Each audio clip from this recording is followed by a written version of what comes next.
From professional curling stones honed in Scotland to Japanese calligraphy ink kneaded by foot and hand, we've investigated countless luxury products from every corner of the world.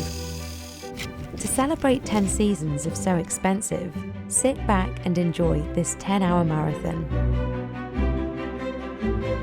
First up, Lotus Silk, extracted by hand, one stem at a time. Lotus silk is one of the rarest fabrics in the world. Produced only in small scale across Cambodia, Myanmar, and more recently Vietnam, this natural fibre is only extracted by a few skilled craftspeople across the world. But making this silk isn't easy. Extracting enough lotus silk for one scarf can take 2 months, and the final product can cost 10 times as much as regular silk. So just how is it made? And what makes it so expensive?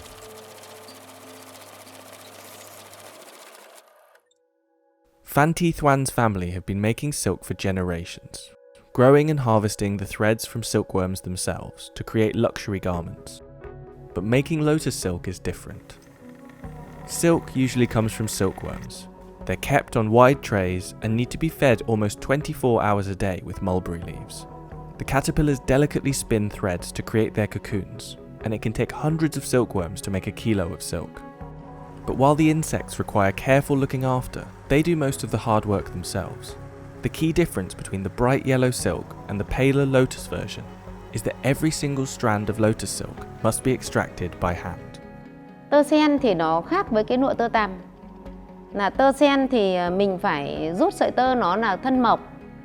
Mà sợi tơ tằm kia nó có cái phần cứng hơn cái sợi tơ sen là vì nó nhờ vào cái nực của con tằm nó qua một cái tuyến keo của nó rút từ ruột nó ra, cái là nó có cái phần mềm mại mà có một chút co giãn.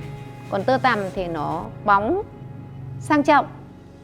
Tơ sen là quý phái. Each thread of lotus silk starts with the stem of the lotus flower. The lotus is Vietnam's national flower and a plant that's grown across the country. While this fabric has been made for years in Myanmar, Phan Thi Thuan only started experimenting with this fibre in 2017. Với chúng tôi thì tất cả đất nước Việt Nam, nhân dân Việt Nam là ai cũng rất là quý cái bông hoa sen. Tất cả nước chúng tôi là rất là nhiều người trồng sen. Nhưng mà bao giờ cũng chỉ có thu hoa sen, thu hạt sen thôi. Còn cuống sen là vứt ra nó rất là bẩn. Khi mà người ta gợi ý cho tôi làm tơ sen thì tôi thấy có lợi cho nhân dân, cho nông dân thì tôi nghĩ là tôi có khả năng làm được thì tôi sẽ quyết tâm tôi làm. Once the stem is selected and picked by hand, the silk inside can be extracted. Each stem contains a minuscule amount of thin, sticky fibres, which must be rolled together and dried. The threads need to be processed within 24 hours while they're still wet, otherwise they'll break, and so harvesting has to be done each day. And the lotus plants are only available to harvest between April and October. Once you've gone through the hard work of extracting these fibres, they're incredibly delicate too. Bước đầu là tôi chưa nghĩ đến làm tơ sen thì tôi cũng nghĩ là tơ sen thì nó mỏng manh mà làm thì nó rất nhiều công. Sợi tơ tằm thì nó dai hơn cho nên là có thể dệt được bằng máy, còn sợi tơ sen thì nó không có độ dai như sợi tơ tằm cho nên là phải dệt bằng tay. Cái thời gian của cái việc nấy sợi là lâu nhất. Còn khi mà đã nấy được sợi rồi, cho vào máy dệt rồi thì nó cũng nhanh hơn nhiều, bởi vì tất cả bao nhiêu công đoạn mới được nấy được sợi thì một người lao động làm một ngày được 200 đến 250 cuống sen. Còn cái khăn rộng 36 cm, dài 1m75 m thì hết 9.200 cuống sen. Thì một người phải làm một cái khăn đấy là phải mất 2 tháng mới được một cái khăn.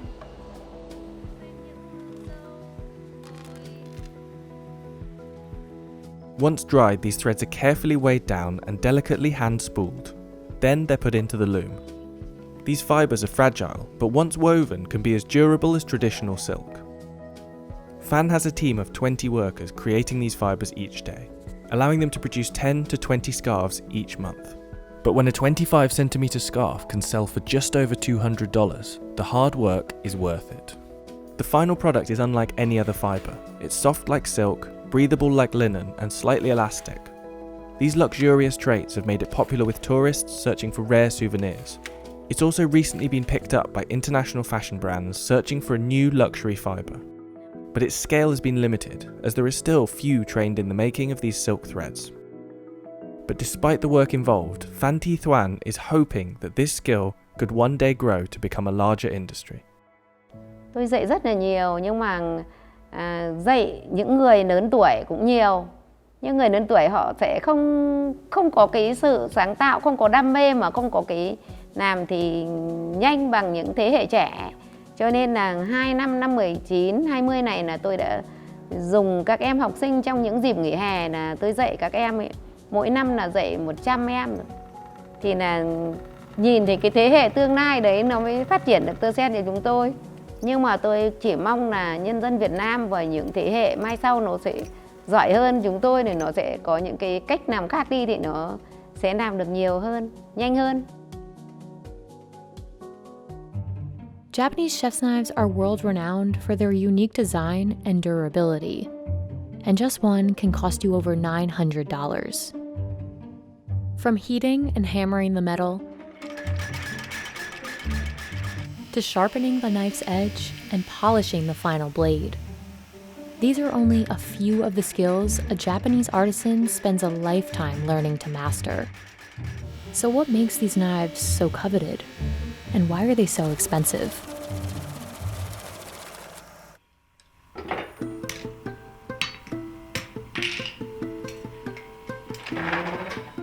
作った人の魂っていうか、使った人の魂もその包丁にこもるんですね。これはうちのお母さんが使ってた包丁だというのが日本の包丁じゃないかなと思います。Terukazu has spent 37 years crafting chef's knives at his family's factory in Echizen. Each one goes through 100 production stages. It's a process that requires over 10 years of practice. 本当に安いものですと今でもスーパーマーケットで、2000円ぐらいで売ってる包丁もあります。でも僕らの作ってる包丁はいまだに僕のおじいさんが作った包丁を研いでくれって持ってくる場合があるんです。もうびっくりしますけど、それぐらい長く使えるんですね。Compared to popular European chef's knives, Japanese blades are lighter and sharper, allowing for more precise cuts. On the low end, most Takamura blades cost a couple $100, but custom-made pieces can sell for 15 times that. One of the most expensive knives produced by the shop sold for $6,900. まず包丁にとって一番大事なことは、大まかに言って3つあります。まずいい材料、次に、いい焼き入れとか熱処理ですね、鍛造熱処理で、最後にいい研ぎ、この3つがないとどれ一つ欠けていても絶対いい包丁にはならない。 Takamura Hamono was one of the first knife makers to use a certain kind of stainless steel called high-speed powdered steel. It was originally designed for power tools, like saws and drills, because of its durability and strength, two qualities Japanese chef's knives are known for today.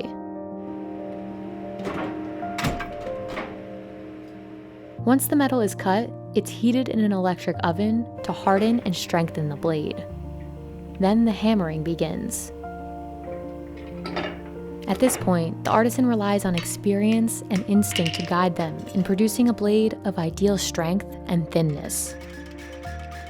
Hammering leaves behind circular indents, something knife makers in the past typically polished away.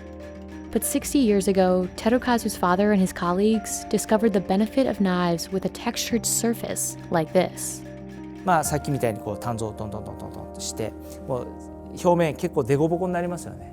でそのままではダメなんできれいに磨いて、普通はきれいに焼き入れをしてで、研いで磨いて、その方が物がくっつかなかったと。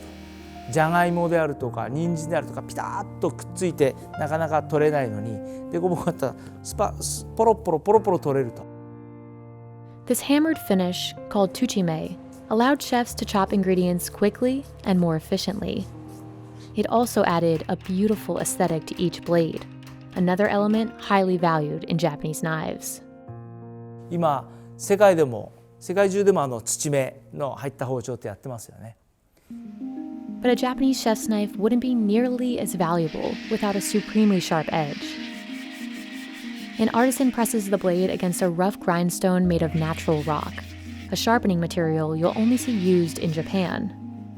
This step distinguishes an artisan's skill and ultimately sets a knife's final value. 手にかかる微妙な力とあと音と感覚で研いでいくんですけども、そこは一丁ずつやっぱり違ってくるし、砥石の状態も一丁研いだら変わってくるんですね。一丁ずつ変わってくる。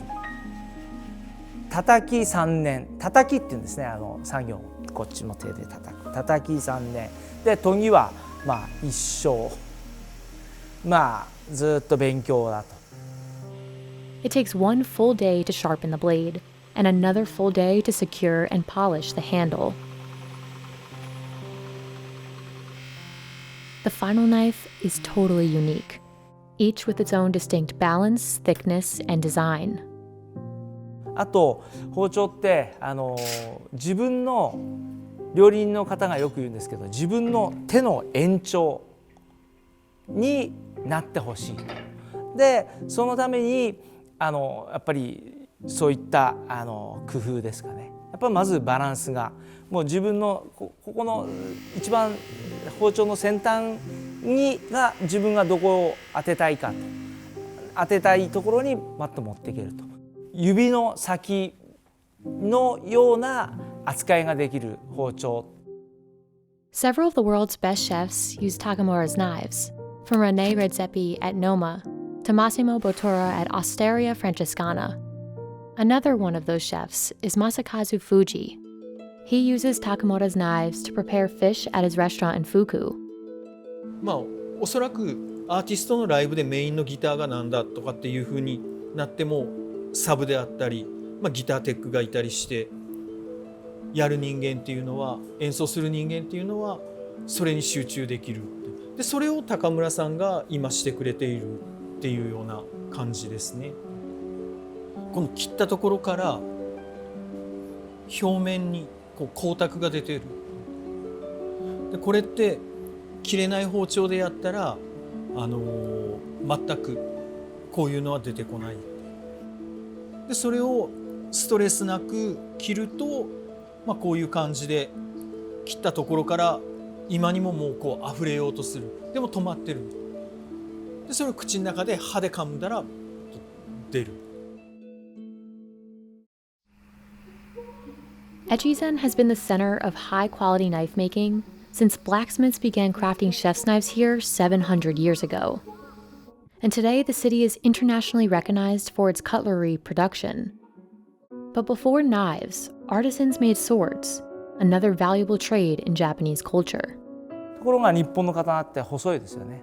なぜ折れないかっていうと、真ん中に柔らかい鉄が入ってるんです。そして外側に硬い鋼で覆っていると、二重構造になってるんで折れないんですね。で、日本の包丁はその、技術を生かして真ん中に鋼を入れて両側から柔らかい鉄でくるむ。Despite dedicating decades to this craft, Terukazu and his brothers weren't always set on becoming master knife makers.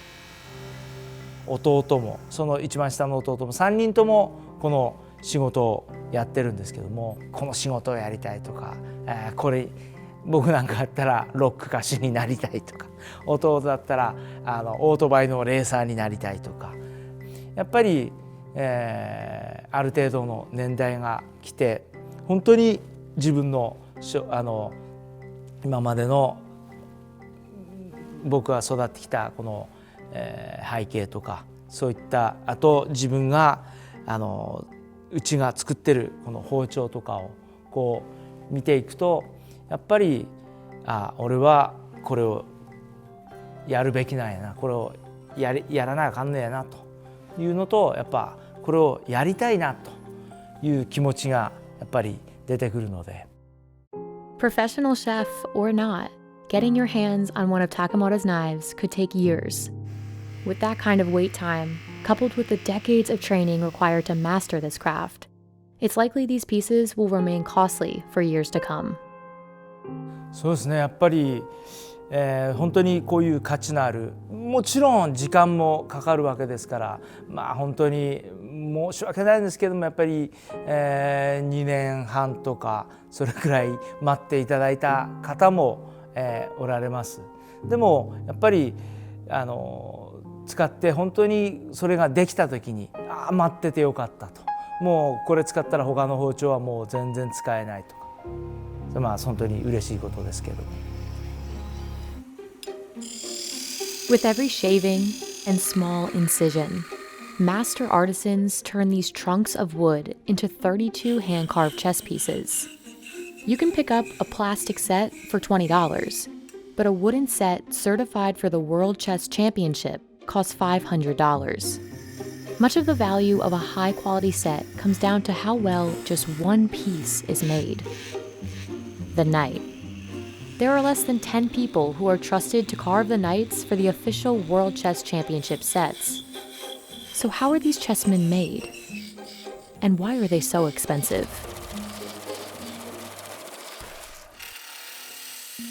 At this factory in Amritsar, India, artisans carve the pieces for the official World Chess Championship sets.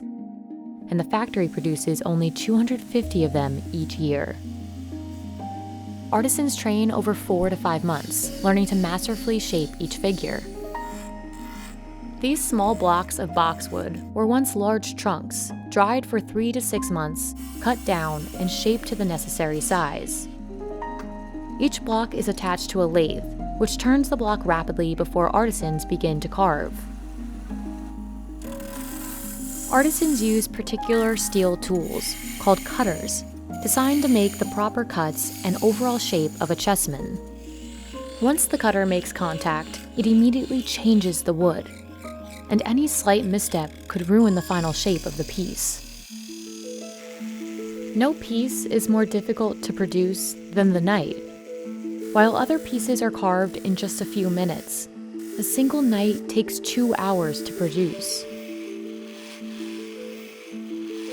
Less than 10 people are trained to craft knights for these championship sets.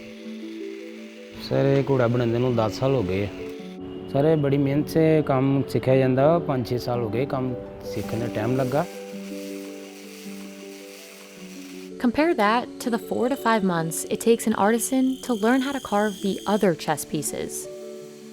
But unlike these other chessmen, the knight isn't an abstract representation of a medieval figure. It's designed to look like a realistic horse head. It's the most detailed of all the pieces. Each carving is intentional, from the hair on a knight's tail to the curve of its neck.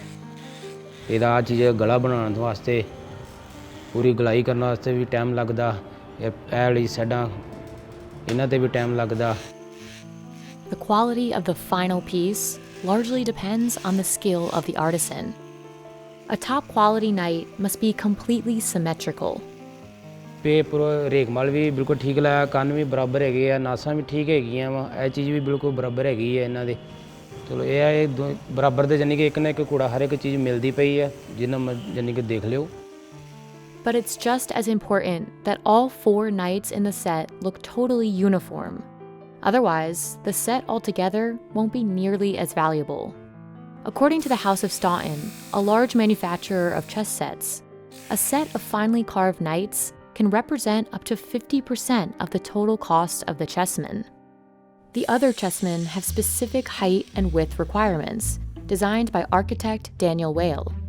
The king must be the tallest, at 95 millimeters, and have a base that's 39 millimeters wide, the largest of them all. The pieces have defining characteristics, like the king's crown or the refined jewel at the top of the queen's coronet. These distinct features require more time and effort for the carver. The king's crown in a championship set should have 8 small cuts and be slightly rounded along the edges. Compare this king to the king of a regular set, which has a much simpler straight-edge design. Pieces with even simpler designs than that, like a rook, take these artisans 7 times longer to produce compared to regular chess sets. If the chessman is like of a championship set, then we are only able to make 25 to 30 kings in a day because it's a very special design. If we are talking about making chessmen for tournament players, which are used in vast quantities, then a carver is even able to make 200 to 250 chess kings in a day. But the design of these chess pieces isn't solely aesthetic. It can actually affect the outcome of a game. Each piece must be the correct height, the king being the tallest, followed by the queen, bishop, knight, rook, and pawn. The detailed features are also essential, by lowering the chances a player will make a mistake. If you see in medieval ages, the chessmen were not really in a good form. The chessmen were round, some of them were spiral, the knights were not even carved in the shape of a knight. In this form you can see the kings properly, the knight very distinguished, the bishop has a mitre cut, the queen's is very sharp. So you can easily distinguish between all the 6 pieces. This is known as the Stoughton design, the only style allowed in international competition today. Pieces used in the championship match have an electronic coil, making it possible to track and broadcast each player's move. A full set with this tracking component costs about $700 more. The weight of each piece, along with the felt bottom, are 2 more significant factors that affect the game. Both make the chessmen easier to use, effectively upping their value. If the pieces are properly weighted, then they do not fall while you are moving the pieces on the boards, and also it gives a very nice and a special feel to a chessman. Some chessmen must be dyed black and dried for 10 days. All of the pieces are buffed and polished 3 times before they're assessed for quality. Chess has been played for over 1,000 years, with some form of the game first appearing in India around the 6th century. Over the past 2 centuries, high-level competitions have drawn international interest in the game. Today, tournaments continue to keep the game popular, as do displays of these competitions in the media. The release of the limited series The Queen's Gambit on Netflix sent sales of chess sets skyrocketing in November 2020. And although this demand is a positive for the industry, it also poses a challenge to chess producers like Aditya. It is very difficult to find good quality skilled carvers for manufacturing chessmen. And even after 4 to 5 months, 6 months, we don't know if the carver would be good enough to carve a nice chessman. So nobody wants to spend so much of time and realize that he was not able to carve the desired quality of chessman. Without enough experienced carvers, these sets could become more difficult to produce. And it's fair to expect that $500 sets like these, and similarly hand-carved ones, could get even pricier in the future. This is ink. Toshitsugu Okabe is kneading it until it's as soft as a rice cake. It's imperative for him to be as thorough as possible because a well-kneaded mixture becomes high-quality calligraphy ink. It takes at least 4 years of aging before these solid ink sticks can be sold, and even longer for the most expensive ones. A 200-gram high-grade ink stick from this producer, Cowboy, costs over $1,000, and for some other brands, prices can reach almost $2,000. Meanwhile, almost double the amount of commercial liquid India ink can go for less than $9. So why are solid ink sticks so sought after? And why are they so expensive? It's January in Japan's Nara Prefecture. Ink producer Cowboy has been making Japanese calligraphy ink for 450 years. This type of ink, also known as sumi, is traditionally sold in the form of handmade solid ink sticks. To use the dry ink stick, calligraphers rub it on an inkstone to mix it with water. Sumi ink is typically black, but it can also be tinted brown or blue. The ingredients are simple: soot, animal glue, and perfume. But the quality of these materials, and the time-intensive techniques required to collect and process them, have a large impact on the final price. It starts in this room, lit by 100 oil lamps. This workshop has 4 rooms like this, where artisans produce all the soot they require to make ink. 2 workers are in charge of this stage, each overseeing 2 rooms and 200 oil lamps. They carefully manage the vegetable oil in the lamps and gradually collect soot throughout the day. In Japan, this process is called catching smoke. Every day, artisans light all 400 lamps and cover each with a lid, the underside of which collects soot as the oil burns. But they can't just leave the lid in the same place for hours, because overheating it will prevent soot from accumulating. The flame must be off-center, and the artisans must rotate the lid every 20 minutes for 2 hours. The artisans scrape the soot off the top of the lid. They replenish the oil, and the process starts all over, for a total of 5 times a day for each lamp. These lamps contain rapeseed oil, the most common choice when producing high-grade ink sticks. Ink sticks made of soot from even more expensive oils like paulownia, camellia, or sesame can easily cost up to 4 times as much. But artisans must also consider other details, like the containers that hold the oil and the material of the wick. To ensure the quality of the soot, they use non-porous earthenware containers. Craftspeople in this workshop even weave the wicks themselves to exacting specifications. 非常に細い芯で小さな炎で炊き上げるとおのずとそこで作り上げるすすの方も非常に粒子の細かなものになってくれるわけなんですよ。やはり非常に紙の中に深く食い込んでくれるというそういう側面があるもんですから粒子の細かなすすで作り上げた墨の方が非常に色も立体感のある非常に鮮やかな黒色を発色してくれますので。The fineness of the soot grains determines the final price. Then there's the binding agent, animal glue.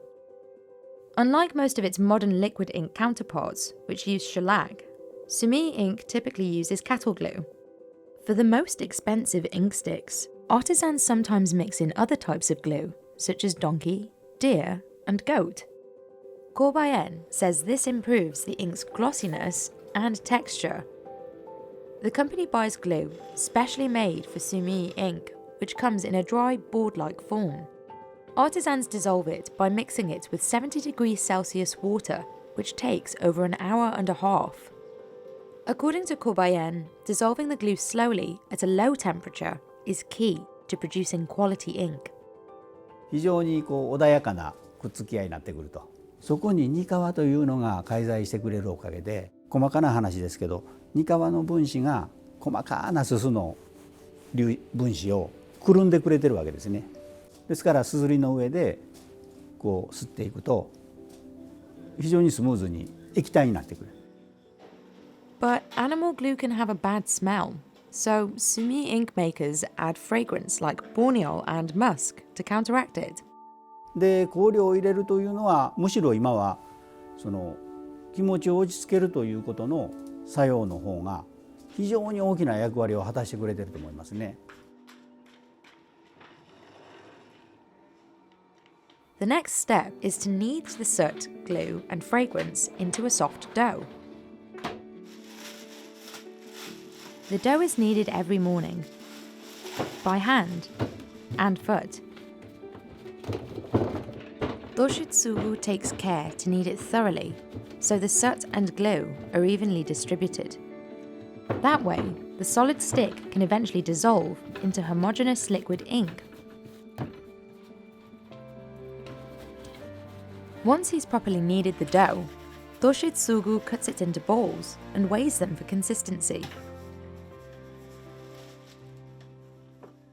Then he places the balls into molds and uses a machine to press them into shape. Improperly kneaded dough results in ink sticks that don't produce rich colour. 中がなんていうんですかしっかり揉まれている状態ですぐ型に入れないとあんまり、時間かけると外側だけカピカピになってなんていうんですか、干からびて中がちゃんと揉めてないっていう状態になってしまうんでね、それでもちょっと急がないといけないですね。Cowboy makes about 6,000 of its smallest, highest quality ink sticks a month. It employs a handful of artisans for this, and the ones tasked with kneading require the most experience. It takes 5 years to train as a sumi ink craftsperson, but 10 years before they're allowed to make high quality ink. Cowboy produces almost 40,000 of its smallest sumi ink sticks between October and April, when the cooler weather of winter ensures the glue can harden during shaping. But the work isn't done yet. Drying the ink sticks too quickly will cause them to crack, making them unsellable. So artisans rely on a traditional technique using oak ash to slowly absorb moisture from the sticks over a long period of time. They start by covering the sticks in moist ashes. Each day, they swap yesterday's ashes with drier ones. They repeat this process for up to 40 days until the ink sticks are about 70% dry.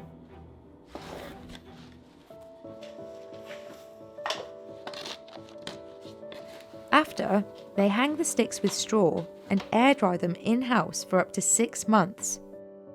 Properly drying and maturing an ink stick takes at least 4 years. The longer the sticks dry and age, the better they perform and the more expensive they become. Cowboy itself has ink sticks that are hundreds of years old. 一般的にその人間の人生というかね、そういったものの年代に重ね合わせて説明されることもありますけど今おっしゃったように非常に古くなれば古くなるほどということは言えると思いますね。百貨店さんですとかその専門店さんで販売されてるその日本の墨にしても中国の古い墨にしてもね、やっぱりそうですね、数百万100万200万のものも拝見したことはございますし。Finally, artisans polish them and apply the finishing touches. Now they're ready to be sold to calligraphers like Sho Azakami. Calligraphers like Sho traditionally prefer ink sticks to liquid ink. But in order to write with a sumi ink stick, he must first transform it into a liquid. This requires an inkstone and water. Sho adds a small amount of water and rubs the ink stick on the stone, breaking it apart. He mixes the two to make the liquid ink, adding more water or more dry ink until he gets the consistency he needs. することで心を落ち着かせる、書く前の準備段階ということで、墨をすることで心を落ち着かせ、書に集中するというふうに思っております。吸って書くっていうことで、書き心地も全然違いますし、やはり固形木の良さっていうのを、しっかりと分かった上で吸って使っています。But not all sumi inks provide him with the same writing experience. そうですね、書き心地に関してはやはり墨の粒子の質であったりっていうので、滑らかさであったり墨の伸びであったりっていうのはもちろん違います。書いた後の黒の質っていうのもやはり質のいいものの方が黒の深みであったりそういうものがよく現れますね。95% of Japan's sumi ink is made here, in Nara Prefecture. Sumi ink production in Japan is said to have begun in the 7th century, when Chinese ink-making methods were introduced by monks. By the 14th century, sumi ink use was flourishing in Japan. Though its primary use is for calligraphy, it's also often used for ink paintings, known as sumie. And because Cowboy must age its ink sticks for several years before it can sell them, consistent production is necessary, or else its supply won't meet the demand. But that doesn't mean the company wants to ramp up its production. けどもその効率を重視してでものを作るというのは大事なことなんでしょうけども、効率だけではどうしても昔ながらのいいものが作れないというのが。 Cowboy strives to continue making calligraphy ink using the same techniques and of the same quality as its founders. そうする、それを一つの目標として掲げていると非常に手間がかかって、例えばロスがあったとしてもそれを続けていくというのが一番大事な会社の目標となっていると考えてるんですけど。 Stevie Dennis is harvesting a cluster of gooseneck barnacles, one of the most expensive seafoods in the world. Just 1 pound can cost over $100 in Spain and Portugal, where the barnacles are considered a delicacy. That's about 7 times the price of some Maine lobster. But getting your hands on these barnacles is harder than it seems. The job comes with serious risks, and even the possibility of death. So why are gooseneck barnacles so difficult to harvest? And is this what makes them so expensive? Gooseneck barnacles, also known in Europe as percebes, have a long fleshy stalk called a peduncle, which holds the highly sought-after meat you can eat. People say it tastes like lobster, crab, or clam. They grow in intertidal zones, including in Spain, where an average of 5 people die trying to harvest them each year. They also grow here, off the coast of Vancouver Island. The danger of harvesting the seafood begins before Stevie and his partner Jordan even reach the small rock island where the barnacles grow.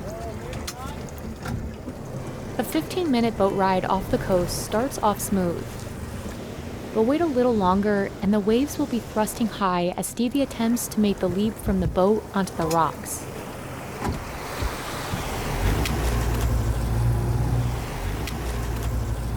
Stevie's only able to harvest at low tide, when he can access the rocks. He can harvest only as long as the tide will allow him, which is just a few hours a day. Outside of this limited window, the barnacles are covered by water and too dangerous to harvest. It's not like you have a full 8-hour window to go harvest as many goosenecks as you can. You have this very short window and you're going to try and capitalize on that. It's essential for Stevie to do the job fast, but carefully. He harvests while constantly checking the tide. One slip and the waves could take him under.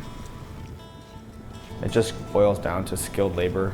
You know, it's not a job that anyone can do, especially when you're working with a small team of people. You want to have full trust that, both individuals can drive a vessel, both individuals can harvest. You have each other's back out there. To add to the risks, the most prized barnacles thrive in the most dangerous spots on the island. These ones are denser and packed with meat, and they grow on the edge of the rocks where the waves are constantly thrashing against them.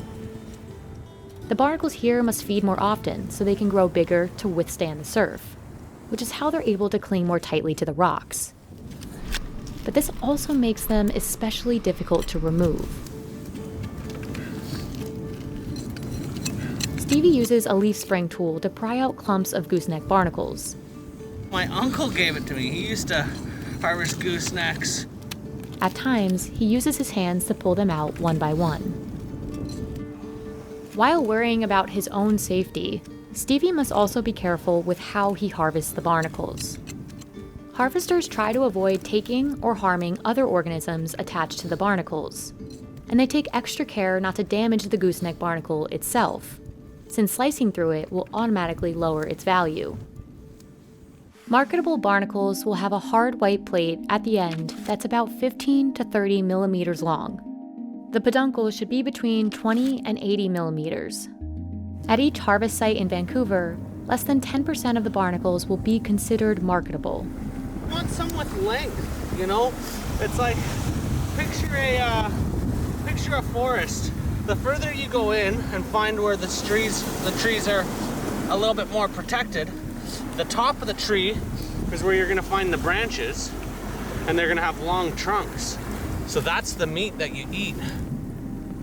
As plentiful as this rock island looks, there's a limit to how many barnacles Stevie can take. Once fishers harvest 7.5% of the marketable gooseneck barnacles from a rock, that rock will be closed for 6 months to prevent overharvesting. After Stevie and Jordan return, they transport the barnacles to local restaurants. In Vancouver, they're delivered fresh, since the barnacles degrade rapidly. And if frozen, they'll lose much of their texture and flavor when thawed, making them less valuable. Say for salmon, you can serve fresh salmon and then you can freeze it and then you can smoke it, and you can push the longevity of that product months. Goosenecks aren't like that. They're nice and fat. Yeah, that's what I was looking for. The barnacles are graded on an A, B, and C scale, based on how much meat they hold. Your A's are going to be aesthetically quite pleasing, very full, and then the firmness of meat. Grades aside, 1.5 to 2 pounds of gooseneck barnacles will typically only yield just over half a pound of meat. I want to prepare them as cleanly as possible, which means you can taste all of the flavor that's inside. And for me, it tastes like the ocean. That looks like the head of a dinosaur, doesn't it? With the eye and I always call them dinosaur toes. In Vancouver, gooseneck barnacles have long been a traditional source of food for the members of the Nuu-chah-nulth First Nations. Today, Stevie hopes to sell gooseneck barnacles for $20 a pound. That's about $6 more than the cost per pound of hard-shell lobster. But in places like Spain and Portugal, percebes are considered a delicacy, which is why they can cost even more, sometimes over $100 per pound. Prices are especially high in the summer and around the holidays, when the people there eat percebes most often. As gooseneck barnacles pop up in more high-end restaurants in Canada and the US, the demand could grow in that region of the world. But for now, the value of this crustacean is clear enough to the locals in Vancouver. People will say, what does it taste like? Is it like a crab, like a shrimp, like a lobster? I guess. Maybe you could say that, but I look forward to the day when we say, oh, the crab and the lobster are a little bit like a gooseneck barnacle. Using rare granite from just one island in the world, experienced stonemasons turn these giant boulders into hundreds of uniform curling stones. But these aren't just any curling stones. They're the only ones allowed in the Olympic Games. A single stone certified for the Olympics costs over $600. That makes a full set of 16 stones worth $9,600. So how are Olympic curling stones made? And why are they so expensive? Since 2006, every curling stone used in the Olympic Winter Games has come from here. It's produced stones since 1851, but today there are just 10 people in the world who make them. They love what they do. They're very passionate about it because they know that this particular block of granite they're working on that becomes a curling stone could be the stone that's thrown for the gold medal at the Olympic Games. It could be the stone that decides a world championship. Every stone comes from one tiny island off the coast of Scotland. For over a century, masons have ventured to Ailsa Craig Island to harvest granite for curling stones. Until its lease expires in 2050, Case is the only company in the world with permission to harvest granite here. And for curling, Ailsa Craig's granite structure is the gold standard. But getting granite to the mainland is far from simple. Well, the harvesting process is a logistical work of art, I think. There is nothing on the island, as you say, it's uninhabited. There's no water supply other than some running water from the rivers and streams on the island. There's no electricity supply, so we have to take absolutely everything with us. Case uses two types of granite from the island to produce curling stones. First, there's blue hone granite, which makes up the layer that runs along the ice.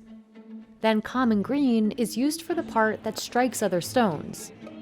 This is Ailsa Craig common green granite, so this makes up the full body of the stone. You can also see this slightly lighter greyer colour granite inside, and this is Ailsa Craig blue hone. The rock is densely constructed, thanks to how well its fine-grained crystals and the feldspar interlock. This makes the stone resilient. While other rocks might crack or splinter, Ailsa Craig granite stays intact amid cold temperatures and collisions. Most other rocks will have imperfections, like veins that cut through the stone. And while it's not free from weaknesses, there aren't many throughout Ailsa Craig rock. Weaknesses make it more likely a stone will fracture upon hard impact, something that would upend a curling game. Before Kays can begin making stones, each rock is cut into slabs. But not all the granite the company harvests is suitable for a curling stone. Sometimes areas of a slab have small imperfections that could cause it to erode or impact the game. It's generally because there's a flaw or a fissure or a crack or something in it. This is where the eye of the masons comes in.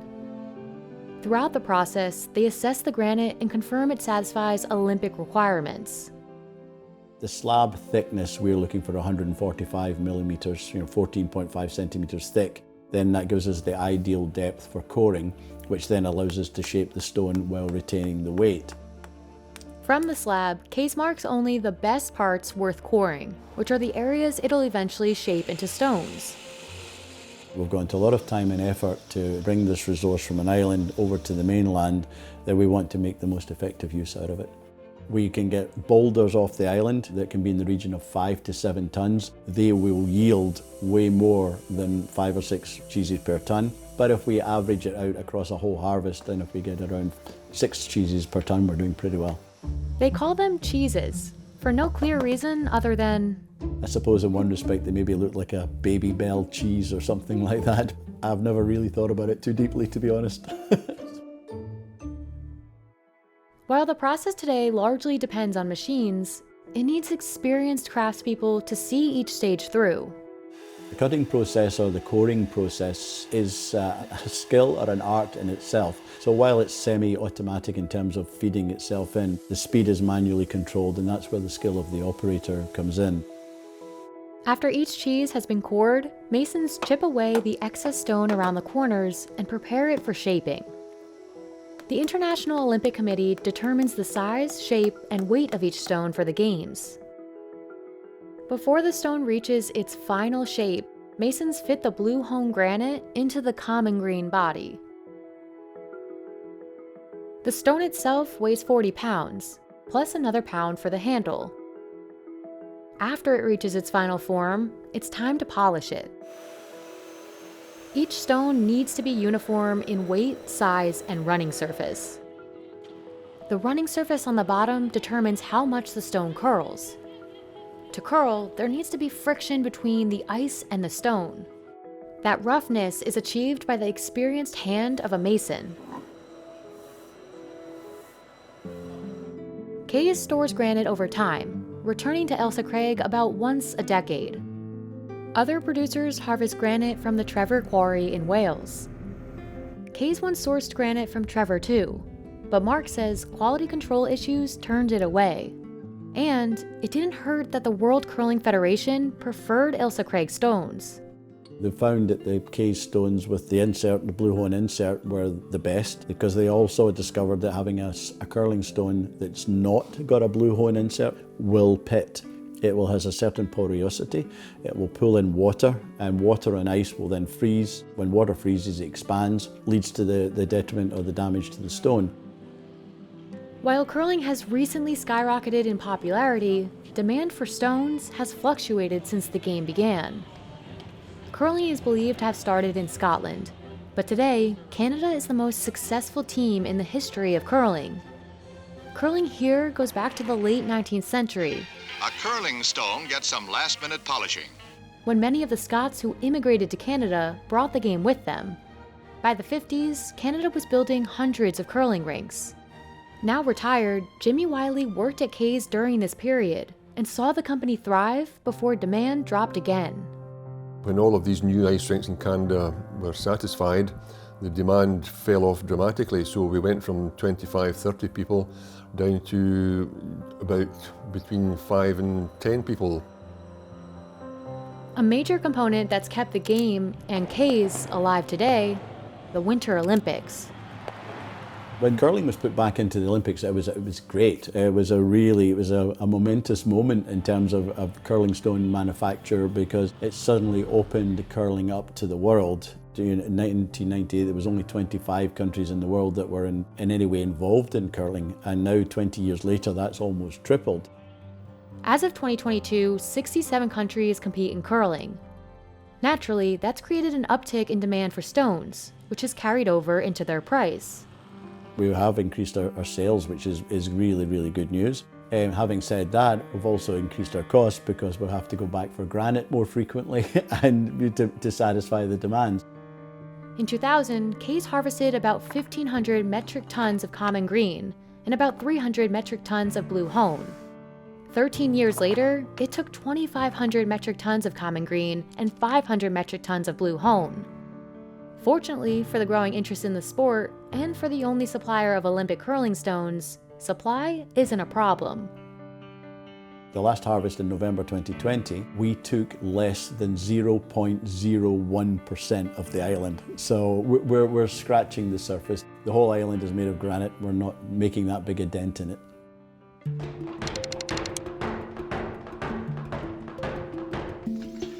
Japanese sword making is a tradition that goes back centuries, and one that's carried on to this day. Each sword requires dedication, skill, and can take over 18 months to create. The resulting blades can be worth thousands of dollars. So what makes them so expensive?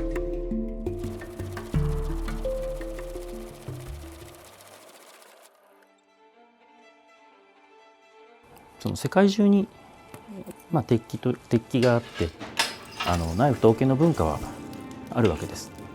ですがこの、焼きを入れたその鋼をきれいに磨き上げてその鉄を鑑賞するという文化があるのは日本独自のものなんですね。Master Akihira has been making swords for 21 years.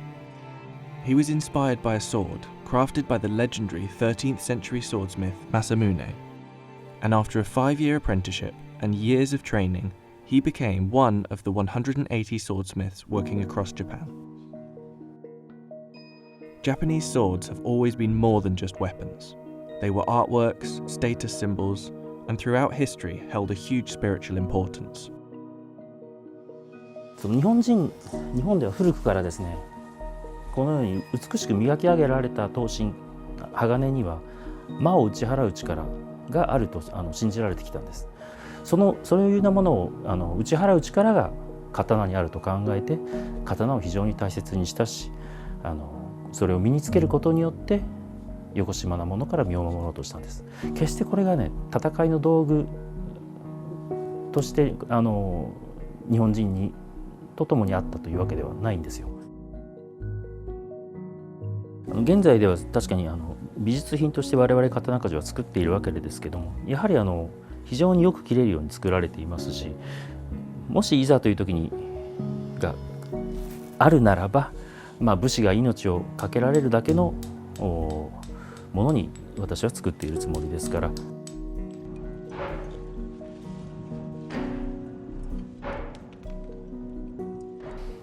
今の現代の私たちの刀鍛冶がこうやって刀を作っている理由というのも、やはり絵を楽しまれる、絵を鑑賞して楽しまれる方がいるように、刀をコレクションして楽しまれる方がいるんですね。そういう方のために作ることもあるし、あるいは、子供ができた、あるいはお孫さんができた、娘がお嫁に行く、そういった場合のお守り刀として作ってほしいということで、こうやって刀を。Each sword is a unique artwork, and one that is made to be admired as you would a painting. As sheets of steel are folded into each other again and again, wood grain-like patterns form, and these patterns, coupled with the skill of the swordmaster, create a completely unique blade. なぜこうやって姿を見るかというと、私たち刀の仕事をしている人間、あるいは刀の好きな人間からすると、まず刀の姿を見ると、古い刀であればその刀が作られた時代が分かりますし、現代のものであればその作家がどういう時代のものを狙って作ったかなという、作為が分かります。Knowing what to look for in each sword is important. Characteristics like the angle and length of the blade, or the way the metal is folded, could give away the era in which it was made, and even who made it. 切っ先の部分というのが、いろんな直線曲線が集まる場所でもあって、ここは刀鍛冶の腕の見せ所でもあるし、その刀を研いだ研ぎ師さんの腕の見せ所でもあります。だから僕らはこういうところを見て、あ、この刀鍛冶はうまいなとか、あるいはこの研ぎ師さんはうまいななんてことを思うわけです。またこの、そうですね、刃縁、この白い刃文の上の方、この境目のあたりにはですね、そうですね、まるでこう星を散らしたようなこうキラキラした粒が見えてくると思うんです。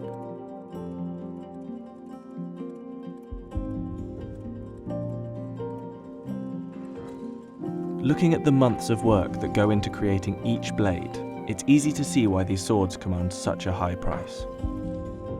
And as there are less and less sword masters across Japan, these works of art are only going to become more valuable. 作品として常に最高のものを作らなくてはいけないという責任感と使命感のようなものがあります。それは一つには僕のプライドをかけて常にいいものを作らなくてはいけないという気持ちです。その中にはですね、僕の刀を持つ人に喜んでもらいたいということもあるけれど、もう一つは1000年経ってその1000年後の人が僕の刀を見たときにいい作品だなと言ってくれる、そういうものを作りたい。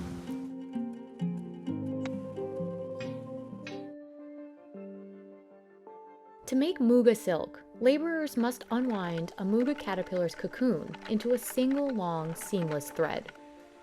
And to make just one sari, about 1,000 cocoons need to be unraveled. A sari made of Muga silk can cost up to $6,500, thousands more than other saris. But the caterpillars needed to make the cocoons, also called Muga seeds, might be in danger of disappearing. And without them, farmers can't produce Muga silk at all. So why is Muga silk so expensive? And what's hurting the caterpillars needed to make it?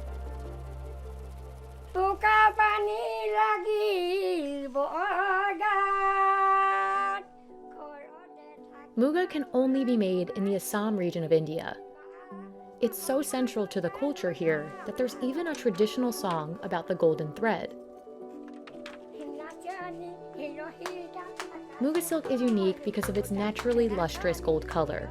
It can last up to 100 years, and it's said to offer protection by absorbing 85% of harmful UV rays. But these properties also make it more expensive, and the labor and expenses required to make Muga silk bump the price even further. Farmers has to collect the seed cocoons with a very high price from different parts of the Northeast Assam. This is because of the unavailability of Muga seeds, number one. And number two, a huge number of manual labor has to be put in for conducting the rearing of Muga. পখিলা ফুটুৱাই খৰি পৰা সূৰ্য উদয় হোৱাৰ পৰা সূৰ্য অস্ত যোৱালৈকে তেওঁলোকে এই কৃষি কাৰ্যত নিমজ্জিত থাকে। They pick a male and female moth to mate and tie the female to the korika, a stick with a hook made of thatch grass or twine. This is where the female will lay its eggs. Rearers then transfer the korika to a sam tree, the host plant for Muga worms. Here, tiny ash-colored larvae known as chai muga hatch and begin to feed on the leaves. But the larvae are vulnerable at this stage, so farmers need to keep a watchful eye to ensure they can form the cocoons needed to make Muga silk. They shoot clay pellets into the fields to keep potential predators at bay and protect the larvae.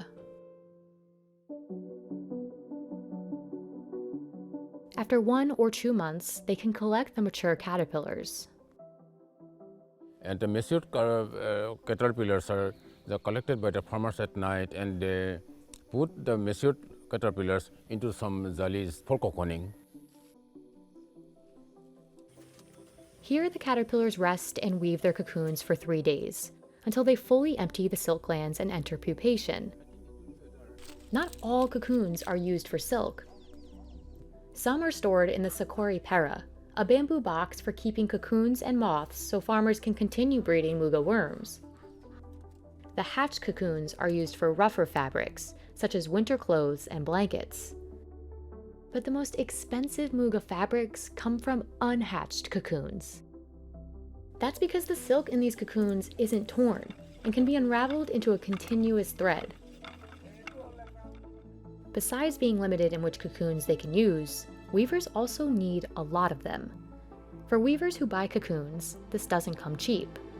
তেতিয়াহ'লে আমাৰ শিপিনীসকলৰ সম্পূৰ্ণ লোকচান হোৱা নাই জানো 15 চনত যেটো আজি 21 চনতো এই এখন কাপোৰৰ দাম একেটাই হৈ আছে কিন্তু যেটো মুগাৰ আমি কঠিয়াটো কিনিছো কিন্তু সেই দামটো 50% বাঢ়ি গ'ল To produce 1 kilogram of Muga yarn, Monica needs 5,000 cocoons, which is enough for about 5 saris. And that 1 kilogram could take her a week, because to make the yarn, she needs to reel the golden thread, a process that demands special care. Traditionally, the Assamese add dried banana peel or paddy thatch ash to the mixture, which degums the cocoon and gives the thread a better sheen. And when it comes to Muga, the shinier the silk, the more valuable it will be. 2 people then use a pangoi to carefully reel the long Muga silk threads in a continuous motion. Reelers gently pull from several cocoons and join the thin strings together to make one thicker thread. They must make sure each thread has a consistent thickness, or the yarn won't be as valuable. Finally, the reelers load the Muga silk yarn onto bamboo looms, where Assamese women weave it into the desired fabric. Some of the most intricate saris made from regular silk can cost $250 in India, but the same design on a Muga silk fabric can kick the price up into the thousands.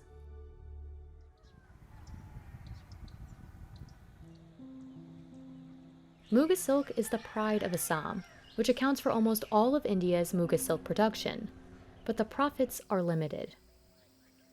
নিমজ্জিত থাকে আৰু তাৰ পৰা তেওঁলোকে যেটো product কৰে তাৰো উচিত মূল্য পাবলৈ নাই ধৰক 1000 মুগাৰ দাম যদি 5000 হয় আমাৰ কৃষকৰ পৰা কিনে 3000 টকাত মধ্যভোগীয়ে আৰু 2000 টকা প্ৰফিট খায় এনেকৈ আমাৰ কৃষক মুগা ফাৰ্মাৰ বিলাক এনেকৈ জীৱিকা নিৰ্বাহ কৰি আছে While Muga farmers work tirelessly to ensure the moths survive, it's not only up to them.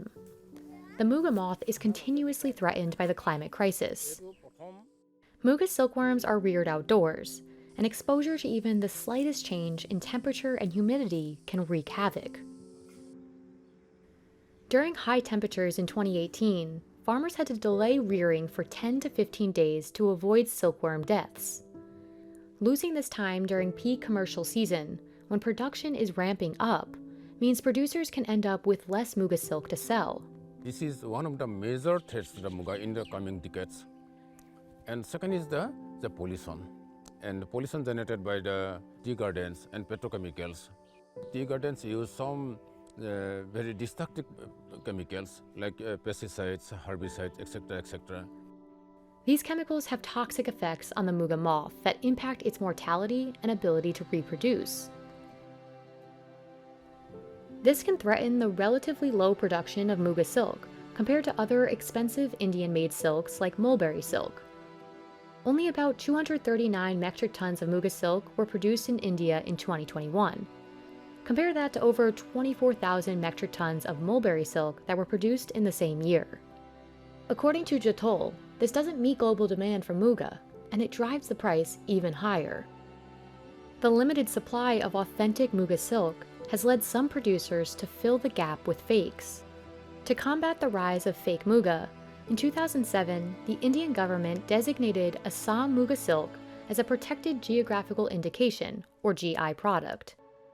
This means authentic Muga silk can only come from Assam.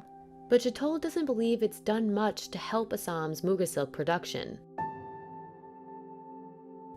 Because in my calculation, Muga silkworm is under the extinction depth.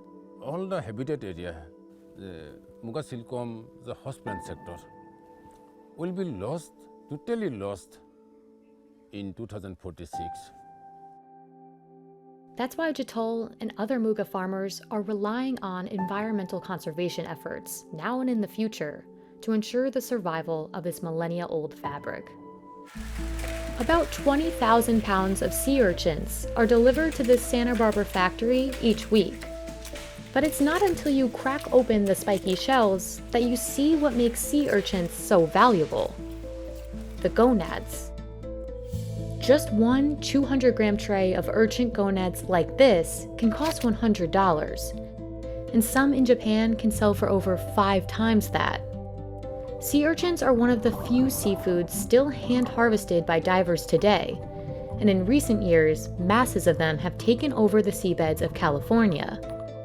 So why are there so many urchins? And how, despite this seemingly huge supply, are they still so expensive? Sea urchin, or uni, is a prized delicacy in several parts of the world. Today, the yellow-orange gonads are often served in sushi, and even right out of the shell. Hundreds of urchin species exist, but only a select few are coveted food, including the red sea urchin here in Santa Barbara. Known as California gold, these gonads are prized because they're large, buttery, and sweet from the kelp they eat. To find gonads like this, divers need to collect individual sea urchins by hand. Michael Robertson has been diving for urchins for 15 years. He starts his days early, sailing out before the sun rises. It takes him and his crew about 2.5 hours to reach a good diving spot. See that little island up there? That's called B Rock. That's where we're going. So all this green right here on top of this red that's reef is vegetation. That's a good thing. That lets us know it's not sand and it's just not bare rock. If there's vegetation, maybe there's urchins. Michael looks for abundant kelp forests to help him decide where to dive. More kelp typically means better quality urchins.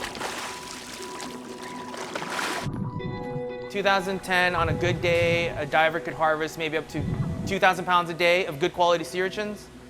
Now the divers are typically coming in with about 300 to 500 pounds a day, so a quarter of the amount. But surprisingly, parts of California's seabeds are full of urchins.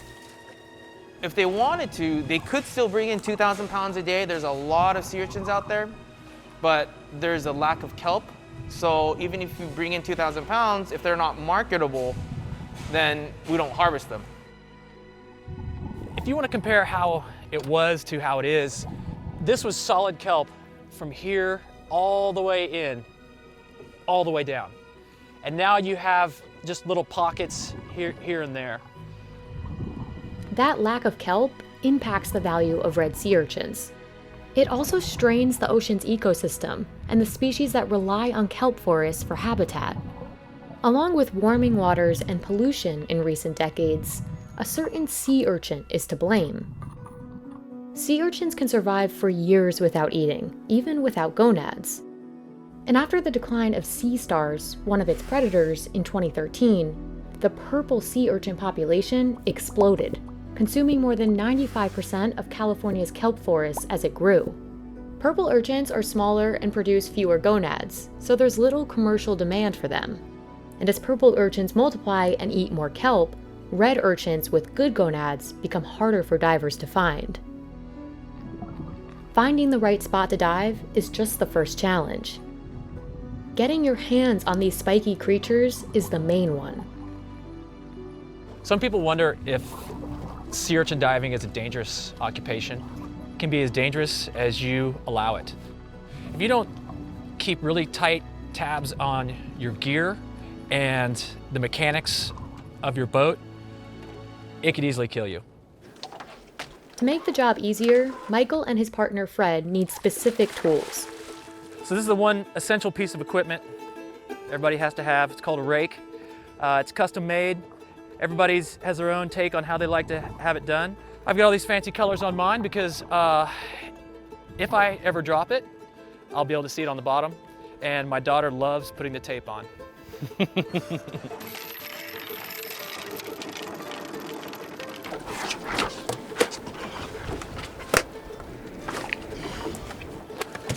Once they're suited up, Michael and Fred head to the bottom and begin collecting urchins one by one.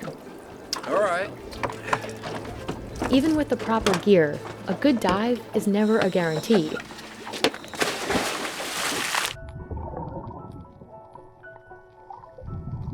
Typically, there are only about 5 gonads inside each urchin.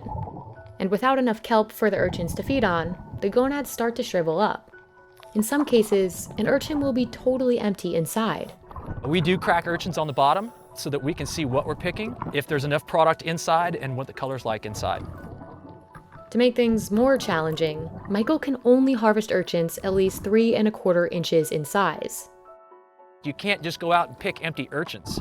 So there's a lot more empty urchins than there is beautiful, packed urchins that you want to sell. Depending on what they're eating, depends on the grade of the urchins. We got lucky on that one. Oh, right on. Sounds good. Okay, cool, man. See you on the inside there. Roger that. After a 12-hour day to the islands and back, Michael returns with 750 to 900 pounds of urchins. The shelf life of fresh urchins is short, so they need to be delivered to processors that same night. By 4 a.m., Jean Damachi's team is already cracking and cleaning each one by hand. And today we probably have about 10,000 sea urchins to go through. The gonads are extremely fragile, and they only stay fresh for about a week. Workers crack each urchin down the middle to avoid breaking any of the gonads inside. Then it's time for one of the most crucial parts of this process: cleaning the gonads. This stage requires sharp attention to detail. If workers don't totally remove the intestines inside the urchin, the gonads degrade faster. And if any of the gonads rip during this process, they immediately drop in value. The gonad breaks, then it drops a grade or two. And when it goes from an A++ grade and we have to drop it down to B grade, the value is maybe about a quarter of what it could have been. Workers then sort the gonads by color, making sure each tray has a uniform shade of yellow or orange. After they've packed each wooden tray, they use tweezers to inspect each gonad again and gently remove any remaining kelp, shells, or spines. The most valuable gonads make up the A++ grade. Jean sells a 200-gram premium tray like this for $100. These uni are bright yellow or orange and come only from the sweeter male urchins. They're primarily sent to restaurants. But Jean doesn't come by this quality of gonad often. He typically only finds 1 premium gonad out of every 100 urchins. Sea urchin gonads weren't always valuable food in the US, particularly in the 70s, just before Jean's father opened Tradewind. The government used to ask the divers, the local divers, to smash them, kill them at the time, until a Japanese person came along and said, no, this is actually a delicacy in Japan. And after many trials and errors, we also found out that Santa Barbara sea urchin is actually really, really good, like one of the best in the world.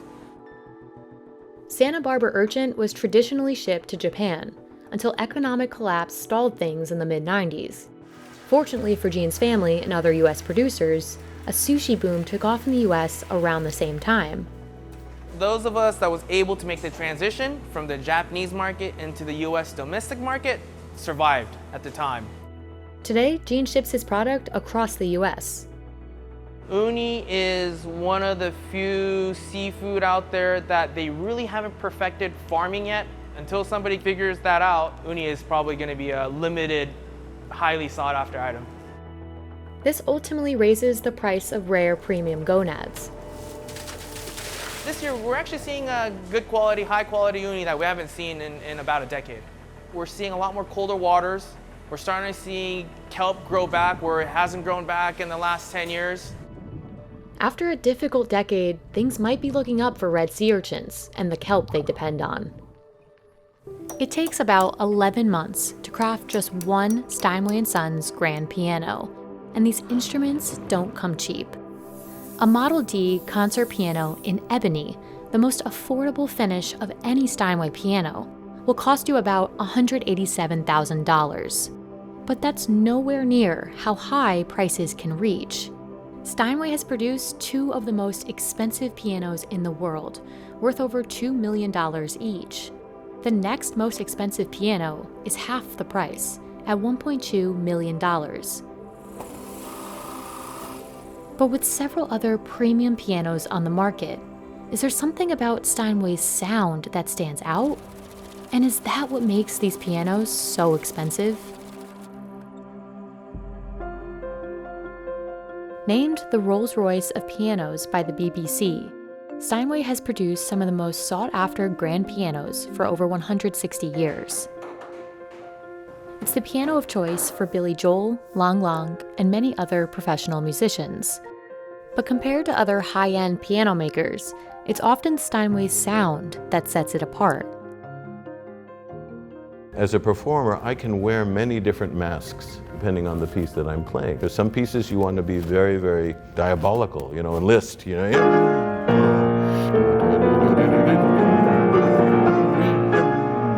And at the same time, lightness. Creating that sound starts here in New York, at one of only 2 Steinway factories in the world. Each grand piano is 5 to 9 feet long and weighs between 540 and 990 pounds. Often, the bigger the piano, the pricier it will be. About 85% of a Steinway piano is made of wood, and one of the most crucial woods is used for the soundboard. The soundboard is the life of the instrument, the soul of the instrument. This is Alaskan Sitka spruce. This is the most expensive wood that we have in the piano, and we actually get it from the trees primarily that are on the shady side, the north-facing side of these islands. So they grow very little each year, and that means that we have growth rings that are very close together, not spaced apart. Sitka spruce is used in other stringed instruments like guitars, and it grows in a few areas in the northwest US. But more than 50% of the Alaskan Sitka spruce they source won't meet Steinway standards. The wood must have a very specific grain density and direction, both which can impact the quality of sound. Steinway looks for closely packed, straight grains, no more than plus or minus 15 degrees off a 90-degree vertical grain. There's a reason it's so strict about this. It's partly why, when you press a key on a Steinway piano, you hear a distinctly long, sustained tone. The soundboard's edge must attach perfectly to the piano's rim, the curved wooden frame of the instrument. The full rim is made up of an inner and outer rim. Some piano makers attach each of these pieces separately, but at Steinway, a team of artisans bends both together. Steinway says this method gives the piano a stronger foundation, lowering the chances it will break. Steinway uses hard rock maple for both the inner and outer rims. The key here is to use wood that will, again, allow sound to flow freely. Some companies, as an example, will have hard rock maple for the outside rim, but the inside rim, to save money, they'll use something like Luan. Luan is not as dense and hard as hard rock maple. And when you have your sound waves in that soundboard, some of them are being absorbed a little bit by that Luan, more than they would be by hard rock maple. The consistent touch of the keys is another valuable element unique to each Steinway piano. There are just 2 artisans in the entire factory trusted with weighing off all 88 keys of every keyboard. This ensures each key is balanced, so a pianist won't have to use more force to press one key over another. I used to dream about the pianos chasing me. Now it's not a problem. It's up to the boss. I listen, I pay attention to what it wants. That's the key to it, is pay attention and watch that hammer. That's the key to it. Each key is connected to a felt hammer. When pressed, the hammer strikes the strings to create sound. A key shouldn't respond to the finger's touch too quickly or too slowly. So when I go to check the return, it stays. You see the hesitation? It's no good. That means it'll stay up in the piano. You see how fast that one is? That's too fast. So I take this one away. Then I put this one back, and it wants the small one. You see? So I put the small one. You see how nice it is? And that tells me what it wants. So that shows you the difference. Everyone is different. One of the most difficult jobs is the final tone inspection. The goal is to create a balanced tone throughout the piano by slightly adjusting the hammers as needed. From note to note, we can soften or harden these mallets, or hammers as we call them, and balance the sound that they generate into the string. The quality of a piano's tone is incredibly nuanced, something only an experienced ear can decipher.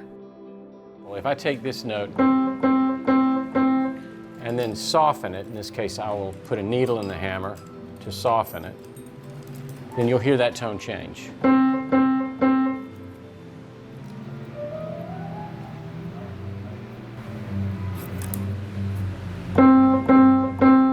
It's a little bit smaller, and in increments, small steps, I can go through and find the notes that are too big, too bright, and step them down. Well, I'm 58, and I started when I was 28, so that's 30 years and counting. I'm still learning how to do this. It never stops. Like the ways you can customize a Rolls-Royce car, you can do similarly with a Steinway piano. Depending on special editions, veneers, and wood finishes, prices for a single piece can reach $500,000, like these pianos designed for Steinway by Lenny Kravitz. In the piano vault underneath the factory, Steinway houses one of the most expensive pianos it's ever produced, worth $2.5 million. On average, the price of a new Steinway piano increases about 4% every year. This is partly because the cost of Alaskan Sitka spruce increases at a higher rate than inflation, according to Steinway. And while the new pieces get more expensive, old ones become more valuable too. A Steinway piano can last several decades with the required touch-ups and restorations. A 1965 Steinway Model D piano is worth over $98,000 today. That's more than 13 times what it likely sold for. And although there are several elements that greatly impact the price, it's the musician who ultimately decides what the piano is worth to them. This is the most expensive fish in Japan. In January 2018, a kilogram of these baby eels cost around $35,000. That's more than bluefin tuna, and almost as much as the price of gold at the time. But catching these eels is just the beginning. It can take a year of work until they're large enough to be sold.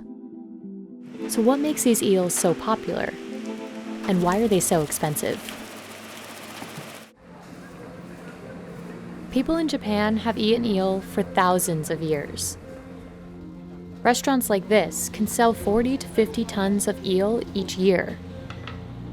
Japanese eel, or Anguilla japonica, can be found across East Asia. But overfishing and changing habitats have caused a huge decline in eel populations. Since 1980, the global catch of eel has declined by more than 75%, which has had a huge effect on price. 近年はとにかくその一年一年のうなぎの仕入れの価格差が非常にすごくて、平気で去年の3倍、また来年3分の1。Unlike other types of fishing, the majority of eels are raised, not caught as adults. Young eels called glass eels are caught in the wild and raised on farms like this. No farms have been able to efficiently breed the eels in captivity, so farmers depend on the catch of young eels to make a profit. ですね、この1年で育てている量は、年によっても違いますけど、だいたい30トンぐらいですね。15万匹か16万匹ぐらいです。Raising this many eels requires constant attention. Michio has been working as an eel farmer for almost 40 years. うなぎの養殖に関してですけども、うなぎは決して強いとは思いませんし、何かそういった病気とか事故とかトラブルがあったらもう本当に 90% 以上のぶどまり率は維持できません。そういった管理、日々の管理というのが非常に重要になってきています。After the cost of the eels themselves, feeding them is the most expensive part. 2 to 3 times a day, workers feed eels this. It's a mixture of fish meal, wheat, soybean meal, and fish oil. 15万匹確実に食べてくれるように努力しながら小さいうちに食べさせるっていうところが難しいですね。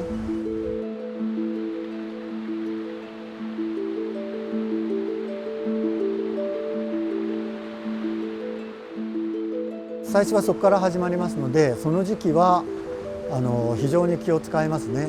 もうその一つの池が何か事故とか何かあればもう全部終わってしまいますので。After 6 to 12 months of work, eels are big enough to be sold.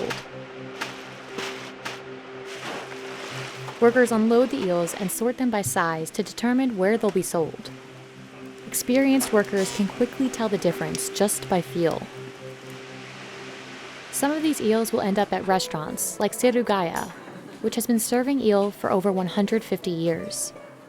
That high demand is part of the reason young eels are so expensive. The final dish is called kabayaki. It may look simple, but preparing it takes years to master. うなぎのことわざっていうのがありまして、よく言われるのは串打ち3年、裂き8年、焼きは一生。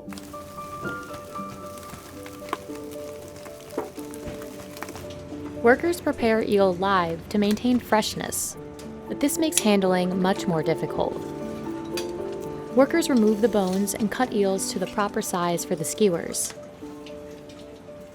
焼きは一生、一生っていうことは要するに死ぬまでかかるってことですけれども。Eel has to be constantly monitored while it's cooking to achieve even grilling. やはり硬すぎず、柔らかすぎず。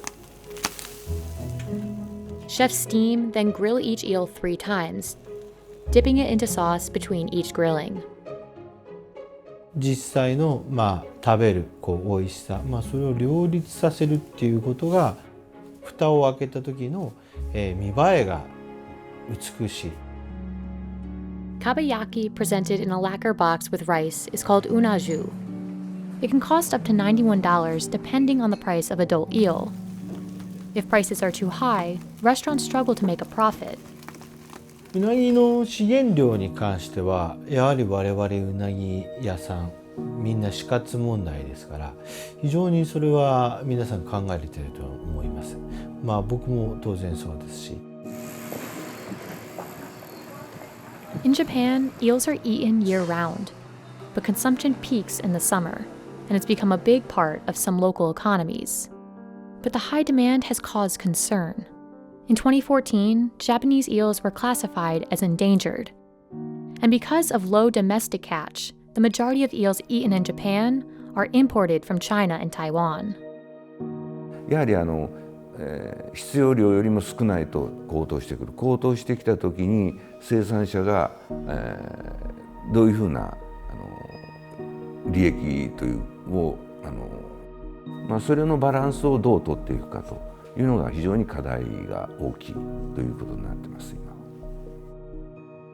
There have been efforts to improve the eel population, like regulating fishing, releasing adult eels back into the water, and researching how to hatch eels in farms.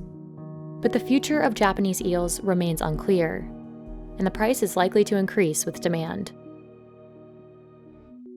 Do you recognize this photo? What about these? They were all taken with a Hasselblad camera. It's a name every photographer knows. But if you wanted to buy this Hasselblad camera, you'd need over $30,000. And that doesn't even include the lens. So why would anyone pay so much for a camera? And what makes Hasselblads so expensive? To understand why people love Hasselblad cameras, it helps to look at this image. If you zoom way in, you can see incredible detail. The photos are fantastic, but it's a little more complicated than that. Hasselblad has been making cameras for 80 years, but they weren't always this expensive. In 1948, Hasselblad's first consumer camera cost around $500, or about $5,900 today. And, adjusted for inflation, its film cameras from the 70s cost around $5,300. But when the company transitioned to digital, the price exploded. In 2004, Hasselblad's first digital camera sold for around $24,000. That was more than a 200% price increase from its previous model, which used film. Okay, so it's expensive, but what actually makes this camera different? Hasselblad's high-end cameras consist of three main parts: the digital back, the body, and the lens. Just the digital back, which includes the sensor, costs over $26,000. The Hasselblad sensor is unique in a way that it's much larger in an area.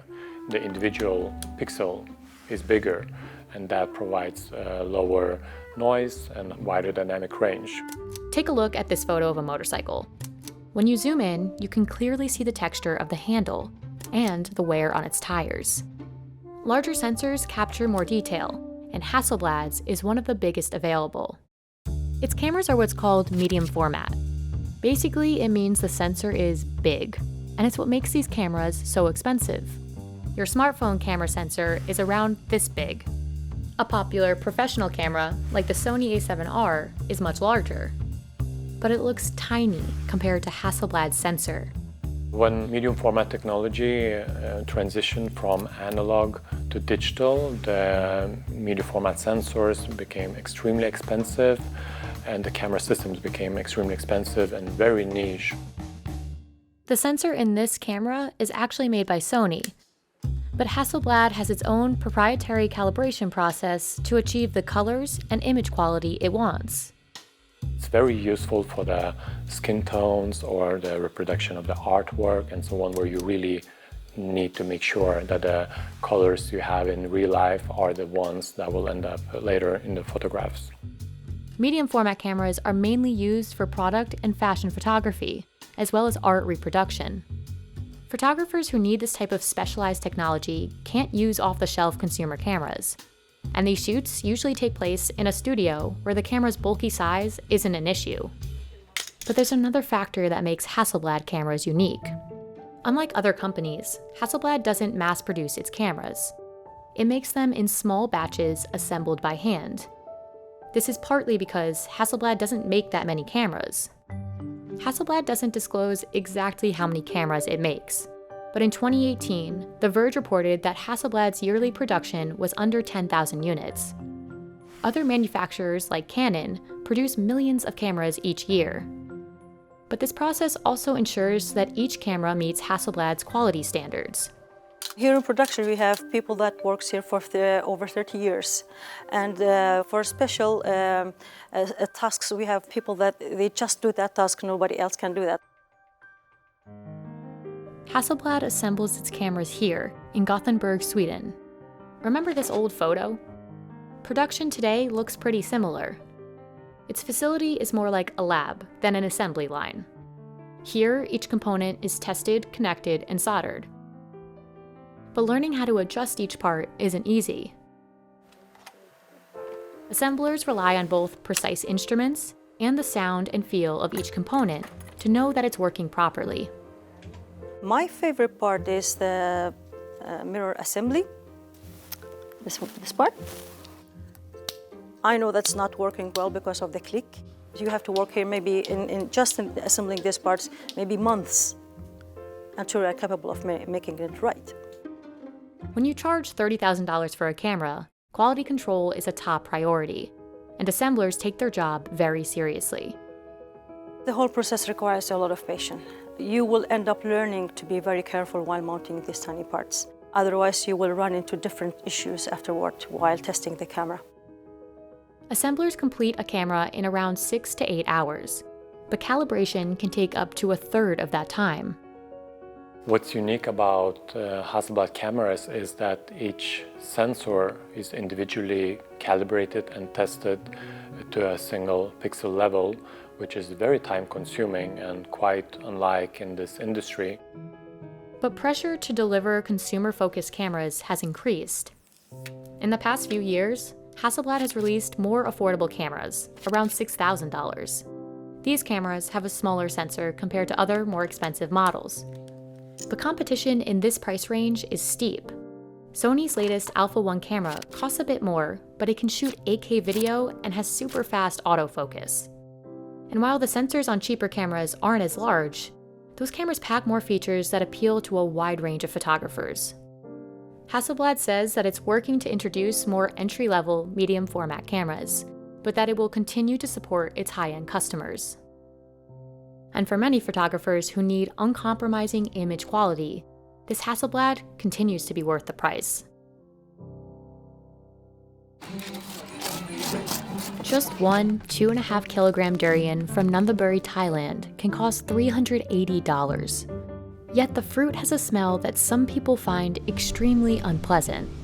In fact, durian is banned in several airports and hotels around the world. But in Asia and the Pacific Islands, durian is known as the king of fruit. In 2019, one Nonthaburi durian sold at auction for $48,000. So what draws people to this pungent, spiky fruit? And why is it so expensive? Thailand is expected to harvest almost 1 million metric tons of durian in 2021. Durian is native to several tropical climates around the world, including Thailand. Thailand alone grows over 300 varieties, but the most expensive durians are grown in Nonthaburi province. They're known as Nont durian. Nont makes up the highest grade of durian in Thailand and is often given as a token of respect. But even among Nont durians, 2 varieties stand out. The most expensive, Kanyao durian, and the slightly more affordable Montong durian.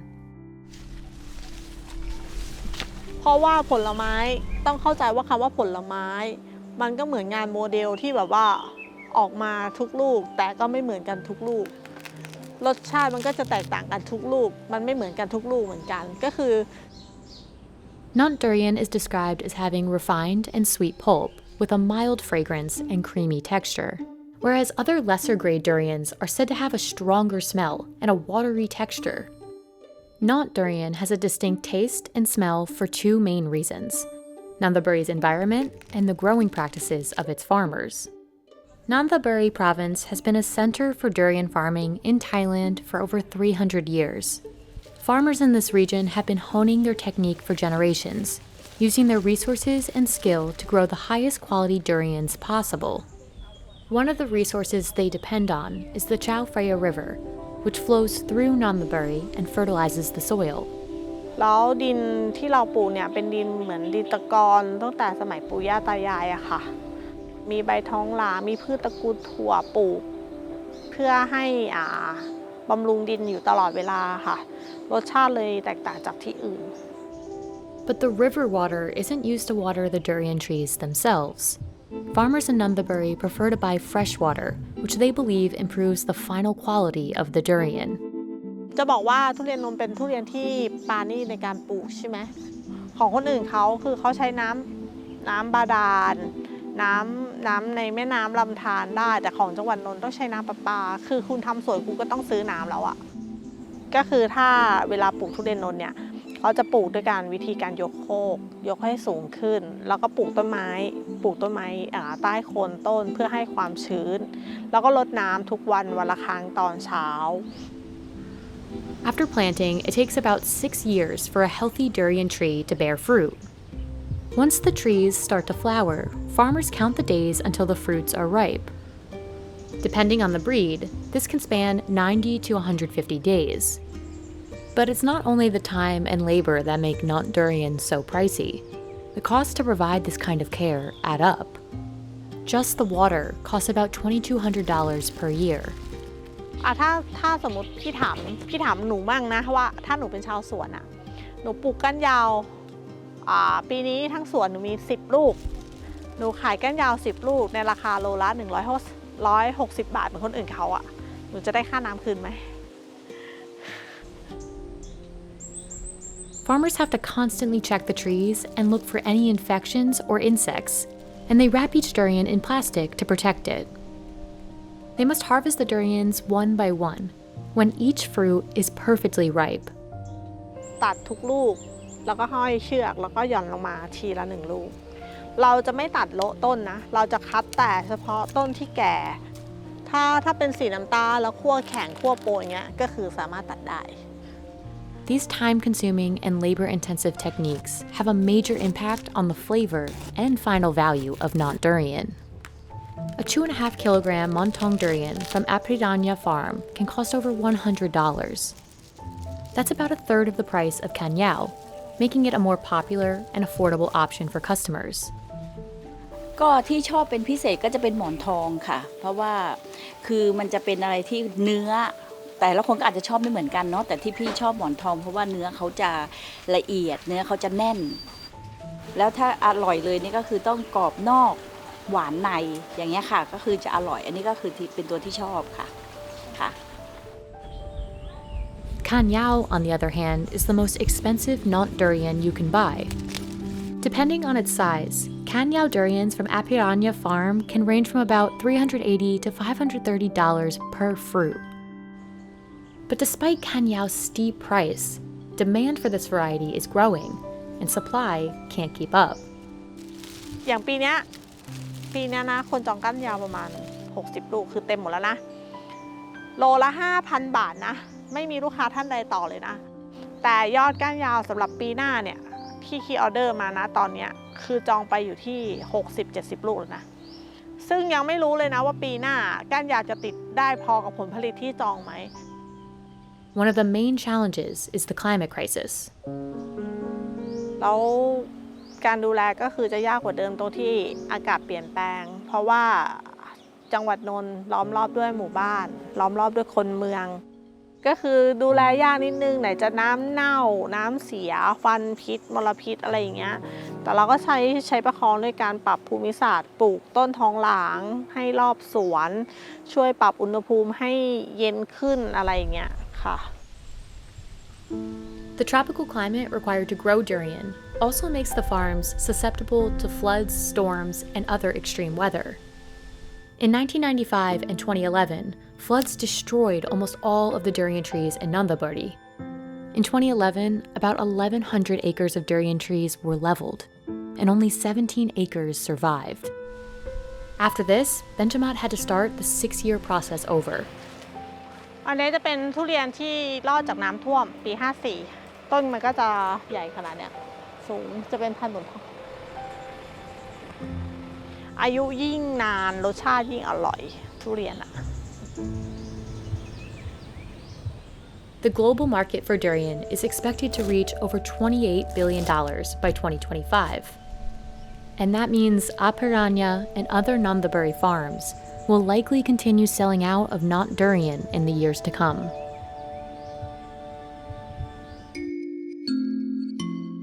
The first thing you notice about Japanese ruby Roman grapes is their size.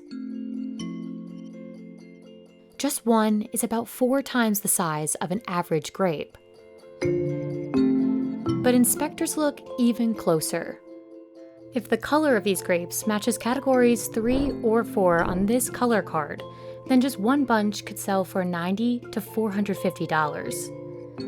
But size and color are just 2 of the characteristics that define these luxury grapes. So what else do inspectors look for?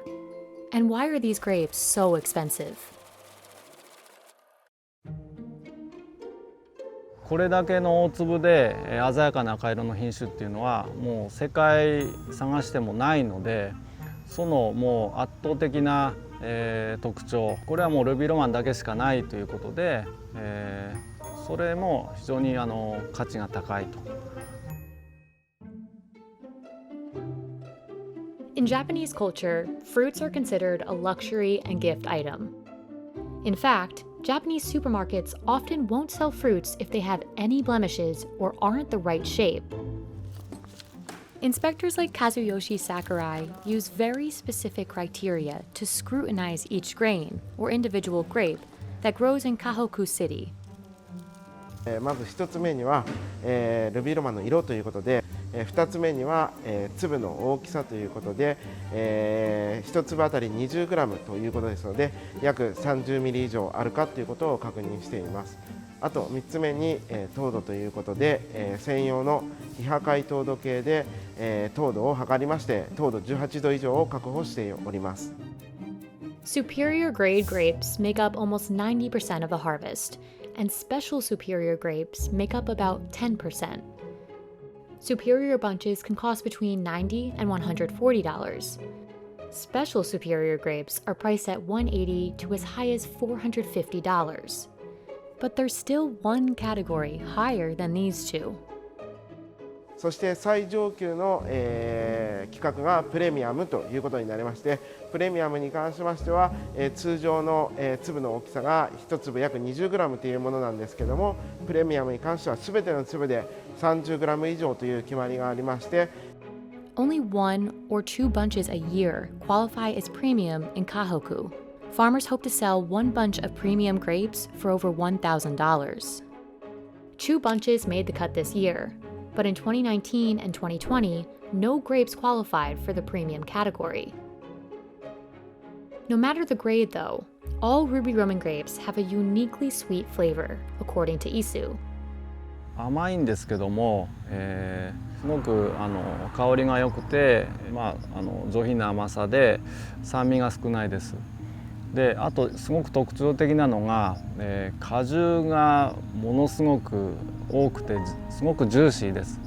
なので皮を剥いて食べるときに、もう皮を剥くと汁が滴り落ちてきて、口に入れたときにもう果汁が飛び散るぐらいジューシーなのが特徴です。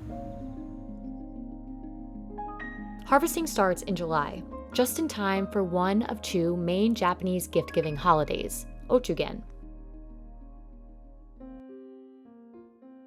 The grapes are only grown in Ishikawa Prefecture, and they're cultivated in greenhouses, where farmers have better control over the growing process.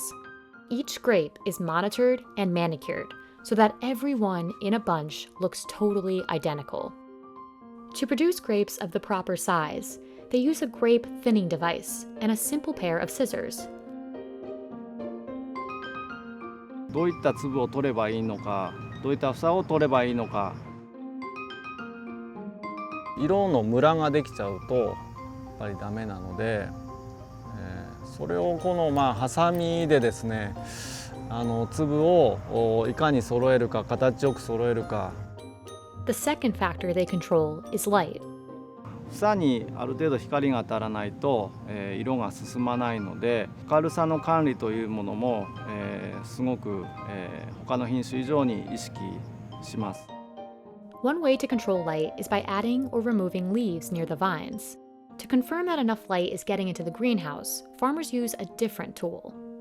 明るさを、スマートフォンで、カメラでですね、かざすとですね、その空の割合が、瞬時に数値化されて、Using a program they developed with a private IT company, farmers can then identify how much light they need to add or subtract. この辺りの房の周囲だいぶ暗いので、まず枝葉を、かき分けてですね、房の周囲に光を入れるように光環境を改善します。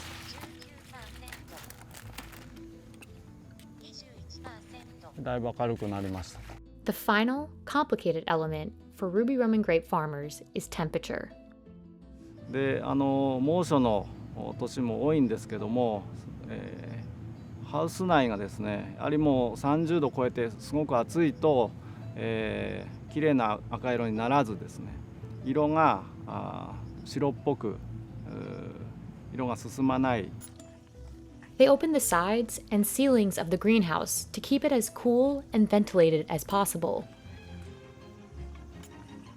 And still, not all the Ruby Roman grapes farmers grow will be up to standard, which is why supply is consistently limited. In 2020, only 25,000 Ruby Roman bunches were up for sale. That's a tiny fraction of the total number of grapes that were for sale in Japan, which was about 163,000 metric tons in 2020. It wasn't until 2008 that the first Ruby Roman grapes went up for sale. The effort to create them started in 1995, when local grape farmers and Ishikawa's Agricultural Research Center came together to develop a new breed of large red grape. 父親は現在不明です。何十品種も、品種がいろいろありまして、そこに赤色の品種、青色の品種いろいろ、混在していたわけですけども、そこの品種の、からですね花粉が、飛んで、偶然その、交配してですね実ができたといったことで、非常にそこはラッキーだったなと、いろいろ割ってなかったら、ルビーロマンが生まれてなかったということになります。What they ended up with is the most expensive grape in the world. So expensive that in 2020, one bunch of these grapes sold at auction for $12,000. That's about $400 per grape. If a single hair is out of place on a high-end calligraphy brush, it must be removed. This intense attention to detail is part of why these brushes can cost over $1,000. You can find a beginner brush for less than $15, but for handmade brushes custom designed for a master calligrapher, artisans spend months turning raw hair into a perfect brush tip. But what makes these brushes unique? And why are they so expensive? Calligraphy is a respected art form in Japan and has been practiced for centuries. But today, there aren't many skilled brush makers left. Yoshiyuki Hata is a third-generation brush maker and has been making calligraphy brushes since he was a teenager. この筆がね、1本作るのに20年かかって、私が50から作り始めて、今70でちょうど完成したんです。His family's workshop in Kawajiri focuses on what they call no-compromise craftsmanship. Each brush tip is handmade by a single artisan. But making these brushes isn't easy. この線が出したい線それに合う筆を作ることですね。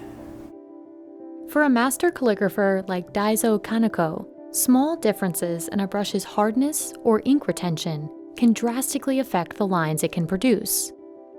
表現したいと思った時にこの微妙な5ミリの差とか長さの差とか本当に少しの硬さ柔らかさやそれから毛のバネの強さとかいろんなことが筆っていうのは一本一本違うので。The dozens of steps involved in brush making start with selecting the hair. Different types of hair have a big impact on the price of a brush. Yoshiyuki's specialty is one of the priciest, goat hair. This hair was collected 50 years ago from the chest of Yangtze River Delta white goats. Hair from this specific breed of goat is classified as type 3 hair, based on its size, luster, and elasticity. It's a highly sought-after hair for brush making because it's soft yet durable and retains ink well. 初心者いうか学童さんが使うのはやっぱり硬い筆、馬、タヌキ。だんだん柔らかいのは今の羊毛筆なんかは腕が19社じゃないと使えないんで。But today, this type of hair is hard to find in large quantities and can cost thousands of dollars per kilogram. Selecting high-quality hair is done entirely by eye, and it's one of the hardest skills for a new brush maker to learn. 原毛用の言ったら色、艶、耐久性、あと見てこれは10年20年持たないないうなけはそこで一本一本こう夜時に抜いていくんですよね。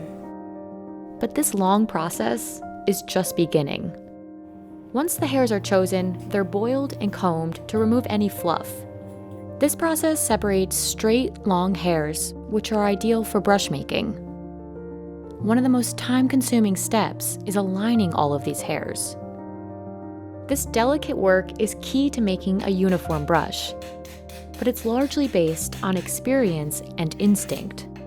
とにかく自分の目と手でこうやって揃えた分が完成形なんよね、先揃えの。Throughout the process, brush makers patiently remove any imperfect or damaged hairs. ですね、無駄毛あんだけ取ったらもう毛がなくなるんじゃないか言われるんですが、それもこれだけ出る印を頭に置いて設計をするから、あれだけ取らないと描くのに割れたりとか、いい線が出ないからね。もう、筆作りを始めたのがやはり工房が遊び場だったんで、ちっちゃい頃からそれはね200パターンぐらいは頭の中にあるんですよね、設計図が。まあやっぱし目と手と勘ですよね。At this stage, Yoshiyuki's vision for a brush starts to take shape. After trimming, he wets the hair and combines different bundles to create a brush that is dense and durable. Then he dips the hair in funori, an adhesive liquid made from seaweed, to hold the hairs together. あと書道家の先生だから出た毛が1ミリ2ミリ0何ミリぐらい言われるから、それに工程でも手を抜いたらその筆は僕はダメじゃもし思いますね。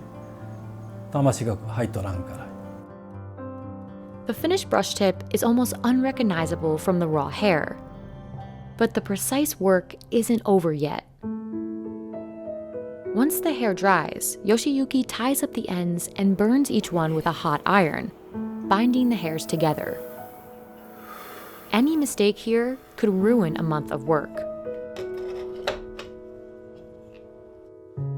Finally, it's time to assemble the brush. Like the brush tip, each handle is custom made. 軸はやはり軸屋さんいて、これは奈良の私たちみたいな親子でやってる職人さんが、太さが皆先生によって手の筆圧大きさが違う。This time-consuming process, along with the materials used, means these brushes can cost 100 times more than a mass-produced brush. The price varies based on the size and type of brush. A larger brush requires more hair, which naturally increases the price. Hata Bunshindo brushes often cost around $1,300, but some brushes can cost a lot more. 僕が作った筆の中で一番高いものは200万ぐらいのものになります。先代が作ったものですと300万ぐらいのものがあります。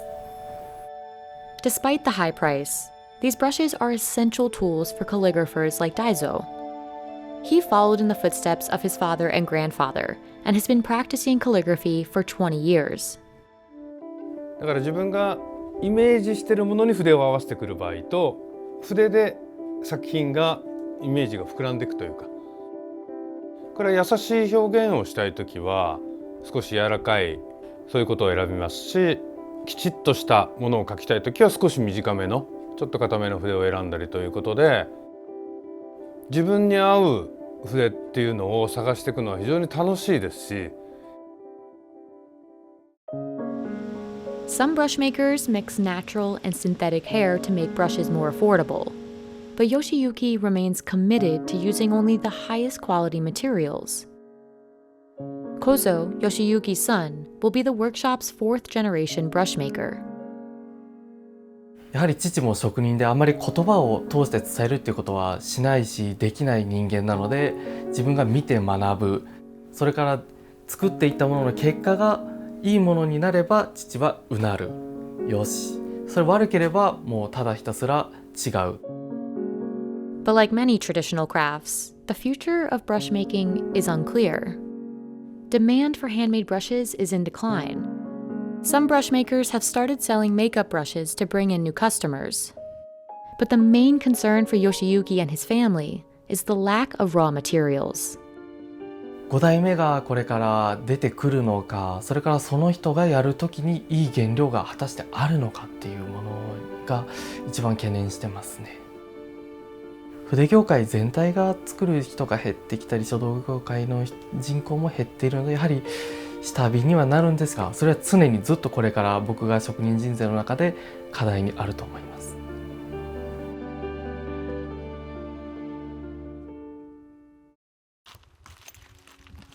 In the remote forests of northeastern China, local harvesters climb trees as high as 100 feet to reach this region's most valuable product, pine nuts. The job is dangerous, but the reward is high for people willing to risk their lives. In the US, pine nuts, which are actually seeds, can sell for upwards of $117 a kilogram. Compare that to the price of pistachios, which can sell for about $39 a kilogram. So what makes pine nuts so special? And why are they so expensive?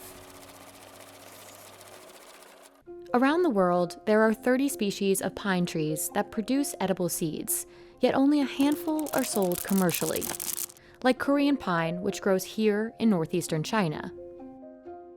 It needs specific conditions to grow, and unlike almonds and pecans, which can be commercially grown on orchards and plantations, most pine nuts come from natural forests. The trees need to grow for at least 25 to 50 years before they bear cones and seeds. Even after all this time, individual trees will only be ripe for picking once every 2 years. When the time comes, local harvesters make their way into the forest to do the most dangerous part of the job the moment they arrive, scaling those 100-foot trees to reach the cones and seeds. 危险就是，其实危险吧有，现在上树的人太少。 Those who are willing climb 20 to 30 trees each day, armed with long poles and spikes attached to their boots, which they use to knock the cones to the forest floor. 脚丫子踩滑了，或是树顶上承包了，完还那些劈的那些树枝了，最危险就这些。 到顶上不往下看的话就是个平的。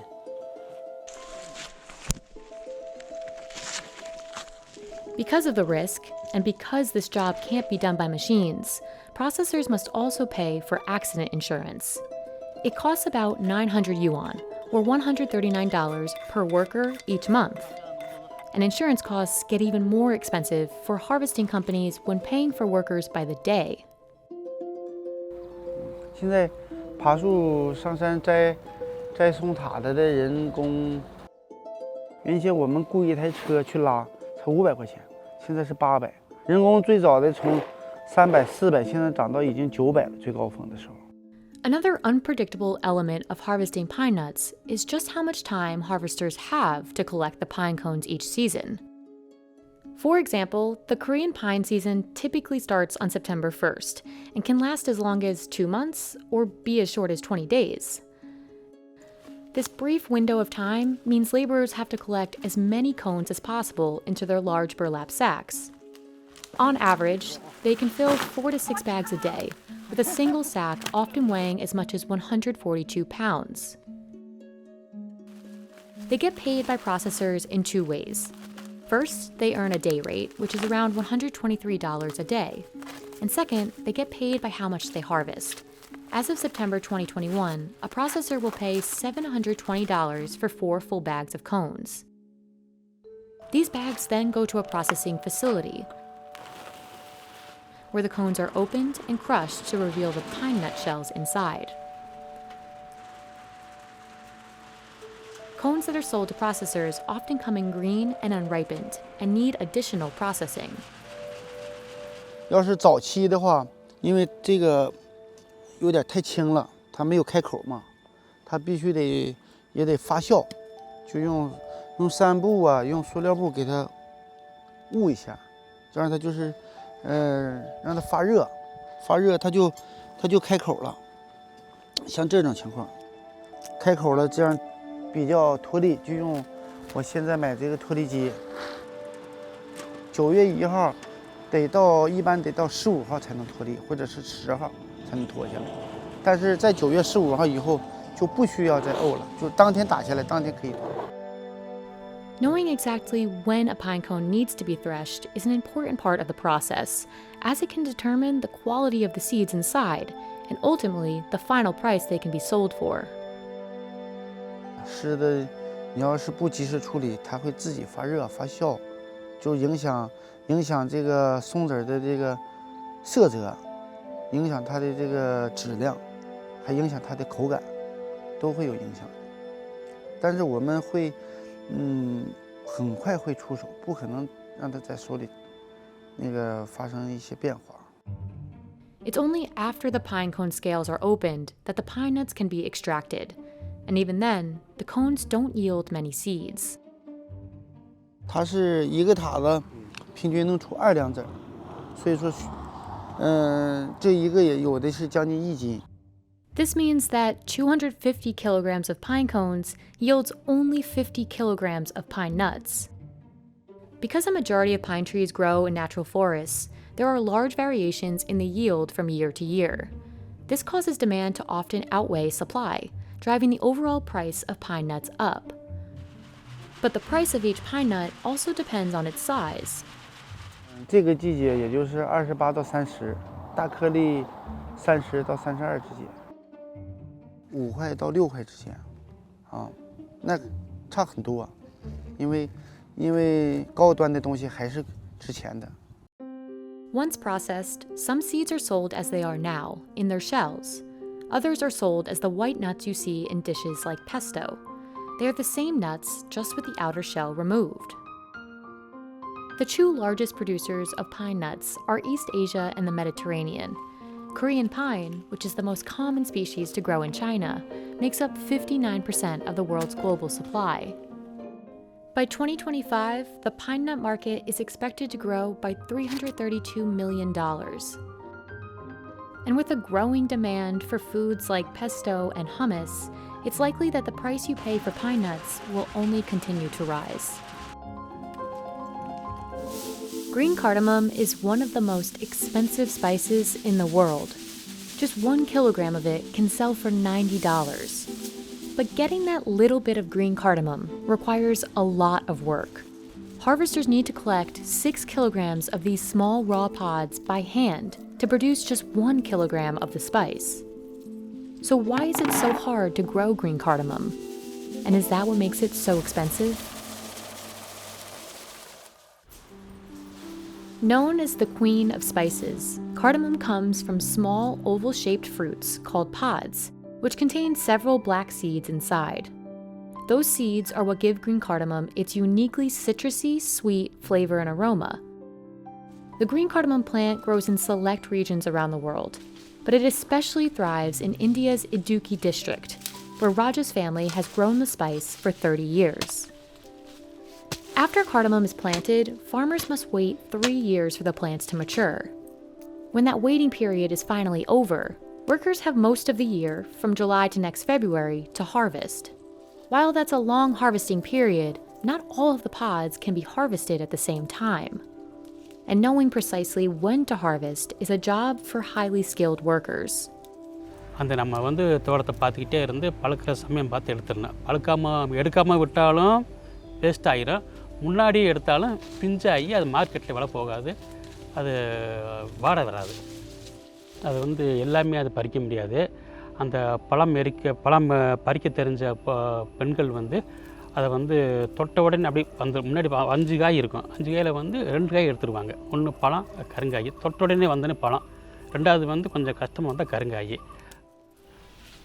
To do the job right, harvesters train for 6 months alongside experienced farmers. This is when they learn to decipher a ripe fruit that can be picked versus a raw pod that is not yet ready to harvest. அந்த காய் எடுத்தோன்னே பழம்னு அது பழுத்து தெரியாது. In the end, the plant doesn't yield much. Farmers harvest a maximum of 10 pods on average from each plant. That number of pods produces only about 1.5 teaspoons of ground cardamom. But harvesting is just the beginning. Only after the pods are dried will they look like the green cardamom sold in stores. You can buy cardamom pods, just the black seeds, or ground cardamom, which are the seeds in powdered form. All of the pods head to a separate location to dry for about 18 hours, within a day or so after harvesting. Any delay will cause the pods to decay and lose flavor. Drying also preserves the spice's green color, a factor that directly impacts how valuable a pod will be and what it will be used for.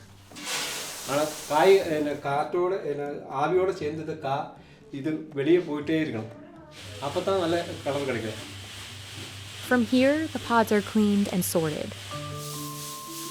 Workers use their hands to push and separate the smaller, lower quality pods through the holes. Each pod is then graded based on its size, weight, and color. Highly valued pods are bigger, greener, and full of seeds.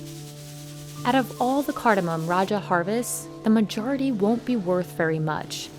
In fact, only a sixth will qualify as good quality, marketable cardamom. இந்த ஏலக்காய் வந்து first quality 8 ஒரு வெட்டுன்னு சொல்லுவாங்க 8 mm.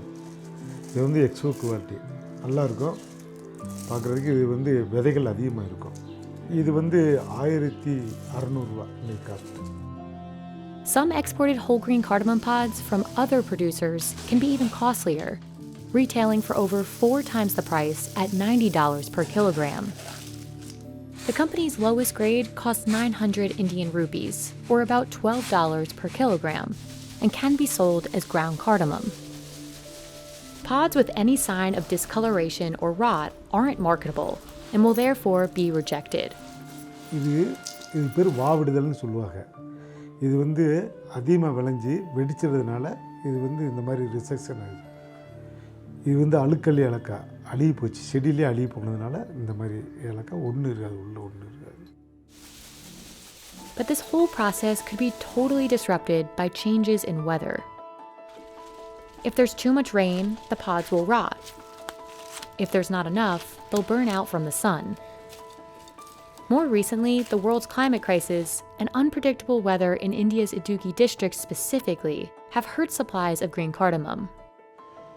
The district makes up at least a sixth of global production and roughly 3/4 of India's green cardamom production. But its supply took a hit in recent years, as harsh weather and rains ruined farmers' crops. This drove up the prices of cardamom in 2019, but didn't necessarily benefit small farmers. In order to make a huge profit, farmers need a large inventory. And when cardamom is sold in small amounts by small farmers, most of the payment is used to cover the cost of production only. Raja spends about 15,000 Indian rupees, or about $200 per acre, just on fertilizer. That's between 10 and 15% of the total profits he'll make off that acre. And those profits often don't cover the total Raja must spend on production. பெரும்பாலும் வந்து நஷ்டம் உண்டாகும்.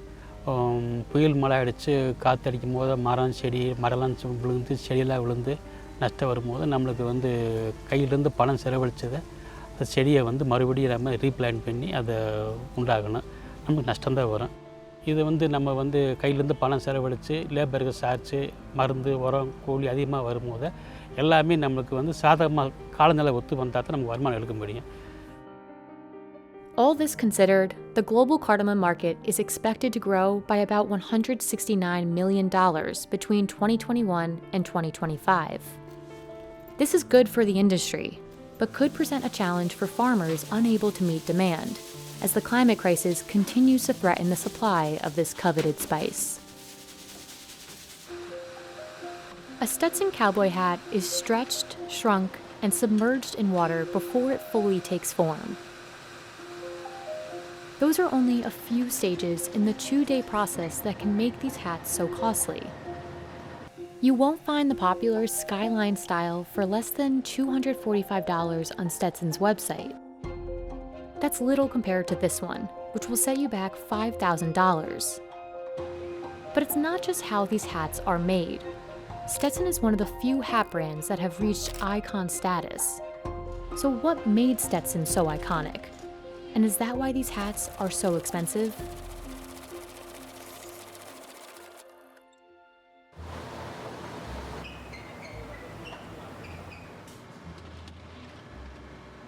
Producing a Stetson cowboy hat is a complicated and costly process. The production begins here, in Garland, Texas, where workers turn fur into felt. Stetson says it's one of the few cowboy hat makers in the US that makes hat bodies from scratch. This means it buys its own raw fur pelts and processes them into felt, compared to some other companies that buy pre-made hat bodies with the fur already blended. Fur is the biggest indicator of quality, and therefore has the biggest impact on price. In the fur room, Stetson stores fur from Portugal, New Jersey, Belgium, and Ukraine. Okay, this is some of our natural beaver. Of course, this is the finer beaver hats are made out of natural beaver. Very tight fur, very durable fur, good for all the weather, rain, nice feel. This kind of fur isn't cheap. Just 1 pound of beaver fur can cost $125, and chinchilla fur can cost 4 times the price. Now consider that Stetson only produces about 2 hats per pound of fur. After the different furs are mixed together, the blend goes through a blower, which separates long hair from down. Stetson uses down fur because it produces a stronger felt. The machines in the factory are crucial, but the job couldn't be done without trained workers. The company employs more than 200 workers at 2 factories to guide the hats through each stage, another element that ultimately impacts the price. About 100 sets of hands touch every single one of our hats as of right now. Workers pass the felt through several stages of shrinking until the proper hat size is reached. Later, during the tipping stage, a worker helps create the crown by stretching and pulling the hat. Then, as an employee turns the felt, brass fingers of another machine push the bottom out to form the brim. One of the last stages of producing the hat body happens here at the forming machine, where the hat is submerged in hot water. An employee pushes down the former, and out comes the final hat body. At the finishing factory, machines taper and shape the crown of the hat, but the next few stages require special attention. Even as a machine sands the hat, an employee again must be there to guide and feel it. The worker will decide when it has reached the proper thickness. At other stations, craftspeople use scissors and pliers to secure the buckle accent. Others cut and sew on the leather strap by hand, then the inner satin lining. No hat makes it out of the factory without a final quality inspection. All hats go through roughly the same process, but premium ones have a few more features that impact the final cost. At $5,005, the Diamante Premier hat is one of the most expensive cowboy hats you can buy. It's made with 2 high-quality furs, chinchilla and beaver. There's also the addition of the 14-karat gold buckle set, which can add $1,000 to the cost of a hat. Quality is only one reason Stetson has the confidence to make a hat like this and be sure customers will buy it. To understand the other piece of the puzzle, you have to go back to Stetson's beginning, more than 150 years ago. The founder, John Batterson Stetson, is often credited with inventing the modern-day cowboy hat and setting the precedent for what this style should be. There are many replicas of the Burberry trench coat, but they were the original, and they sort of set the industry standard for that specific product. And I think Stetson has also done the very similar thing, where they have set a precedent with the celebrities, the politicians, wearing the hat and giving it that added value of, yes, this is a luxury piece. In the late 1800s, sharpshooter Annie Oakley became one of the first famous figures to don the hat. In fact, in 2012, a Stetson hat worn by Oakley sold at auction for just over $17,000. While Stetson saw a dip in popularity in the 60s, demand picked back up in the early 80s, reignited by the release of the Indiana Jones movies. The hat reached the heads of other famous figures, like President Ronald Reagan, around this time too. But by the 21st century, the kind of famous face wearing a Stetson had changed. Dua Lipa's 2021 video for Love Again opens on a shot of a floating Stetson, then a shot of the singer looking stylish and seductive while wearing the hat. And And here are two more notable examples that show how Stetson has linked itself with high status. There's Gigi Hadid holding a Stetson hat in this Vogue shoot in 2018. And 3 years later, Beyoncé wearing Stetson on the cover of Harper's Bazaar in September 2021. Both prove again how the brand has evolved to something worthy of being worn by the world's biggest names. If you idolize those musicians, you're going to want to wear the brands that they wear. The most distinct aspect of a Japanese bow is the length. At over 2 meters tall, these bows are difficult to handle, and making them is just as challenging. Bow makers file raw bamboo and insert over 100 wedges to curve the bow. Depending on the materials, these bows can cost over $2,000. So how are these bows made? And why are they so expensive? Longbows have been used in Japan for centuries, but today you'll mostly find them in a martial art called Kyudo. で、そういうこともなくなり、弓というのは崇高なものであるっていうところから、人と戦わない競技というかものである。自分で自分を見つめることができるものだと思いました。You can buy a synthetic bow for around $400, but many experienced archers prefer the feel of handmade bamboo bows. Kanjuro Shibata's family has been making bows for over 450 years. It all starts with raw bamboo. Kanjuro tries to obtain most of his bamboo locally, from around Kyoto, but it has to dry for 3 years before it's ready to be used. Kanjuro shaves the dried bamboo down to a thickness of 4 to 5 millimeters. This is one of the most physically demanding parts of the process because the bamboo is dense and fibrous. マダ系を使います。加工しにくい。だから弓を作る人間には非常に弓や中瀬でありますけども。A Japanese bow consists of 3 main layers: 2 pieces of bamboo and an inner core called nakauchi. The nakauchi is made out of laminated bamboo and wax tree wood, and it's much harder than the bamboo on the outside.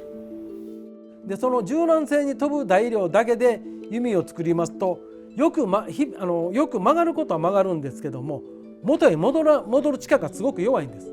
で柔軟性にかける材料と柔軟性に富んだ材料を合わせてそれぞれの長所を生かすためにこういうふうに竹とその木を合わせて作るのが日本の弓なんです。Kanjuro glues filed bamboo on either side of the nakauchi to form the bow. For some bows, he uses a natural glue called nibe, which is harder to work with, making the final product more expensive than the bows that use synthetic glue. But the hardest part is bending this straight bamboo into the shape of a bow. Kanjuro winds rope around the bamboo and inserts over 100 wedges while bending curves into the bow. Because of the bow's length, this process is extremely tedious. But it must be done quickly before the glue dries. Thanks to decades of practice, it takes Kanjuro around 10 to 15 minutes. つくことによって、この竹2枚と中打ちという部材3つがぐっとこう締まって、圧着できます。その時点でだいたい弓の良し悪しは決まってしまいます。Despite the importance of this step, Kanjuro only shapes his bows by eye. でそれは別に型を当てて全部ここの曲がる R はこれだけっていうのは決まってなくて全部自分とやっぱり頭の中で描いたものをこうしようっていう描いたものを全部手に伝えてやっていきますんで今縄を巻いてくさびを打っていたくさびを打って作る形っていうのは弓の自分が作りたい弓の形の反対側の曲線を描かさせるわけ。弓の強さと反発力を高めるような仕事。After the glue dries, Kanjuro removes the wedges and bends the bow into its final shape. 見た目は華奢に見えるんですけども使ってみると手強くて強いだけじゃなくてなんていうかな、キレがいいとか反発力が強いとか、弓の性能というのはやっぱり軽くてその割に強くてキレがある、使ってて気持ちがいい。Kenjodo's bows cost anywhere from $900 to around $2,200, depending on the materials used. But bows made for display can cost a lot more. 弓一針で値段の一番高いものってやっぱり60万70万という意味ありますね。弓の値段としては、漆を塗ったりいろいろ加色すればキリがないんですけども。His family's clients include everyone from local Kyudo practitioners to the imperial family. But Kenjodo wants his bows to be accessible to more people. As long as it doesn't affect the final quality, he tries to make the process as efficient as he can. 僕職人って呼ばれるの好きじゃないんです。なんていうか技術者でありたいと思う。クラフトマンシップってありますよね。私そういう精神量はあんまり好きじゃないんです。この杭一本作るにしても、昔だとこれノコギリでゴリゴリこうやって一本の長さにしてたんですけども、今そんなことしません。電動のノコギリ使ったりするとものの1秒もかからんうちにこの長さに切れていきます。でもノコギリで切るとかなり時間かかります。で時間かかってこういうもの作っていくとどうなるかいうと、最終的には時間がかかりすぎて自分が作ったものが価格が跳ね上がって、いろんな人に特定の人にしか使ってもらえないようなものになってしまうんですね。私がそれが嫌なんで。Despite the high price, using a well-made bow that feels good is essential for archers. で自分が弓を買う時の求めて買う時の基準はやはり引き味、しなやかさとかそういう体にマッチしてくるで、そういう感じを弾いてみて選んでます。で非常に作り手の個性を反映するもんなんで、自分という作り手を信頼して。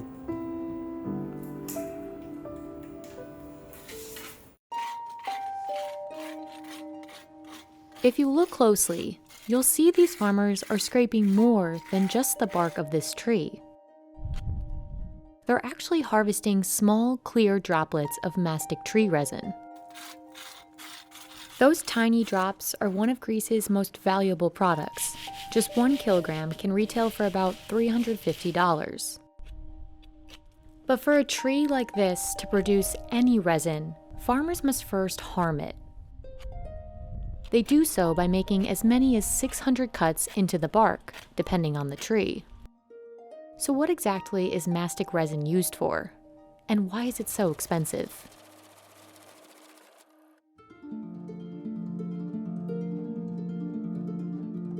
Mastic, or mastiha as it's most commonly called, has been produced in Chios, Greece for centuries. It has a unique flavor and aroma, which has been described as a little bitter, sweet, fruity, and earthy. Though it's not a household name, mastiha goes into a variety of products you might interact with every day. It's found in things like cosmetics and desserts, and on its own, the texture is chewy, hard, and gum-like, which is why mastiha has been produced as a natural chewing gum for years. Producing this resin requires continuous work throughout the year, but the most critical stage starts in July, when farmers must first hurt the trees. This is the point where farmers go one by one to each tree, every week for about 2 months, making incisions into the branches. Many cuts like this would permanently damage or kill other kinds of trees, but not this kind. Το δέντρο παράγει το μαστίχι ουσιαστικά για να επουλώσει αυτές τις τομές που εμείς του προκαλούμε. Είναι ουσιαστικά η άμυνα του δέντρου, ούτως ώστε να κλείσει την πληγή του. Alexei makes anywhere from 20 to 600 incisions, depending on the age of a tree and the number of branches. It's important that farmers don't cut too deeply into the tree. If they do, they could damage the tree's core. The trees can also heal from these deeper cuts, but it will take them 3 times longer to do so. And if the farmers make too many deep cuts into a tree, there's a risk the tree will die. And although bigger, older trees require more work, they'll ultimately yield more resin. Ένα δέντρο για να μπει στην παραγωγή και να αρχίσει να αποδίδει μαστίχα χρειάζεται περίπου 5 με 7 χρόνια, αλλά για να μπει στη full παραγωγικότητά του θα χρειαστούν περίπου 15 με 20 έτη. Τότε είναι η καλύτερη περίοδος του δέντρου, από τα 15 έως τα 50 του έτη. Even when a tree reaches its peak, it typically produces only about 200 grams of resin per year. In September and October, farmers complete the most physically demanding part of the process, collecting the resin droplets. They use tools called kamotiri to scrape the secreted resin from the bark. If this work isn't done right, harvesters risk breaking the resin into small pieces and losing money.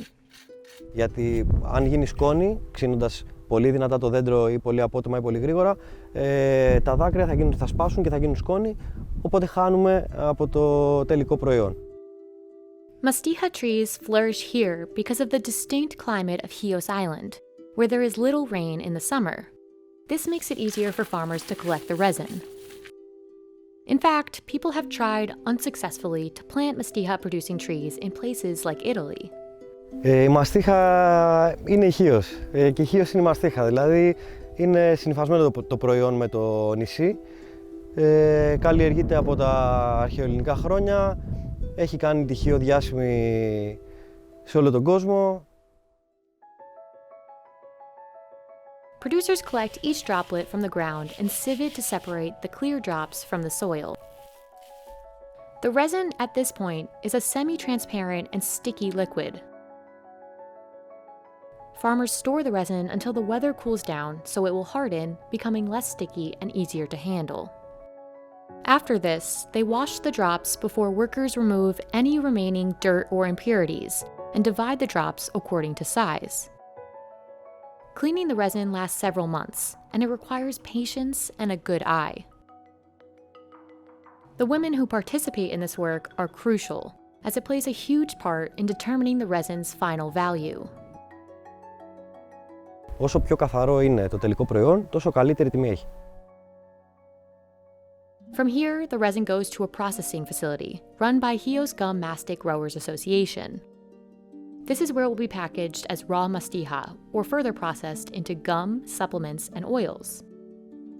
A pack of raw mastic resin like this retails for about $3 for just 10 grams. Exported resin can retail for a bit more, at $35 for 100 grams. Αυτή τη στιγμή η Ένωση εξάγει το προϊόν της μαστίχας σε 55 χώρες. Από τη συνολική παραγωγή που την περσινή εισοδιά ήταν 216 τόνοι, έχουν εξαχθεί το 80 περίπου της παραγωγής. Στην Ελλάδα καταναλώνεται περίπου το 20% ως φυσική ρητίνη, αλλά και ως παράγωγο σε τελικά προϊόντα. Another reason the resin remains so valuable has to do with its presumed health benefits. In 2015, the European Medicines Agency recognized mastiha as a form of traditional medication for treating stomach issues and skin wounds. But the varied uses of this resin and its incredible value make it vulnerable to imitation. As a way of preventing this, the European Union has recognized mastiha produced in Chios as a protected designation of origin product. The production of the real mastiha faces a threat from the climate crisis too. In 2012, fires ravaged Chios, and almost 30% of mastiha trees were destroyed. Then in 2016, another fire destroyed almost 90% of trees, making an already difficult production all the more challenging. Δηλαδή υπάρχουν χωριά που σχεδόν καταστράφηκε η παραγωγή τους, κάηκαν σχεδόν το σύνολο των δέντρων. Αυτό καταλαβαίνουμε ότι είναι τραγικά δύσκολο, γιατί μπορεί ένα δέντρο να είναι 50 χρονών στη μέγιστη παραγωγή του και ξαφνικά ένας άνθρωπος θα πρέπει να περιμένει μια πενταετία, εφταετία στην οποία πρέπει να κοπιάσει για να καταφέρει να μεγαλώσει ένα δέντρο, το οποίο βέβαια δεν θα είναι και παραγωγικό όσο ήταν το προηγούμενο που κάηκε. But despite this damage, demand for mastiha continues to grow, and naturally, this is good for farmers with lots of trees. Alexei sells 1 kilogram for about $99. This is the cost before the jump in price when the resin is sold at retail. He produces about 1,000 kilograms of resin each season. Even with the cost to maintain the trees, this work provides him a good living. And beyond good returns, the work these farmers are doing continues to preserve a centuries-old tradition only found in Hios. Every year, Gihei Fujara goes into the mountains hunting for this, a Matsutake mushroom. If the harvest is low, wholesale Matsutake can cost over $500 per kilogram. And over the past 70 years, Japan's harvest has declined by over 95%. Now, the mushroom's future is unclear. So what makes these mushrooms so expensive? And why have they almost disappeared? Matsutake can't exist without trees. They grow connected to the roots of red pine trees in a symbiotic relationship. Matsutake grow in several countries, including China and South Korea, but Japan's fetch the highest price. In 2021, the season's first Matsutake were auctioned off for over $7,000. They're harvested once a year, from around September to November. But because the domestic harvest in Japan has plummeted, the price is volatile. Unlike other prized foods, it's not a problem of overharvesting. It's a problem of changing habitat. Matsutake can't be grown on farms. They have to be foraged by hand. But foraging is no easy task. Gihei Fujara has been foraging Matsutake for over 60 years. There's a lot of anticipation leading up to each harvest season. もう本当に所得はバラバラっていうかね、昨年のように干ばつの時にはね、水をかけたところは出ましたけれども、一昨年は、戻り温度で出ないし、ボコボコですね。Gihei forages from dawn till dusk, returning home around midday to empty out his baskets. Even for someone with his experience, it can be hard to predict the quality of a harvest. 今年はね、まあみんな豊作っていうようなことを言ってますけどね、品物が悪いです。温度が高いためにね、虫が非常に活発して働いておりましてね。Even with a good harvest, these mushrooms are difficult to find. They blend in with the forest floor and often don't grow at the base of a tree. Knowing where to look is a result of decades of foraging on this mountain. でどの木が不金木であるかってことはわからないけれどもね、人間が心地よく休めれるそういった場所が一番、人間がね、一休みするか気持ちがいいな、ここは風通しが良くてこぼれ日程度しか日は当たらないしって、山と山行ってね、好きなことをやって、家族が食べていけるってことは、まだ使えるんじゃないかね。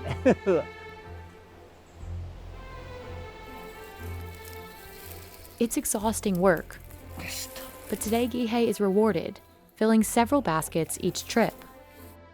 But his work isn't over when the harvest ends. In the off-season, Gihei goes back to the mountain and tries to cultivate Matsutake.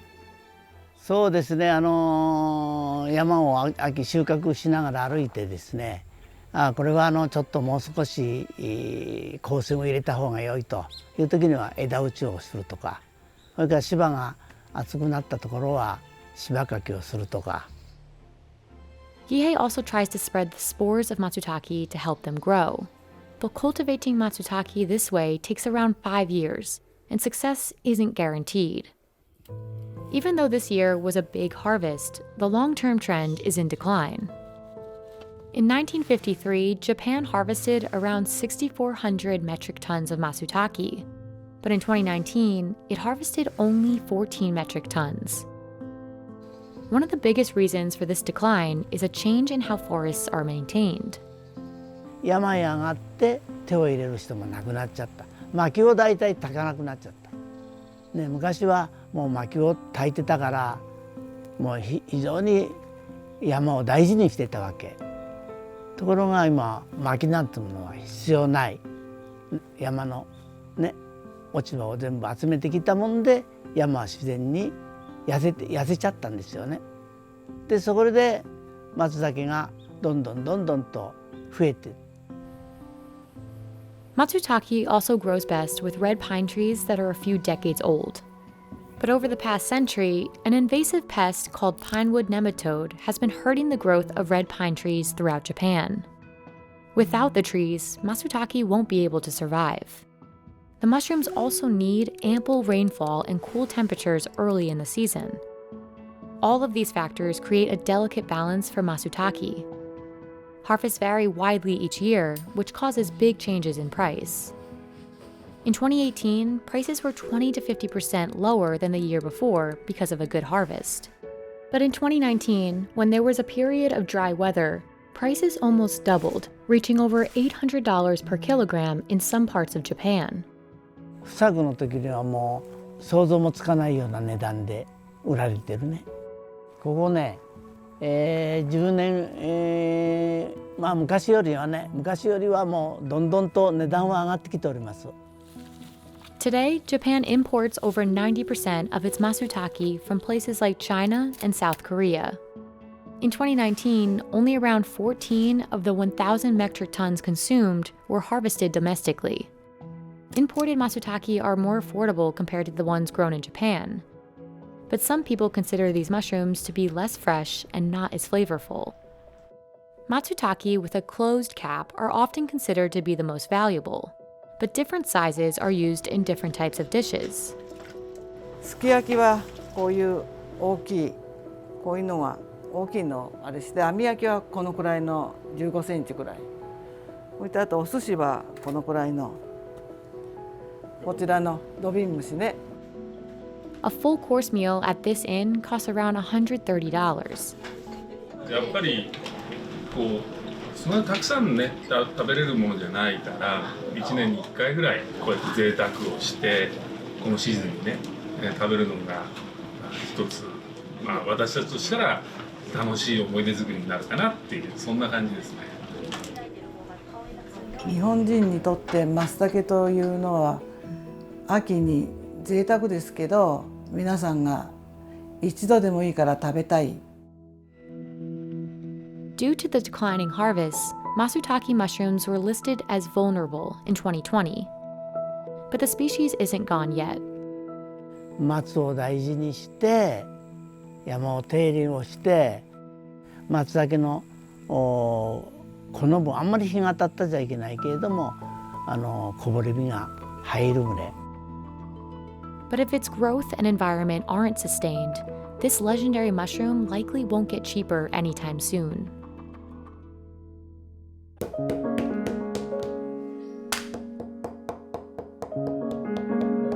Zisha Teapots are made by artisans like Boken Tang. She had to study for 25 years to be considered a senior teapot maker, which lets her sell a teapot like this for $20,000 to $30,000. 因为你要真正就是流程，像这个，你总快像我熟练了，也要到8天到10天的，是吧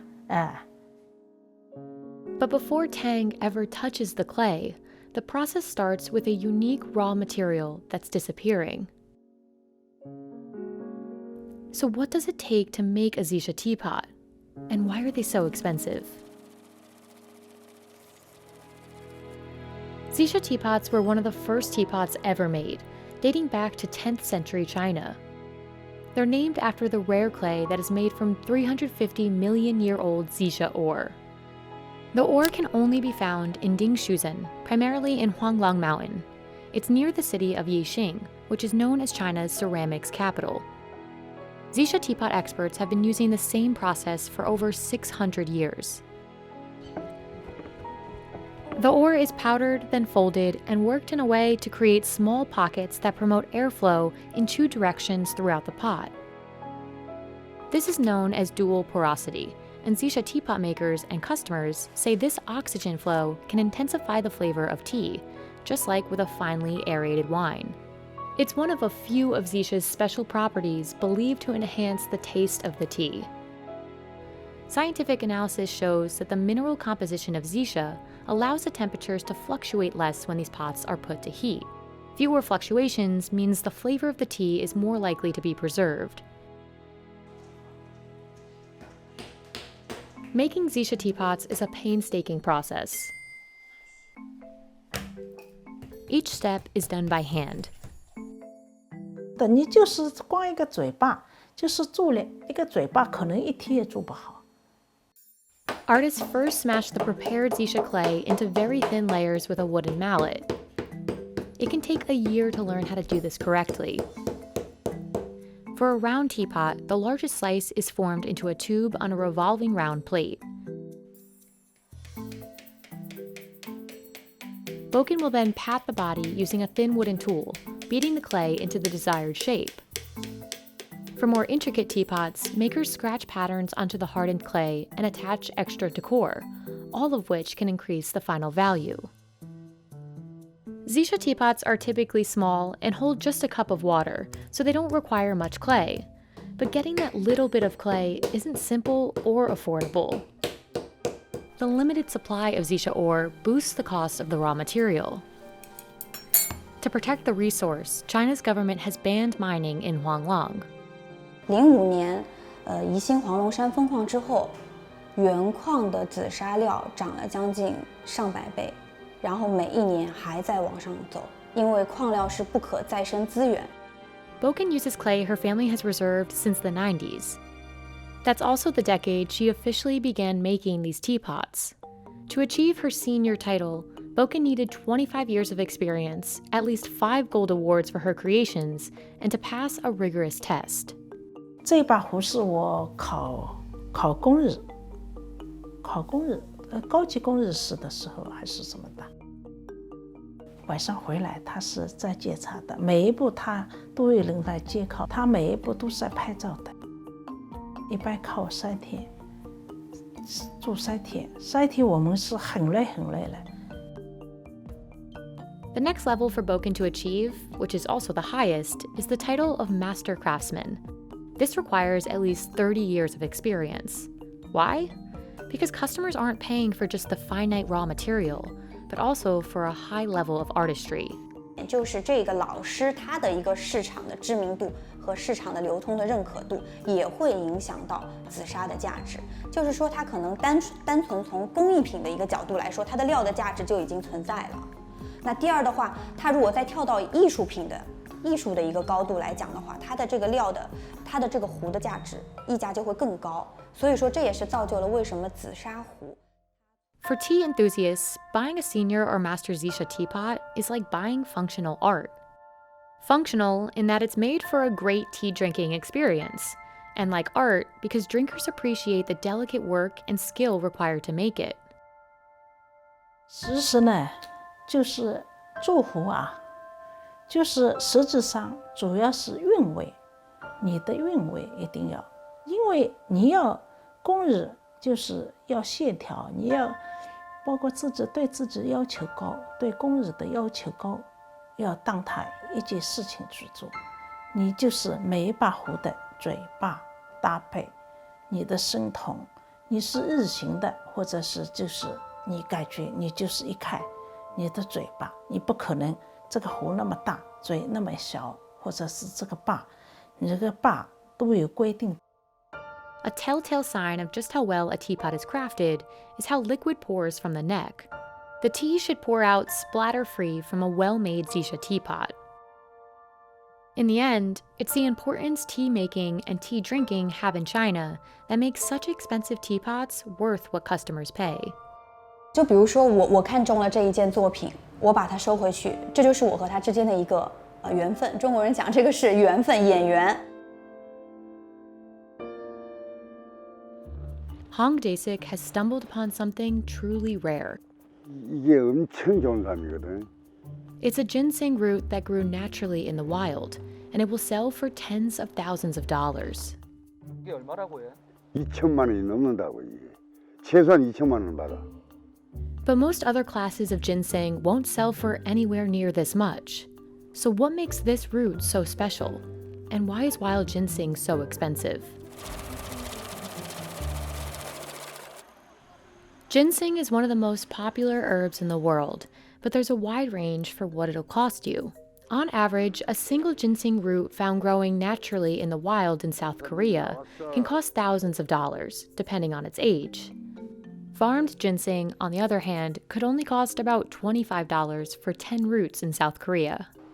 The third category is in the middle. It's called wild simulated ginseng, and it can cost hundreds to thousands of dollars. For 28 years, Hong Dae-sik has been growing and harvesting wild simulated ginseng in the mountains around Sancheong, South Korea.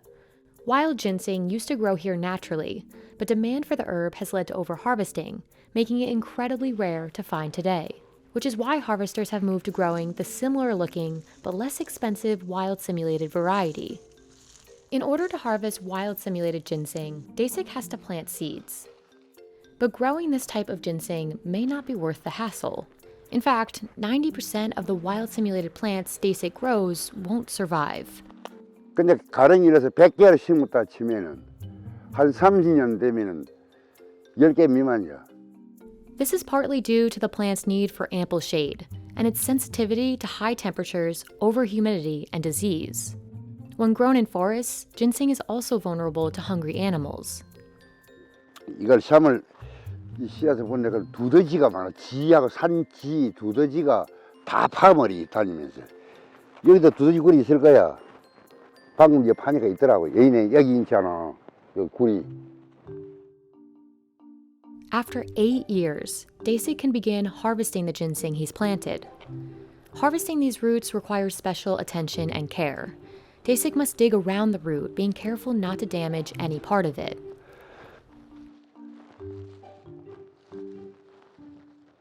이게 뿌리가 그대로 있어야 돼. 그 자연 그대로. 그래야 이 상품성이 있지. 이 잠 뿌리라도 하나 떨어지면 상품성이 없는 거야 이게. 그래서 이런 것은 엄청 비싼 삶이기 때문에 사람들이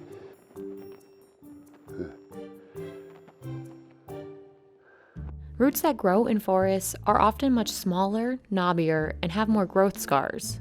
Similar to trees, growth scars on ginseng can be used to determine its age. And the more scars, the higher the price. 보통 산에서 키우는 사람들은 한 8년 이상 키우면은 이제 출하를 하거든요. 출하를 하는데 한 8년짜리 되면은 한 10만 원 정도 제대로 큰 거. 속임수 없이 그냥 양심대로 하면 한 10만 원 정도 보면 돼요. 근데 10년이 넘으면은 거의 배로 뛰죠, 이제 가격이. 그럼 한 15년 정도 되면은 한 15만 원에서 20만 원. But the most expensive ones are both old and found naturally in the wild. 기본적으로 우리가 산삼이라고 이야기하면은 기본 단위가 몇 천만 원에서 몇 억 그렇게 갑니다. 그런 것 같은 경우에는 이렇게 한 3뿌리, 4뿌리 정도 해서 한 1억에서 한 2억 정도 간다. So why are older and wilder ginseng roots so valuable anyway? Older roots are believed to have higher concentrations of ginsenosides, the all-star bioactive ingredient of ginseng that many believe gives it medicinal benefits. Higher concentrations of these compounds are believed to make the root more potent. But not all of ginseng's benefits have been scientifically verified. While some studies suggest ginseng has medicinal benefits, like reducing pain and improving learning, other studies debate its effects. This study suggests ginseng is no more effective than a placebo in enhancing physical performance. And this larger study suggests that the clinical efficacy of ginseng remains to be established. Once harvested, ginseng spoils quickly at room temperature, so fresh roots are typically consumed immediately, brewed in tea, or preserved in liquors. Because of its short shelf life, a majority of the ginseng products you'll find in stores are sold in liquid, dried, or powdered forms. Since 2011, wild simulated ginseng has been listed as a special forest product in South Korea, with everything from cultivation to distribution controlled by the Korean government. And like other labeling certifications, wild simulated products in Korea need to pass inspections to guarantee their quality and authenticity. This helps ensure the product is high quality and sustainable, while giving ginseng harvesters like Dae-sik the opportunity to profit from the crop. And as demand for alternative medicines and healthy foods increases, the pressure to supply wild and simulated ginseng will also likely grow, which is why creating a sustainable market for ginseng is more important than ever. In Kalymnos, Greece, divers have long profited from one of the ocean's natural treasures, sea sponges. You can pick up a synthetic sponge for just a couple of dollars, but a single sea sponge hand-harvested from the Mediterranean sea floor could set you back $30. Harvesting these sponges is dangerous work, and the risks don't guarantee big rewards. Sponges used to be plentiful in the Mediterranean, but these days they're hard to find, and it's making this already difficult job harder. So what's happening to the sponges here? And is this what's making them so expensive? Synthetic sponges, like the ones commonly used to wash dishes, are cheap, and that makes them popular. But natural sea sponges have been used for centuries, and they're still essential for pottery, painting, and even as a surgical tool. But to get your hands on a sponge like this, a diver first had to hand harvest it from the sea floor. High-quality commercial sea sponges are found in select regions, including off the coast of Florida and the Caribbean Sea. The most valuable ones are largely found here in the Mediterranean. But they're not so easy to come by, and it means the dangerous effort to find them isn't always worthwhile. One of the most dangerous parts of harvesting sponges happens at the end of a dive. Although it's less common now, the most common injury divers face is decompression sickness. This happens when divers transfer from a high-pressure environment to a low-pressure environment too quickly. Nitrogen builds up in a diver's body as they go deeper underwater, and the body needs time to release this nitrogen before reaching the surface. Otherwise, divers risk hurting parts of their body, or worse.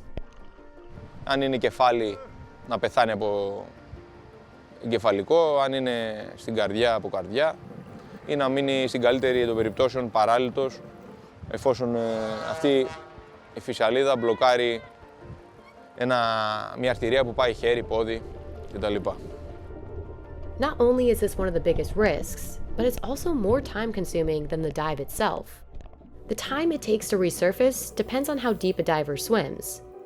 A diver might only spend 30 minutes diving at 50 meters, but they could spend between 1 and 2 hours just returning to the surface safely. Ανάλογα με το βάθος και το χρόνο, ο δίτης πρέπει να κάνει την αντίστοιχη αποσυμπίεση.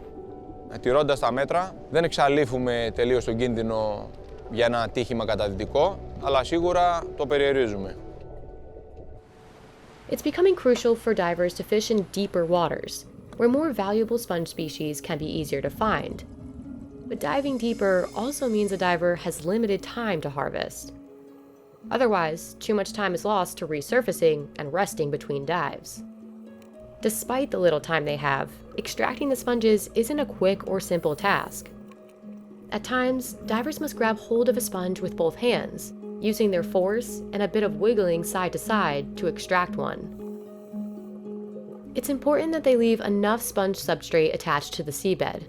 That way, the sponge has the potential to regrow, and the population can be sustained. Another hurdle divers face is how many sponges they can harvest. In shallow waters, divers can harvest only as many sponges as they can carry. Typically, a diver will carry about 3 to 4 nets worth of sponges, or about 8 kilograms, to the surface, before going back down to search for more. But there's no guarantee a diver will find that many sponges. Today especially, there's a good chance they'll return with fewer sponges than they hoped for. Το σφουγγάρι ήταν το μαύρο χρυσό.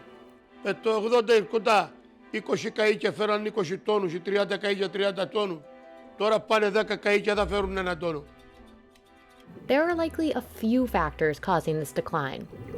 Τώρα που με αυτές τις παραξενάδες του βυθού, της φύσης, έχει επηρεάσει το βυθό. Antonis Kamparakis spent 50 years diving for sponges. He believes the climate crisis is one major cause of the declining population. The other main issues are likely waste and disease. Να, το σφουγγάρι, όσες τρύπες έχει, τόσους μικροοργανισμούς έχει μέσα. Είναι τόσο λεπτοί λοιπόν οι οργανισμοί που όταν πάει να πούμε οτιδήποτε βρώμικο πράγμα, Θα ψοφήσουν λοιπόν οι οργανισμοί αυτοί και ψοφάει και το σφουγγάρι. Κατάλαβες. Sponges used to be known as soft gold in Greece. They thrived in these warm waters, which is why the Greek islands, and especially Kalymnos, have historically been a center for sponge fishing. But the dangerous nature of this work and the lack of sponges in the sea make it difficult to find divers who want to do the job. Compared to the hundreds in the 60s, only about 30 to 40 people still dive for sponges in Kalymnos today. And this is actually one of the reasons the prices of some sponges have gotten so high. Because fewer people dive for the sponges here, and because the ones that are left are difficult to find, the sponges have more time to grow. And this means the ones divers do find are often bigger, which makes them more valuable. At a separate processing facility, producers clean batches of the extracted sponges to remove any remaining black residue from the sea. A worker then trims each sponge one by one. Although bigger sponges are worth more, workers often cut them down. This makes the sponge easier to clean and bathe with, and naturally more marketable. Nicholas Makriplis processes 5 sponge species from the Mediterranean. Sponges from this region are desirable for their durability and softness. Και αυτή είναι η ουσιαστική διαφορά που έχουμε με τα σφουγγάρια της εισαγωγής, έτσι. Της Καραϊβικής και του Gulf of Mexico και της Κούβας και όλα αυτά τα σφουγγάρια. Αυτά τα σφουγγάρια δεν έχουν τόσο χρόνο γιατί έχουν ψηλές θερμοκρασίες, αναπτύσσει το σφουγγάρι πολύ πιο γρήγορα. Ενώ το μεσογειακό σφουγγάρι θέλει για να έρθει σε μέγεθος εμπορεύσιμο θέλει 4 χρόνια, θέλει 5 χρόνια. Καταλάβατε, γι' αυτό το κάνει και ιδιαίτερο αυτό. Τώρα, όσον αφορά την αντοχή και την ποιότητα, πάλι επιμένουμε στο μεσογειακό σφουγγάρι. Fino is one of the most coveted types he sells. A single 12-centimeter sponge of this species can retail for $30. Το premium το πληρώνεις για όλα αυτά που έχουμε πει. Είναι ένα φυσικό προϊόν. Όλες οι διαδικασίες του είναι με το χέρι. Κάνει κατάδυση ο άνθρωπος στα 40-45 μέτρα ο δίτης για να το βγάλει. Στη συνέχεια υπάρχει μια επεξεργασία η οποία δεν είναι βιομηχανοποιημένη, έτσι.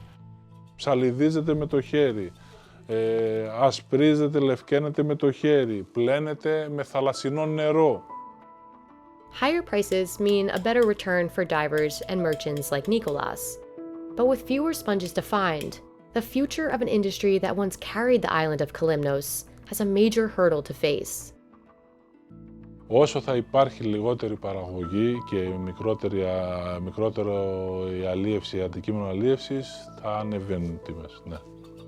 Το θέμα είναι πόσο εμείς θα αντέξουμε να βρισκόμαστε σε μια δουλειά η οποία θα είναι αυτή η οποία δεν θα μπορεί να μας δίνει αρκετό προϊόν για να μπορέσουμε τη ζήτηση, να ικανοποιήσουμε τη ζήτηση.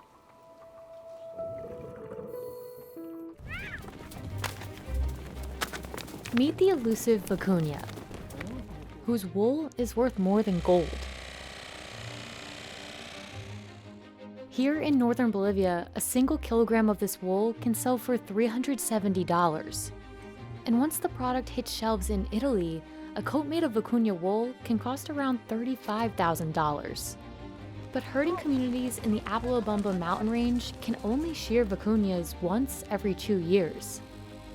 And while conservation efforts have ensured that vicuñas thrive in their natural habitat, this can mean danger for communities rounding up the wild herd. So how are conservationists and local communities working together? And why is the wool they produce so expensive? Vicuña wool is extremely fine compared to other furs. Vicuña wool density is measured in microns. An adult vicuña produces wool that measures 13 microns. Compare that to alpaca wool at 22 to 24 microns, or llama at around 30 microns. This ultra-fine fur is what makes vicuña wool the most expensive textile in the world. But to produce fine wool like this, the first step is capturing the herd. The herding day begins with a traditional ceremony. And then, in comes the fleet. Sen moto no asa pillar neona vicuña, no? En la moto también hay accidentes que sufren. Eso es lo más costoso. Y se friega, entonces no cuesta simplemente unos 200, 300 bolivianos, sino que hasta 1000, 2000, a veces algunos así, ¿no? Si es motor, todo. The community began preparing for this capture a month in advance. In addition to monitoring the herd and tracking its movement, they must build what's called a capture chute. This acts as a herding device to move the vicuña toward a temporary enclosure. Es en el arreo, ese es más difícil porque son dispersos los grupos, entonces a veces, digamos, hay poca gente. Puedes juntar todos, pero ya no haces llegar como hace rato, se hacen vencer ya todo. Que la vicuña no es igual que alpaca. Alpaca tiene menos fuerza, la vicuña tiene más fuerza y fácil puede, digamos, accidentar, ¿no? Once the vicuñas are properly grappled, they can be sheared. Their fur must be at least 2.5 centimeters long for collection.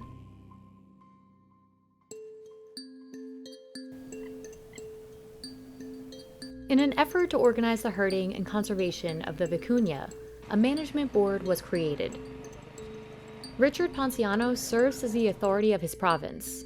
Al conseguir fibra de vicuña, digamos, las comunidades aumentan, ¿no?, su calidad de vida. Ayuda a todos los comunarios en su ingreso de la economía. Embracing the herd of vicuñas is important because raising camelids like alpacas is an essential way of life here in Bolivia. Esta región simplemente vivimos de crianza de camellos. Simplemente eso. No produce ni una papa en este sector. Todo es alpaca en ese sentido. Unlike alpacas, vicuñas cannot be domesticated, and they are much more difficult to come by. But the good news is that the herd is growing. As of 2019, the vicuña count in Apolobamba was over 12,000, and it is estimated to have grown another 9% since then. This is an astonishing number, given that at one point there were only about 65 vicuñas left in this region. The vicuñas in the Apolobamba Integrated Management Natural Area, or ANMI, are now protected, and the years in between shearing are entirely focused on conservation. El tema de la vicuña les ayuda mucho, porque se trabaja, digamos, 1 o 2 semanas en el año. Y de esto muchas comunidades, cada uno puede percibir 5, 6 mil, 7 mil bolivianos, dependiendo del éxito que hayan tenido en esa época. That's Umber Alberto, a technical manager overseeing 18 different communities in the areas that shear vicuñas. A veces nosotros tenemos un lema, decimos vicuña esquilada, vicuña salvada.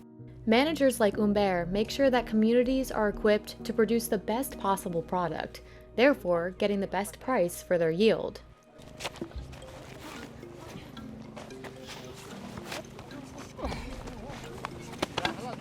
Umber and other technical managers make sure that communities are equipped with mechanical shearing tools. Before 2019, shearing was done with scissors and took much longer. However, there are still communities using scissors in the highlands, where Umber and his team can't carry their power generators. No matter what, they always try to send one trained shearer out to each community. This helps ensure the highest quality product and keeps vicuñas and shearers safe. Hace varios años atrás, las vicuñas los manejaban de la oreja, por ejemplo, los agarraban de la cola, ¿no? Un manejo pésimo, se ha iniciado así. En los últimos años se está tomando mucho en cuenta el bienestar animal, ¿no? Por lo que está prohibido manejarlo de la oreja, prohibido agarrar, porque es un animal muy delicado, como es un animal silvestre, se dañan, ¿no? Y se puede infectar y enfermar las vicuñas. After a checkup on their health, the vicuñas are released back into the wild. Bolivia offers 3 kinds of fiber, mainly to European markets. These are raw fiber, cleaned fiber, and pre-carding fiber. Pre-carding fiber increases the initial cost of the product by 25%. This is a process that involves manually removing bristles from the fleece. Pre-carding 1 to 2 fleeces takes a full day. Y posterior a esto ya se requiere de tecnología ya más avanzada, cosa que en Bolivia no tenemos. Umber hopes to see more industrialization of the Vicuña wool industry in Bolivia in the future. For now, this is the final stage many residents of Apalobamba will ever see. More than 90% of this fiber is bound for Italy, where it will be spun into designer textiles at Loro Piana. Y nosotros aquí las comunidades sabemos que un traje de vicuña puede costar hasta $500,000, ¿no? Y hemos visto alguna vez que se han confeccionado así y para nosotros eso es una gran satisfacción. But nearby artisans crafting garments out of Vicuña wool would like to see more Vicuña fiber stay local. They purchase it at a national level with an invoice from the state. This gets shared among at least 10 craftspeople who are only able to receive 2 or 3 kilograms per year. Por eso hemos pedido que hasta los créditos no nos quieren dar pues por la vicuña. No les vamos a dar porque no está en un decreto, dice. Y entonces nosotros ya queremos que por lo menos salga un decreto, ¿no? Para que nos puedan facilitar un crédito y hacer productos más largos, las chompas, las chalinas, y una tienda de pura vicuña, ¿no? Ya no con alpaca. For Mary, producing a sweater from Vicuña fiber is the same amount of labor as producing an alpaca sweater. But she can earn a lot more from selling Vicuña products. She says the state doesn't allow her enough raw material to make a significant profit selling Vicuña products. To get enough material to meet demand, some artisans turn to the black market. A las autoridades que nos puedan acceder ese lugar para que podamos llevar nosotros realmente los hermanos productores y productores que somos, que nosotros siempre hemos estado con la fibra natural, ¿no? Entonces, lo más costoso es... As for the Vicuña garments she sells locally, el producto más costoso que es en Bolivia es la vicuña. Una manta cuesta 9,000 bolivianos, que es como $1,000, como $1,200 alrededor, ¿no? En Bolivia. Y el más finito está como 11,000 bolivianos. 11,000 bolivianos.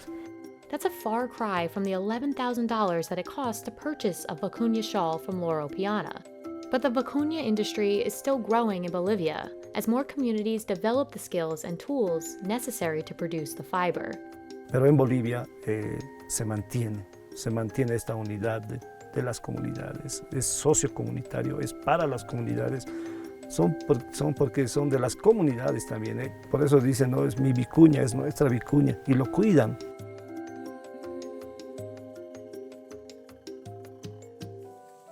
It's 8 a.m. in Indonesia, and Sarimanto is harvesting rattan in the rainforest of Borneo.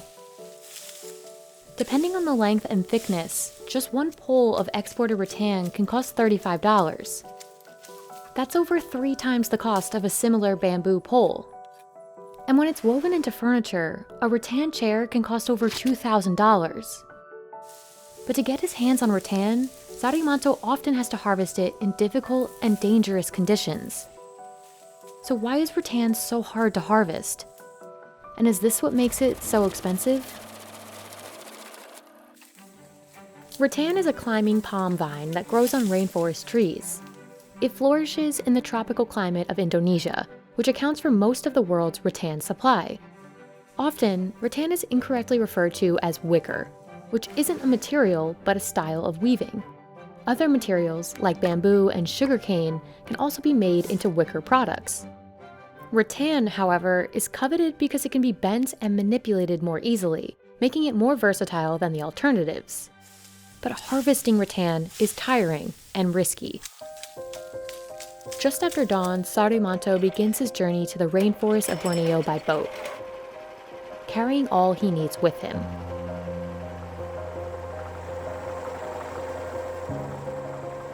After an hour's boat ride, Sarimanto arrives at his destination, a plot in the rainforest that his family has owned for decades. Here, he has to figure out which rattan vines are ripe enough to harvest. Kita cari yang bagus, yang udah tua, dia akan hijau gini. Ini yang bagusnya. Kalau yang masih muda itu nggak dipanen. The rattan that's ripe for harvesting now was planted at least 7 or 8 years ago. If Sarimanto harvests too soon, before the rattan turns green and the outer bark detaches from it, he'll cut into his own profits. Kalaupun yang dipanen itu yang muda atau yang rusak, itu tidak akan laku dijual. When they've found the right vines, harvesters use machetes to cut them out of their clumps. But wild rattan has thorns, just like rose stems. So they have to carefully navigate the thorns, for their own safety and for the rattan to be sellable. The thorns aren't the only dangerous part of the job, and neither is the boat ride, even during the rainy season. Wild animals are Sarimanto's biggest threat. Karena dia di hutan, banyak nyamuk juga, dan kadang-kadang ada binatang-binatang buas seperti kalau di kebun itu sering ada ular atau semacam musang atau biawak yang bisa nyerang orang. When he has harvested as much rattan as he can carry, Sarimanto must make the trip back home to prepare the rattan for sale. Hari ini dapat 1 galung. Kalau bilang puas ya nggak puas gitu, karena kita sesuai kemampuan aja, kemampuan tenaga kita panen. After he returns, Sarimanto soaks the rattan for at least 3 days, so the skin is easier to peel when it's processed. Raw material is the basis of all rattan goods, but it has to pass through many hands before it can reach its full value. Sarimanto sells his raw rattan to producers like Rusniati, who send workers to pick up the rattan and process it.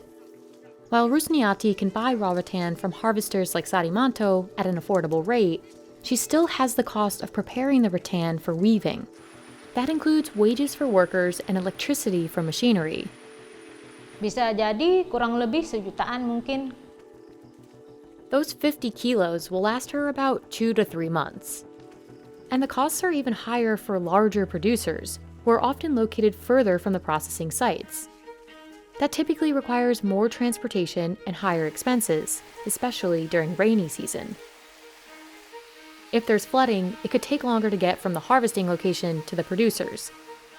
And these challenging work conditions mean buyers may have to pay the middlemen more. Most importantly, it's crucial that the rattan stay dry. Orang tidak akan bisa panen atau saat banjir, karena orang tidak akan bisa panen ke kebun kalau kebunnya banjir. Once middlemen collect the raw rattan, they can begin processing it. They treat thinner rattan by placing it in tarps and smoking it with sulfur, while thicker rattan is boiled in oil. This process takes a day or 2. Then it's dried in the sun to remove all moisture. That takes another 2 to 3 days.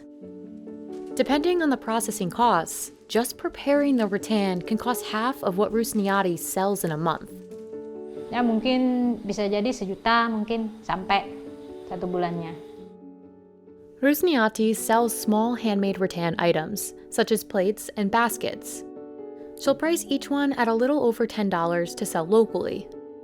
A similar basket sold internationally by a larger retailer can go for over $100. And it's likely they'll sell because the demand for rattan goods is high. Rattan is a multi-billion-dollar industry, and the rattan furniture market is anticipated to grow 5% by 2027. But this isn't the first time rattan has been popular. Wicker made with rattan became popular in Europe and the Americas during the Victorian era. The invention of synthetic wicker, which can withstand tougher weather, brought the material back into style in the 1970s. It made another comeback in the late 2010s for its boho aesthetic. But while demand for rattan furniture is increasing, raw rattan harvesters are seeing smaller profits than they have before. Hidupnya dari rotan. Kalau sekarang untuk jaminan hidup dari rotan, orang cuman untuk bisa bertahan aja, bertahan untuk makan sehari-hari. Kalau dibandingkan dengan dulu, orang bisa nyekolahkan anak, malah dirikan rumah dari rotan. Sadimanto will sell the 70 kilos of raw rattan he harvested for $10. That's about 14 cents per kilo. But in the 1980s, raw rattan harvesters were getting 5 times as much for that amount. Sadimanto attributes this loss to a 2011 law passed by the Indonesian government, banning the export of raw or semi-processed rattan to foreign countries. Leading up to the law, Indonesia was dealing with deforestation and overharvesting of rattan, causing supply shortages. The law aimed to prevent exports of raw rattan and benefit domestic producers. It also helped limit how much rattan could be harvested. It was mainly large-scale producers that benefited from this shift, leaving harvesters like Sadimanto struggling to make ends meet. That's why Sadimanto and harvesters like him want the government to change the trade laws and ease their burdens. Itu kita berharap ada kebijakan dari pemerintah. Pemerintah memperhatikan petani rotannya di tingkat bawah, karena kita tahu di luar sana informasinya harga rotan cukup mahal. Thousands of individual threads, loaded by hand, are woven together to create one of the most intricate fabrics in the world, Lever's lace. But making this lace isn't easy. A new design can take 3 months to produce, and depending on the materials, 1 square meter can cost over $500. Despite the premium price, the lace industry in France is a fraction of its former size, and it's hard to find new lace makers to continue the trade. So how is Lever's lace made? And why is it so expensive? This is a Lever's loom. It's 6 meters long and over 100 years old. These looms were invented to match the quality of handmade lace. Each design is translated from paper into these punch cards, which are fed into the loom to create a pattern. These looms are essential for making Lever's lace, but there are only a few hundred left today, 40 of which are at this factory in the northern French city of Caudry. John Brock has been making lace since 1889. We are selling holes. We are selling a fabrics with mainly holes, so it's mainly empty, but it is why it's so interesting, because we have artistic possibility. Every day we are making something different compared to the other fabric. Unlike cheaper, mass-produced lace, designs aren't embroidered on top of fabric. They're continuously woven, creating a beautifully complex pattern. The machine might do the weaving, but it takes around 20 people to produce Lever's lace. It all starts with a design. Jean Brock uses a library of old designs, some from as far back as 1925. But it also creates new designs, which can take 3 to 5 weeks to complete. This is the most time-consuming part of the process, but the most delicate is threading the loom. Thousands of individual threads feed into the machine. Detailed designs need more threads, which raises the price. Workers load these small discs, called bobbins, by hand, keeping each thread separate and taut. Oui, c'est pas facile, hein. Il faut vraiment avoir une bonne vision et beaucoup de patience. C'est très difficile. Workers place each bobbin into a carriage and check to ensure consistent weight and tension. When we set up a machine, we set up more than 15,000 yarns into the machine. We start from scratch, we start from zero, so we need to put every yarn at the right position. Once the loom starts running, lace makers are surrounded by an ocean of sound.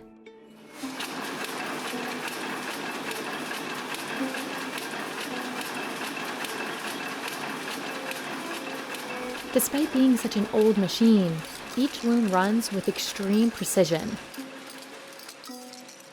The loom weaves a design line by line as workers refill it with more thread. Loom experts, called tullis, are in charge of overseeing the whole weaving process. They watch each loom, looking and listening for any tears.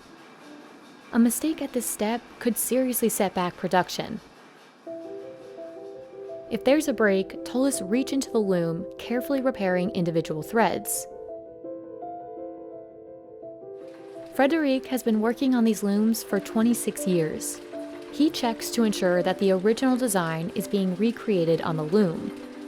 Ce qui est passionnant dans ce métier, c'est que c'est des vieilles machines qui ont 100 ans, voire plus. On sort de leur dentelle très fin et de très bonne qualité. Et c'est vraiment ça qui est passionnant. Each step requires an expert, but this makes finding new workers challenging. En ce moment, on a 6 jeunes ici en formation. Ça fait quelques mois qu'ils sont là, mais pour qu'ils commencent seulement à être bien formés, il faut au moins 3-4 ans. Et pour avoir un tuliste indépendant sur un métier, il faut compter 5-6 ans.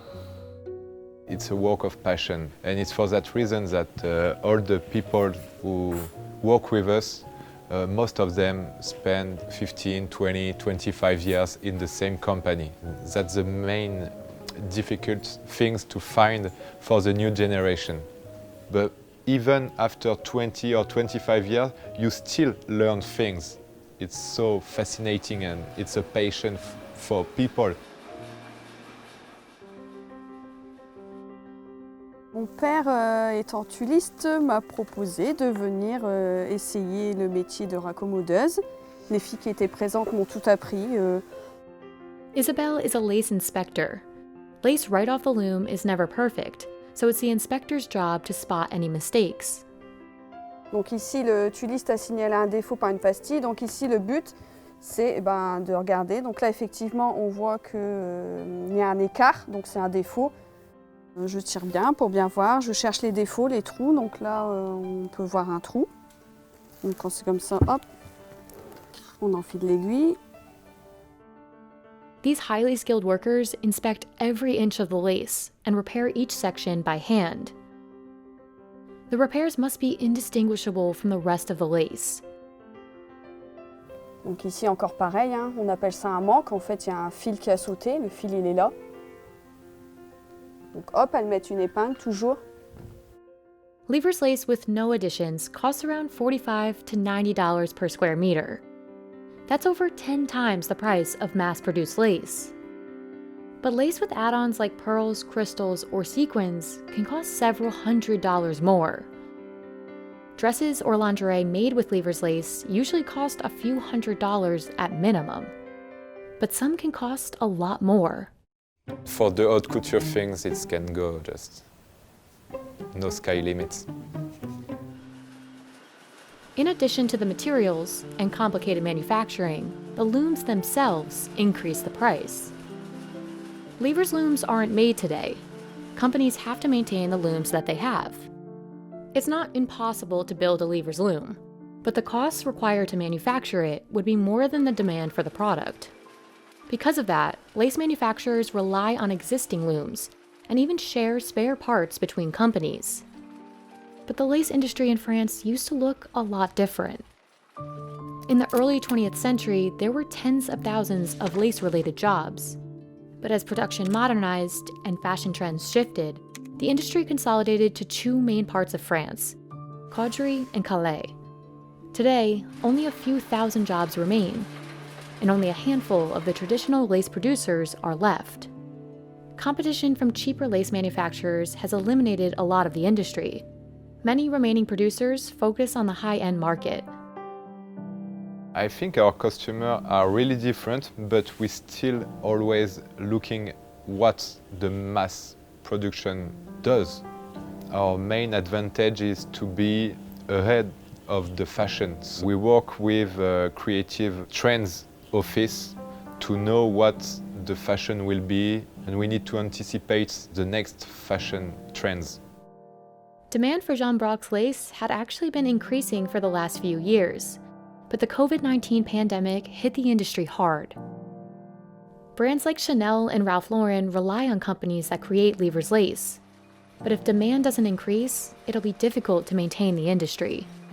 I hope so, it will be easier. I hope so, but I'm not sure. We just spent 2 terrible years, so I hope now it will be more comfortable to invest and to train the new generation of people.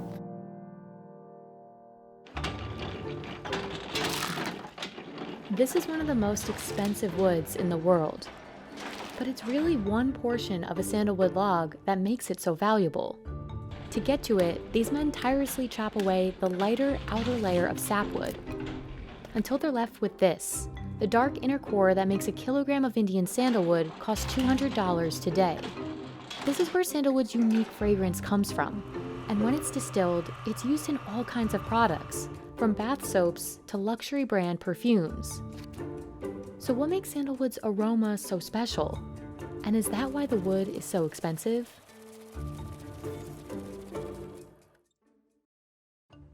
Native to South India, Santalum album, or Indian sandalwood, was used for hundreds of years before becoming a go-to scent for expensive perfumes. It's also been used for wood carvings and medicine, and it's even considered a sacred tree in several religions.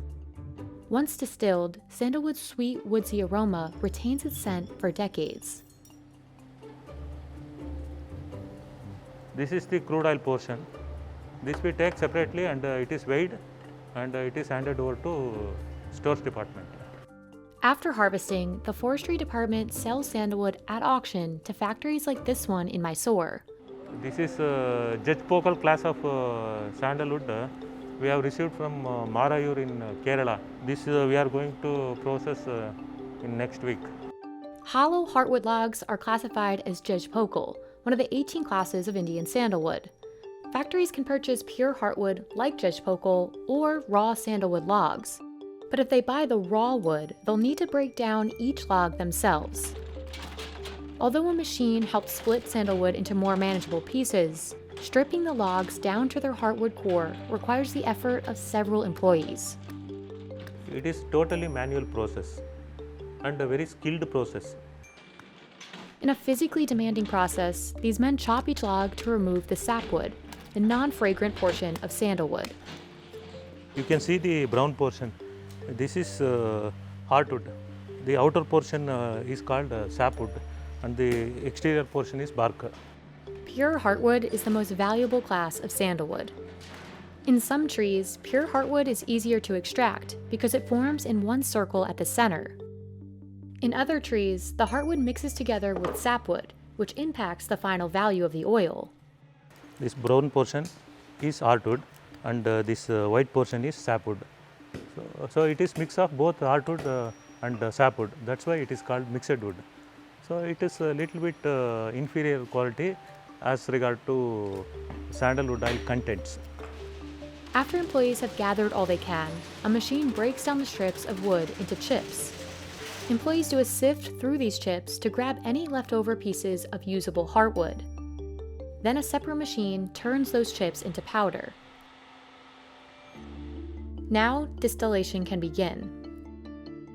The process is long, and it starts with injecting steam into distillation stills. After the oil is extracted, all that's left are these giant mounds of powder. But even with most of the oil gone, some of the scent still lingers. Rather than going to waste, it's used to make incense sticks and dupe, a common form of incense in India used during religious rituals. During the final stages, workers separate the oil from water and purify it until they're left with a totally clean tank of sandalwood oil. It takes Mahadeva's team about a week to distill 1 metric ton of oil. Tanks of the purified oil are sent to a lab in Bengaluru. Here, researchers test each batch for quality. They smell samples of the oil to confirm the aroma is consistent across batches. Sandalwood's unique and long-lasting scent makes it compatible with a wide range of other fragrances, which is why it's an ideal base for a perfume. So sandalwood oil is a woody compound. It is a base compound. It lingers around more than 24 hours. It is not like that orange oil or jasmine like. After the oil is tested, it heads to another factory where it will be used to make soap for Karnataka Soap and Detergents Limited, or KSDL. Okay, this is the final finished oil. It's the color of the oil, that finished product, perfume, what we are using for Mysore sandal soap fragrance. KSDL is one of the biggest producers of sandalwood oil products globally. Although its primary focus is soap, the company sells bottles of just sandalwood oil too. One 10-gram bottle of sandalwood oil costs 5,500 rupees, or about $74. It is very expensive. For common people like me and you cannot afford to pay 3,000 rupees for 5 grams of sandal oil. In every auction, there used to be increase in the price of sandalwood, maybe by 10%, 20% increase compared to previous prices. So when the sandalwood price increases, definitely oil prices will also be increased. Compared to 2017, a kilogram of Indian sandalwood oil can cost double today. And demand isn't slowing down, with the market expected to reach over $165 million by 2027. Out of roughly 10 sandalwood species, Indian sandalwood and Australian sandalwood have the largest commercial value. The difference is, the Indian species has higher levels of alpha and beta santalol, the components in sandalwood responsible for its lasting scent and believed health benefits. India used to dominate the market for sandalwood oil and oil-based products. But in recent years, Australia, which grows both the Indian and Australian sandalwood species, has gained significant ground in the market. Although this might look like a lot of sandalwood, India is actually facing a supply shortage. In fact, the supply is so limited that this sandalwood distillery only operated for about 4 months in 2021. And up until 2002, it was illegal for private growers to plant sandalwood trees in the southern states of Karnataka, Tamil Nadu, and Kerala. With only a small amount of government-sanctioned replanting alongside the overharvesting, India's supplies suffered. And since 2018, the species has been considered vulnerable, one level above endangered. Another factor that limits supply and increases the price is inherent to the way the tree grows. Older trees tend to yield more oil, which makes them preferable for oil production. Growers will typically wait around 20 years for a tree to mature. This waiting period doesn't only limit the quantity of sandalwood, it also puts the trees at risk. It's not the seasonal crop. It is a long-lasting crop. It needs very patience to grow, and you need to protect till its maturity. That is the one issue you have to bear in mind. Today, every tree has to be registered with the government and can't be harvested or transported without permission. But even these strict regulations aren't enough to prevent theft. According to Hinduism Today, roughly 2,000 tons of smuggled sandalwood passed through the black market in 2018. To successfully grow the trees for decades, farmers must pay the cost to protect them. Here in the city of Mysore, some trees are wrapped in barbed wire. On top of this threat, harvesting these trees isn't simple. When a farmer has approval, a government official must come in person to uproot the entire tree. None of the tree should be wasted, particularly heartwood in the trunk and roots, since it holds the highest oil content. In the end, the tree's total oil output isn't much. So you may get around 60 grams of sandalwood oil out of 1 kg of root portion sandalwood. In case of stem, you may get around 40 grams to 50 grams. In branches, about 30 grams to 40 grams. To replenish some of its trees, the Karnataka state government created the Grow More Sandalwood program. Around 360 farmers are enrolled with our Grow More Sandal project, and we are encouraging farmers to grow more and more sandalwood, and after minimum 14 years of age, we can buy back. But growing trees comes with the cost of protecting them for decades at a time, something that likely will still deter farmers. There are also the permissions growers need from the government, which slow down the process. It's uncertain if programs like this can return India to its old production levels, but at a minimum, the effort might help restore some of the country's lost sandalwood supply. Zellige tiles start out as a simple mixture of clay and water. But after several days of painstaking work, artisans chisel and transform them into a complex work of art. Compared to other popular tiles, Zellige tiles aren't cheap. A square foot can cost $50, while ceramic subway tiles might only cost around 15 cents. But this art form relies on the skilled artisans that make each tile by hand. Like Ahmed Al-Magari, who has been making Zellige tiles for 54 years. So how are Zellige tiles made? And is this what makes them so expensive?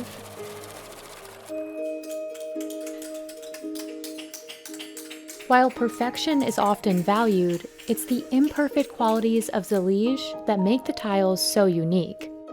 Artisans in Morocco have been hand-making Zellige tiles for centuries. Today, they continue this tradition in the city of Fez. يعني خدمة ما كتشبه الخدمة وهندسة ما كتشبه الهندسة حتى كيولي الإنسان عنده مقتدر كيولي عنده واحد التجربة في الصنعة لأن الصنعة ما يمكنلكش تقول أنا راني معلم ما عمرك ما تقول أنا معلم لأن ديما كتتعلم ديما الجديد. But before artisans at Arabesque can create tiles, they first need to form the clay. Fez has remained a center for Zellige partly because of these rocks. They're considered some of the best materials in the region for making high-quality clay. الطين هذا ديال المغرب هذا الأصل ديالو مغربي وكاين غير في مدينة فاس. This clay is believed to be more durable than some clays found further south, and it can withstand very high temperatures once fired. First, an artisan tosses the rocks into a pit in the ground called a zuba. They fill the zuba with water and leave the rocks to soften for a day. Then, in one of many tedious stages to come, an artisan kneads the clay using their hands and feet to make it more malleable. After the clay has fermented for a day, a different artisan has the task of molding it into the proper shape.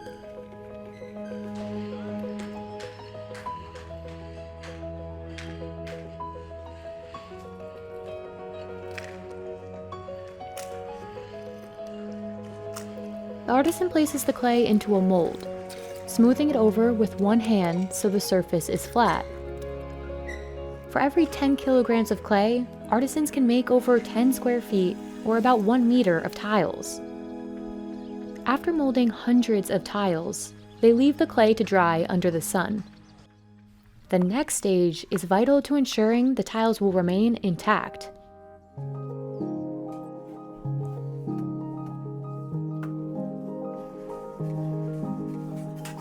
نحطوا القلم فوق منها القياس كنجيب واحد الكوتشيه جنويه كيضربها باش كتزقاد كتعطينا سنتيم ونص سنتيم وشويه على حساب القياس اللي بغينا حنا.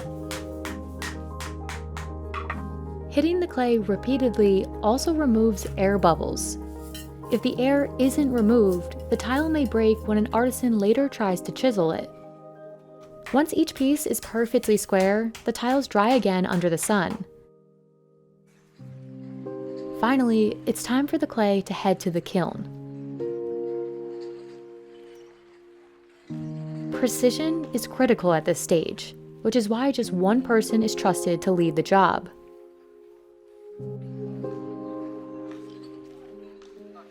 وكنهزوه كنجيبوه المرحله هي هذه كيبس ملي كنجيبوه كيبس المرحله كندخلوه للفرينه احنا كندخلوه للفرينه هي هذه كيدخل الفرينه كيكون الشحان عندنا شحان اختصاصي بهذا الشيء لما كنشوف هو ما يتشحنش هذه الفرينه هذا الاختصاص تعلم هذه الحرفه هذه تعلمها من الطفوله ديالو.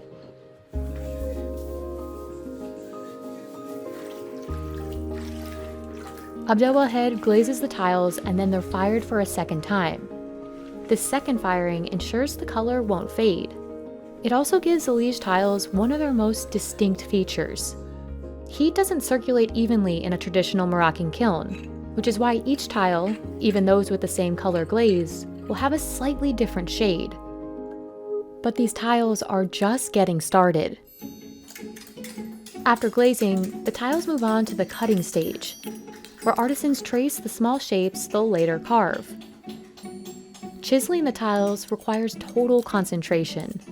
Artisans must carve each piece as cleanly as possible. Otherwise, it may not fit properly into the final design. How well and efficiently this is done depends on the expertise of the artisan and a tool known as the menkash. It's a combination of a hammer and an axe. Because they're hand-chiseled, no two Zellige tiles will look exactly the same. It's the prime feature that distinguishes Zellige from mass-produced tiles that are notably uniform in color, shape, and texture. Arabesque first creates designs on the computer. Then Ahmed uses a paper printout as a guide to assemble the final design on the floor.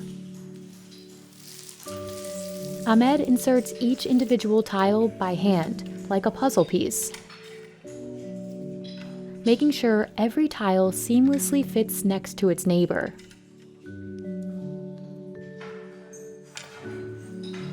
يعني كتشوف العين ديالك باليد ديالك الحواس ديالك كلها عقلك الحواس ديالك كلها كتخدم مع داك الحاجه اللي كتكون كتخدم فيها بعد سميتو 1000 قطعه عاد يمكن لا تعمر لك متر وبعد الخطره يمكن غير مثلا 100 قطعه غتعمر لك متر.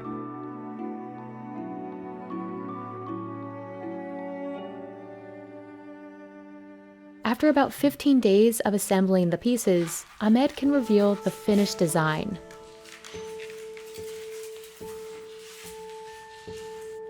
ها هو نفس طبق الاصل. هاي ها الرسمه اللي عطاونا من الاداره ها هو طبق الاصل. يعني كاينين جوج ها الرسمه اللي عطاونا من الاداره احنا خدمنا عليها. فهمتيني؟ كي كتشوف هذا الرسمه هنا اللي كاينه في البلانه وما هنا كاينه. The final price of a mosaic like this is the sum of several factors, including the number of pieces and their shape. This is the average, normal 36 pieces. The shape of it is very square, so the price of it is very affordable. Unlike if we go here, which is made of stars and cross. There are 36 pieces by 36, so 36 pieces here also, but the price of this is 4 times the price of the other one because of the shape. Adil also considers the size of the tiles within a design. Smaller pieces are not as simple to chisel by hand. The smaller the tiles, the more expensive the design will be. There are areas where you have a square foot that can have 64 pieces, 128 pieces, 360 pieces versus 36 pieces. So if you have one that costs $10 per square foot, the other one might cost 10 times $100 per square foot. The price increases further for more complex designs. This tile has an interlace. The interlace is automatically double the price. So if you have a $10 square foot, with the interlace it's $20. Centuries ago, Zellige tiles were reserved for royal palaces. Today, they've become synonymous with Moroccan design. You'll find them covering walls, floors, and fountains across Fez. When we talk about Morocco and Moroccan architecture, the first thing comes to mind is Zellige. But its influence goes beyond Morocco. Demand has grown in the US, especially in recent years, as notable designers like Kelly Worsler incorporate Zellige into their own work. But the way some are using the tiles is different. Rather than mosaics, they're creating monochromatic backsplashes. Part of the appeal of using just one color of Zellige is that it appears ombre when multiple tiles come together, thanks to their subtle variation in shade. But while Zellige becomes more popular overseas, Adil struggles to find young people locally he can trust with the trade. This is more of a living art, but it's also a dying tradition. Nowadays, people are not patient as much as in before. If you look at the people who used to work in this trade, they are very calm, they are very peaceful, they have inner peace. Nowadays, we find extreme hardship to train and adopt people who can carry this kind of tradition as a Zellige artisans. إنسان أي عمل من هذا كيخصو يعطيه الحق ديالو. أي عمل يمشي الإنسان يقوم به تيخصو يعني يعطيه الحق ديالو. الصنعة إنسان إلا بغى مثلا يملكها ولا شي حاجة راه تيخصو يعطيها حقها ويعطيها الوقت ديالها باش كيكسب واحد المهارات. ومع الطولان ديال الحياة ديالو هو محدو هو تيخدم هو تيتعلم. راه ماشي المعلم تيتسمى راه معلم ديما تيبقى تيتعلم. الحياة ديالو كلها ديما تيبقى يتعلم.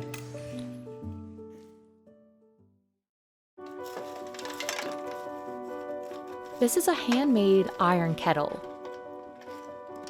For centuries, artisans have made kettles by pouring molten iron through a small opening in molds like this.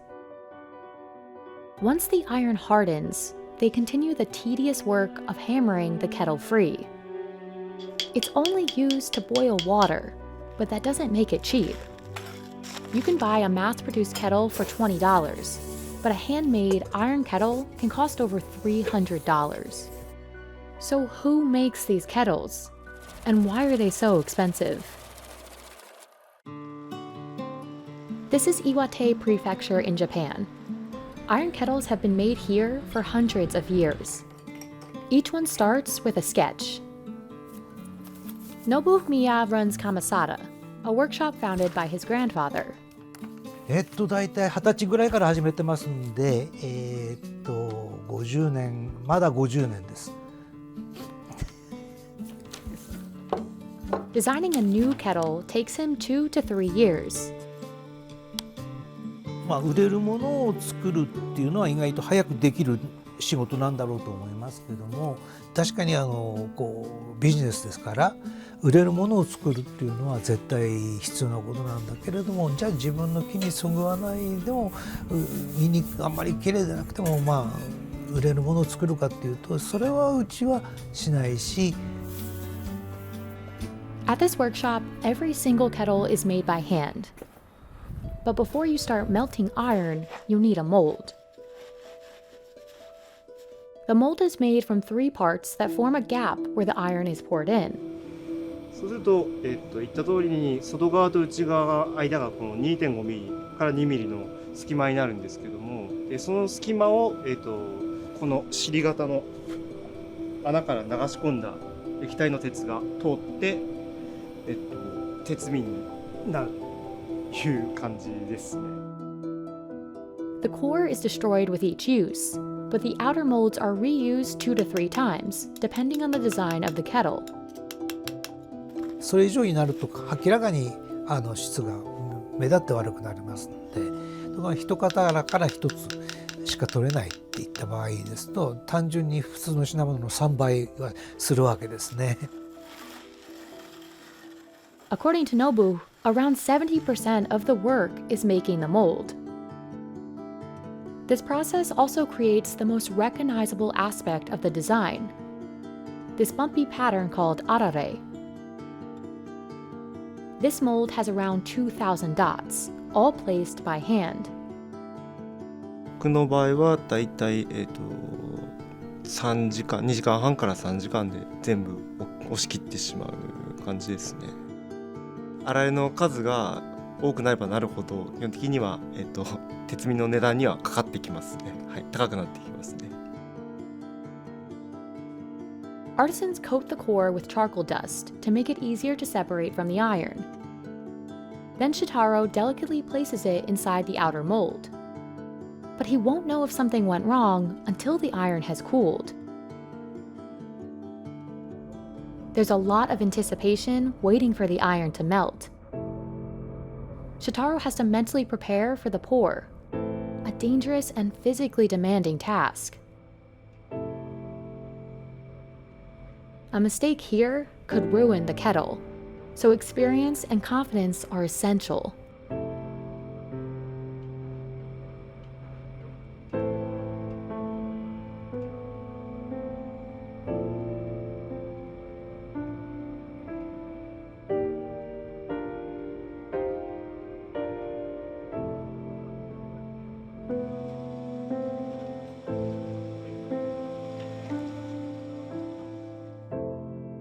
Once the iron cools, Shitaro finally sees the result of his hard work.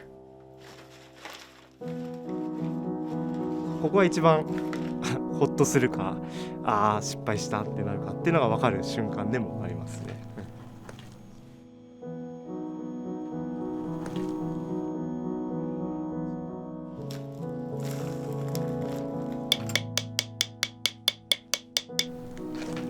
できるだけ、無理のない取り出し方をするという感じです。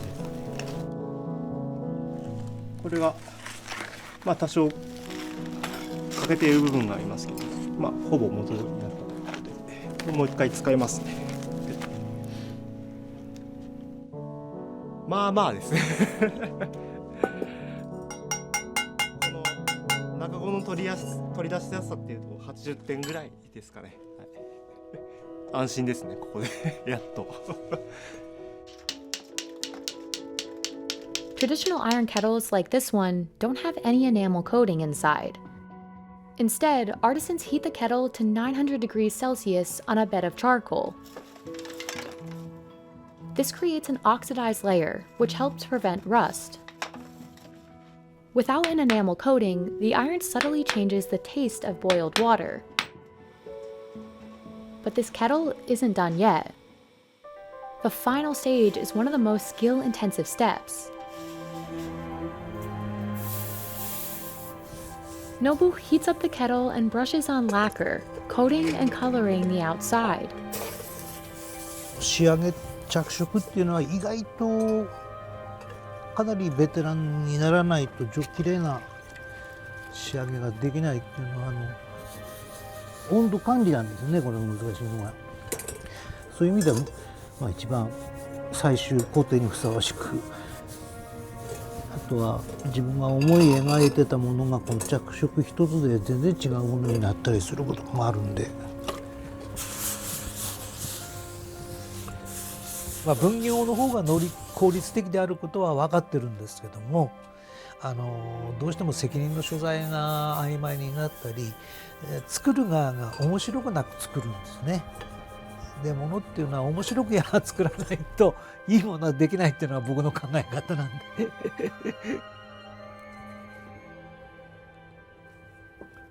Most kettles from Kamasada cost $300 to $400, but prices can be as high as $2,000.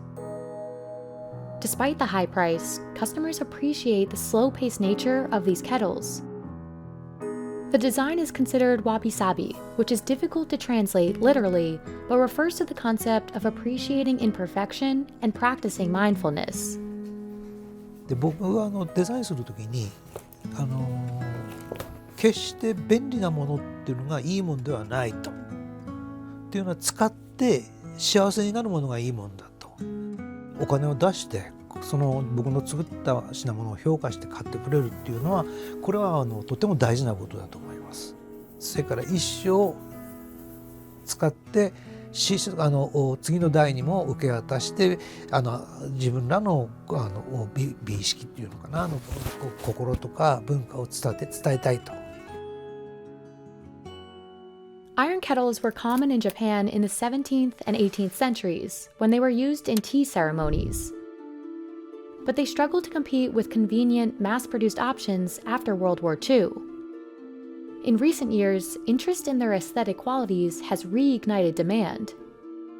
But that demand has brought on many knockoffs that can be bought for a fraction of the price. These kettles imitate the arare pattern, but usually aren't made in Japan. They also have an enameled interior instead of the bare iron used in the traditional version. But the original, uncoated interior is actually one of the main selling points. Customers say they like the taste of water boiled in these kettles, and some also value the small amount of iron content it adds to their water. 鉄瓶で沸かしたお湯がまろやかになること、鉄イオンが溶け込むことで塩素を分解するので軽き臭さが抜けて味が美味しくなる、まろやかになる。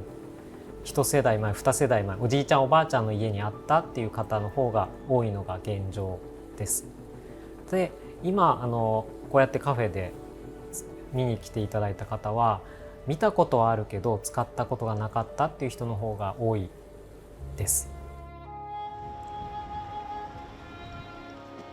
Despite an increase in popularity, Nobuho says that demand for this type of kettle isn't enough to sustain the business on its own. 私は昔からここは鉄瓶とか茶の湯釜を使って家業なんですけども、やっぱりそのライフスタイルに合った形でデザインして、提案しているっていうのが、もちろん古い伝統的なテクニックを使った鉄瓶であるとか、それから茶の湯釜であるとか、そういうものは作り続けて、その技術を伝承しようと思ってそういう仕事もやっております。Shotaro, Nobuo's son, has trained in making iron kettles and plans on taking over the business to continue this centuries-old craft. この工場の土間に敷いてある砂っていうのは鋳型を作る材料そのものの砂がもう敷かれてます。で、鋳型ができて金属を流し込んだ後、型を壊すときにこの土間にまた戻してしまいます。ここの土間は、うちの祖父が創業した、100何年前からの砂も混じってるかもしれません。Right now, these jasmine buds don't smell like anything. But once they bloom, producers in India process their coveted aroma into one of the priciest oils in the world. Just 1 kilogram of jasmine oil can cost over $5,000. It's a key ingredient in luxury perfumes. But to get 1 kilogram of some jasmine oil, these women need to pluck over 5,000 buds. So what does jasmine smell like? And why is the oil so expensive? For hundreds of years, jasmine has been used in India to make garlands and headpieces for special occasions. Its scent is sweet, fruity, and floral, blending well with other fragrances. And while India grows over 80 varieties of jasmine, Jasmine grandiflorum and sambac are two of the most commercially valuable. It's been considered very divine. And sambac, especially even amongst other flowers, is considered one notch superior. It's the most preferred flower. Jasmine sambac has this ease, this friendliness, this happiness. It is a joyful scent. Jasmine sambac thrives in Madurai, the jasmine capital of India. Like any flower, jasmine produces a strong scent only after it blooms. But local sellers don't want jasmine flowers, they want the buds. That's because once the flower blooms, the scent only lasts a few days.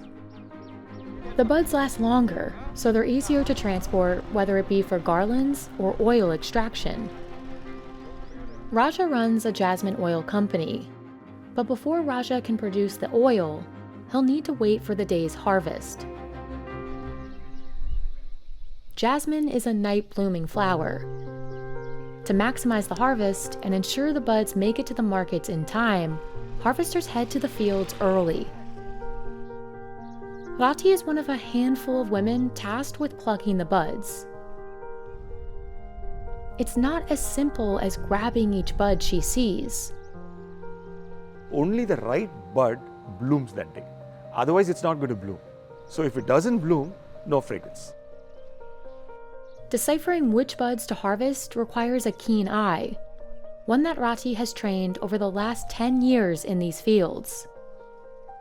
இந்த பூவு இன்னைக்கு பறிக்கிற பூவு இந்த பூவு இன்னைக்கு எடுக்க மாட்டோம் 2 நாள் கழிச்சு எடுப்போம் இது 2 நாள் கழிச்சு இதை எடுப்போம் இது பூத்த பூவு நேத்து பூத்த பூவு இதை எடுக்க மாட்டோம் இந்த பூவு நாங்க பூத்த பூவு எடுக்கவே மாட்டோம்.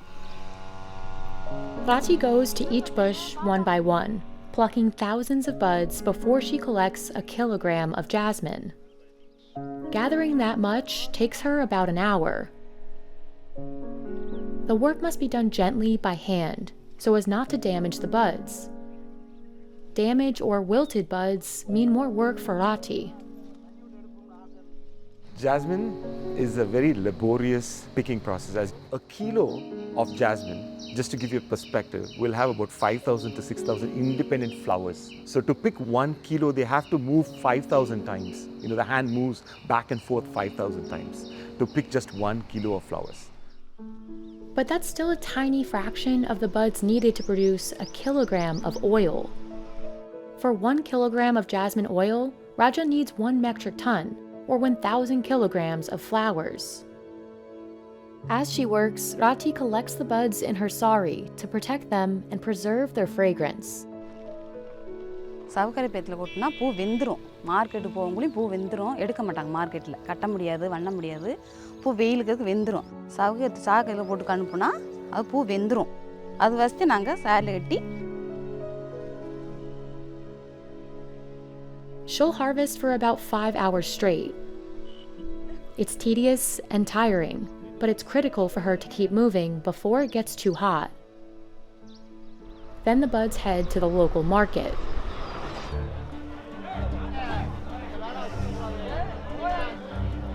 இங்கே வந்து நிலக்கோட்டையில் மல்லி தரம்பாக்கு வந்திருக்கோம். குவாலிட்டி பார்த்து எடுத்து கம்பெனிக்கு அனுப்பிச்சிட்டு போயிட்டே இருக்கோம். Murugan is used to the market's chaotic energy. He's been sourcing jasmine for oil production for 18 years. Practically all corners of the market are full of buyers, bags of jasmine buds, and scales to determine the proper quantity for sale. The rate today is 500 rupees per kilogram. Before buying, he assesses the buds closely to determine if the size will be worth the price. இது size small size பொடிசு. இதில் open ஆனால் வாசனை இருக்காது, small கம்மியாக இருக்கும். இது ஃபேக்ட்ரிக்கு சென்ட்டுக்கு போட மாட்டோம்.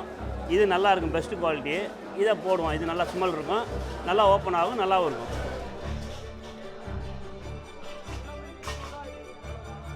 When the sun has set, Raja's employees begin unloading bags full of jasmine buds back at the factory.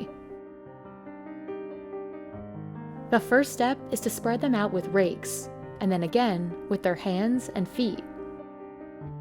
Spreading out the buds is crucial to preserving them. Leaving them in a big pile would generate heat, which would again cause them to wilt. Then Raja's team waits until the flowers begin to bloom. The minute it starts blooming, it starts emitting the fragrance. And then after some time, you can see emits a bad fragrance. So, there's a constant chemical reaction that's happening in the flower. For us, it's so important to capture the fragrance at the right moment, which is soon after it blooms, which is the best in terms of yield and the smell. Like several other white flowers, jasmine is rich in indole. Ironically, indole is found in feces too. In the case of feces, there's too much indole, so it produces an unpleasant smell. But in limited amounts, it creates an appealing aroma, as it does with jasmine. When the jasmine has bloomed, Raja's team loads the flowers into 4 5,000-liter extractors. The flowers then soak in a solvent. Once the solvent absorbs the smell of the flowers, they remove all of the liquid. They're left with this waxy, hard substance called concrete. It's what Raja uses to finally extract the oil. You add alcohol into the concretes, and then the concrete is separated off the waxes, it's filtered, and then we get the absolute. Jasmine Sambak is the most coveted of all jasmine flowers, hence the high price. At its peak, jasmine Sambak flowers can cost 10 times more than other types of jasmine. And when it comes to the final price of the oil, the majority of it depends on the cost of the flower itself. About 60%, the bulk of the cost, is attributed towards the flower cost itself. So it varies depending on the price of the flowers every year. The cost of 1 kilo of concrete is around $2,750 to $3,000. And the absolute is almost the double, like 5,500 plus per kilo of absolute. But jasmine Sambak oil wasn't always this valuable. In fact, Raja says it was rarely harvested before the launch of Dior's J'adore fragrance. That was when the Sambak became the in thing. Before that, Sambak was grown in India, but it was not really extracted. Today, jasmine oil extracts travel from India all the way to Paris, where they will be used in many high-end fragrances, particularly at Guerlain. Guerlain sources jasmine Sambak oil directly from Raja. The signature of the house is made with jasmine and 5 other ingredients. So jasmine is almost everywhere. The company produces all of its fragrance blends in-house, including Mont Guerlain. Jasmine Sambak is the star of Mont Guerlain. You have the top note of lavender, blend then in the jasmine Sambak florals you enjoy. Then comes the sandalwood and the vanilla. This is such a soft and beautiful fragrance. It takes between 1 to 2 months for Hiso Manabe to dye these threads a deep indigo blue. Denim made from these threads will maintain this rich color, and so will Manabe's nails for 3 weeks. That's because Manabe uses real indigo instead of the synthetic dyes most jeans are made with today. A pair of Momotaro jeans dyed with natural indigo can cost over $2,000. But using real indigo is just one element that can raise the price of Japanese denim. Each stage of production requires meticulous attention. So what exactly makes Japanese denim different? And is that enough to make it so expensive? In basic terms, Japanese denim refers to denim made in Japan, but today it often implies selvage denim. The name comes from the way fabric is woven on these old shuttle looms. They weave fabric with a sealed or self-finished edge, hence the name Selv Edge. It means the end of the fabric won't fray or unravel. You'll notice a pair of selvage jeans by the cuff. There's typically a colored line along the outseam.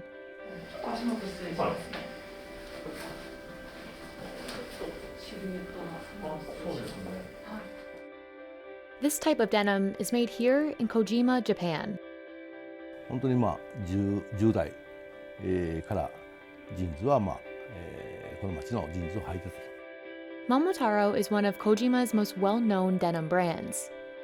But before Momotaro makes denim, it must first dye the threads. The company's most expensive jeans are hand-dyed with natural indigo. Natural indigo comes from the leaves of the indigofera plant. Dyeing fabric with natural indigo has been a valued art form in Japan for centuries. 単純作業の繰り返しよね。根気がいるのと原料が高い。これはやはりもっと工夫していかなきゃやっぱり量産できないと思う。Manabe dyes 60 rolls of cotton over several days. He wrings each roll out and hangs it up to dry before dyeing another. 5回でこのぐらい。これは乾くと半分ぐらいの色になっちゃう。Manabe must dye each roll a total of about 30 times. Otherwise, the color won't be a dark enough blue. Dyeing jeans this way doesn't only take longer, it also costs more. A kilogram of some synthetic indigo can cost between $4 and $5. Depending on the quality, natural indigo might cost 10 times that. 非常に高い。大体我々がその調達するのは1票15万ぐらいするんだね。That one bale is only enough to dye about 15 pairs of jeans. Although using natural dye raises the cost of production, it has unique effects on jeans that can't be produced by synthetic dyes. 植物には青の染料だけでなくて余分な染料もあるんで、少し黄みがかった染料が含まれている。そういったものがやはり微妙に青の色を変化させる。そこにはインディゴでは出せない色がある。Today, cheaper synthetic dyes have mostly replaced natural ones, so jeans still made with natural dyes are often considered a premium product. Which is partly why Momotaro's Kinton or gold-labeled jeans are worth over $2,000. The increased price of this pair is a nod to the extra effort, skill, and money needed to dye the threads by hand and get the color just right. Not all Japanese denim or Momotaro jeans are made with natural indigo. But even so, the price remains high, around $200 to $300 for a pair like this. And that goes back to the way Japanese denim is woven.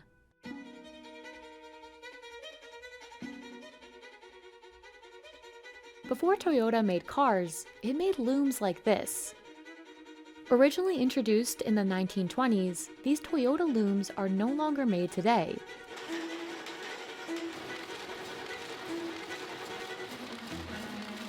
And although they look and sound like they're working fast, weaving fabric this way takes 5 times longer than weaving on modern projectile looms.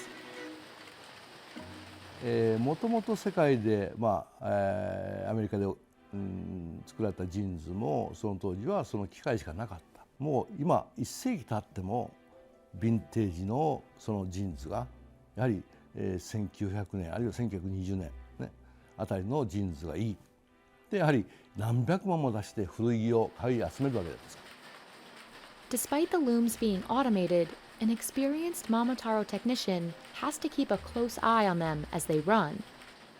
He checks to see each loom is working smoothly and that all the threads are aligned correctly. Even so, it's possible something will go wrong. 直しながら使ってますね。部品は新しく作られていませんので、その部品一つ一つを、古い機械から、外して、使ったり。On top of weaving slowly, the looms produce fabric less than a yard wide. That's about half the width of non-selvage denim, so producers need more fabric to make a pair of selvage jeans. This is yet another factor that increases the cost of production and ultimately the final price of the jeans. Shuttle looms are also less precise than projectile looms, but variations in the fabric make each yard unique. And ironically, that's what gives these jeans one of their biggest appeals. While most other jeans have a smooth surface, Japanese denim is a little bit rougher. この凹凸がやはりデニムで一番大切な経年変化の縦落ち、当たり、そういったものに現れている。While most Momotaro jeans are made on the automated looms, the most expensive gold label jeans are produced with an even slower, more traditional method.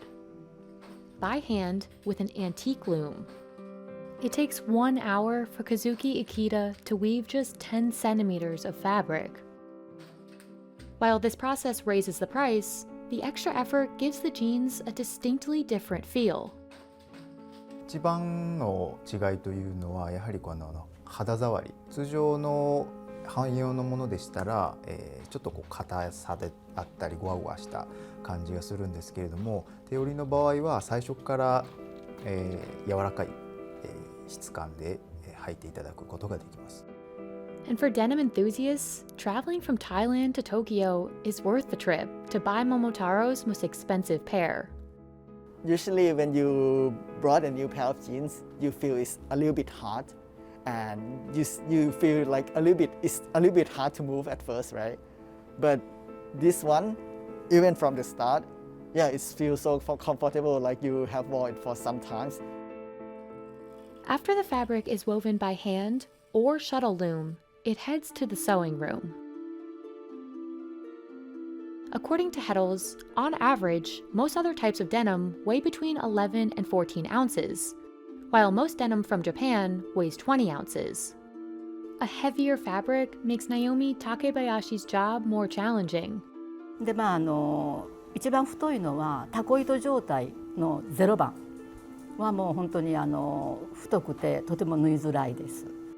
年数で言えば本当に何年縫っても私らも何年縫っても難しいところもありますしね。難しいというか縫うのはもう全然だけどあれでよかったかなとかいうことはありますね。Another cornerstone of Japanese denim is the artisanal nature of the way the jeans are finally formed. At Momotaro, all the stitching is done by hand.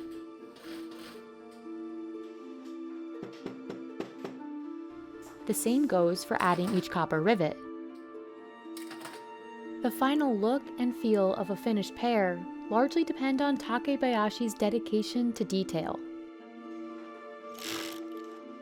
Because shuttle looms are less precise, the fabric will naturally have several imperfections. But if Momotaro's retail stores find anything wrong with a pair of jeans, they mark it with a small sticker and send it here to the quality control room. Takebayashi sifts through the flagged jeans using a tweezer to repair each marked spot. Momotaro is one of around 40 denim makers in Kojima, considered the birthplace of denim in Japan. While Japanese denim from this city has found a luxury category to call its own, the denim industry hasn't been prominent in Kojima for very long. 世の中日本中がですね、やっぱり、アメリカに憧れて、東京オリンピック1964年ですかね、それを契機にですね、ガラッとやはり、自由とアメリカというのにすごい憧れが強くなり、音楽も映画もそうですけども、ファッションも、その中でも学生運動でいろんなものが、もう自由奔放にいろんな形が、行われてきた。でその中でやはり1965年、が初めてこの小島というところでジーンズの生産が始まったと。In the decades since, Japanese denim has reached far outside Japan. Today, it's considered one of the finest types of denim in the world. One way to make shea butter involves pounding and grinding dry shea nuts by hand. Another way requires two people to push a lever, as a cold press machine turns shea nut oil into a creamy, pale yellow butter. Regardless of the way it's done, producing shea butter is tedious work, and depending on how it's made, it can cost over $50 a kilo. But this isn't just any shea butter. This is East African shea butter, the most expensive version of the commonly known product. So what makes East African shea butter different? And why is it so expensive? When someone hears shea butter, it's likely they think of the West African variety. But in East Africa, a different kind of shea nut grows, a subspecies called Nilotica. The West African paradoxa tree is farmed, so it grows more abundantly. But Nilotica isn't typically planted. It grows in the wild in East African countries like Uganda and Sudan. East African shea butter can cost more than double the West African alternative. That's because it's easier to spread and absorbs quickly into the skin. This is our Nilotica. Very low melting point. Like you see, when I spread, it easily melts. And within a few minutes, it will have sunk into my skin pores. But when we come to our West African shea butter, when you spread, this is how it turns out. It will remain on top because of the waxy texture. That makes Nilotica more desirable for cosmetics companies, which use it for butters, oils, and soaps. And according to Lucy, this is one of the reasons demand for East African shea butter has grown both locally and abroad. In Uganda, Nilotica producers are trying to meet the growing demand.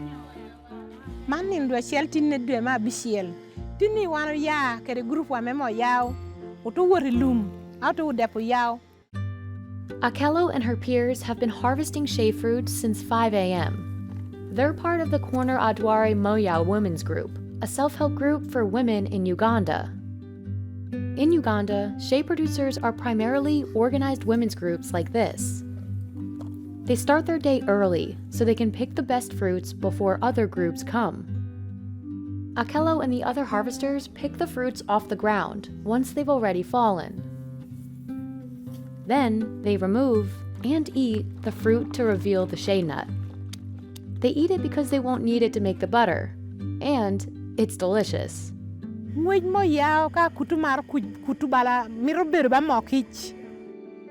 Quality control starts here, with only the best shea nuts moving on to processing. These are grade A nuts, which are whole, undamaged, and untouched by insects. The nuts are then dried in the sun for a few days to reduce moisture. Next, they're carefully cracked, and the kernels are dried again for 2 weeks. Now Akello can make the shea butter. It's usually done one of 2 ways, by hand or by machine, both requiring heavy manual labor. Making shea butter by hand is an intensive process. After the nuts dry the second time, producers heat ash over a fire for 30 minutes. Then they roast the shea nuts in the ashes for another 45 minutes, stirring constantly. This helps prevent mold and deactivates free fatty acids, or FFAs, which are harmful to the body. But they have to be careful. Too much heat could lead to a dark oil with high rather than deactivated FFA levels. Then the women spread the nuts on the ground to cool off.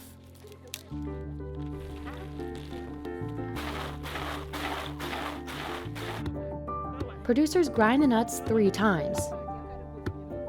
They take turns pounding, then muddle the mixture further between rocks. And finally, refine the mixture in a mill. This creates a paste, which they pour into hot water. Here, the oil they need for the butter separates from the paste. Tepadung tishiatek, oberu teddo. Teddo nien kayini kerikeni, oni boli yikenu kitiene, e kayin pe teberu rubu. Kayin pe beru rubu nye weko chi weko, nyore titi yuti chukene ti rubu. Wanko, momere tibera tik. Ka momere bera tik pe shamere dang pe shatte. The oil is removed and packaged for sale locally, where a kilo costs over $5. It's mainly used for cooking, but locals also use it on their skin. And while it's still pricier than West African shea butter, this heat-processed butter is a more affordable alternative to cold-pressed Nilotica. 1 kilo of cold-pressed East African shea butter can reach $12 in Uganda. And when exported, it's over 4 times that price. That's because cold-pressed shea butter is more refined. It's the cleanest way to extract the oil, which preserves the nut's properties.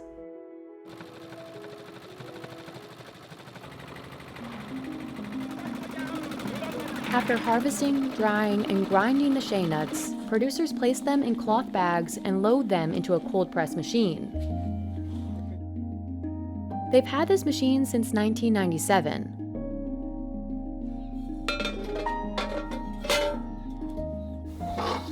To use it, 2 people need to push each side of the lever in a circle, pressing and releasing the oil from the fat in the shea nuts.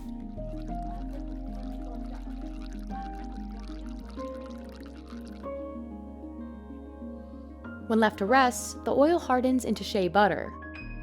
From nut to butter, the whole process can take 3 weeks. Today, producers prefer the cold press method because they can make bigger batches of high-quality shea butter. It can also enhance some of the butter's most desired properties. Studies of Nilotica have found that it has significantly higher oleic acid content than West African shea butter. It also has lower stearic acid content, which contributes to the softness of the butter. This is the West African shea butter with a high melting point, and when it solidifies, it's really hard. Harder textures are more difficult to integrate into cosmetics.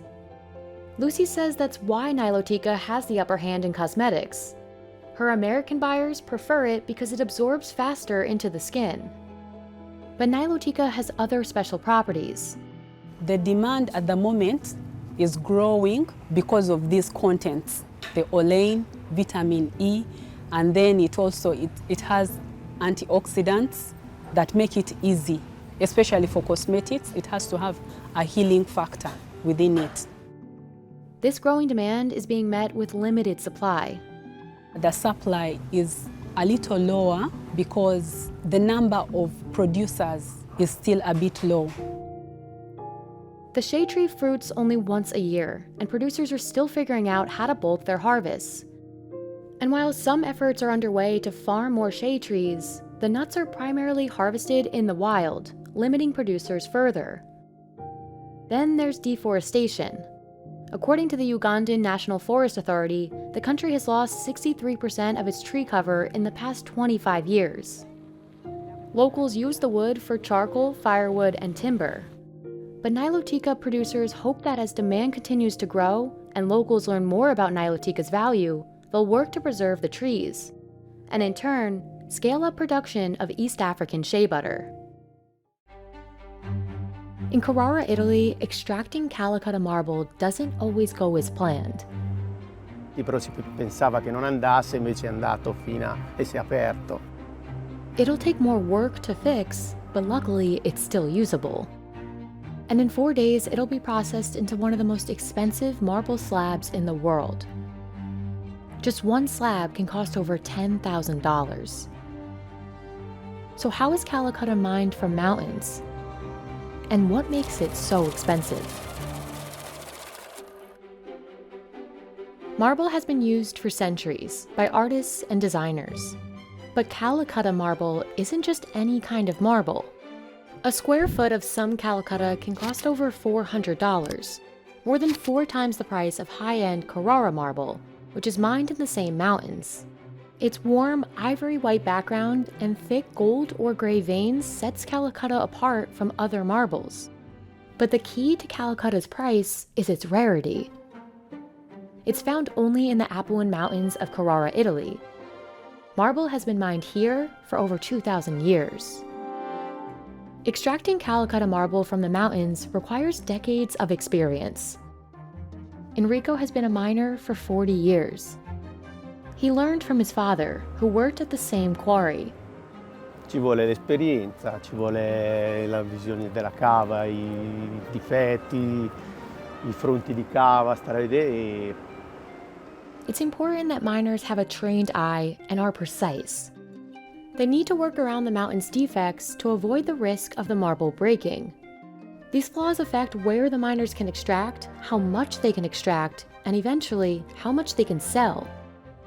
Per il taglio del blocco, per tirar fuori il blocco si cerca dei segni nel monte, nella bancata, nel fronte, o un difetto, o un tipo di macchia, o saprei un finimento, sono tutte cose che fanno parte della cava. Ecco.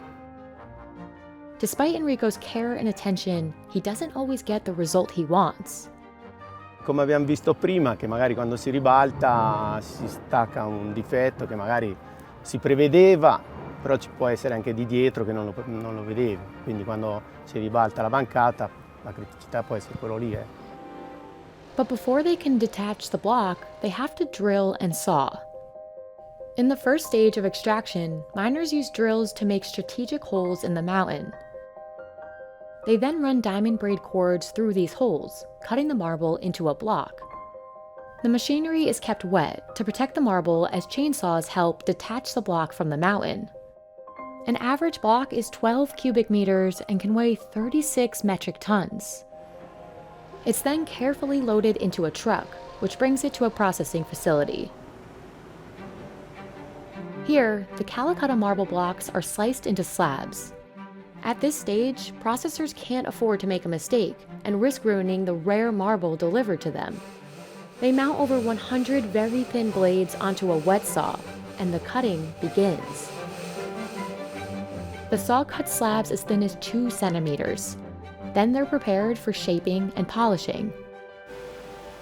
The slabs are first sanded and pre-smoothed. Then they're prepared for resination, or the application of resin to fill any cracks or holes in the slab. It's also used to attach broken pieces, like the ones that cracked at the quarry. Questa è in pratica il blocco quando è arrivato giù che ha il materiale, che noi resinandolo lo rendiamo utilizzabile. And with marble as rare as Calacatta, one mistake can have a big impact on the quality and final price of the slab. La fase più importante in pratica è tutta una fase importante. Se la prima fase non è stata eseguita correttamente, successivamente le varie fasi non vengono eseguite correttamente. Quindi dobbiamo iniziare da subito, dalla prima fase, a farla correttamente. Quindi la lastra deve essere omogenea, levigata su tutta la sua superficie, nella larghezza della lastra, anche sui vari 4 angoli. After Sergio checks that the resin was applied evenly, he moves it under UV light to dry. These steps ensure that the slab has no flaws. Dopo il materiale viene posato per pavimenti, rivestimenti che diventerebbero neri, quindi prenderebbero lo sporco e perderebbe poi il valore la lastra.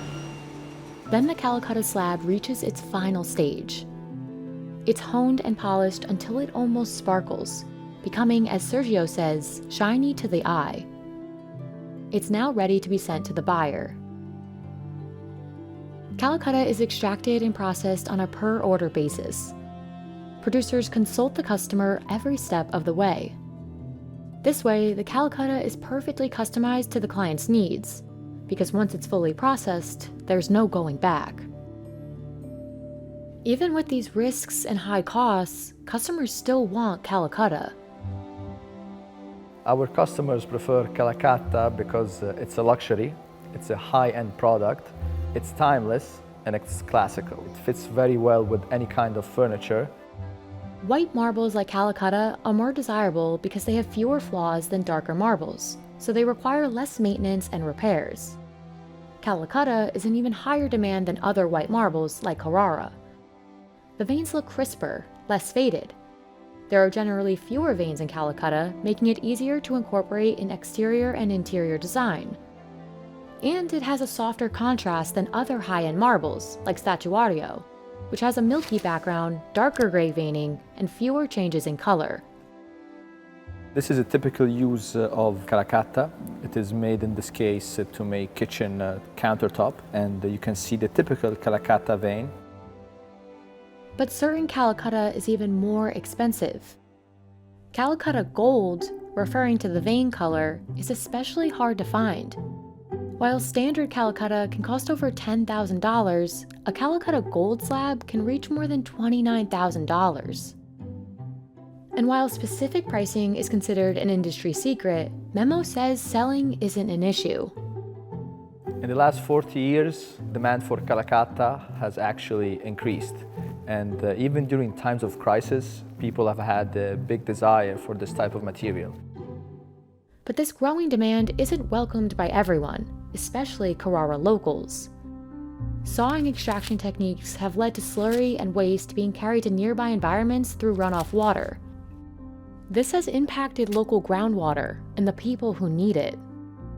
And environmentalists warn the overexploitation of the mountains will only make things worse. But that hasn't shaken demand for Calacatta, or marble in general. The global marble market is estimated to grow to $68.5 billion by 2027.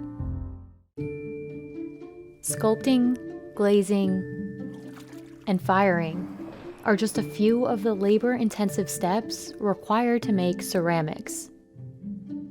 Handmade ceramic dinnerware isn't cheap, but porcelain dinnerware can be even more expensive. The price of porcelain varies, but some dishware, like this plate, can cost over $400. So how are ceramics made? And why is porcelain so expensive? There's a good chance that you sit on porcelain every day. It's the most common material used to make toilets. The reason why is also why it's a popular choice for dishware. Compared to other ceramics, porcelain is more durable and non-porous, so it lasts a long time, and it's easy to clean. It has a distinct white color, and unlike opaque stoneware, some porcelain is translucent. The secret to these differences is in the clay. Clay used for porcelain contains a high percentage of kaolin. This is what makes porcelain white. Kaolin is found all over the world, but large, high-quality deposits are rare. 景徳鎮とかマギタとかその天草の石っていうのはその石自体で磁気化するんで白いんですよね石が。で他の配合糖度っていうのは焼くとちょっとネズミ色みたいになるんで釉薬で白くしてるんですね。Porcelain is often referred to as China, which is where it was first created. But today, it's made all over the world. This is the Arita Porcelain Lab in Japan. Artisans young and old have made porcelain here for over 200 years.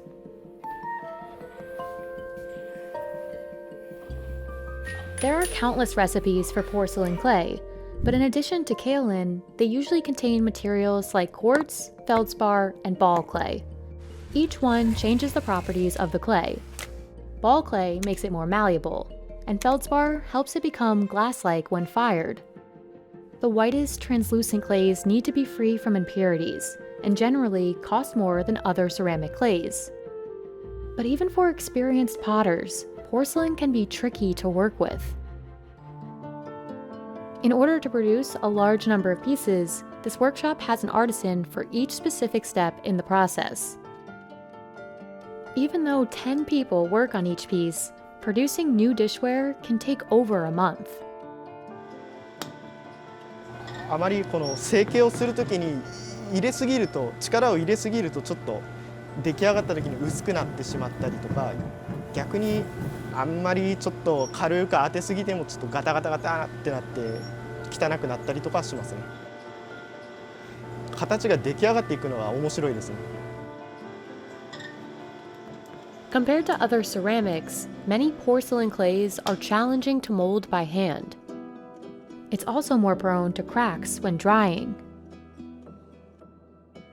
To help with this, and to produce more uniform pieces, this workshop uses molds for complex shapes. Katsumi Yamashita has been working with porcelain for 60 years. 焼き物作りっていうのは勘が働かんと。例えば今接着してるけど、この硬さでいいのか悪いのか、乾燥度合いがどういう状態か。難しいから面白いんですよね。One of those difficult steps is glazing. Glazing seals the clay, but it also adds color and patterns. And it's one of the reasons that ceramics can be so expensive. At this workshop, each design is delicately painted by hand. 今これやってるのはちょっとこう作家さんのものなんですけど、その作家さんと相談しながら作り、買いのから安いのもなんかたくさん特に上絵とかはピンからキリまであるので、もう私が買おうと思って 100g でくださいって言ったら何万もしますよって言われて買えなかったことがあるので、それはもう書いた時間イコール値段ですよね。なのでもう時間がかかればかかるほど値段もそれに合わせて高くなるので。Another challenge in making porcelain is temperature.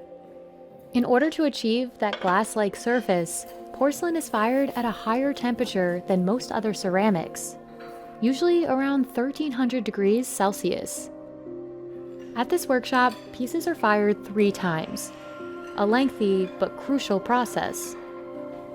The first firing is done without glaze, at 950 degrees for 2 days. Slow firing ensures that pieces don't break in the kiln. Once they've been fired, artisans apply what's called underglaze. The main firing at 1300 degrees takes 3 days. Loading this kiln is a daunting task, but it has to be done carefully, otherwise pieces could be destroyed inside.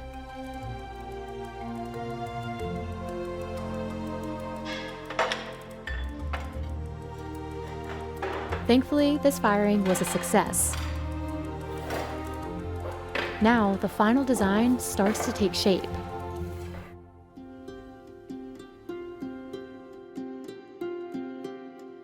焼き上がった商品に今度は上絵付けっていうのをしていきます。その後800度で焼き付けて、完成すると。大きなお皿を一つ作るには大体成形から上絵までで1月半から2ヶ月ぐらいかかりますね。The price of porcelain varies based on the size and complexity of the design. A simple rice bowl costs around $7, but the most expensive platter from this workshop costs a few $1,000s. This blue and white design is a traditional look for porcelain, but in order to maintain interest in this ancient craft, the Arita Porcelain Lab has tried to create more contemporary designs that fit into a modern home. もともとの有田焼っていうのはその日本家屋の中で見ると非常に色彩が合ってるというようなものなんですね。だから私としては今住環境が非常にモダン化されてるんでデザイン自体はすごくいいデザインなんですけど色が合ってないんじゃないかと思いまして、だからやっぱりこれからまた100年200年続けていくには常にやっぱ新しい技法を生み出したりとか新しいことにやっぱチャレンジしていかないと続いていかないと思うんで。In the forests of South India, harvesters climb trees as tall as 50 feet to handpick these clove buds. When exported, less than half a pound of these dried cloves costs $30. That's 10 times as much as some cumin. But as they focus on keeping their balance, harvesters must also be careful not to break the buds.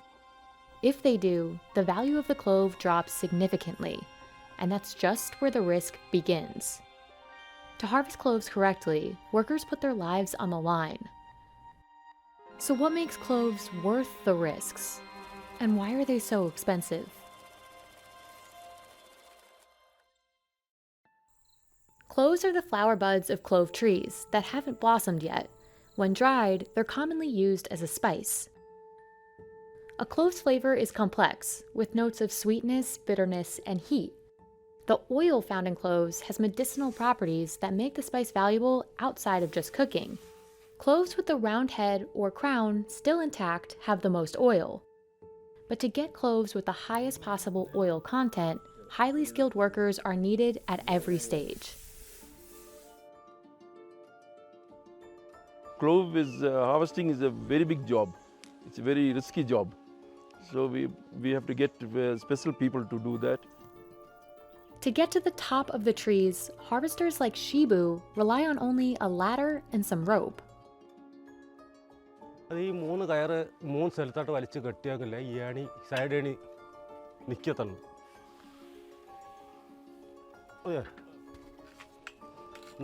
He reinforces the bottom of the ladder with mud so it doesn't move as he navigates the tall tree.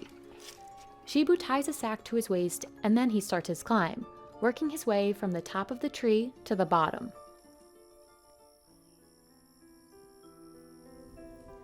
Harvesters can't pick too soon or too late, or the cloves will drop in grade and value. In addition to picking at the exact right time and being careful not to harm the clove bud, they need to be sure not to break the tree branches they climb. Otherwise, the tree will have a lower yield next harvesting season. Navigating all these elements can be extremely dangerous.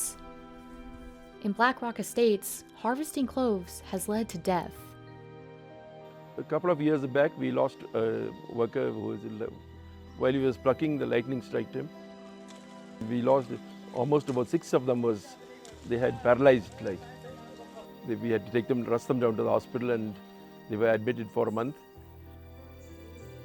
Yet handpicking is the only way farms like Black Rock Estate have managed to keep delivering quality cloves.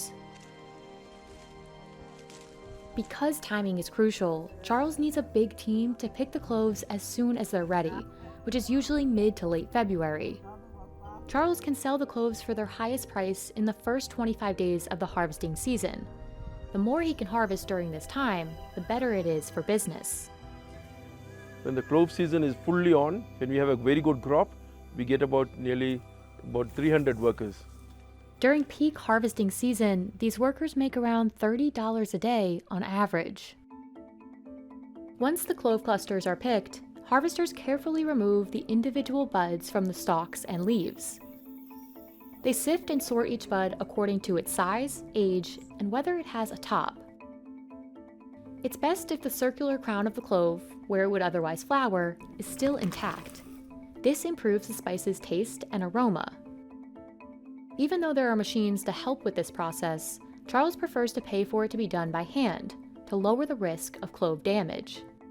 They have clove breaking and sorting with machinery. But still, the half the cloves is damaged in that. We get broken cloves in that.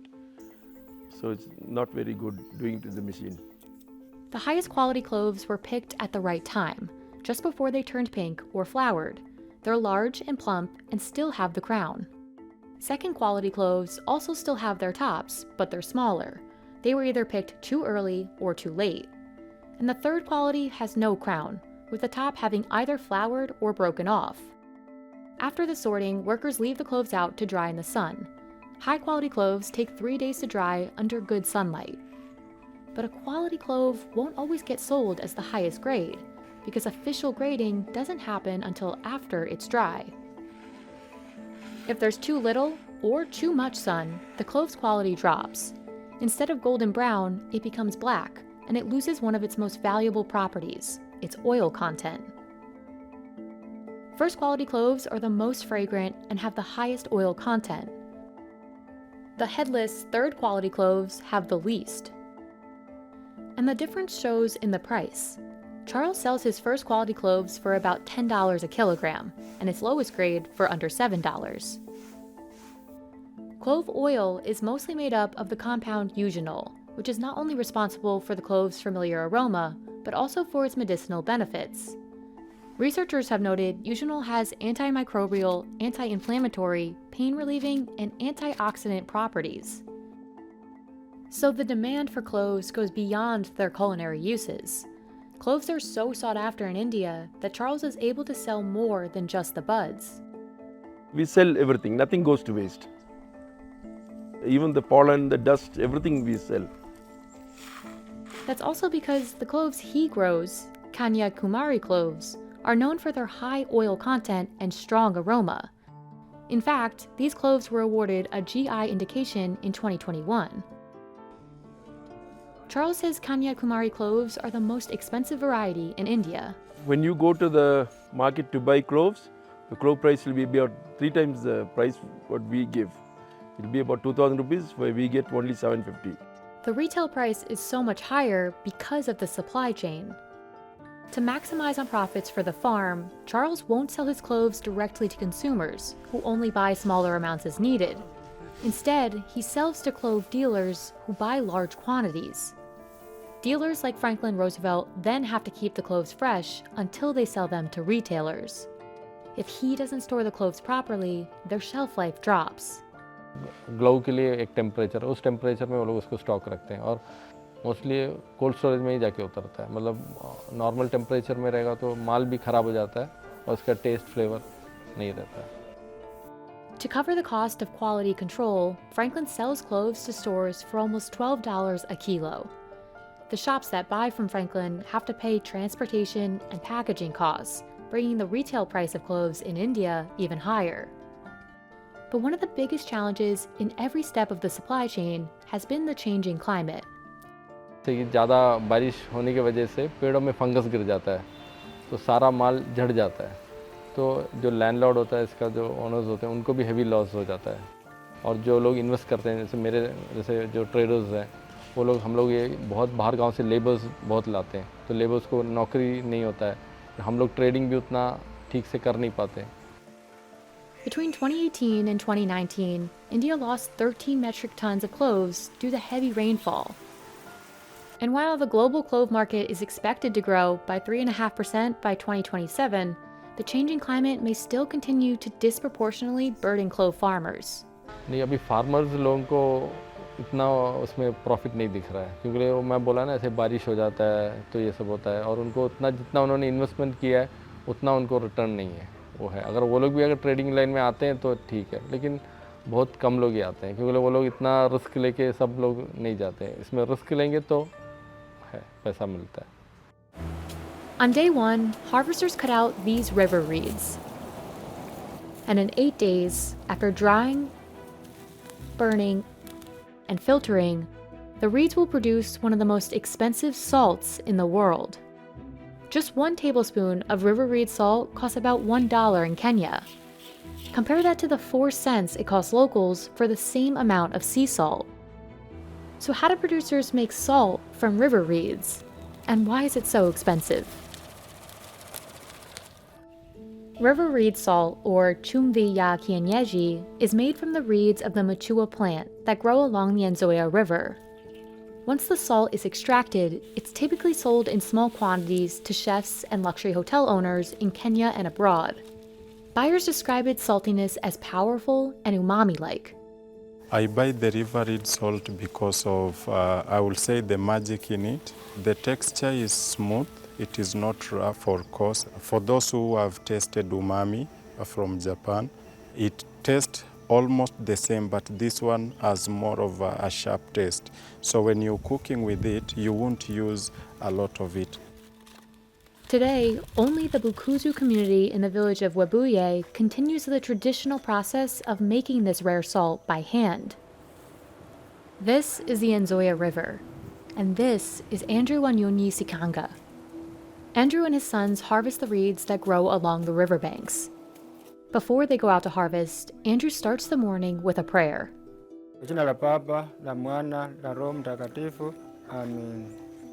They pray for protection from the dangers they might encounter at the river, like snakes and crocodiles.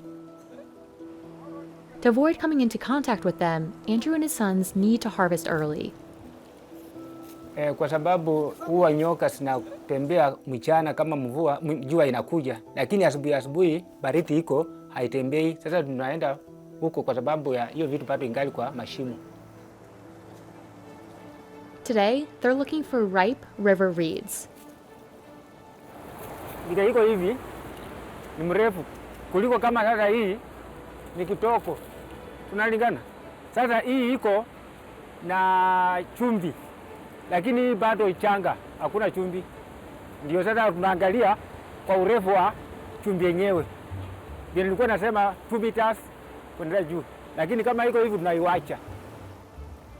If the reed isn't at least 2 meters tall and the flowers at the top aren't wilted and nearly dried, the concentration of salt will be too low. Andrew hacks away at the ripe reeds, being careful not to uproot the plant or cut too close to the roots. That way, the reeds can regrow more quickly, and the roots can continue to spread onto other rocks. Only reeds with a high salt content make the effort worth it, because from them, Andrew can make enough salt to sell. Alafu iko ni riski. Alafu saa zingine nini kikuja namna hivi, hii maji kikuja inakuja na uchafu, lakini kikuja na miiba kama vile imekuwa hapa namna hivi. Sasa ikifika hapa hivi usipochunga vizuri, ukianza kukata kumbe umeshika miiba alafu na kutunga. Au saa zingine unajikata hivi vile huyu amejikata hapa saa hii. Sasa hiyo ni changamoto ya hapa. Though there was a mild injury, today's harvest was a good one. After a long day of navigating the waters of the Nzoia River, Andrew and his sons leave the riverbank with a lot of reeds. Wa Februari. Sasa hii ndio tumepata na ingine pato ingali iko nyumbani. Tumefurahia leo. Hapa yote vile iko hivi nikichoma itaweza kuwa kama grams 200 hivi. Hapa itaweza kuwa vichiko grams 200, vichiko 20. Those 20 tablespoons will sell for about $20. Now they can begin the long manual process of extracting salt. First, Andrew must dry the reeds. Drying reeds can take 4 days when the skies are sunny, but in cloudier weather, it'll take longer. To begin processing, he has to burn the reeds for 1 to 3 days.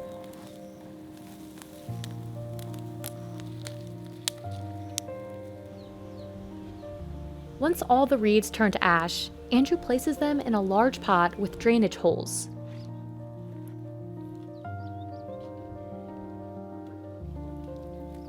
Then he slowly adds water. The water filters through the ashes and holes, each drop collecting at the bottom. He pours those droplets through another filter and into an aluminum pan. Next, he places the pan over an open fire, where the solution is left to boil until the liquid evaporates. Finally, after a full day of work, Andrew is left with this wet, salty paste. The next day, he packs the paste into banana leaves and places them under hot ashes to dry.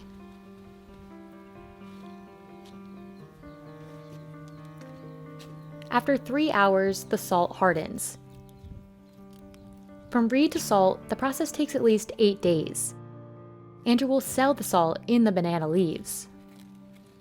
This is the same long process his family has practiced for generations.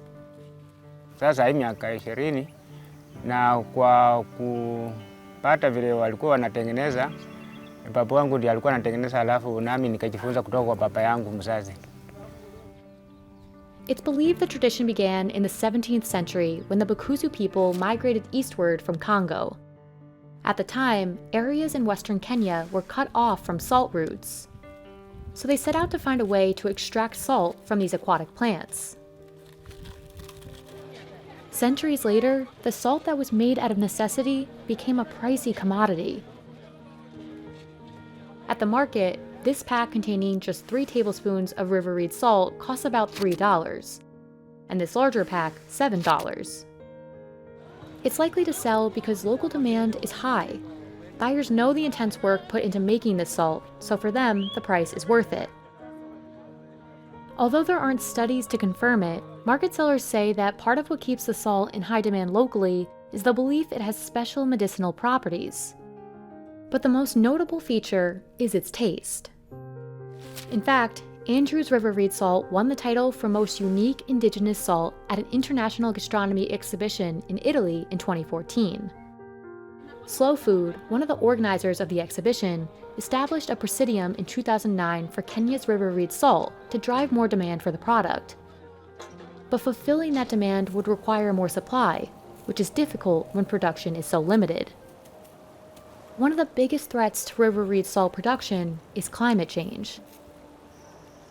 According to Slow Food, the growing population in Kenya has led to deforestation. Indigenous trees along the Nzoia River have long held soil particles together and provided shade, keeping temperatures stable. But the loss of these trees, along with higher temperatures, unstable river levels, and landslides, has contributed to the loss of river reeds. Andrew tried growing the reeds with other water sources, but couldn't get the same outcome. Hapo hata mbeleni nilikuwa nimekumbuka hiyo, alafu nikapandako huku nyumbani, na vile nilipanda nyumbani ikafika mahali namna hivi, na nikileta maji ingine ya kunyunyiza inaenda chini, lakini nikichukua maji ya Nzoia inafurahi inaenda juu, lakini tu mradi maji ya Nzoia peke yake. Nimefanya hiyo utafiti, maji ingine inakataa. In addition to conservation efforts like replanting indigenous trees, Slow Food is working on creating more marshy areas for the reeds to grow. Since the river reed salt really does well with the waters from the river, we were thinking that if we try a little bit to divert some of these water from the river and have a marshy area plus some of the rocks, we can actually try to see whether we can increase the number of reeds, because I know that as the people continue knowing about this particular salt, there will be high demand. This small blue gemstone is one of the rarest in the world. And because of the unique way it forms in the earth, bonitoite sparkles even brighter than diamonds, making it incredibly expensive. A single carat can cost over $12,000. But you can only really find this gem in one place. So why is bonitoite so hard to find? And what makes it so expensive?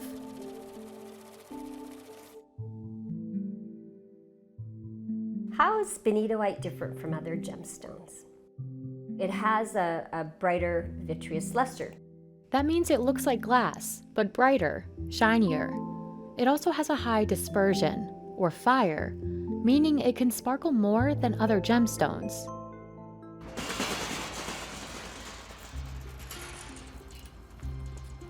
So, here we are on the top of the mine. This is a private mine. It's part of Bonitoite Mining Company, owned by John and Dave Schreiner. The company is stationed here because facet-grade bonitoite can be found in only one location, San Benito County, California. That's why it's the state's gem. There have been microscopic deposits found in Japan, but so far this is the only place where you can find it where it's actually big enough to hold in your hand and to put in jewelry.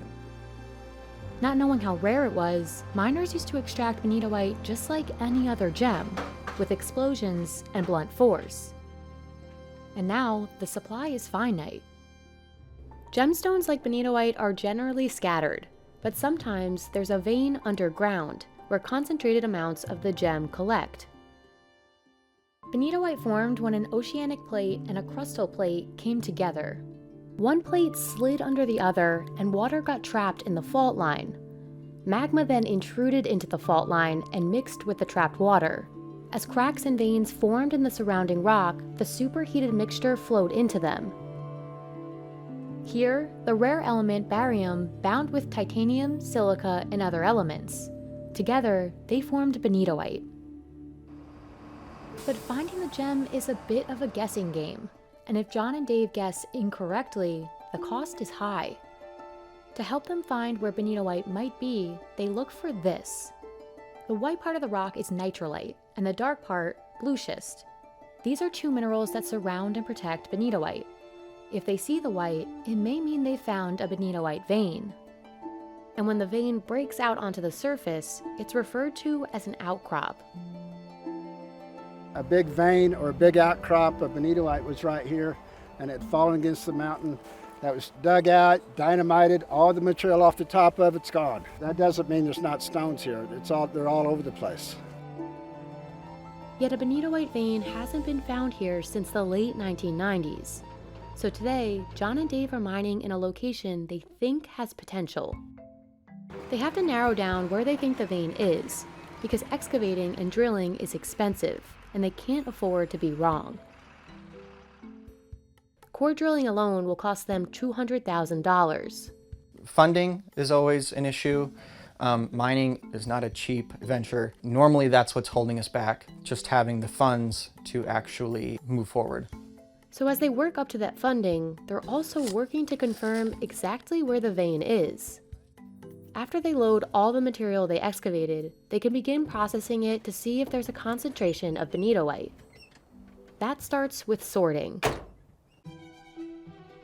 This is the first stage of the wash plant. Right over here is where the material gets dumped in originally. So everything above 1.5 inches gets stopped right there. After this, John can locate larger specimens that need to be acid etched, where acid is used to carefully break off the bonitolite from its surroundings. They also screen for everything under 1/8 inch, and the sorted material goes up a long conveyor belt to be washed in the trammel. The trammel shakes and cleans the rocks before they hit the blacklight room. Bonitolite is fluorescent, so the Shriners use UV light to identify the gem without damaging it. After, he screens and washes all the fluorescent pieces and collects the best ones. There's one of them. That is a bonitolite. Even though John found some good pieces of bonitolite, today's excavation was just okay. This is good. We've done better. Still, he and Dave remain hopeful. They're confident that they're getting really close to locating that vein. Finding another bonitolite vein would be outstanding. It would change a lot of things. That is the direction we're going in and that we want to go in. It's financially hindering, but we are getting there. But even if John and Dave find a vein, it doesn't mean all the bonitolite they excavate can be sold for top dollar.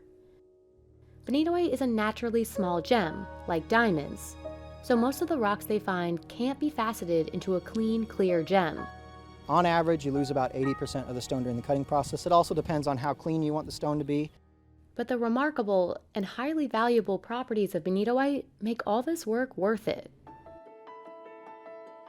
What's also very unique about bonitolite is that it is doubly refractive. So when the light enters the stone, it splits into 2 rays. This creates a doubling effect, giving bonitolite a complex internal appearance. Yet on the surface, it looks like light bounces off the gem on all sides. The depth these qualities create is enriched by the stone's color, which shows in the price. In a colored gemstone is color. Color, color, color is the first and last and most important factor affecting value in a colored gemstone. And depth also holds the color. Like a deeper stone can have a deeper color, and that makes it more valuable. The darker the color, the more valuable the stone typically is.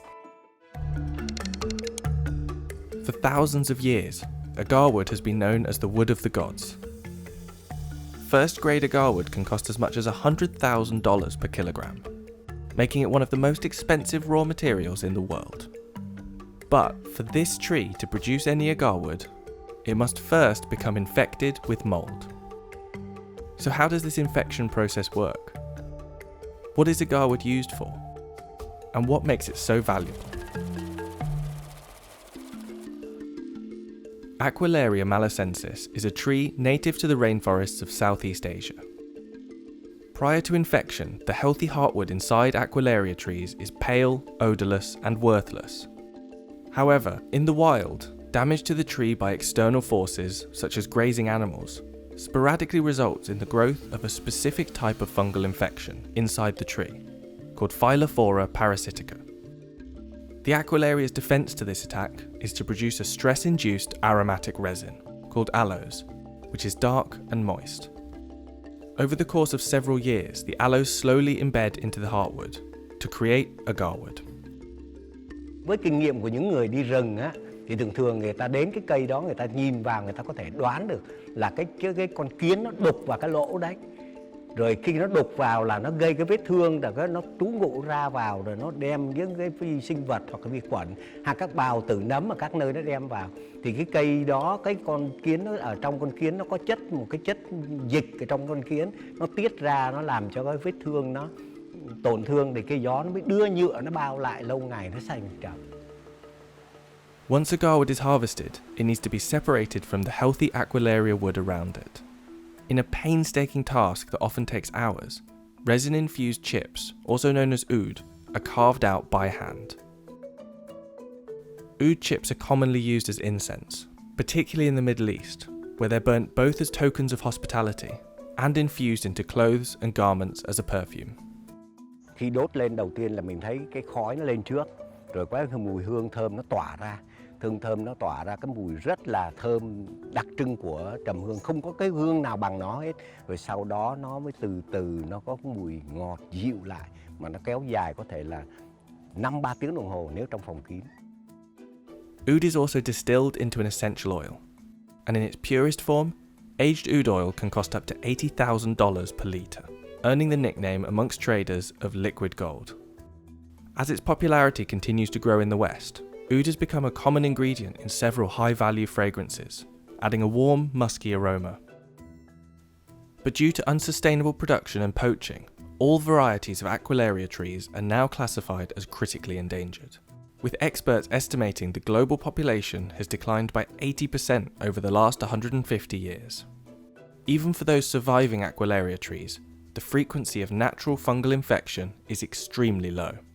Some estimates say only 2% of wild Aquilaria trees are adequately infected to produce agarwood naturally, meaning the hunt to find natural agarwood is extremely arduous.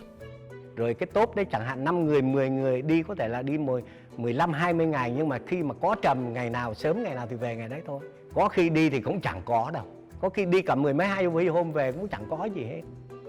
Rất là nguy hiểm. Nào là mưa gió, đèo núi rồi thú rừng rắn rết đủ thứ, nên bỏ mạng là trong rừng là chuyện thường thôi. Cái thời đó là bỏ mạng là chuyện thường. Bây giờ không còn trầm nữa, hết rồi. Bây giờ trong rừng là không còn trầm, tức là cái dân mình đã khai thác ra tận hết rồi, không còn nữa. With natural agarwood now bordering on extinction, in some forestries, like this one managed by Truong in Vietnam, trees are artificially inoculated with a microbial compound to induce the all-important resin. Trầm tự nhiên thì dân gian mình thường nói là nó trong thiên nhiên nó hiếm, nó khó, nên là họ chuộng. Nhưng sự thực nếu mà nói về cái chất lượng trầm nhân tạo với trầm thiên nhiên thì bây giờ chưa chắc trầm nhân tạo đã thua trầm thiên nhiên. Đúng, trầm tự nhiên bây giờ giá trị còn rất là cao, chẳng hạn như nó có thể gấp 100 lần cái trầm nhân tạo. Vì cái trầm tự nhiên là bây giờ nó không còn nữa, nên người ta có muốn đưa cái giá nào vẫn được. Còn cái trầm nhân tạo là dân gian người ta biết là cái này làm từ con người mà ra, nên tự đánh cái giá nó thấp xuống. Agarwood was described as a fragrant product of wealth and luxury in one of the world's oldest written texts, the Sanskrit Vedas, dating back as early as 1400 BC. The aroma produced from agarwood has been highly valued by many cultures and religions throughout history. In the Nirvana Sutra, aloes is mentioned as a heavenly wood used in the cremation of Buddha. In the New Testament, Jesus' body was anointed with a mixture of myrrh and aloes following his crucifixion. And in the Sahih al-Bukhari hadith, the description of paradise by Allah's messenger includes the burning of agarwood as incense. The global market for agarwood is estimated to be worth a staggering $32 billion. But where oud was once so common, high demand has not only increased the price, but also the rate of harvesting and artificial production. By the end of 2029, the market is expected to double to $64 billion. Theo tôi cái kinh nghiệm lâu năm thì cái trầm hương này không có mai một đâu. Trầm hương sau này nó là một cái vật sản quý giá cho đất nước đấy. Vì cái này là nguồn cung có khi không đủ cầu đâu. Vì tất cả các thế giới này, trên thế giới bây giờ hầu như họ tập trung vào cái ngành trầm hương hết. Từ thượng vàng hạ cám chẳng hạn như là tinh dầu, đến trầm, rồi đến hương nhang đấy, rồi tiện chuỗi hạt đeo tay, vòng đeo cổ, đấy nó không có mai một đâu. Nhưng mà có cái là bây giờ trước tiên sợ dân mình không có vốn để đầu tư thôi. The unmistakable sound of the gong has held spiritual significance in Southeast Asia for centuries. Hand-beaten from sheet materials, the labour-intensive shaping and delicate paintwork result in beautiful percussive instruments. Souvenir gongs can be bought for just a few dollars, but large, finely tuned gongs made from the best materials can fetch tens of thousands of dollars.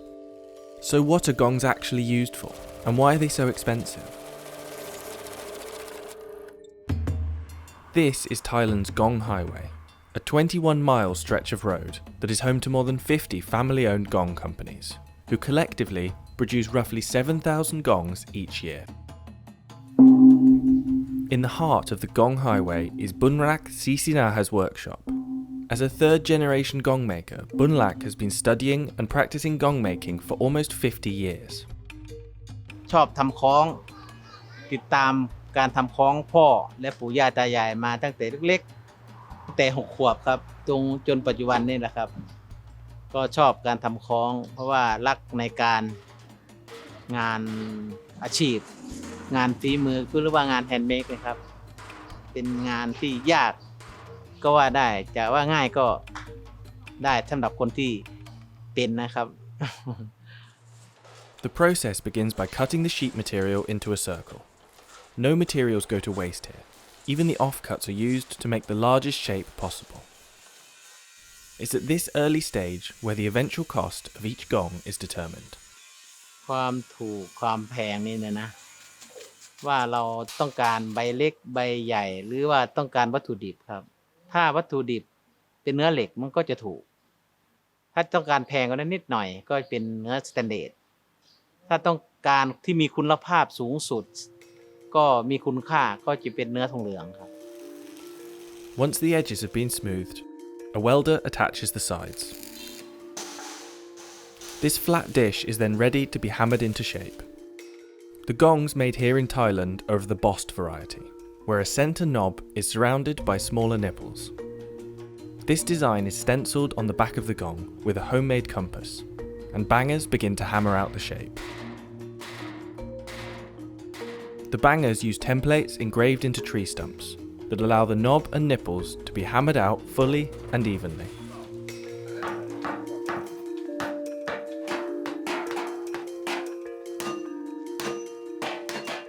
Then comes the hardest part, the tuning.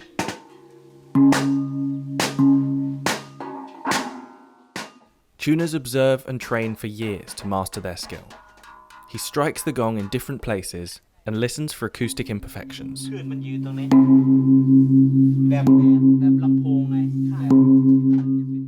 Using a mallet to make slight alterations, he continues this process, hoping to reduce dissonance in the sound frequencies emitted from the gong.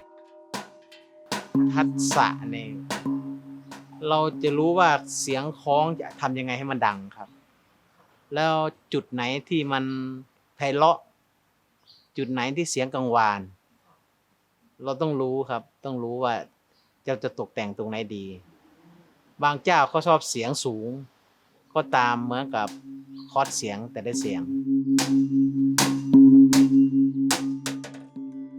Once satisfied with the sound, the gong is coated in enamel, ready for intricate artworks to be hand-painted. Bunlak's workshop produces gongs of all different shapes and designs, including specially made gongs which can sell for up to 1 million baht, or around $33,000. คือพิเศษเนี่ยคือเป็นคล้องใหญ่ครับที่ลูกค้าเขาสั่งเป็นพิเศษว่าต้องการเอาไปเป็นอนุสรณ์หรือเป็นแบบว่าเป็นวัดไหนที่มีชื่อเสียงเขาชอบเอาไปให้นักท่องเที่ยวชมว่าคล้องเนี่ยต้องการคล้องใหญ่พิเศษแล้วก็ลายที่สวย the cultural significance of gongs is clear to see in Ubon Ratchathani, a major city at one end of the Gong Highway, where the world's largest gong towers stand proudly next to the Wat Tham Kua Sawan Temple. The use of gongs is deeply ingrained in Buddhism, and according to the Tourism Authority of Thailand, the Gong Highway is responsible for supplying most of the country's 30,000 Buddhist temples with their gongs. So what about the rest of the world? In the West, gongs have become commonplace, not only in popular culture, but also in meditation studios and symphony orchestras. The largest non-Asian gong manufacturer is Paisti, based in Germany. It's been producing gongs since 1906, and its largest gong, an 80-inch symphonic model, retails for around $27,000.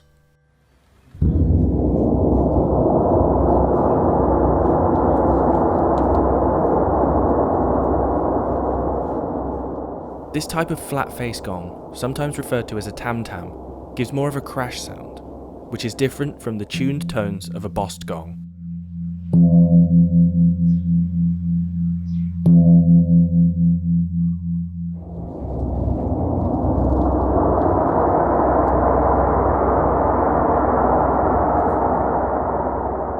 Paisti's method for producing gongs are more scientific than those on the Gong Highway, with acoustic testing equipment used to evaluate the gong's frequency. But the quality and traditional craftsmanship at Bun Lak's workshop is clear to see, and the historical importance of the gong is felt throughout Southeast Asia. ไม่ว่าจะเป็นงานวันเกิดงานแต่งงานกองบวชงานประเพณีต่างๆครับในวัฒนธรรมไทยนี่นะครับไม่ว่าจะเป็นงานกฐินใช่ไหมครับงานผ้าป่าอย่างเงี้ยเขาทำหรือคนเขาอยากทำบุญสะเดาะเคราะห์พวกนี้เขาก็ซื้อไปถวายวัดครับคือเสียงกังวานนะครับกังวานแล้วก็เสียงยาวแล้วก็ตีไปเนี่ยรู้สึกกังวานในหัวใจซึ้งในเสียงว่ามันเสียงเป็นเสียงบอกบุญนะครับเสียงบอกบุญคือเสียงคล้องนี่เป็นเสียงบอกบุญเป็นสัญญาณ This is a Đông Tảo chicken. Often known as dragon chickens, these thick-legged birds can sell for over $2,000. Each one can take years of raising and special care, and the best are even entered into beauty competitions across Vietnam. So what does it take to raise a Đông Tảo chicken, and why are they so expensive?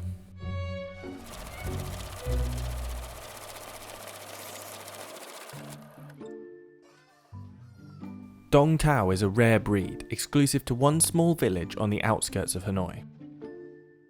Giang Tuan Vu is a third-generation Đông Tảo chicken farmer. He's been looking after these birds for over 20 years. Thì mình đã chăn nuôi nó 20 năm. Từ những lúc còn rất là nhỏ, học tiểu học, học lớp 5, thì mình đã yêu thích nó. Vì mình cũng rất là may mắn hơn mọi người là ông ngoại và ông nội của mình đều là những người rất nổi tiếng với con gà này.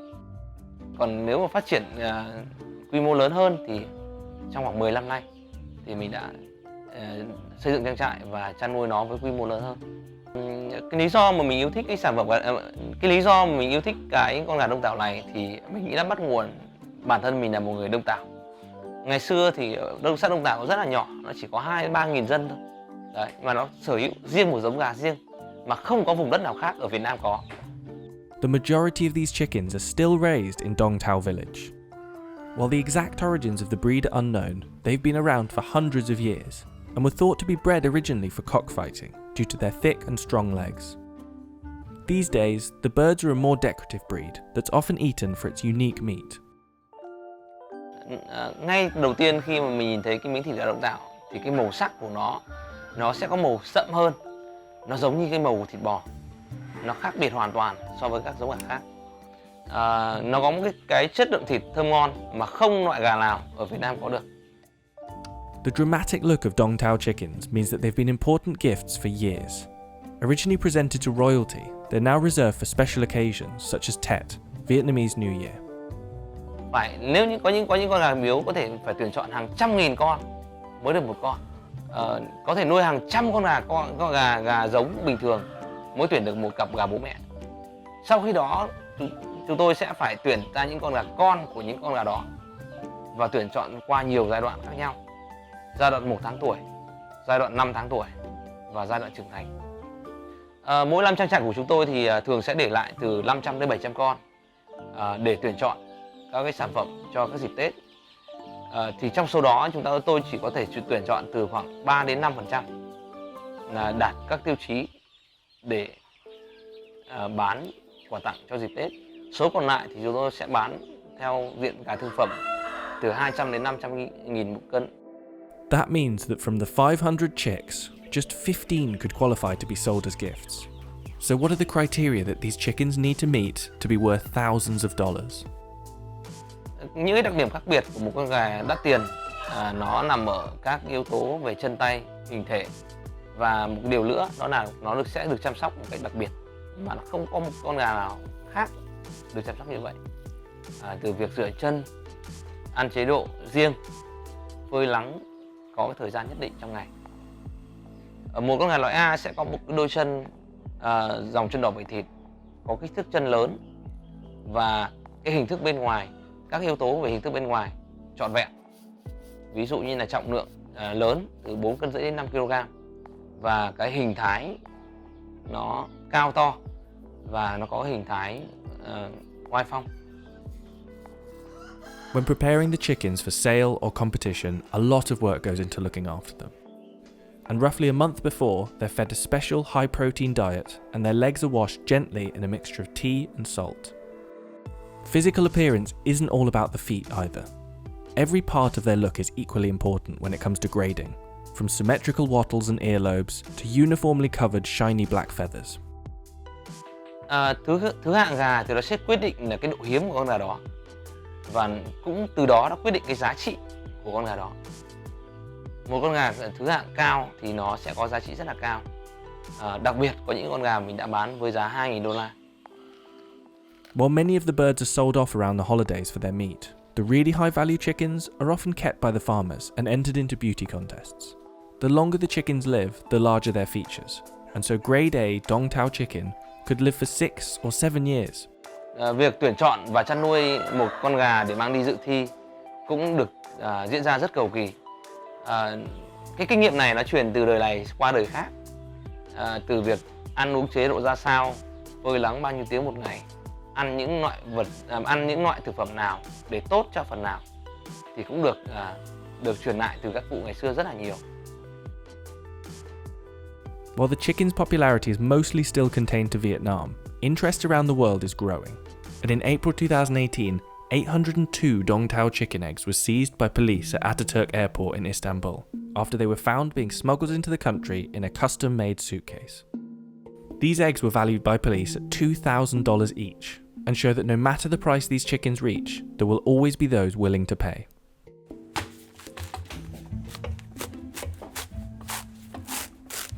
Coconuts have been cultivated in tropical climates for thousands of years, and they produce some of the most expensive cooking oil. Coconut oil can sell for around 12 times the price of canola oil when you compare leading brands. The industry is predicted to grow by $500 million worldwide over the next 4 years. But with the hotly contested health benefits some coconut oil companies promote, should it be as expensive as it is? So what's the truth behind coconut oil? And why is it so expensive?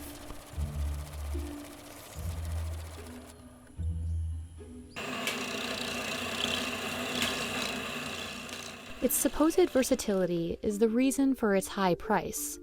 While coconut has a long tradition of use in food and medicine across Asia, its oil is the most valuable byproduct. Here in the Philippines, where over 44% of the world's coconut oil is produced, coconut trees thrive in a long, dry season. But even with a bounty of coconuts at your fingertips, assuming you can climb high enough, the process of extracting the oil isn't easy. Each coconut has a layer of husk surrounding its shell that must be removed by hand. Only then can it be cleaved in half with a special tool called a bolo knife. So after grating mo na tong ato na siyang pugon using our expeller machine. Then human sa expeller, so nakakolekta na ta sa cream. Ang cream ato siyang i-ferment for 12 hours sa usa ka table. I-set nato siya diha for 12 hours. In the Philippines, 14.8 million metric tons of coconuts were harvested in 2019 alone. And these were used to make around 1.6 million metric tons of oil, much of it exported to the US or Europe. And by the time the coconut oil reaches the Western market, the price for the product will have roughly doubled.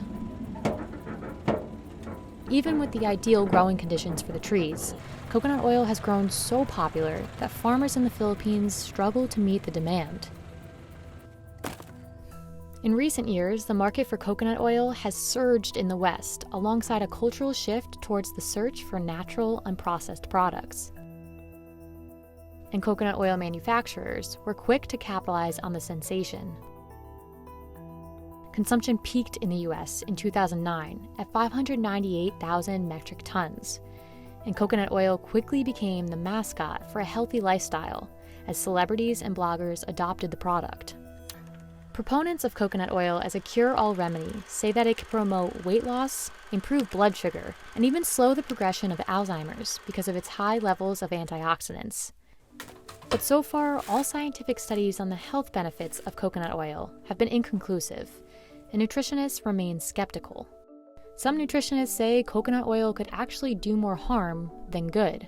Coconut oil is composed of 80% to 90% saturated fatty acid. In 2017, the American Heart Association issued an advisory against saturated fats and specifically warned that coconut oil increases cholesterol and should be avoided. And soon after, the wholesale price of coconut oil dropped by more than half. But it's a dip that hasn't lasted, and coconut oil's price is once again rising rapidly. The oil has become a key ingredient in many products, perhaps most recently alternative meats. Both Beyond and Impossible Burgers are reliant on coconut oil, and their surging popularity has increased demand. But while coconut oil's popularity shows no sign of slowing, there's a looming problem for the coconut supply.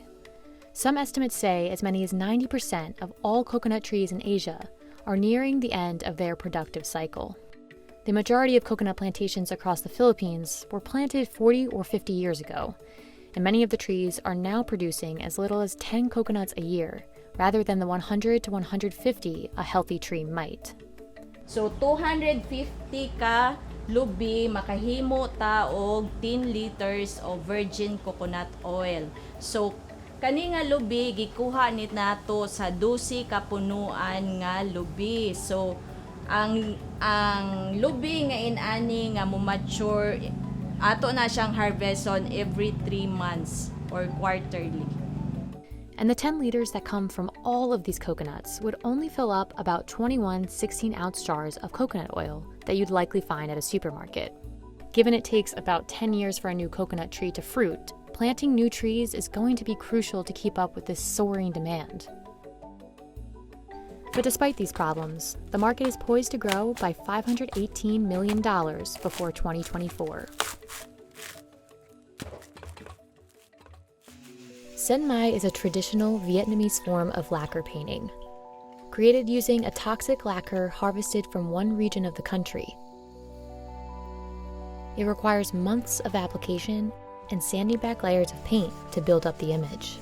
Last year, a Sen Mai painting sold at auction for $972,000. So what makes these paintings so special, and why are they so expensive? Là khi hoàn thành một cái bức tranh sơn mài truyền thống là bao giờ gần như không nhìn thấy cái họa tiết gì ở phía dưới.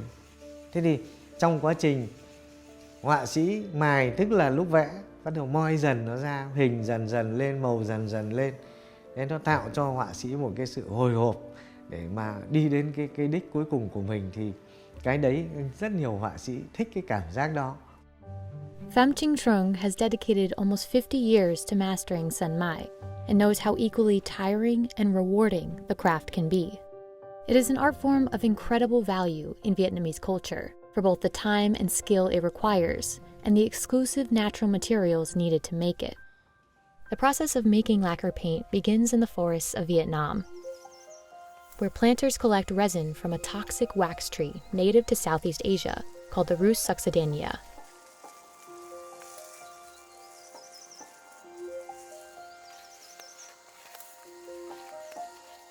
Planters must cut into more than 400 trees to retrieve between 1 and 1.5 kilograms of resin. Cây sơn sẽ trồng khoảng 3 năm thu hoạch, sau đó thì sẽ thu hoạch 4 đến 5 năm. Để thu hoạch được nhựa cây thì chúng tôi sẽ phải bắt đầu vào 4 giờ sáng. Cắt nhựa, dùng vỏ con trai để đựng nhựa cây và khoảng tầm 3 đến 4 tiếng sau thì thu hoạch.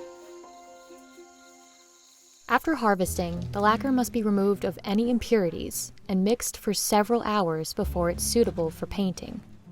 One of the principal features of senmai is the depth created by adding several layers of paint and sanding them back. These layers aren't always visible in the finished work, but are what differentiate lacquer painting from other common painting styles. With oil painting, artists paint from back to front, painting the landscape first and the details later. The process of lacquer painting is the opposite. Hai cái nó ngược nhau một chút. Và chính vì cái chi tiết vẽ trước toàn cảnh vẽ chùm lên thì khi xong tranh thì coi như là không nhìn thấy cái gì ở dưới nữa. Và mài dần dần các cái chi tiết nó mới nổi dần lên. Bởi vì mài lúc bấy giờ mới hồi hộp xem hình thì khó có thể sai được rồi. Nhưng mà chất liệu mình dùng như thế nó ra có hợp không? Sắc độ có đủ không? Đúng không? Độ đậm nhạt có hợp lý không? Anh giỏi về kỹ thuật là anh phải tạo ra được những cái tương quan đấy. Nếu mà không có tương quan đấy thì nó đồng chất nó quay trở về gần giống tranh sơn dầu. Artists mix natural ingredients to create colors, like eggshells to make white, or cinnabar, a toxic ore for red. In some cases, artists add leaves of silver, sometimes even gold, to create a gentle sheen. These substances can be one of the costliest parts of senmai painting. Gốc của cái thần sa chu sa nó là gốc thủy ngân, cho nên là một lạng của nó để vào tay nó chỉ được như quả trứng cút thôi mà cầm rất là nặng. Đấy, thế thì triệu vạc một cái gói con lên chẳng hạn, thế thì dùng nó rất là tốn kém về mặt nguyên liệu. While the raw materials of the painting may be more expensive than many other styles, the skill and the work of the artist are what set the vinyl value. Along with the immense patience senmai requires, each work is unique and unpredictable. That's because painters are never quite sure how the layers will resurface through sanding. This can either increase the value of the work or force an artist to start over. Thế thì các họa sĩ sơn mài truyền thống thường là nếu mà kỹ thuật vững vàng, nắm được rồi phác thảo tốt thì khi mài ra thì chủ động được khoảng độ 80%. 80% cái ý tưởng của mình. Thế còn 20% còn lại là dành cho may rủi. Ngẫu nhiên. Có thể cái ngẫu nhiên đấy nó làm tranh đẹp hơn cái ý định ban đầu của mình rất nhiều. Nhưng cũng có lúc 20% ngẫu nhiên đấy nó không đạt yêu cầu của mình thì họa sĩ phải vẽ lại. Painters must be careful to let each layer fully dry before sanding, otherwise colors or designs could be ruined. There's no set amount of time a layer takes to dry, as it largely depends on the weather that day. Và cứ mỗi lần vẽ xong thì sơn ta vẽ bằng chất liệu truyền thống thì bao giờ cũng phải ủ. Nó có độ ẩm. Lý tưởng nhất là độ ẩm trong nhà vào khoảng độ 70-80% là sơn rất nhanh khô. Thế còn dày hanh là sơn không khô được. Đấy, lý do là cái độ ẩm của không khí nó là cái hơi nước của không khí, nó là cái chất xúc tác để cho các cái thành phần sơn nó liên kết với nhau tạo nên phản ứng khô của sơn. Nếu mà thuận lợi thì 1-2 ngày nó khô, mà nếu mà rời hanh chẳng hạn thì có khi phải ủ đến 3 ngày sơn nó mới khô. Thế thì để làm được một cái bức tranh sơn mài nó kéo dài hàng tháng. After weeks of work, pieces are polished with coal powder, which creates the smooth surface and lasting shine of senmai. Artists have used lacquer for its glossy finish for thousands of years. One of its best-known applications is Japanese lacquerware, decorative pieces of furniture, boxes, and dinnerware. But in the early 20th century, Vietnamese artists developed an interest in lacquer painting and created a style unique to the world. Impressive as these works can be, the process is both costly and arduous. And that's why Phan Chinh Trung believes the future of this tradition will depend on finding more artists willing to learn it. Để mà duy trì nó thì trước tiên là những cái người chỉ dựa vào mấy cái người họa sĩ mà đam mê cái nghề này thì không được, không giữ được. mà vấn đề là phải phát triển. Cứ đợi cái trên đà thông nó mất rồi mới lại đi tìm chỗ nọ, nguyền chỗ nọ, chỗ kia để phục hồi lại. Làm sao có được, đúng không? Một khi đã mất rồi thì làm sao nó đứt đoạn rồi.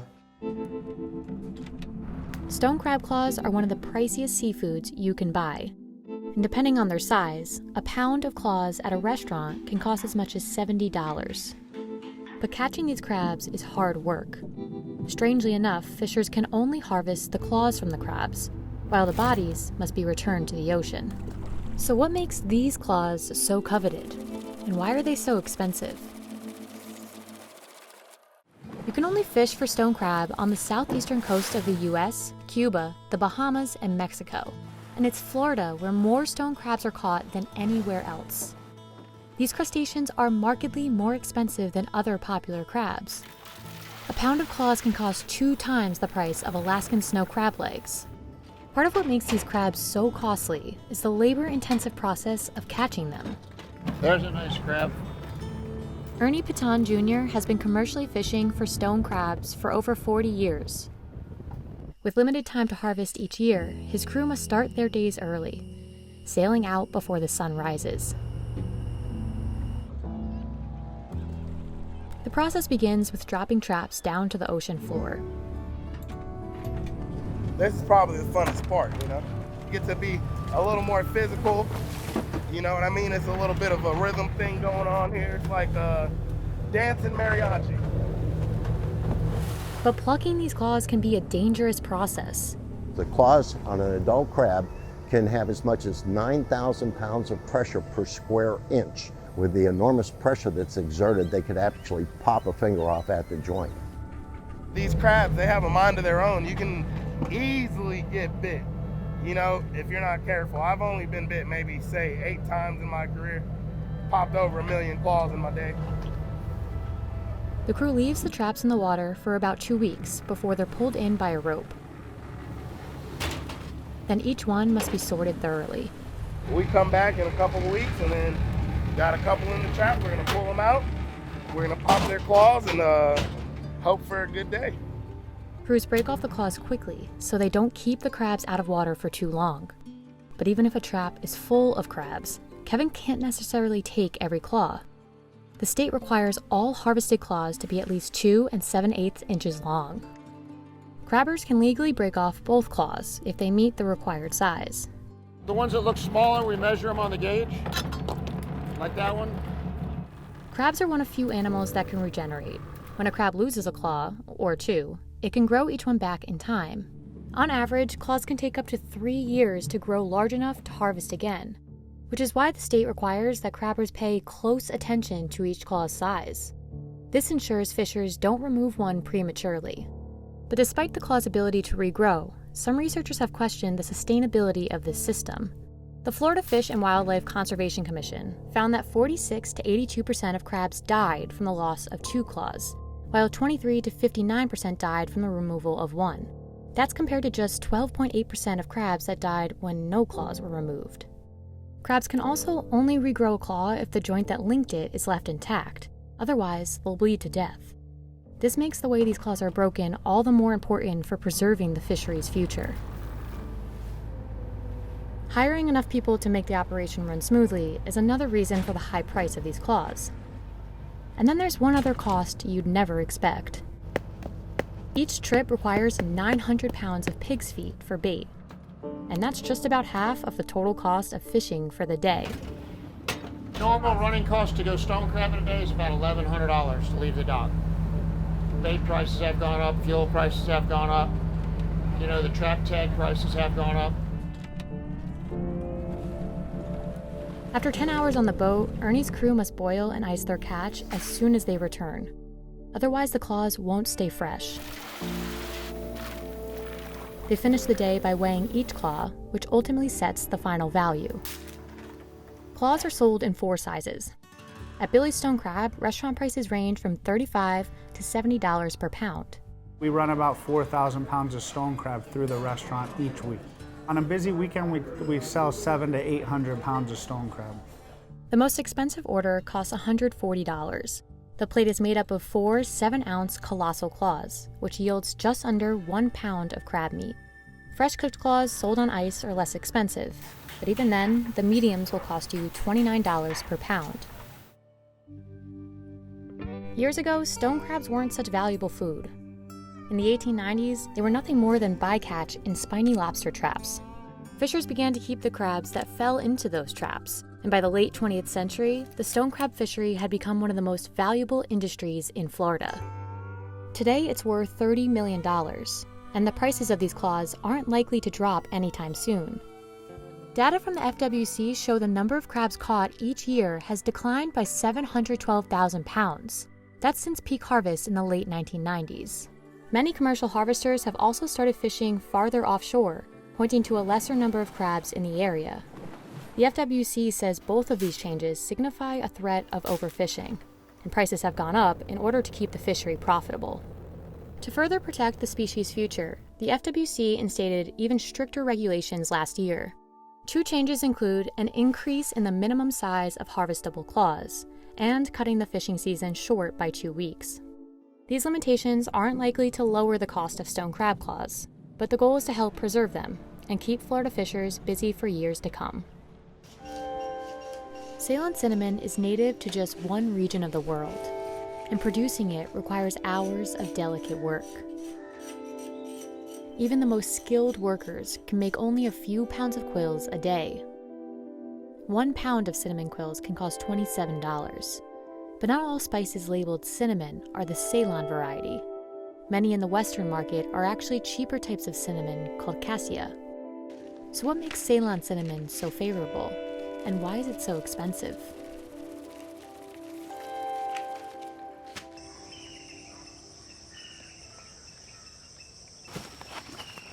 Ceylon cinnamon is named after the old British name for Sri Lanka, and it is often considered real cinnamon. It is made from the dried inner bark of a tree called Cinnamomum verum. Growing these trees is an investment. Farmers must wait 4 years after a tree is planted before they can begin harvesting. At harvest, workers break down the branches early in the morning when the bark is still moist. ඒ කියන්නේ උදේම කපන් ගිය තරමට තමයි ගෙදර වැඩ ටික ඉහත ඉවර කරගන්න ඕනේ. තව වේලීමත් ගහ හුලං වැඩිවීමත් අඩු වෙනවා උදේම කැපුවා. දවල්ට කැපුවම ගහ වේලුම් දෙනවා. ඔකට ගහ වැඩ කරගන්න අමාරුයි. Ruwampura must continuously care for the trees throughout the year. Otherwise, the branches won't be suitable for making cinnamon at all.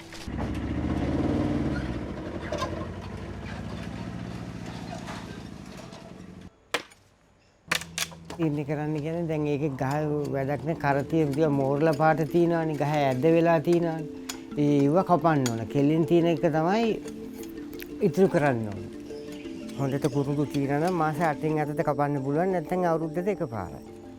The rigorous nature of this job has only just begun. Now peelers must do the delicate and essential work of stripping the inner bark of each branch by hand. දැන් අපි ඉස්සෙල්ලා කුරුඳු කපාගෙන එනවා ඊට පස්සේ ගැට පහින්න ඕන. ගැට පහලා ඊට පස්සේ කුරුඳු උඩ කුඩ අරින්න ඕන. ඊට පස්සේ අපි කරන්නේ මේ අරගෙන තලන්න ගත්තාම මේකෙන් මෙහෙම හොඳට ගහ හොඳට බුරුල් කරලා මේකෙන් තමයි බුරුල් කරන්නේ. This is the most labor-intensive part of the process, and it's not as easy as simply shaving the outside of the bark, as you would the skin from a potato. To produce the most valuable cinnamon, the bark must be made extremely thin. The thinner the quills are, the more costly they will be. Ruwampura has spent 40 years mastering this skill.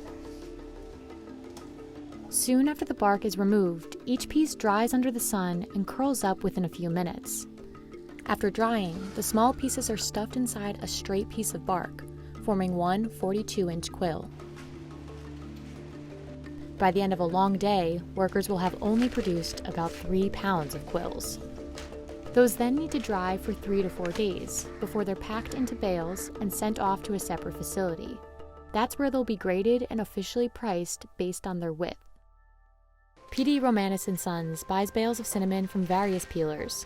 At its facility, quills are graded over 10 scales. The most valuable quills are classified as alba. it takes a peeler 4 times longer to produce 1 kilogram of alba than to produce the same quantity of lower grades. ඕනේ මේක මිල අධික වෙලා තියෙන ඇත්තටම මේ ඔයගලට පේන්නේ නැති මේක පැන්සලක ආකාරයෙන් තමයි තියෙන්නේ කරන්න ඕනේ. ඒ කියන්නේ කුරුඳු ගහේ පොත්ත ගැලවුවාම පොත්ත අඟලට ඉරීමක්. The leftover, smaller cuts are turned into ground cinnamon and make up the cheapest form. But even the most valuable quills are often confused with a more widely accessible and cheaper variety of cinnamon. කුරුඳු වර්ගීකරණ අතර ප්‍රධාන අපේ තරගකාරී කුරුඳු වර්ගයේ ලෙස තියෙන්නේ China වලින් ඒ වගේ ඉන්දුනීසියාවෙන් වියට්නාමෙන් එන කාසියා කුරුඳු එක.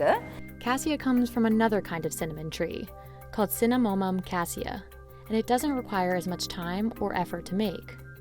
Cassia bark is hard and sturdy, so quills are made as one curled piece of bark without the fillings. Ceylon cinnamon, on the other hand, is tender and soft and needs those inner layers to prevent the quill from breaking. මොකද මේ පතුරු අර කාසියා කුරුඳු වගේ නිකන් දුන්නොත් ඇත්තටම මේකේ වටිනාකමක් නැහැ. මොකද මේක වටිනාකම අයිත් තියෙන්නේ අපි මේ කූරු වශයෙන් නිෂ්පාදනය කරන නිසා. Cassia is very fragrant and brown, whereas real cinnamon is paler with a milder flavor.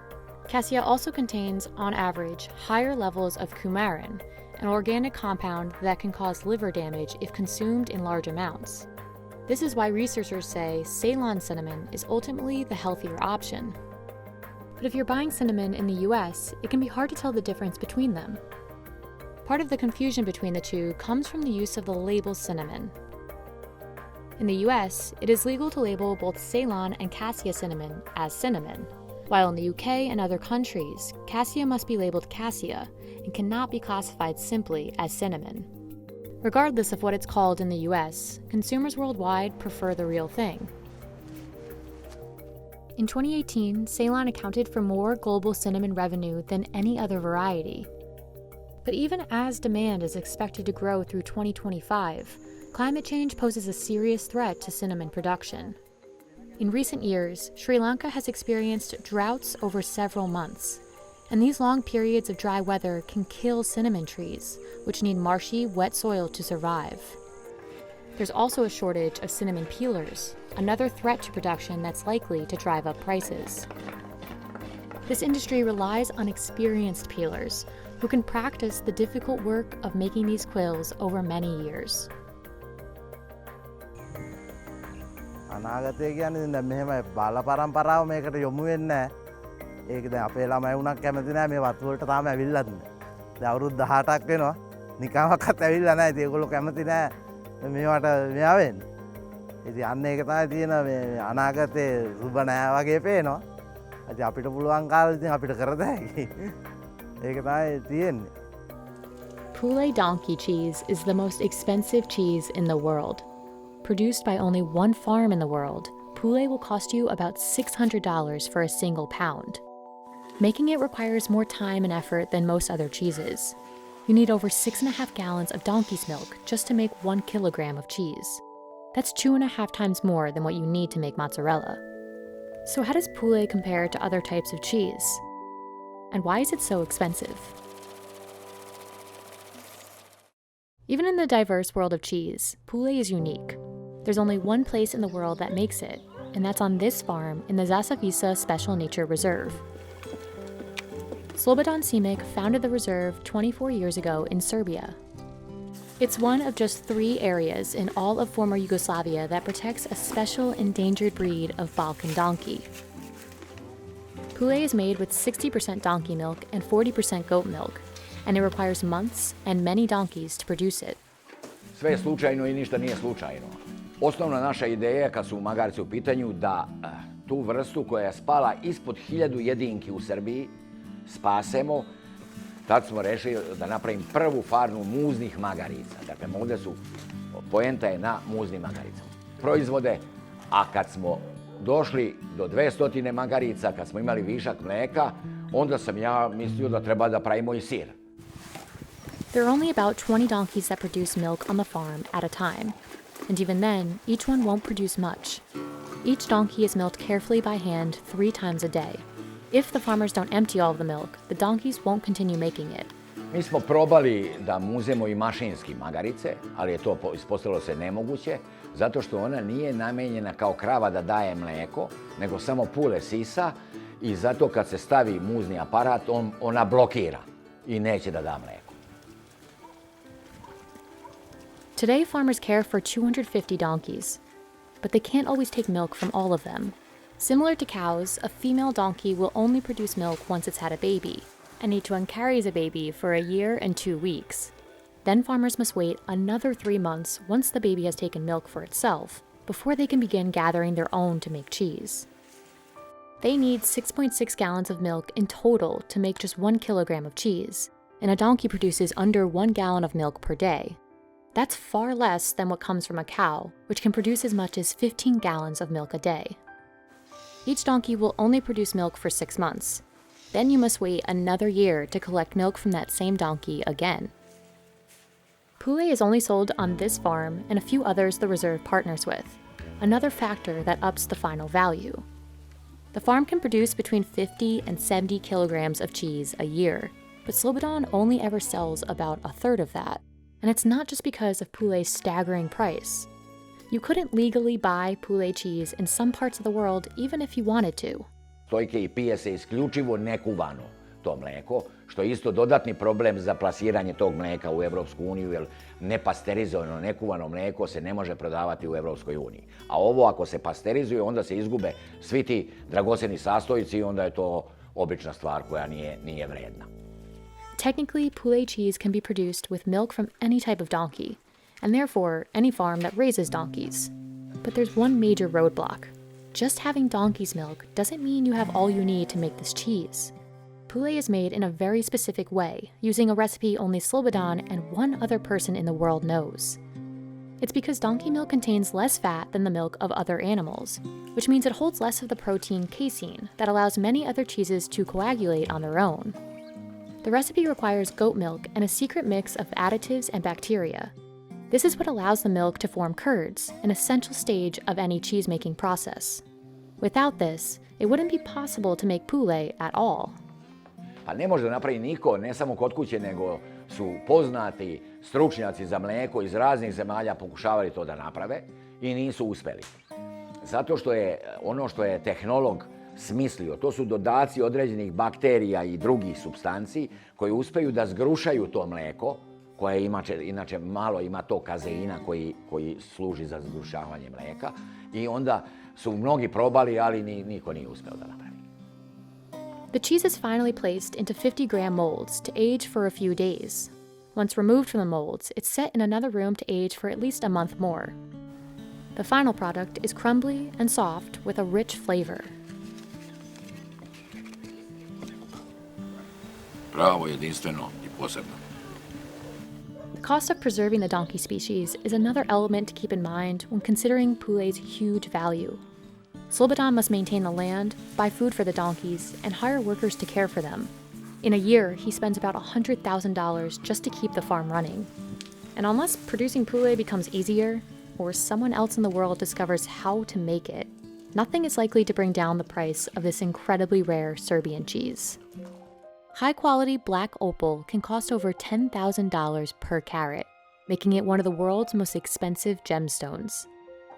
But mining black opal isn't easy. After investing tens of thousands of dollars, a miner might not find a single gem. So what makes black opal so hard to find? And why is it so expensive? Black opal is one of the most enchanting stones in the world, sought after for its seemingly infinite display of colors. Compared to common opal, which is usually one color, black opal exhibits many different colors, contrasted by a dark body tone. It's simply the most stunning gemstone on the planet. It's just remarkably beautiful. You can put the thing away for a week, pick it out and look at it, and you can still see things inside it that you've never ever seen before. Opal is found in several parts of the world, including Ethiopia, Brazil, and Mexico. But over 90% of the world's opal comes from Australia. And a lot of the black opal is found here, at Lightning Ridge. It's located on the edge of the outback, with a population of just over 2,000 people. Miners have been searching for opal here for over 100 years. But even for experts, finding black opal isn't easy. If you were to start mining tomorrow, and once you learn mining skills, and I've been mining for 40 years, would be an equal chance. Just because there's nothing really that can tell you, oh, there is opal in that piece of ground, or there's not opal in that piece of ground. Miners start by drilling a vertical shaft in an area that they think contains opal. Then they must clear out an underground room large enough to start digging at the rock.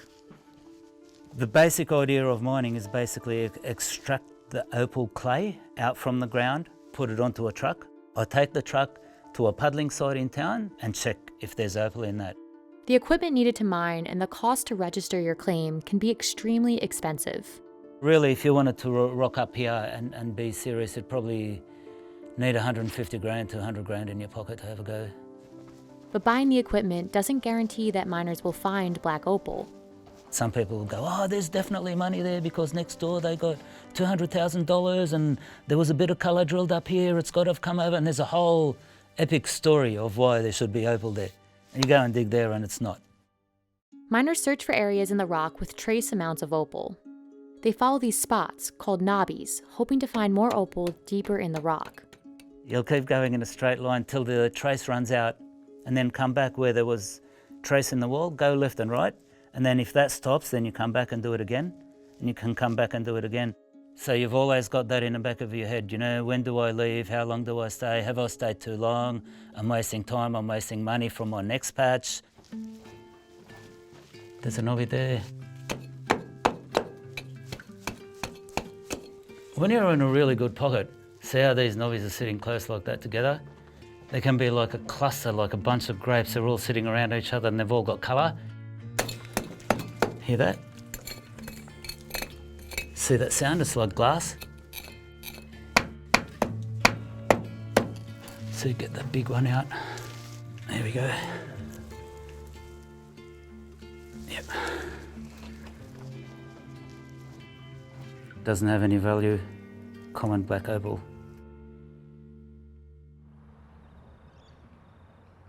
Opal is formed when silica-rich groundwater hardens in rock over millions of years. Large silica spheres within the stone diffract light, creating vibrant colors. That play of color makes each gem unique. But for miners like Frederick, digging for black opal is a gamble. The human factor is the biggest factor in finding opal. If you've got a piggy bank of $10,000 or $20,000, and then all of a sudden in 1 month or 2 months you've blown all of that budget because you've had breakdowns and you've had things occur that you didn't think of, and then you go, well, I'm $20,000 down, what do I do here? I've been full-time mining for about over 45 years, and quite often I say to myself, how did you do it? You know, how did you survive that long, making it your only job? I've done good, not great. I haven't been in the millions, haven't been up there in the fantasy pocket, you know. Once rough opal is extracted and processed from the dirt, it has to be cut and polished. This is when the real value of the gem is determined. A black opal can vary from starting at maybe $1,000 a carat for run-of-your-mill and going right up to tens of thousands of dollars for that really exquisite, top quality. The main stone is 241 carats. A few $1,000s a carat wouldn't be unreasonable. So a lot of money. A lot of money. The color, brightness, and patterns can all influence the price of black opal.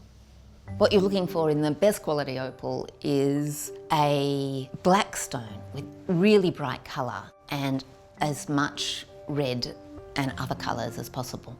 So the most valuable black opal of all is a really bright red stone on a very black base, and that just glows. And you don't see them very often at all. That lack of supply is a huge driver for the price of black opal. We can barely keep up with the demand at the moment. As soon as you find a gem quality stone, you know you've got a buyer for it.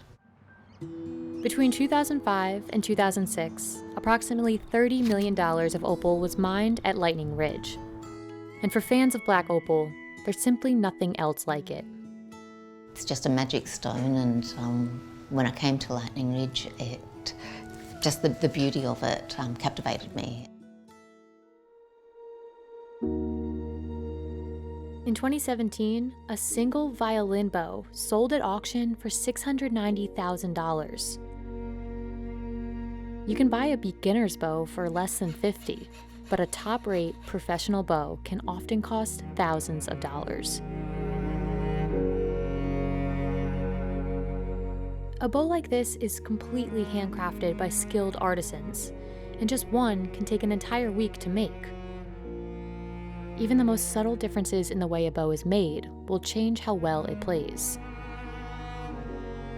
So why would someone pay so much for a bow? And what makes it so expensive?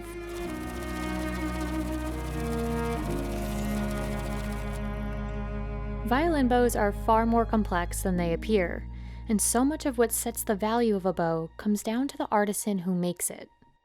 L'archet idéal, comme l'archet c'est vraiment le prolongement du bras, l'archet idéal ne doit pas faire de césure entre le bras et ensuite l'arrivée sur l'instrument. Ça doit être vraiment le prolongement, ça doit être quelque chose, si le musicien décide de faire une attaque très rapide, ça doit immédiatement se répercuter quand il joue. Sandrine Rattan has spent the last 30 years mastering this craft at her family shop. To begin building a bow, she needs raw materials from specific regions of the world. The most essential are Pernambuco wood from Brazil and horsehair from Mongolia that cost $900 a pound. Typically, horses in cold climates have thicker and stronger hair, which won't break as easily while playing. Ce qui est important, c'est d'avoir du crin naturellement blanc. Pas du crin décoloré, parce que le crin décoloré, c'est comme un cheveu, ça devient plus fragile. Ce qu'il faut savoir, c'est que sur le crin, il y a des petites écailles. Donc à force de frotter et de jouer, les petites écailles s'en vont. Donc le musicien va remettre de la colophane pour redonner du mordant. Mais au bout d'un moment, on se retrouve sur un crin qui est lisse et complètement encrassé de colophane. Because of this wear and tear, even professional ones must be re-haired every 3 months, which is a large part of a bow maker's restoration work. So much of this process relies on the natural instinct of a bow maker. Il y a des personnes qui vont compter les crins. Nous, on marche au feeling. On va vraiment faire ça au feeling en fonction de la largeur du passant. La nervosité de la baguette, c'est un archet assez nerveux où on peut se permettre de mettre un petit peu plus de crin justement pour que ça réponde bien. Si l'archet est souple, on va justement en enlever un petit peu. By nervous, Sandrine refers to bows that are too stiff for a musician to maintain balance. They must be sturdy, yet flexible enough to move fluidly. C'est vrai que c'est un bois qui est assez dense, nerveux, mais en même temps en gardant des grandes qualités élastiques, parce que l'archet doit être, tout en étant nerveux, doit avoir quand même une certaine souplesse. Donc on ne peut pas faire un archet en ébène, par exemple, ça n'irait pas, ce serait beaucoup trop nerveux, ce serait injouable.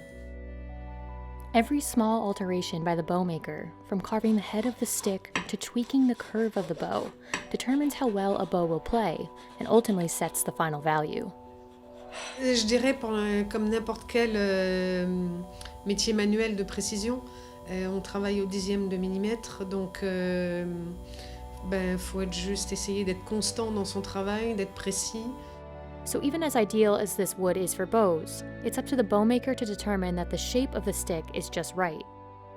Then Sandrine must consider the age of the wood, another time-consuming element of the process. Souvent les archets d'entrée de gamme vont être des archets faits machine avec du bois pas sec. Et donc ces archets, au bout de 6 mois à 1 an, vont commencer à tourner dans tous les sens.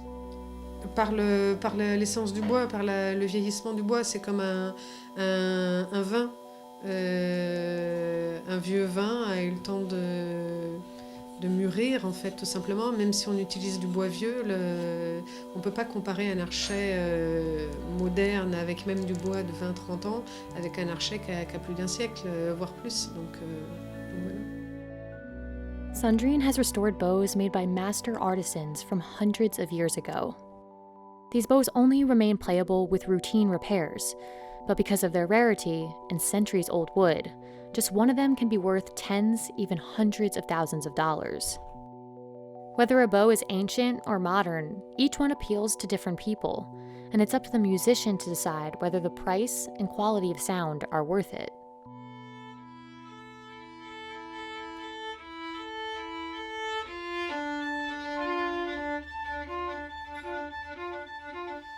On parle souvent de mariage à trois, c'est-à-dire qu'on parle de mariage avec l'archet, avec le musicien, et ensuite avec l'instrument. C'est-à-dire que pour le même musicien, le même instrument, vous pouvez donner 3, 4, 5 archets différents, le son sera complètement différent. Like Sandrine, many esteemed artisans have studied this craft in France, where prominent French bow makers like François-Xavier Tourt developed the modern bow. Bowmakers don't typically go to school as you would with violin making. Instead, many must train as an apprentice for 3 years under a master bowmaker. That tradition continues for Sandrine today, as she shows the next generation how to make bows by hand. En soi, chaque archet est différent et nous apprend et voilà, et on apprend tous les jours. Et je dois dire, au bout de 30 ans, il n'y a pas un matin où je me lève, je peux me lever des fois fatiguée, mais en tout cas, jamais je me lève en me disant, mince, il faut que j'aille travailler. This is standard sea salt. But after 30 days, it'll become this. High-quality bamboo salt costs almost $100 for an 8.5-ounce jar, making it the most expensive salt in the world. So what is bamboo salt used for? And why is it so expensive? For hundreds of years, Koreans have used bamboo salt for cooking and as a form of traditional medicine. It's made by placing sea salt inside of bamboo and roasting it at a high temperature. The goal is to infuse the salt with minerals from the bamboo and to remove any impurities. But the premium compared to other types of salt is steep. 9 times roasted bamboo salt, sometimes referred to as purple bamboo salt, can cost over 10 times the price of pink Himalayan salt. Most of that cost comes from the labor-intensive process. Every single step is done by hand. 처음 천일염을 대나무통에 넣어서 맨 마지막 9번째 용융을 해서 완제품 포장이 될 때까지 한 달에서 한 달 45일 정도, 50일 정도 이 정도 기간이 소요되고 있습니다. The process starts by cutting 3-year-old bamboo into uniform trunks, leaving one side closed as a container for the salt. Sea salt from the west coast of Korea is densely packed by hand into the bamboo. Workers load filled bamboo onto a cart and push it into a kiln. Traditionally, only pine logs are used. This process takes around 12 to 14 hours. Baking everything at over 800 degrees Celsius burns away the bamboo, leaving a column of salt. But the process has only just begun. 그 다음에 그것을 소금 기둥을 다시 분쇄해서 대나무 채우는 것을 2번, 그것을 반복해서 하는 것이 8번을 하는 거죠.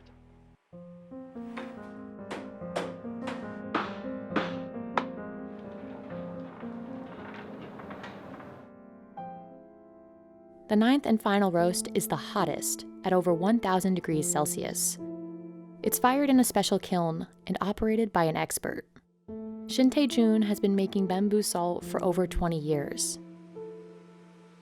That experience is extremely important because any error at this stage could result in wasting a month of work. At this temperature, the salt and bamboo completely melt and drain into a mold. After a few days of cooling, a blackened, rock-like structure remains. This is 9 times roasted bamboo salt. Workers carefully break this down by hand, trying not to waste any material. After a month of work, it's ready to be packaged and sold. 천일염을 대나무통에 넣고 굽게 되면은 천일염 속에 있는 안 좋은 것들, 뭐 미세 플라스틱이라든지 천일염 속에 안 좋은 것들을 많이 순화시키는 과정을 거치게 되고요. 그리고 대나무가 타면서 대나무 기름이 나오게 됩니다. 그 대나무 기름을 소금이 자꾸 흡수해서 그 대나무 속에 있는 좋은 성분들을 소금이 점점 농축하게 되는 거고요. The final price varies depending on where you buy it and what form it's in. But 9 times roasted bamboo salt doesn't come cheap. 주겸을 이제 맨 마지막 9번째까지 구워진 주겸 기준으로 말씀을 드리면 키로당 한 20만 원 정도에서 한 25만 원 선, 요 정도 가격을 생각하시면 좋을 것 같습니다. 주겸이 비싼 거는 한국 사람들도 동일하게 인지를 하고 있는 거고요. 그 가치를 알기 때문에 주겸이 비싸더라도 믿고 또 구입한다고 생각합니다. The health benefits of food have always played an important role in Korean culture. For centuries, bamboo salt baked 2 to 3 times has been used in traditional Korean medicine. But in the 20th century, the 9 times roasting process was developed. Manufacturers say this process is the lowest toxicity and highest mineral content. Today, it's used for cooking, toothpaste, soap, and various remedies. 일단은 주겸도 소금이다 보니까 짠맛은 있고요. 짜면서도 주겸만의 또 독특한 맛이 있어요. 그 대나무 속에 있는 좋은 성분들을 소금이 자꾸 흡수하면서 주겸의 독특한 계란 노른자 맛 같은 맛이 많이 구워진 걸수록 점점 진해지게 되고요. 그다음에 쓴맛은 없고 계란 노른자 같은 그런 맛이 점점. Proponents of bamboo salt say that it can help with everything from digestion to oral health, skincare, and inflammation, and that it even has anti-cancer effects. The proposed medical benefits have likely helped it maintain its high price, but there hasn't been enough scientific study to fully back up all of these claims. Studies have shown that bamboo salt contains higher levels of iron, potassium, and calcium compared to regular sea salt, and that it could improve your immune system. But these beneficial minerals constitute only a small percentage. The majority of bamboo salt is sodium chloride. Even with lower toxicity, it's unclear how potent the health benefits are. In 2016, the WHO wrote in a report that the composition of specialty salts poses no toxicological risks, but does not offer any relevant nutritional benefits either. The full benefits of bamboo salt compared to sea salt have yet to be extensively researched. But despite that, bamboo salt continues to be popular. Even in the high-end world of jewelry, Cuban link chains are a symbol of luxury. This 18-karat gold chain is worth $27,000, and some of the most valuable chains will cost 10 times that. Making a single chain requires the skill of more than 5 experienced jewelers and can take over 12 hours. So how exactly are Cuban link chains made? And is that what makes them so expensive? Somebody had to literally take 14 hours of their day running hot steel through machinery to then turn it by hand, to then file it by hand, to then polish it by hand. You're not just wearing a chain, you're wearing somebody's blood, sweat, and tears and passion around your neck. The origin of the Cuban link chain is tough to pinpoint, but it likely didn't start in Cuba. It was a quintessential part of hip-hop style in the 70s and 80s, and grew in popularity as hip-hop became more mainstream in the US. But not all Cuban link chains are created equal. Many Cuban link chains are made by machines in countries like the US, Italy, and China, but the authentic and most expensive ones are made by hand at just a few shops in Miami. When you move into the higher end of Cuban link chains, which you get into the $50,000, $80,000, $100,000 chains, those have to be handmade. One, because of the attention to detail. The file, the tight links. It's like going to a Ferrari dealer. You could buy a Ferrari off the lot, or you could have it made to how you want. This is a custom build. A chain like this goes through 30 manual and time-consuming stages. The skills come from your ability and practice and knowledge. Worldwide, I can't tell you an exact number. Within South Florida, there's a handful of people, literally a handful of people that could do this. Not only is this process incredibly labor-intensive, it's also dangerous. Chino and his crew work with 1,000-degree flames to melt down the gold and form it into a bar. You definitely got to be paying attention to what you're doing in this job. One mess up, you're gonna hurt yourself. There has been people that have lost fingers in this business. That bar passes through a rolling machine as many as 12 times just to make it thinner. Each of the 9 jewelers at Gold Fever Miami has a specific job.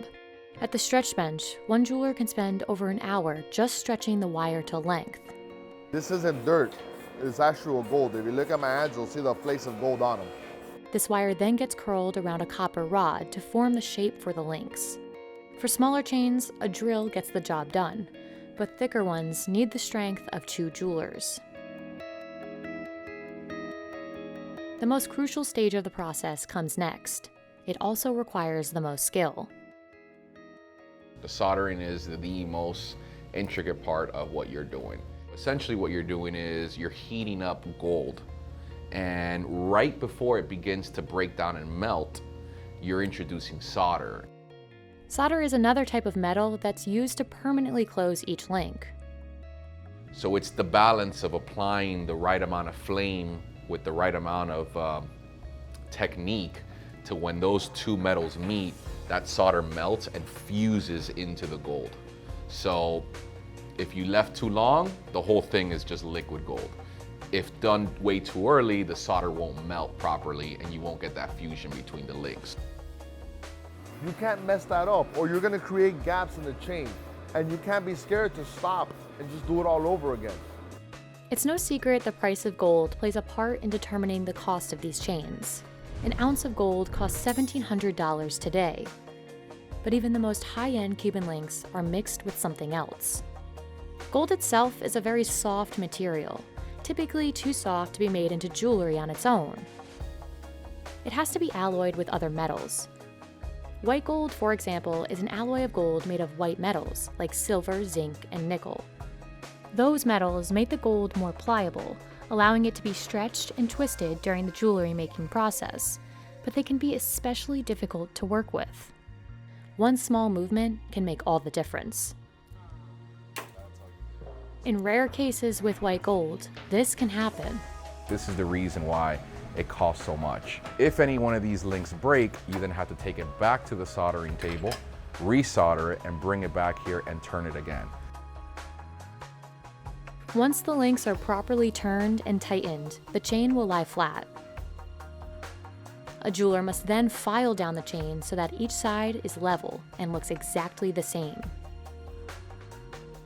And here is where the passion of the jeweler comes into hand to how beautiful he can make that shape.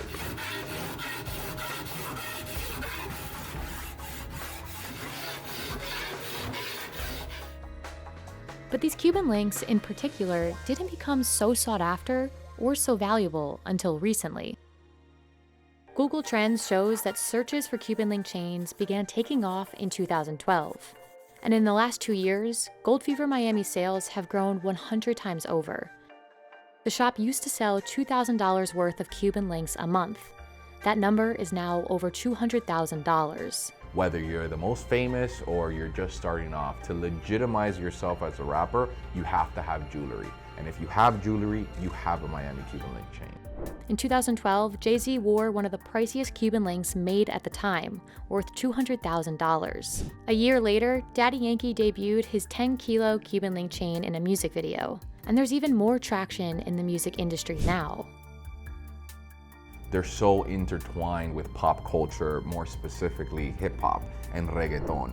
Just about every song that has a music video will have a rapper with a Miami Cuban link chain. It's become, in a way, like a status symbol. We have customers that want to match their Rolexes to their chains. These versions are often decked out with diamonds, which naturally makes them pricier. But Gus doesn't see demand slowing for chains like this, or the more modest ones. Right now, as of March of 2021, we are pumping anywhere from 10 to 15 kilos in 5 days, so per 5 weeks.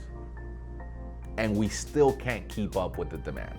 We still have a wait time of 5 to 7 weeks. This, coupled with the steep price of gold, means prices likely won't drop anytime soon. Cashews grow in select tropical climates around the world, from the bottom of a hanging fruit like this. Just 1 kilogram of cashews can cost $10 wholesale. That's over 7 times as much as peanuts. And in the US, retail prices for whole cashews can reach $15 per pound. But without intensive, precise processing, these nuts wouldn't be edible at all. So how exactly are cashews processed? And is this what makes them so expensive? In 2017, the world ate 770,000 metric tons of cashews. They're one of the most popular and valuable nuts in the world, worth over $6 billion today. Cashews grow in tropical locations like India, Vietnam, Ivory Coast, and here in Sri Lanka. The trees are a member of the same family as poison ivy, and like poison ivy, cashew plants contain a toxin called urushiol. It's found in the plant itself and the brown oil inside a nut's shell. It can cause burns, itches, and blisters, which is why unprocessed cashews are considered dangerous to eat or touch. It's also why they require more rigorous processing than other nuts. වෙළඳ පොලේ තියෙන කජු සාමාන්‍ය විදිහට හිතන්නේ මේ නිකම්ම එනවා කියලානේ. නෑ මේක හෙන්න සංකීර්ණ වැඩක්. Each fruit grows just one shelled nut called a drupe, which workers separate by hand. The nuts must then dry under the sun to help draw out some of the shell's caustic liquid. The most difficult and dangerous step is splitting open the nut, since toxic oil still coats the drupes. Cashews are brittle, so factories used to do this step manually to ensure machines wouldn't break the nuts. But doing this by hand has frequently raised issues within the industry. NGOs have called out some factories for overworking employees and putting workers at risk of burning themselves if they can't afford to buy gloves for protection. Today, machines are advanced enough to crack the shells cleanly, keeping the majority of nuts intact and helping minimize risks to workers. එතකොට දැන් එක එක වැඩවලට මිනිස්සුયો ගිහිල්ලා සේවක පිරිස අඩුයි. එතකොට අපි අර වගේ අපේ ඕඩර් වලට කජු මද දෙනවා නම් අපිට සේවකයෝ ඕන ගොඩක්. ඒකේ තමයි අපි මැෂින් වලින් කපන්නේ ඒක තමයි වෙනස. අපි අතින් තලා ගද්දි හිතන්නකෝ අපි දවසකට කජු කිලෝ 20ක් විතර අපි කරන්නේ කියලා. අපි මැෂින් එකේ කරද්දි කජු කිලෝ 40ක් විතර අපිට කරගන්න පුළුවන්.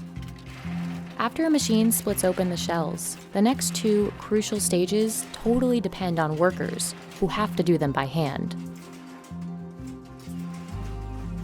The nuts are roasted to ensure, again, that the toxic liquid inside is destroyed. The next stage is particularly tedious, as it relies entirely on handiwork. Workers must peel off the husk, or the dry outer covering that surrounds each nut, because it's high in tannins and could irritate your throat. Removing it is a skill one masters with practice. Experienced workers deskin only about 2.5 kilograms of cashews each night. This step is not only difficult, but also has the biggest impact on price. ඒක මෙහෙමයි පළපුරුද්ද තියෙන්න ඕන. ඒක සාමාන්‍යයෙන් දැන් හිතන්නකෝ අලුතෙන් පුද්ගලෙක් එනවා කියලා අපි ළඟද වැඩ. එයාට ওই ප්‍රමිතියට කරන්න අමාරුයි. අමාරුයි කියන්නේ එයා එක්ක කජු කඩනවා. Cashews are graded by several features, like color, weight, and condition. Large whole nuts are most valuable. මේකේ මිල කජු වල මිල වැඩිම ගාන තමයි ගෙඩි මදේක. ඒකේ අනිත් එක තමයි මේක. මේකට අපි කියමු පියලි කියලා. අනිත් එක කෑලි එක. සාමාන්‍යයෙන් යන මිල 2500 නම් පියලි වල රුපියල් 50ක් විතර අඩු වෙනවා. කෑලි වල රුපියල් 2000කට විතර කෑලි බහිනවා. Because cashews can only be harvested once a year, growers like Laharu save a portion of the nuts in stock so that they can continue making a profit in the months ahead. But it comes at a steep cost. Just stocking the nuts costs Laharu more than $65,000 each year. කජු ඒ කියන්නේ දැන් කජු එක කාලයකටනේ තියෙන්නේ. ඔන්න ඔය පොල් වගේ දැන් පොල් වගේ මාසෙන් මාසෙට කජු නෑනේ. කජු තියෙන්නේ අවුරුද්දට එකපාරයි කජු හැදෙන්නේ. ඒක අපි ලොකු මුදලක් දීලා ස්ටොක් කරගන්න ඕන. ඉතින් එතකොට ඔය කජු කියන දේ අර නිතර නිතර කජු වැටුණා නම් කජු වලට ඔච්චර මේ ඉල්ලුමක් එන්නේ මේ වෙළඳ පොලේ. අර අවුරුද්දකට එකපාරක් වැටෙන නිසා කජු මිලයි කොහොමද? This causes prices to fluctuate a bit year-round. In December, Laharu's supply has decreased, so prices typically increase. But it also depends on each country's supply chain. While Sri Lanka processes and sells many of its own cashews domestically, other countries export much of what they grow. It's likely that many of the cashews you buy in the US or Europe were grown in Africa, processed in Vietnam or India, and finally exported to the Western market. Africa produces half of the world's supply of cashews. Ivory Coast, for example, produced about 730,000 metric tons of raw cashews in 2019, but it exported over 90% of that. This is because Ivory Coast and other African countries still don't have a robust processing industry. Ivory Coast plans to expand domestic processing by 2024, but without it, cashews are significantly less valuable. In 2018, the export price of cashews processed in India and exported to Europe was 250% higher than the price paid to Ivory Coast farmers. Vietnam, on the other hand, was one of the first countries to invest in automation, making it a key location for processing cashews. Today, Vietnam is the largest cashew exporter in the world. In just the first 3 months of 2021, the country exported over 108,000 tons of cashews. Automation has also lessened the need to hire workers, which is a reason many factories in India and Sri Lanka still process manually. පාරම්පරික වගේ තියෙනවා. කලින් ඉඳලම කරගෙන ගිය ව්‍යාපාර තියෙනවා. ගොඩක් තැන්වල කරනවා. සෑහෙන පිරිසක් පවුල් 200-300ක් විතර වගේ ඉතින් මේ වැඩ කරනවා. By hand or machine, processing cashews is no easy task, and the world's climate crisis could make it even harder. A 2013 report on the climate's impact on cashews shows unseasonal rains and heavy dew can impact the quality and quantity of the nuts. Just this year, Laharu's harvest came late because of it. මේ සැරේ පරක්කුයි. මේ සැරේ පරක්කුයි අර වැස්සෙන්ද ගස් දළු දාන්න පරක්කු වුණා. වැස්සොත් කාරියෙන්නේදී අර මල් හේදුනහම අඩු වෙනවා කඩු. ඔව් දැන් හොඳටම වැටෙන කාලේ කිලෝ 10ක් විතර දවසට එක්ක අහුවෙනවා. දැන් මේ දවස් මගේ කඩු හිගයි කියලා. දැන් මේ දවස්වල කඩු කිලෝ 300ක් 400ක් ඔය වගේ තමයි. Amidst climate challenges, cashews continue to be popular. Healthy eating trends are key to driving demand, along with the versatility of the cashew itself, another reason the nut remains so valuable. Whether used as a snack, cooking paste, or an alternative to milk or butter, cashews have many applications around the world. Researchers predict the market will grow to $7 billion by 2025. And although cashews are currently cheaper than they've been in recent years, demand is likely to drive prices higher in the future. This is said to be the world's oldest leather-making tradition. It's called vegetable tanning, and it's a process that has been perfected over generations here in Tuscany.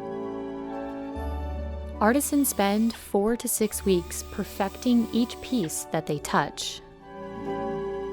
Vegetable tanned leather is considered higher quality and will last longer than synthetically treated leather. It takes at least 28 times longer to make, which is part of the reason why vegetable tanned leather only makes up roughly 10% of all leather available today. It can also cost around 3 times more than the cheaper version. So how exactly is vegetable tanned leather made? And why is it so expensive?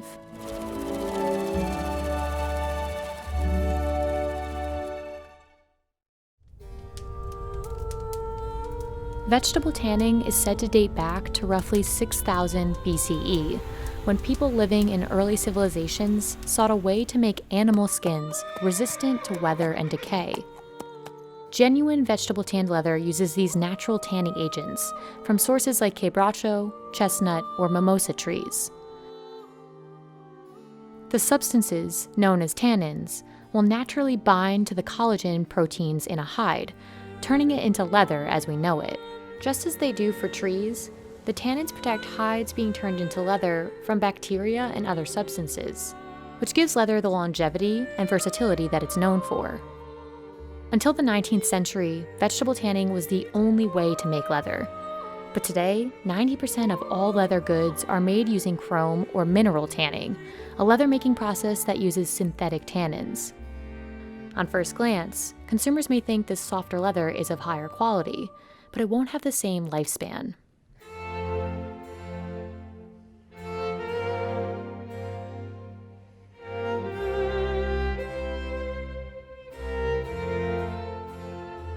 When the hides arrive at the tannery, they soak in water for 24 hours to remove the salt that kept them preserved on their journey.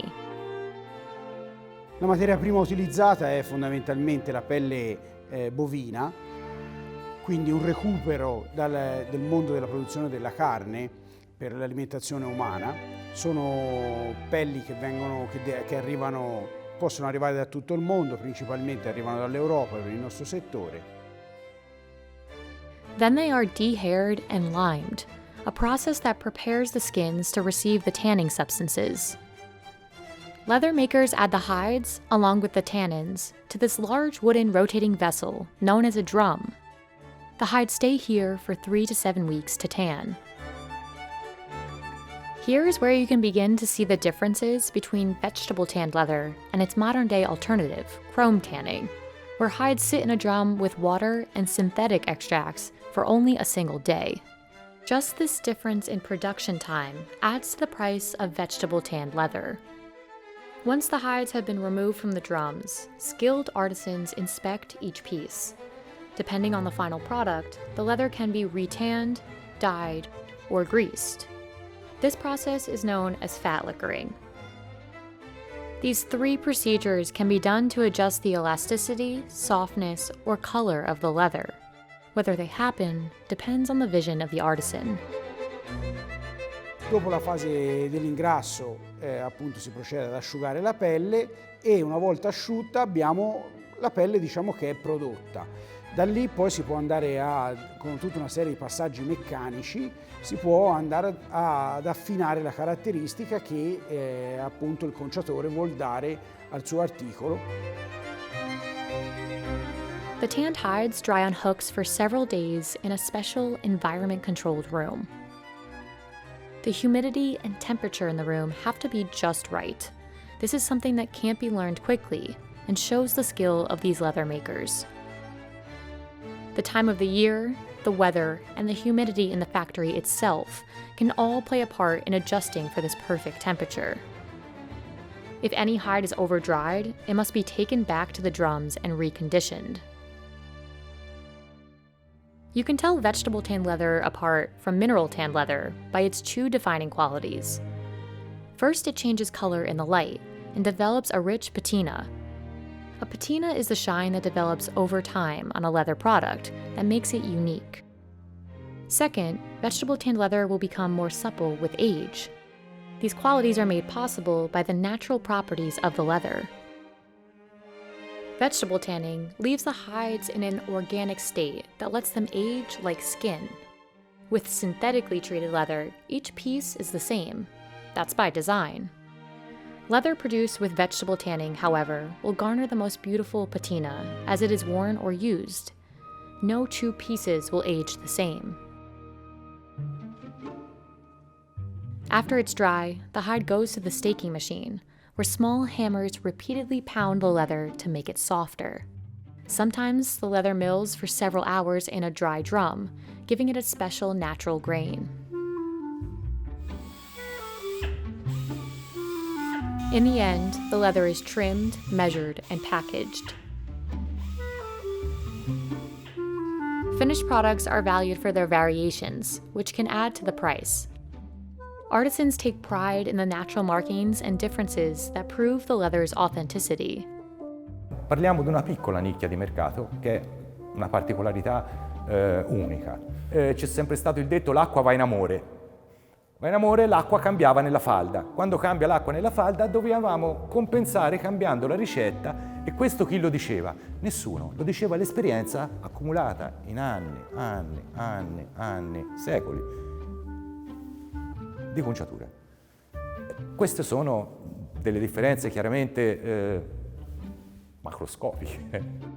All vegetable tanned leather from Tuscany must meet a set of specific standards for the consortium to verify it as authentic. Tanneries must use all natural, raw materials and ensure that no animal is killed for its skin.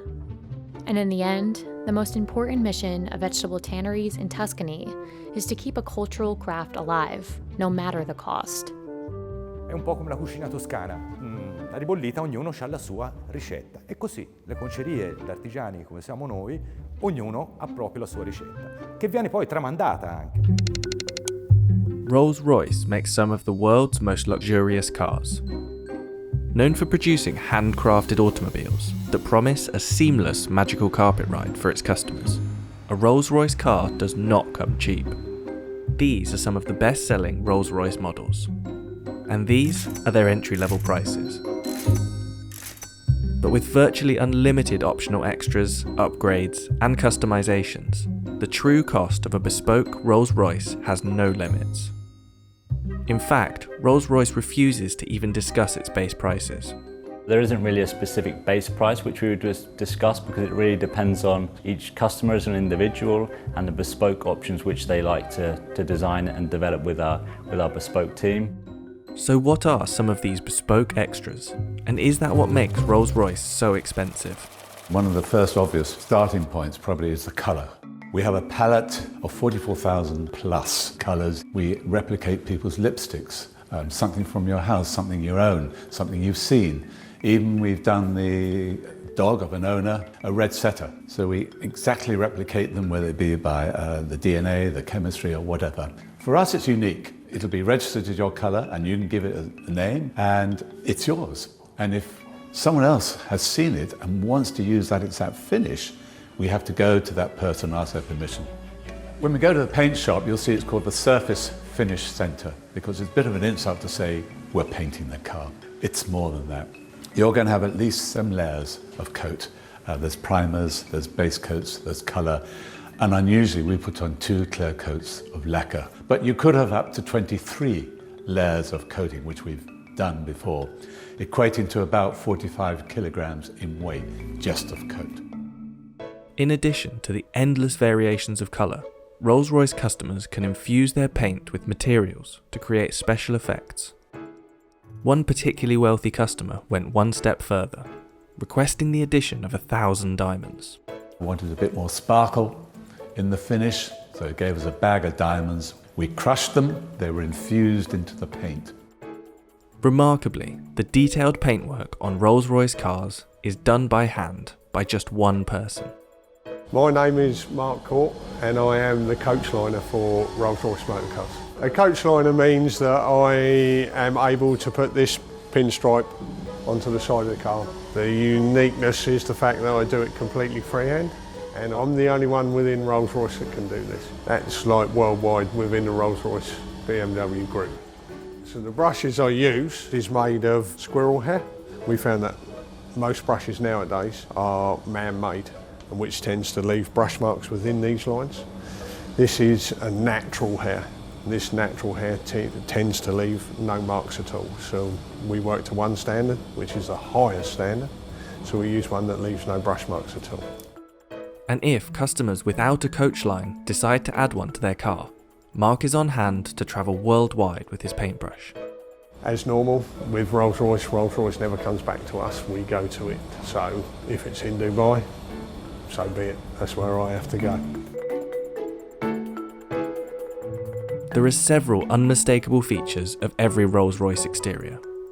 The handmade Pantheon grille, the self-righting wheel centres that ensure the RR logo is never rotated, and the Spirit of Ecstasy ornament. In fact, in 2003, BMW paid $65 million to acquire the rights to the Rolls-Royce name, symbol, and the Spirit of Ecstasy. But it's inside the car where luxury and cost dramatically increases. To create a virtually silent ride, Rolls-Royce adds approximately £300 of acoustic insulation around the cabin. Its tyre manufacturer, Continental, even developed special foam-filled tyres, which reduced the noise of the road by 9 decibels. The results were so profound that Rolls-Royce removed some soundproofing to avoid causing acoustic sensory deprivation. The dashboard of the Rolls-Royce Phantom can even become a bespoke art gallery. Customers have commissioned artists to produce all sorts of designs for this space, including this gold-plated, 3D printed stainless steel installation that replicates the customer's DNA profile. Another shining feature of Rolls-Royce is the Starlight headliner, an intricate series of fibre optic roof lights that recreate the night sky. It takes up to 16 hours to build the Starlight headliners. We're starting by drilling it, and we perforate every single hole to thread fibre optic through every single hole. We've got up to 1,340 holes. We're doing this to achieve the stars that are on the sky. So we're going to have the sky in the night covered with stars. As with all things Rolls-Royce, customers can create bespoke starlight designs, including randomly generated shooting stars. One customer even had their design matched to exactly replicate the constellation of stars from the night they were born. The embroidery on the upholstery is also tailor-made to the customer's design choice. So there's no real standard process that's repeated with embroidery, just because every single design is completely unique to the customer. It's not just a case of scanning in an image, turning it into embroidery. Every single aspect of the image is thought out. The different angles of the stitch will reflect the light in a different way. So rather than it just being a flat image, we're trying to bring it out to that next level. So it's almost three-dimensional, like a hologram effect that you can get from our stitching. The most complex embroidery project Rolls-Royce has completed is this special Rose Phantom model, which consists of 1 million individual stitches. The Rose Phantom is the biggest embroidery we've done to date. We'll have to map out exactly what order we're putting all those embroideries onto the leather so that they all join up to match some of the stitching. There's no tolerance, it can't be out by a millimetre, otherwise it's completely written off. Just take a small aspect of the Rose Phantom. It's a good example of the development of one of the butterflies. What seems relatively simple in like an image actually becomes very complex for embroidery. So for the Phantom Rose headliner, there's a few techniques that we hadn't used before. Because of the scale of the Rose headliner, we had to break it down into individual elements. So each individual butterfly, the flower heads themselves, and then all the vines and leaves. So you can see here it's basically different layering of different coloured stitches in different densities. And by building those up, we can create that sort of fade effect where it's darker to the centre, fades out towards the wings, fine-tune them to the quality that we'd expect, and then start combining it and bringing it all together for the whole headliner. Rolls-Royce has seen a boom in sales over the last 10 years. In 2019, sales increased by roughly 25% to 5,152 units, with the average age of a Rolls-Royce owner dropping from late 50s to mid-40s. Take Drake, for example. His Bashukan model, a special edition of the Phantom, left the factory at a value of about $700,000. However, the customizations that Drake made, such as the diamond-encrusted Ovo Owl in place of the Spirit of Ecstasy, is thought to have brought the overall price to about $1 million. The most expensive Rolls-Royce model ever built was the Sweptail. The result of over 4 years' work, this one-of-a-kind car was reported to cost $13 million, previously holding the title of the world's most expensive new car. But while other top-end car manufacturers focus on speed, manoeuvrability, and super lightweight supercar status, Rolls-Royce cars are expensive for one reason: luxury. These handmade scissors have been produced in Sheffield, England for over 100 years. But compared to a $2 mass-produced pair, the kitchen scissors will cost you over $100, and a pair of professional tailor's shears cost $315. So just what is it that makes them so expensive?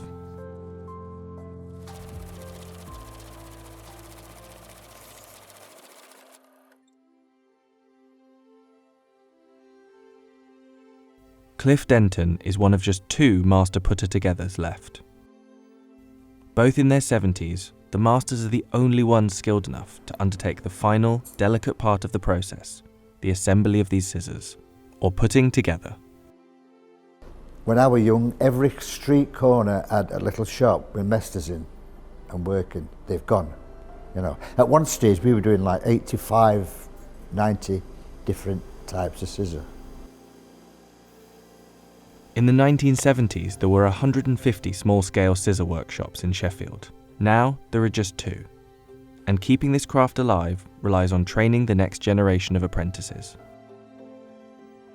You know, when you've just got that like magic touch, how to hold them, how to stroke them, how to edge them. And this, to instill on young lads, is hard. Because it's not something you can write down and let them read. They've got to actually do it. Unlike cheaper mass-manufactured scissors, almost all of the work is done by hand. The starting outline of the scissor is hot drop forged off-site. This is called a blank. And while it may already have the shape of a very rough pair of scissors, the process has only just begun. The blanks first need to be drilled, counterbored and tapped. This puts a hole in the centre of each half and adds a thread to that hole. Once that work is done, the blades have to be ground down. The blank has no blade on it whatsoever, so initial grinding has to be done on a 50-year-old Viotto machine, before further refinements are done by hand. So if you were to look at a cheap pair of scissors, you'd quickly notice that it's actually a stamped out piece of metal that have just been bolted together and a blade's edge put on them. So when we grind the inside of the blade, we'll say there are 3 angles to it. You've got to have a curve from the pinch of the scissor to the point, which means that when the blades are together, you should be able to see a gap through the middle. We'll also want to grind in a twist, and then finally we want to hollow the blade as well. And what that will give us is a scissor that will only ever touch at the cutting edge. Once the blade is on, the rough edges need to be sanded off, from the bow, the shanks and the nail holes. After everything's sanded down, the scissors are sent off to be hardened, turning the soft, workable metal into a hard final product. Then they're put into the rumbler for a few hours to be acid treated before being dried. Rumbling takes off any grind marks on the surface of the metal and prepares them for polishing. We do different types of scissors. If it was our embroidery stalk, then we could work on maybe 500 embroidery stalks over 2 weeks to a month. However, if we were doing the same size batch, 500 13-inch scissors, then we probably wouldn't even see that within a year. The blades are polished by hand to a mirror finish. Then comes the hardest part, putting together. Traditionally, you would undertake a 5-year apprenticeship before you could even sit at the putter's table. I've never had a background like this before. I went straight into an office right out of university, and I was walking down this street and I saw a chalkboard that said scissor makers wanted, and I thought, I've always wanted to work with my hands, but I've had no training in working with my hands. My training began 8 months ago and it doesn't look like it's going to stop for at least another few years. And despite the intricacy, the most important tool isn't anything small and delicate, but a hammer. And I'm only going to get a tap. The hammer is crucial to aligning the blades correctly. So, oh, that's better. The 2 scissor parts are screwed into place, and then a perfect curve is hammered onto each blade. This part of the process is the hardest to get right, and also the hardest skill to pass on. If he hits that with the wrong tension or at the wrong angle or in the wrong spot, he will ruin those scissors. So I've put a scissor blade down and I've taken a swing at it and I've just snapped the blade in half. Once the 2 halves are married together, a final blade will be put on the scissor. Well, I started in 1959. Roughly the same. Steady, hammers, other than we had lights hanging over to get more light. You learn, you never forget. It's up here in a diary. Somebody said, say a scissor, and it just comes up on a projection in my head. Manicure, dissecting, thread clip, all different scissors. Sheffield has been home to England's blade making industry since as far back as the 14th century. It's where stainless steel was originally invented, and it's a city that's famed for its cutlery production. Cliff started making scissors when he was just 15. When I pick a pair of scissors up, it tells me a story. I can open and shut it, it's tight, it's like, you can virtually just shove it away to your finger and it does the job. That's what you're after. Week after week, year after year if need be. And that's it.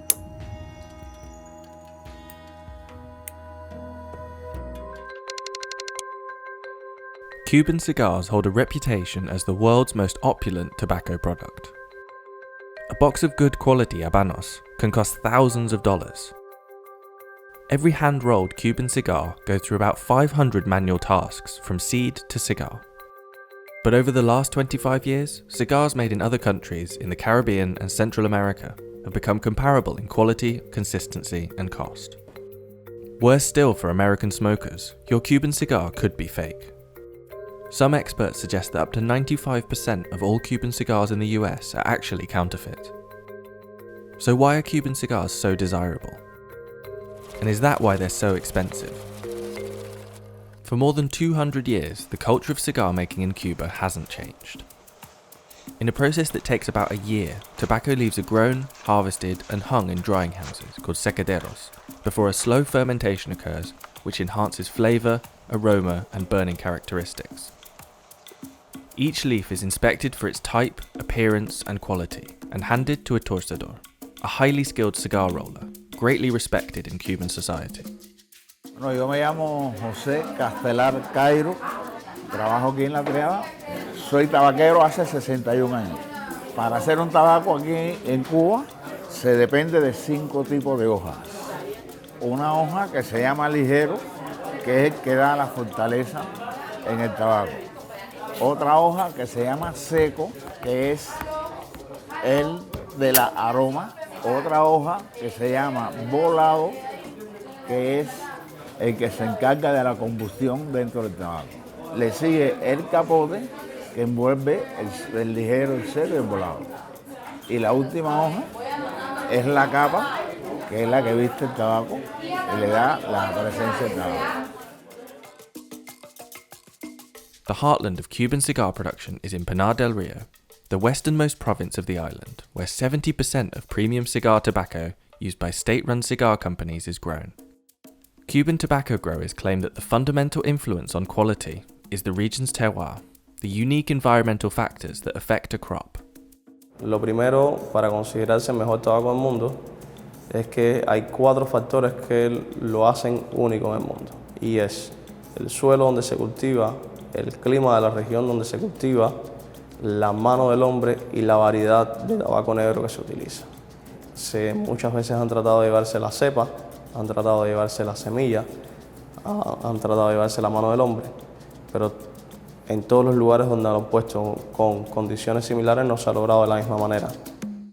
But some cigar connoisseurs now argue that cigars from countries like Nicaragua and Dominican Republic, which the industry calls New World cigars, have become both desirable and reliable in the market. The offering has become improved incredibly. The presentations are excellent, the blending is excellent, the construction is excellent. In very general terms, New World cigars are better quality than Havana cigars because they have better quality control procedures. Havana have been very much behind the curve on quality control. I would say on an average box of Cuban cigars, 25 cigars, it's not unusual to get 3 that are unacceptable in terms of quality, usually in terms of construction more than blending. Whereas on an average box of 25 New World cigars, I would expect all 25 to be absolutely perfect. Despite the flaws in quality control, Mitchell, who's an expert in vintage Habanos, still prefers Cuban cigars. I would say I smoke 8 Havana cigars to 2 New World cigars, and I absolutely adore Havana cigars. However, I very much appreciate New World cigars as well. It's nice to mix it up because there really isn't better, there's only different. So, you know, it's not a case of Cuban cigars are the best. They're the best for me, they're the best for a lot of people, but 40% of our customers, the best is New World for them. So it's just personal preference. In addition to quality, there are a few fundamental factors that determine the price of all cigars. Firstly, the size. Measured in both length and diameter, Generally speaking, the larger the cigar, the more expensive it is. Secondly, the vitola, differently shaped cigars which take extra time and consideration when rolling. Thirdly, the age. The longer a cigar has aged, intensifying the depth of flavour and aroma, the more precious it becomes. But lastly, and most importantly, is the branding. Habanos is the corporation part-owned by the Cuban government that controls the worldwide commercialization of all Habanos cigar brands. All Habanos cigars are made in Cuba, but not every Cuban cigar qualifies as a Habano. The state-owned company issues protected denomination of origin approval for a selection of brands whose cigars it claims are manufactured to the most stringent quality control standards. To protect against counterfeiting, Habanos only exports to selected companies in each country. The only nation it does not sell to is the United States, which hasn't allowed the import of Cuban cigars since the 1962 embargo, actioned by President John F. Kennedy, who just hours before signing the decree banning all Cuban products from the United States, ordered his press secretary to buy over 1,000 Cuban cigars. Not only did this ban increase the desire for authentic Cuban cigars for American smokers, but it also created a booming black market for smuggled and counterfeit cigars. There's just so many fakes around in the US. You can't buy Cuban cigars and get them shipped into America. It's illegal for the Americans. And therefore, I don't know where they're buying from, unscrupulous people. Maybe the fake situation has declined a little bit since Obama opened up that you could travel, purchase Cuban cigars and bring them in personally if you've been on holiday somewhere. You know, I think you can bring in up to $800, I think. And above that, you can bring in whatever you want and pay a very small amount of duty. So it may have improved slightly, but I would say probably 95% of the cigars that are supposed to be Cuban cigars that I've observed quite simply are very bad fakes. Despite being the only country that cannot legally import Cuban varieties, the US is still the top cigar consuming country, by a considerable margin. The cigar industry has grown substantially worldwide in the last 20 years, and researchers previously predicted the market would reach $21 billion by 2025. But cigar traders have long questioned Cuba's supply capabilities, an issue made even more problematic amidst a global pandemic. Can Cuba continue to supply as much as we need to feed the demand of our customers, from agricultural problems to shipping issues recently due to coronavirus slowing down all the shipping lanes? Will that ultimately feed through to the market by prices increasing or discounts reducing? That remains to be seen, but I think that's the more likely scenario. As with any consumable, taste and enjoyment are subjective. Considering its depiction as a status symbol in society for over a century, it's reasonable to say that the allure of Cuban cigars is somewhat based on prestige. And although high prices are fetched for some Habanos, particularly where outlawed in the United States, in recent years all variety of premium cigar have become uniformly priced. Nonetheless, despite an increasing appetite for cigars from other countries, some connoisseurs will insist that the most authentic smoke comes only from Cuban cigars. Hand-woven with the finest materials, including wool and silk, a single Persian rug can often take years, and sometimes decades, to create.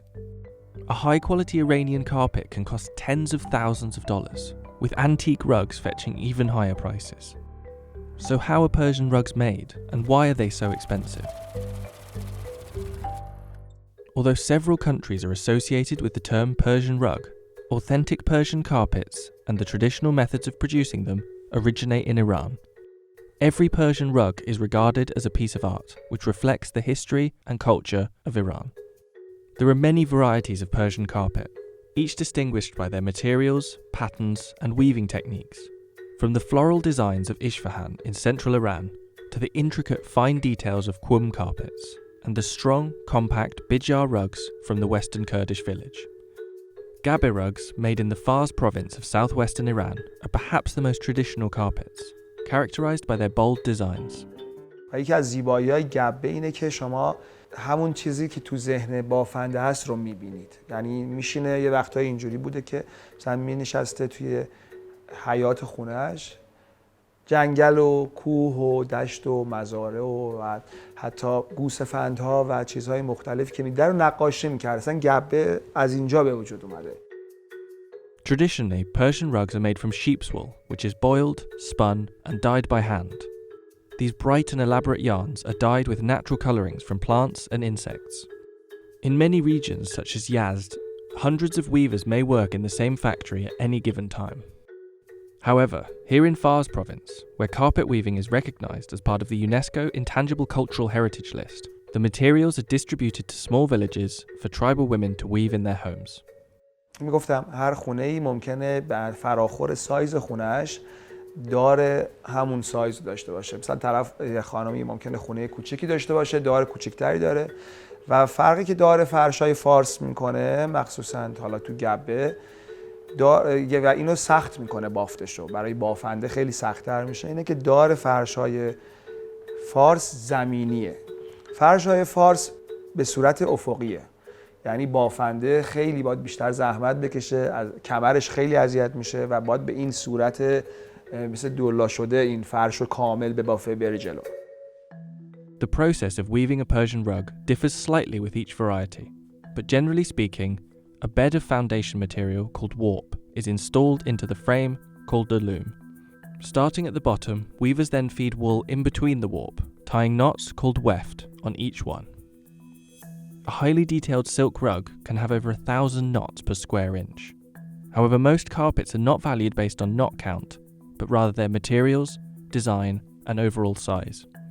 و به طبع هر چی که فرش بزرگتر میشه خب زمانش بیشتر میشه و یه وقتایی یک گبه ها یا یه فرشایی که مثلا یه گبه هایی که مثلا خیلی بزرگترن دیگه یه نفر نمیتونه ببافه، احتیاج به 4 نفر 3 نفر کنار هم با هم باید اینو بیارنش به قول معروف بالا. خب این ضربه در مثلا یه گبه 12 متری رو اگه یه نفر بخواد ببافه شاید 2 سال طول بکشه، ولی چون 4 نفر با هم شروع میکنن به بافت تقسیم به 4 میشه، مثلا میتونه تو 6 ماه 7 ماه این بافته بشه. 1 متر گبه رو تقریبا بین 1 ماه تا 2 ماه یه نفر میتونه 1 متر گبه ببافه. Whilst some varieties of Persian rugs follow design specifications, gabe carpets are often completely improvised, with the weaver adding traditional motifs such as goats, trees, and dolls. با فرمول نداره، اینو باید با گوشت و پوست و استخونتون حس کنید، کلکیت زدن رو، بافتن فرش رو، گره ها رو درست چیز کردن.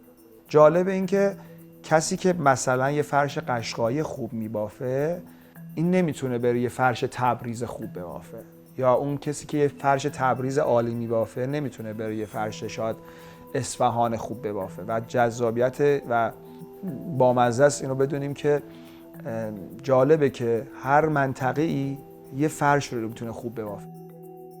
The origin of these rugs dates back at least 2,500 years ago, during the reign of the Persian Empire, which spanned across neighbouring countries, including what is now known as Turkey. The legacy and tradition of carpet making still remains there.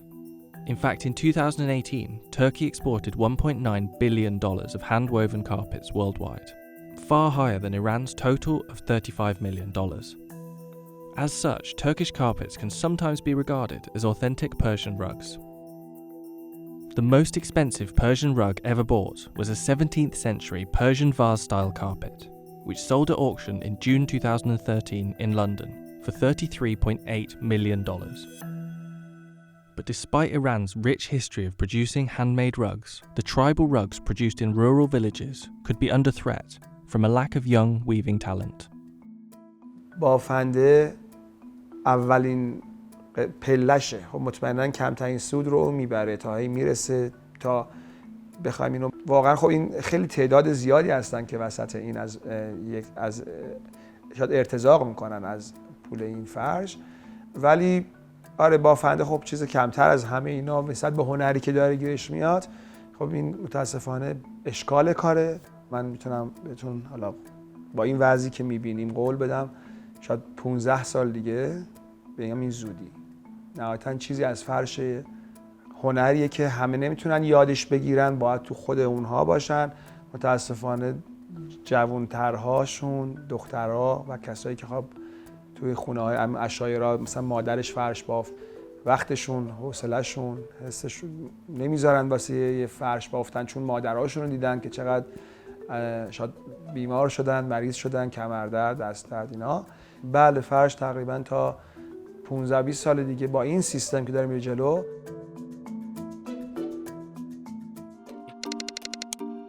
When Doc Martens first appeared in the UK in 1960, they were working boots that would cost you under $3 a pair. These days, a pair of made-in-England boots could set you back $225. So what has changed, and why are these shoes now so expensive?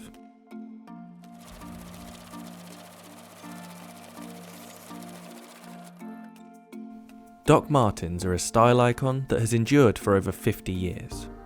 They've been worn by everyone, from Kanye West and Cardi B to the Dalai Lama and even Pope John Paul II, when the Vatican placed an order for the famous 8-eyelet boot in black, white and navy leather. While a pair of Docs may not be the most expensive boot out there, their price and use has gone through a pretty radical transformation. And the company producing them has shifted dramatically too. From a family-owned local factory to an international fashion brand owned by a private equity firm, since 2014, the price of boots has risen by almost 25%. Sales have grown year on year, and profits were up 70% in 2018 to 19. So how did the company go from its humble beginnings to producing 7 million pairs of these shoes each year? Before they got their punk image, Doc Martens weren't quite so cool. The patented technology behind the boots, the air cushion sole, was invented in 1945 by Dr. Klaus Martens, a German army doctor who injured his ankle in a skiing accident and was looking for a comfortable alternative to hard leather sole boots. The market for this new shoe technology wasn't the punks or skinheads you might associate with the history of these shoes, but older women in need of comfortable and practical footwear. They were even advertised as perfect gardening shoes at one point. It was when this technology was brought over to the UK in 1960 that the iconic shoe you might recognise was first made. The air cushion sole was licensed to the Griggs Company in Northampton, and the 1460 boot was created. The iconic stitching and recognisable heel loop were added, and the boots were sold to factory workers across England. At the time, these boots cost only $3 a pair. Even with inflation, that's just over $50. They were cheap, hard-wearing and perfect for postmen, policemen and workers on their feet all day. The boot was quickly adopted by any countercultural movement that appeared, and they became a mainstay in glam, punk, skinhead, ska and goth style, among many others. Doc Martens' fashion status wasn't always guaranteed though. After the boom in the 90s, the boots dipped out of fashion and the company struggled, almost going bust in the early 2000s. As the industry shrank, the cost of manufacturing shoes in England also got more expensive, and by 2002 it already cost around $87 for a pair of Doc Martens. That's around $140 with inflation. Northamptonshire was once the home of shoemaking in England. In the mid-19th century there were over 2,000 shoemakers working in the region. But as many of these shoemakers struggled, the majority went under or moved production abroad, and now there are just over 30 left. Doc Martens followed suit, moving their production to Asia. The company still makes shoes in its Northamptonshire factory, but now this is only around 2% of its total production.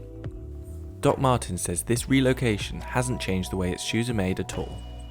We wanted to see if there actually was a difference between the new Asian-made boots, the more expensive made-in-England variety, or a vintage pair from before the move. We spoke to someone who's torn down multiple pairs of these shoes to find out. I'm Weston Kay, I'm a professional leather worker, and I cut boots and shoes in half on YouTube. Yeah, I would say the production methods are really similar between the Asian-made boots and the made-in-England boots. A lot of the same features on the inside of how they stitch their boots are identical. The construction is really similar. They still heat sew the sole to the welt. I think a lot of the big differences between the vintage boots and the newer ones, it's stuff that you would only notice if you cut it in half almost, or if you wore them for long enough time. The vintage Doc Martens had a way better midsole that adds a lot of comfort. They had a wooden shank and the leather was just a lot better. So they lasted longer, they're more comfortable, they have the support you need. The newer ones just have worse versions of the old ones' materials. I wouldn't describe them as a super durable or long-lasting boot, but a lot of people are just buying these boots because they're Doc Martens anyway, and they're going to be comfortable, they're going to last a decently long time, so most people are going to be happy with them. We contacted Doc Martens about these comments, and a spokesperson told us, "We have not altered any materials or manufacturing processes that would jeopardize the quality of our products. And where specification changes have occurred, they've been made to enhance our iconic products and to ensure we improve the wearer's experience. We removed the shank in 2000, after realizing it did not improve the structural integrity of our boots. In 2005, our internal filler was changed from felt to a better quality material. The 90s boot being referenced, along with our current Made in England range, have a leather thickness of 1.8mm, whereas our main range has a thickness of 1.6. Regardless of the materials, Doc Martens' style has endured. And since 2002, the brand's popularity has skyrocketed.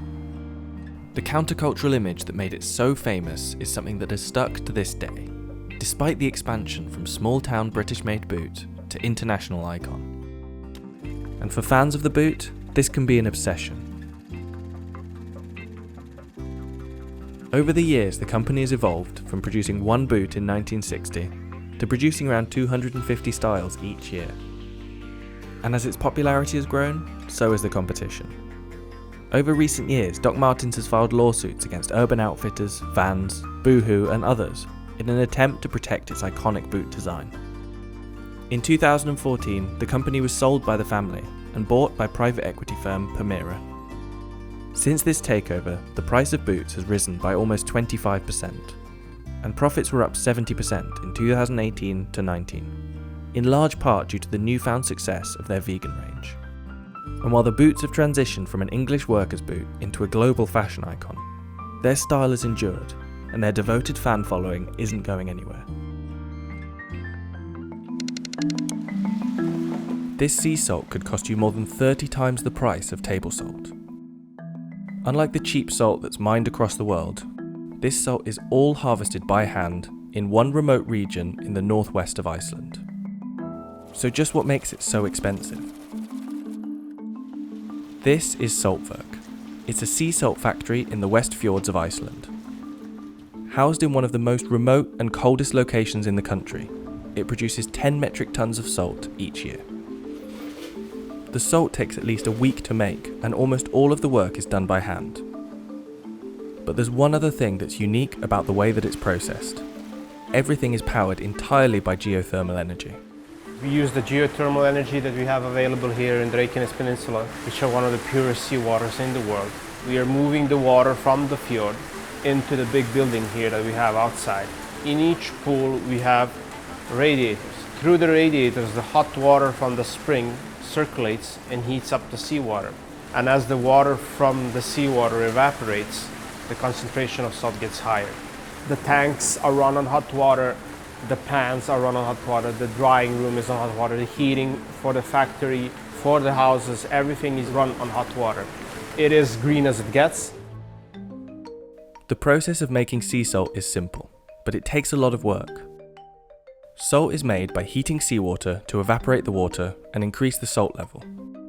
Sea salt has been produced like this for thousands of years. Water pumped directly from the sea is naturally about 3.5% salt, but it needs to reach about 26% before the water is saturated and salt begins to form. The water is first preheated until it reaches a salinity level of about 20%. The whole process of making salt here takes from sea to salt from 7 to 10 days, depending on the weather and the time of the year. We get better results in the winter time because of the lower humidity, because the frost takes out the humidity, and it's harder in the summertime. As you can see, we have really high humidity and rain, so it's really hard to evaporate because this Iceland is not a place where you usually make salt. Once it's reached this point, it's moved to large pans and boiled. When the water hits 26% salinity, it becomes completely saturated, and salt crystals start to form on the surface. These crystals slowly sink to the bottom of the pans, where they're drawn and drained of any remaining liquid. The salt is spread evenly on drying trays and moved to a large oven to dry for over 12 hours, before being sifted and packaged for sale. Salt has been an important part of Icelandic cuisine for hundreds of years. and many treated it as a currency. Although sourcing salt isn't quite so hard these days, the tradition of salt making still remains. During the 17th century, the Danish king had his salt making factory in this region, and he was also producing salt here. And it was an important part of the economy of the island as it was used for preserving food over the long winter months, and also for export of fish and cod. In those times also it was considered as valuable as gold. There was a law introduced here in the 17th century stating that people, while working as salt makers, were prohibited of having wife or children or a family, because it was seen as a distraction from work. It just shows how important it was to them. The final result is a very minimally processed, flaky sea salt from clear Icelandic waters. Unlike processed rock salt, the sea minerals remain in the crystals, but these are only a tiny percentage of the final product. Producing any product in such a remote location has its difficulties, which contributes to the price. But with saltwerk featuring exclusively at some of the world's best restaurants, and their production process leaving a 0% carbon footprint, consumers will continue to pay top dollar for pure Icelandic sea salt. This spacesuit, built in 1974, was reported to cost between $15 and $22 million. Today, that would be about $150 million. Having not delivered any new mission-ready extravehicular suits since then, NASA is running out of spacesuits. In fact, NASA are down to just 4 flight-ready EVA suits. Since 2009, NASA has invested more than $200 million in spacesuit development, recently unveiling the XEMU prototype. But NASA still does not have a new fleet of spacesuits. So why has it taken so long for new spacesuits to be built? And what makes them so expensive? Spacesuits are so expensive because they're complex, human-shaped spacecraft. Think about them in terms of spacecraft, not as work clothes. A spacesuit has to protect an astronaut from the vacuum of space, from radiation coming from the sun and other bodies, and it has to protect against fast-traveling particles that are traveling up to 18,000 miles an hour that could penetrate the suit. They provide oxygen, communications, telemetry, and everything else that a human needs to survive, all rolled into one tiny human-formed spacecraft. But the spacesuits NASA currently uses are more than 40 years old. 18 suits were developed for the Space Shuttle program in 1974 and have vastly overworked their original 15-year life design. Suit number 1 was only used for certification, while Suit 2 was destroyed during ground testing. 2 suits were lost in the Challenger disaster in 1986, and another 2 in the Columbia disaster in 2003. The most recent spacesuit loss was Unit 17 during SpaceX 7's cargo mission mishap. The exact cost to replace this unit is unknown, but estimates range as high as $250 million. For the remaining 11 suits, the damage is mounting, with 7 in various stages of refurbishment and maintenance. That leaves only 4 flight-ready spacesuits aboard the International Space Station. In fact, NASA's first all-female spacewalk was postponed because the space station had only 1 medium-sized suit. This milestone was finally achieved when NASA sent up a medium torso shell to fit the existing larger suit. NASA has invested about $250 million developing the XEMU suit for its Artemis program, which plans to take humans back to the surface of the Moon by 2024, with a view to eventually go to Mars. With that goal fast approaching and the number of existing spacesuits dwindling, NASA engineers face a new kind of space race. There is absolutely a sense of urgency, not only because of the number of suits itself is relatively small, but the individual components that we use to keep the suits healthy and moving forward is also dwindling. A great example of that is the carbon dioxide sensors. The design that the current suits fly is a heritage design, some of the components of which are no longer produced. Some of the vendors that made those components no longer even exist. And so today, the CO2 sensor is a great example of a component where a replacement design that will work for both the existing suit and the new suit, basically be a drop-in replacement that's compatible with both suit designs. These people-shaped spacecraft are packed with complex components, but the most expensive parts are subject to debate. The most expensive component of the spacesuit are the gloves. The gloves are the most complex because the astronauts need them for manual dexterity to do meaningful work in space. You see the interior, you see a system of pulleys and strings that hold it together. And then on the outside of the glove, you see the system of heat radiators that allow the astronaut to keep their hands warm.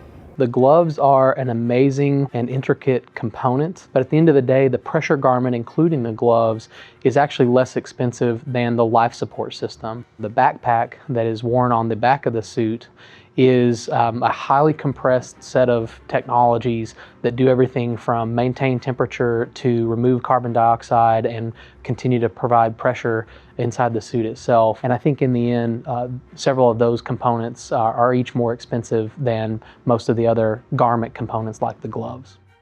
But even these expertly engineered suits can go wrong. In 2013, European Space Agency astronaut Luca Parmitano reported that his helmet started filling with water.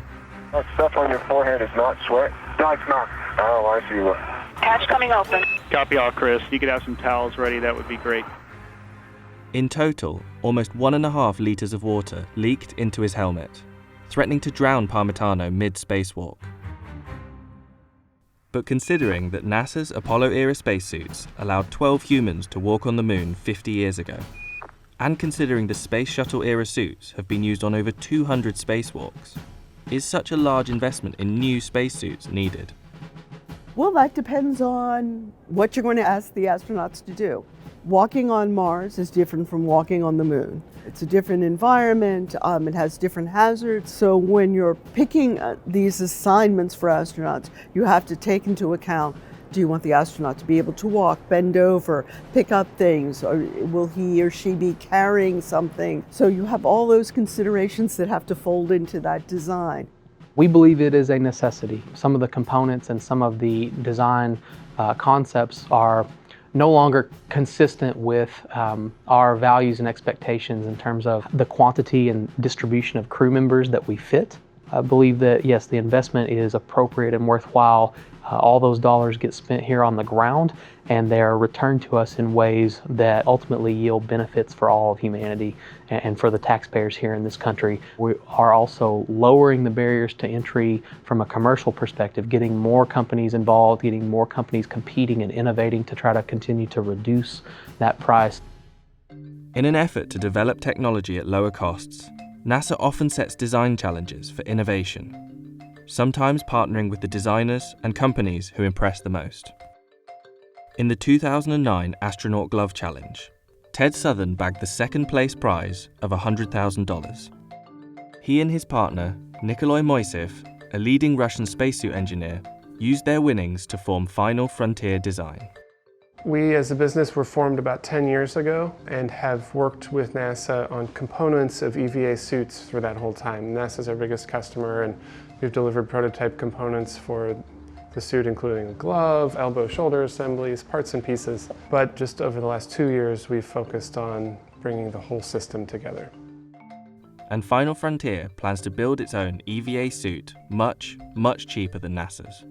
We intend to deliver flight-level suits with similar requirements as NASA's. Our suits are made with the same material as the suits that NASA used down to the mill. Traditionally, spacesuits are very expensive. I expect our suit development will be in the multi-million-dollar range, but I hope that our suit EVA system will be around $2 million a piece or less. Even though NASA has not officially released the unit price of the new XEMU suit, it's safe to say their costs will be much higher. If we were to take the design of the suit we have today, if we were to reproduce copies of that suit, we believe that would cost us in the range of 15 to 25 million per unit. But we do believe that the design that we're developing today with the XEMU should not only stay within that range, we actually believe that competition and the innovation that we've fostered will actually drive that cost lower per unit. How does NASA's spacesuit costs compare with other countries? Russia's equivalent of the EMU suit is called the Orlan. Like NASA, it also has 4 suits aboard the space station, but it also has reserves. both at the Cosmonaut Training Center in Star City, Russia, and at Johnson Space Center in Houston, Texas. According to Nikolay Moiseev, who is one of the few engineers to work on both America's EMU and Russia's Orlan, unlike NASA, Roscosmos has continually developed new generations of spacesuits. Moiseev personally participated in the development of 5 generations of Russian spacesuits, and estimates that 24 units were made between 1997 and 2002, with a further 24 units made between 2002 and 2019. Roscosmos is also developing a new EVA suit for Russia's first proposed moon landing by 2030. With Russian technology in a cycle of constant development and American EMU fleets continuing to age, more commercial opportunities could become available for private companies like Final Frontier to develop spacesuit technologies at lower prices. In 2017, Elon Musk revealed the SpaceX IVA spacesuit. Although this intravehicular suit is only for use inside the spacecraft, its 3D printed helmet and custom-made garments are a glimpse into the future of commercial spaceware. But is there an actual need for cheaper spacesuits? Or is space exploration unavoidably expensive? I believe the world needs cheaper spacesuits because, in my opinion, it's inevitable that we will expand past the surface of the Earth. We need to take advantage of the resources of space to keep our planet healthy and alive. So whether it's spacesuits or rocket technology or means of living in microgravity, all of these things I think are important for the future of humanity. It's one small step for man, one giant coast for NASA. Even in the expensive world of spices, saffron stands out. And real saffron can cost you over $10,000 per kilogram. Sought after for thousands of years as a spice, a dye, and a medicine, you need over 150 flowers to make just 1 gram of saffron. And the stuff you have at home in the cupboard could well be fake. So just what makes this spice so expensive?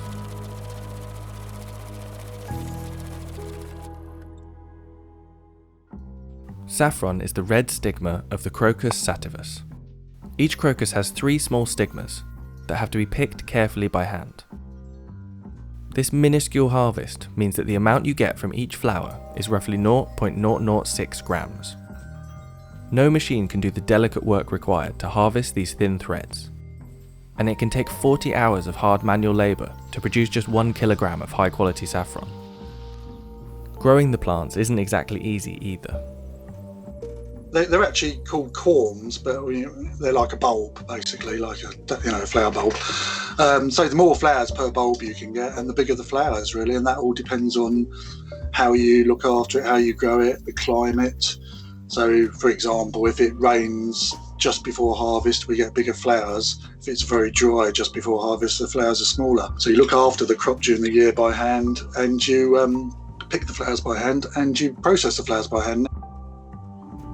Once the crop starts flowering, harvesters have to work fast to make sure they can pick it all in time. Almost all of the saffron planted can flower within 1 week of the year, and to maintain the quality, the flowers are best picked first thing in the morning. Quality is key when growing such a precise crop, and the taste of the saffron depends on the rainfall, temperature, and soil. Kashmir is famed for producing some of the highest quality saffron in the world. तो ये जो पूरे कश्मीर वादी में जो है ये red soil जो है ज़्यादातर यही पाई जाती है, और ये जो है ये सैफरान की रेड सॉइल जो है ये एक कुदरती तौर से एक फर्टिलाइज्ड लैंड होती है. जैसे कि अभी हम जा रहे हैं किसी और इलाके में, वहाँ की जो लैंड उस पर काफ़ी ज़्यादा मेहनत करनी पड़ती है, राइट. उसमें जो है कंपोजिशन या कुछ ऐसे डालने पड़ते हैं, लेकिन ये जो रेड सॉइल है इसमें ये एक अंदरूनी मजबूत होती है क्योंकि ये इसको अल्लाह ताला ने कुदरत की तरफ से, और ये जो है ये काफ़ी फेमस है in all over the world. And that small strand of saffron that you harvest as a result of all of this work?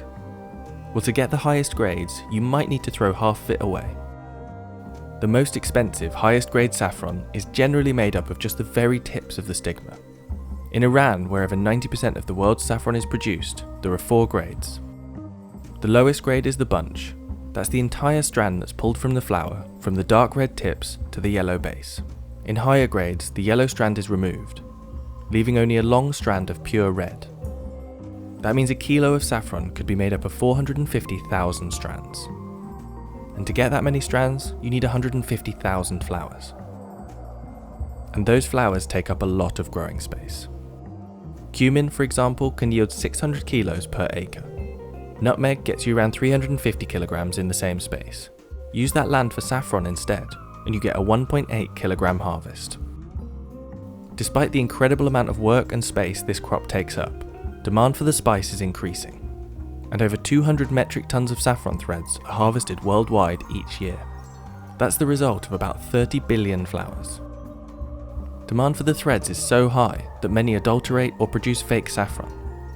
Threads that look real at first glance could actually be made of corn silks, coconut fibres, or even horsehair. Synthetic colourings are also used to dye the lower grade stigmas and sell them as high grade saffron. In late 2019, a fake saffron crime ring was uncovered in the UK, which led to a 2-year international investigation. And back in 2010, Spain exported 190,000 kilos of saffron, worth $50 million, but the country's total production amounted to only 1,500 kilos. At the time, a local farmers' union reported that up to 90% of Spanish saffron exports were fraudulent. The industry has attempted to crack down on these fake and mislabeled products, but the problem still persists, and the market for fake saffron is closing many real saffron farmers down. So what does real saffron actually taste like? I've been asked that one by a lot of people over the years. It's so difficult to describe, which is, I think, part of its fascination for people and why it ended up, as an expensive product, because it just adds something. It's a bittersweet flavour, it's an earthy flavour. Trying to replicate it's very difficult. People have tried to do that, I know. While saffron is just as popular as ever, it's been sought after throughout history. In Greek mythology, Zeus sometimes slept on a bed of saffron, and Cleopatra was said to bathe in saffron and milk, using the dyeing properties of the spice as an ancient fake tan. Every culture seems to have its own myth about the spice's powers, and in the 14th century, saffron's popularity skyrocketed across Europe when it was thought to be a possible cure for the plague. But there's a recent looming problem for saffron and its price: climate change. In Kashmir, production has dropped significantly, and many farmers are selling their land instead. We had very few rains in the last, I think, 4 or 5 years. The temperature and the climate has completely changed in Kashmir. When I was a kid, when we used to go to the saffron farms to pick up the saffron, it would at least take us 2 days to pick up the saffron from the same fields, which nowadays you could just pick up in half an hour. I'm very emotional about the saffron, because this is a cultural identity of Kashmir and especially the people of Pampur. But the thing is that the production is declining, and the lands are being sold, the houses are being built on the saffron lands. It really disheartens me. Between 2017 and 18, saffron production in the region fell almost 70%, from 16.5 metric tons down to 5.2. And with continuing droughts and climate change, this harvest could become even more rare.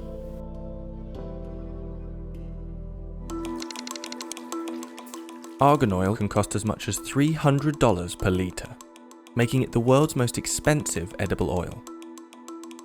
Just 20 years ago, however, the production of argan oil was isolated to local villages in Morocco, with international sales virtually non-existent. But since then, the formation of women-run cooperatives has transformed the production into a billion-dollar industry.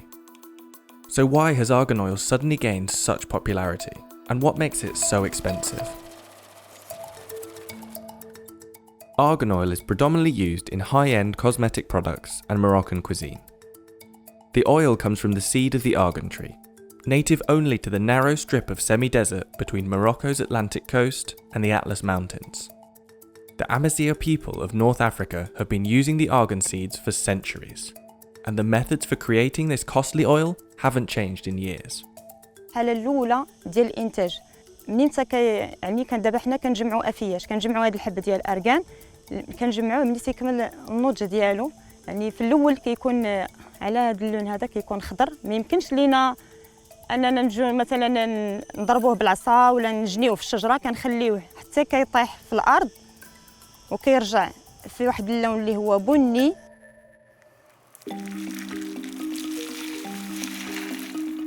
Once collected, the argan fruits are sun-dried before being peeled and depulped by hand to remove the fleshy outer layers. The leftover argan nut then needs to be cracked to retrieve the oil-rich kernel inside.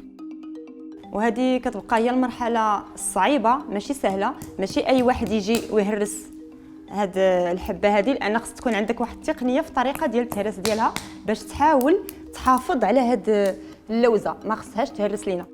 باش يعني نحصلوا على 1 لتر ديال الأرغان، تقريبا كناخذوا واحد 40 كيلو من هاد الحب هذا، باش اللي كيعطينا تقريبا واحد 20 كيلو من هاد النواة. The next stage is grinding, which is often also done by hand. يعني كنطحنوا اللوزات ديال الأرغان بهاد الطريقة التقليدية اللي لقينا جدادنا ومعروفة في التراث المغربي ديالنا. هاد الطريقة هذه كتاخذ منا واحد الوقت، يعني باش نحصلوا على 1 لتر دي كيخصك تقريبا 2 ساعات، ولهذا فالتطورات وكنقدروا يمكن الا كانت عندنا شي طلبية كثيرة كنستعملوا الآلة يعني واحد الوقت قليل، يعني في 5 دقائق تقدر توجد تعطيك 1 لتر ولا 2 لتر.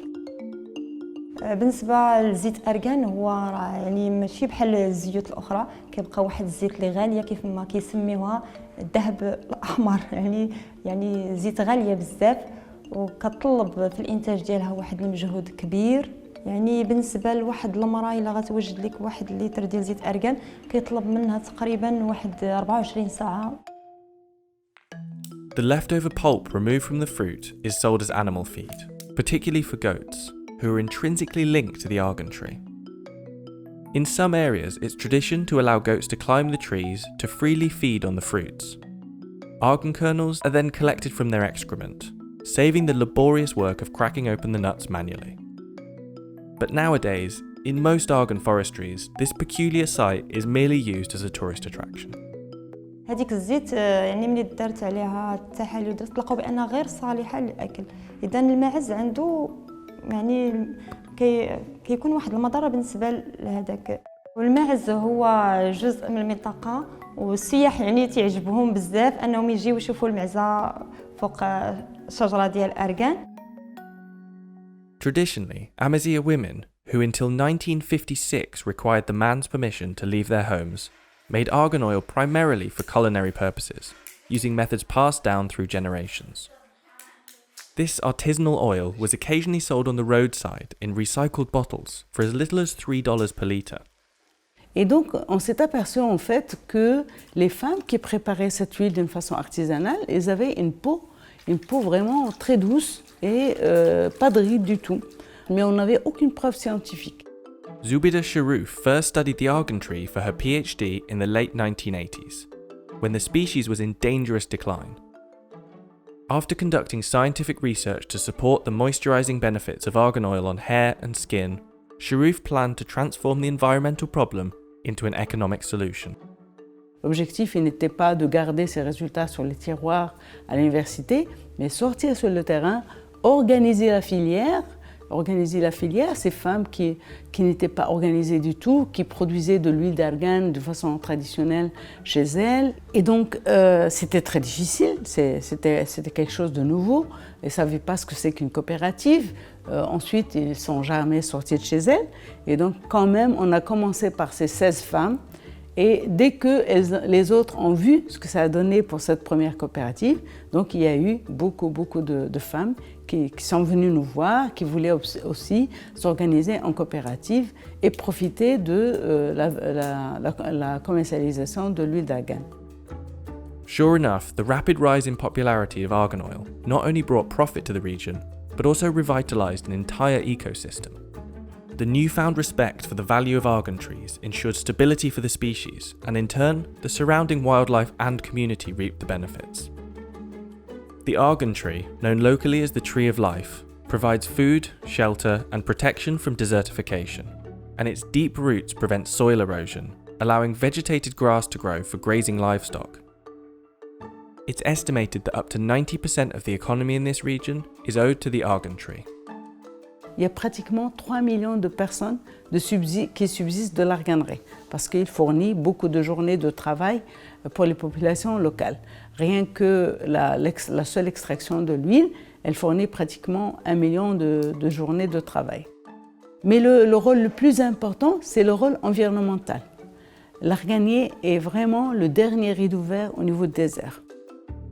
In just one generation, the international market for argan oil has risen from just 200 litres to 4,000 metric tonnes in 2019. By 2025, the state's ambition is to sell over 10,000 metric tonnes. To facilitate this increase, the area for producing the oil has expanded more than 100 miles south of Aswara and is due to expand north. As with any costly ingredient, argan oil products are often adulterated. Both cosmetic and culinary argan oil is often labelled as pure, despite the undisclosed percentage of Argania kernel oil being mixed with a host of chemical compounds.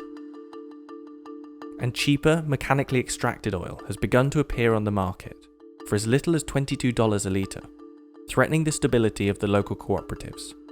However, some cosmetic giants such as L'Oreal have committed to fair trade programmes to help ensure the stability of their argan oil and the preservation of the forest's biodiversity.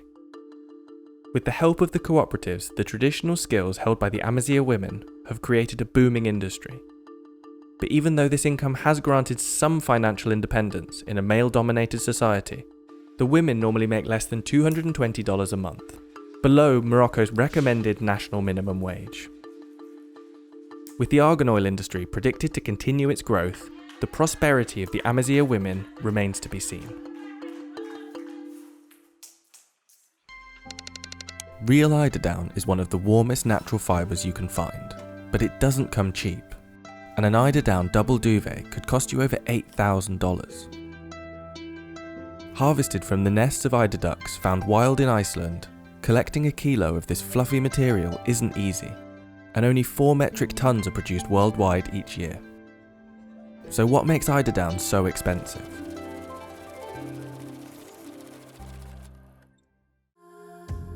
Eiderdown is the soft underfeathers of the common eider, used to protect it from Arctic conditions and freezing cold seas. During the breeding season, this down naturally sheds, and the female ducks use it to build their nest. This is where the eiderdown collectors come in. Eiderdown farmers across Iceland will harvest this down either by taking small amounts from each nest or waiting for the birds to disappear completely before collecting. The eiderdown is a natural product, and when the eider duck leaves the nest, she leaves the down. So if we would not take the down, it would just blow away and be useless. While this product is natural and ethically harvested, it's not particularly practical to source. Farmers have to find and collect every nest by hand, and each one contains just 15 grams of down. We have 240 islands in Breiðafjörður, and the islands that the eider duck nests in are 150, and we have to go between all the islands by small boats. The nests are not very close to each other, so we have to walk around all the islands to find the nests, and it can be difficult to find the nest. It's sometimes hidden between rocks or high grass or high plants, and we have to look very carefully to find all the nests, and I'm sure we do not find all of them. But once the down is harvested, the work has only just begun. Up to 80% of the weight of the harvest is made up of sticks, seaweed, or larger feathers, and all of this needs to be removed. The eiderdown is first moved to an oven and baked at 120 degrees Celsius for at least 8 hours, drying out any of the unwanted debris and making it easier to sort. Then it goes through multiple specially made machines, each one sorting more and more pieces from the down.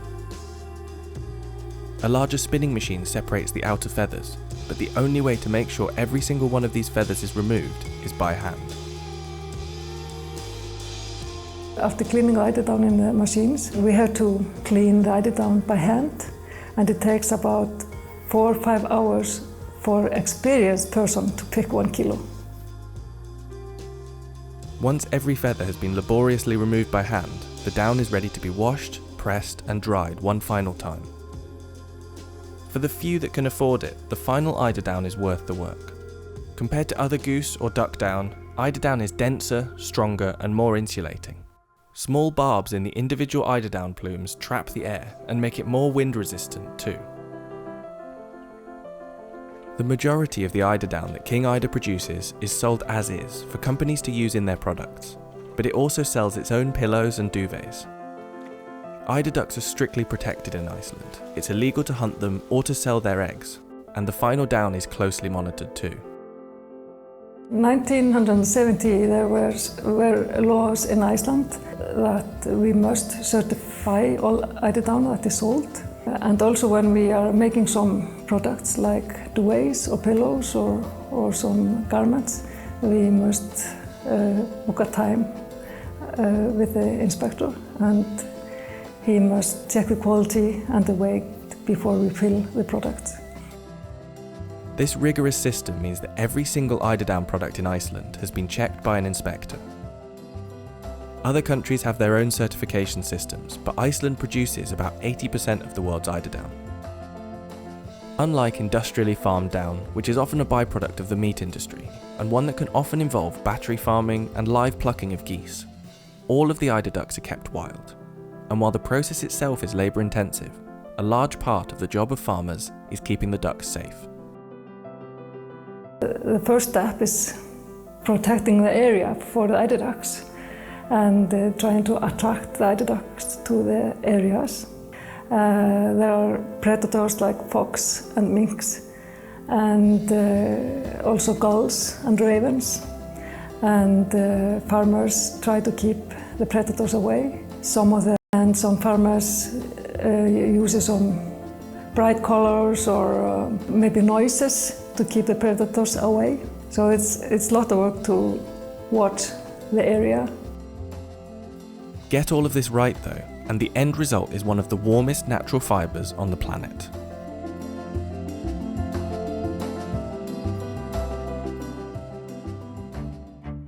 With a single tap, Mike Dadson can turn a faulty oboe into one of the world's most expensive instruments. And then hopefully at the end we should achieve a bottle-tight joint. When he's done with it, this oboe will cost almost $14,000. That's more than 4 times the price of some professional flutes. We like to say you're only as good as your last oboe, basically. How good was your last oboe? Very good. But before it reaches Mike's desk, artisans select, age, and then whittle rare African blackwood into an oboe base just millimetres thick. This nearly endangered wood is just one of the factors limiting the production of quality oboes. So what makes an oboe so difficult to make? And is that why they're so expensive? For high-end oboe producers like Haworth of London, it takes 5 years to make an oboe from start to finish. Oboes are one of the most complicated instruments to make. And because they're prone to cracking, high-end oboes have to be made of the best materials, like this African blackwood. Haworth buys only 2 square metres of African blackwood a year, which costs it $25,000. And obtaining African blackwood, locally called mpingo, isn't easy. It's harvested from only the Miombo woodlands of Africa, in countries like Tanzania. And it's a threatened species, and at risk of endangerment. So loggers are only allowed to chop down trees that are over 60 years old. They must submit a request, acquire a permit, and ultimately pay a fee of $151 per cubic metre they export. The scarcity of African blackwood looms large over the industry. African blackwood isn't typically farmed. It grows in the wild, so to combat overharvesting, conservationists in Kilwa, Tanzania, have gone to great lengths to ensure these in-demand trees are managed sustainably. Ina thamani sana na tunajua inapatikana Afrika huku, kwa hiyo ni utambulisho wetu pia, kwa hiyo ina historia yake, kwa hiyo inabidi tuilinde. Kwa hiyo tunahitaji jukumu la pamoja, tusiseme wakala wa huduma za misitu ndo ana jukumu la kuhifadhi peke yake, hapana. The most valuable part of a log is the heart, which becomes the basis of the oboe. The oboe is a complex woodwind that supports extensive mechanical keywork. It's subject to moisture generated by human breath, making it prone to cracking when made with weaker woods. But the same properties that allow African blackwood to support the complexity of an oboe are also what make it so difficult to work with. The first step in construction is to shape the wood, which requires metalworking equipment. Artisans start by hollowing out what will become the interior of the instrument. Then, they sculpt the exterior and refine the shape. This process is carried out carefully over a number of years and with remarkable precision. The fact that we can turn a piece of wood to within 2 or 3 hundredths of a millimetre consistently is just remarkable, really. Most engineering companies are using those tolerances to work with metal. Between each round of shaping, the wood is stored for at least a year to mature. Aging the wood ensures it stays strong and doesn't crack. During the day, we're blowing warm, dry air over the stock, and then at night, the compressors are turned off, and so we're going from hot, cold, dry to damp. So we're really treating that wood stock as badly as we can because we want it to move and change, and if it's going to crack, let's get it out of the system early so we don't waste any time on it. But the wood isn't the only thing that contributes to the overall price. Once the basic shape of the oboe is complete, artisans begin to create the oboe's complex mechanical keywork. After drilling the initial tone holes, workers solder and file the keys to shape by hand. The keys are dipped in silver for protection and are then fitted to the oboe body. I just want a bit more movement. This step alone can take up to 60 hours to complete. According to Howarth, the complexity of the keywork determines the price. The more keys in the oboe, the more expensive it will be. A clarinet has 17 keys typically, whereas an oboe has almost double that as a student model. And a professional oboe can have as many as 45 keys. Howarth has invested close to £1 million in machinery to ensure each component is of the highest quality. But Howarth says its biggest expense is the craftspeople. The labour required to assemble the oboe accounts for 60 to 80% of Howarth's costs. And it takes years of training to perfect the art of oboe making. Every artisan at Howarth boasts at least 20 years of experience in the craft. Among these artisans is Mike Dadson, one of Howarth's finishers. He is tasked with fine-tuning the last few elements of the oboe. One of his most important tasks is fitting cork pads under the keys. Mike sands down different sized corks until they're paper thin. This step is essential because a single air leak will render the oboe useless. My engineering needs to be very good on these because I'll be fitting them to the thinness of a very thin cigarette paper. And then hopefully at the end we should achieve a bottle tight joint. While making an oboe, some of the keys and metal parts will inevitably get slightly bent, and it's Mike's job to fix them. If an oboe has a single imperfection, it can't be sold for top dollar. Fixing bent keys is a test of patience. Sometimes straightening out one key can bend another piece elsewhere. I found the point where I perceive the bend to be, so hopefully I'll just be able to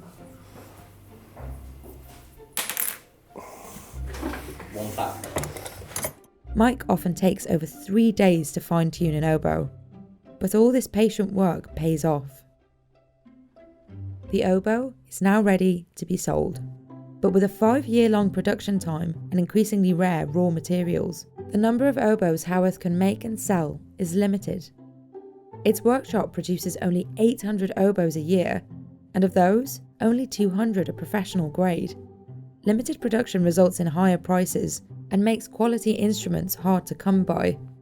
I can imagine there are less than 20,000 oboes being sold each year. I know that Yamaha make 20,000 flutes a month, and that's just Yamaha. So the difference in scale is absolutely enormous. Oboes are also regarded as one of the most difficult instruments to master. With such a steep learning curve, there aren't enough oboe players to justify production on a scale that would keep prices low. But professional oboe players, like Emily Palethorpe, rely on the continued production of this centuries-old instrument. I think this is my 5th Haworth, and I haven't once had one crack. For Emily, the time and care Haworth puts into each oboe sings through in the end product, so she doesn't mind the high cost. There is no question in my mind that they're worth every penny. To play on something that's so beautifully made, that's such excellent quality, means the world to my professional career, and allows me to just then relax and be the artist I want to be.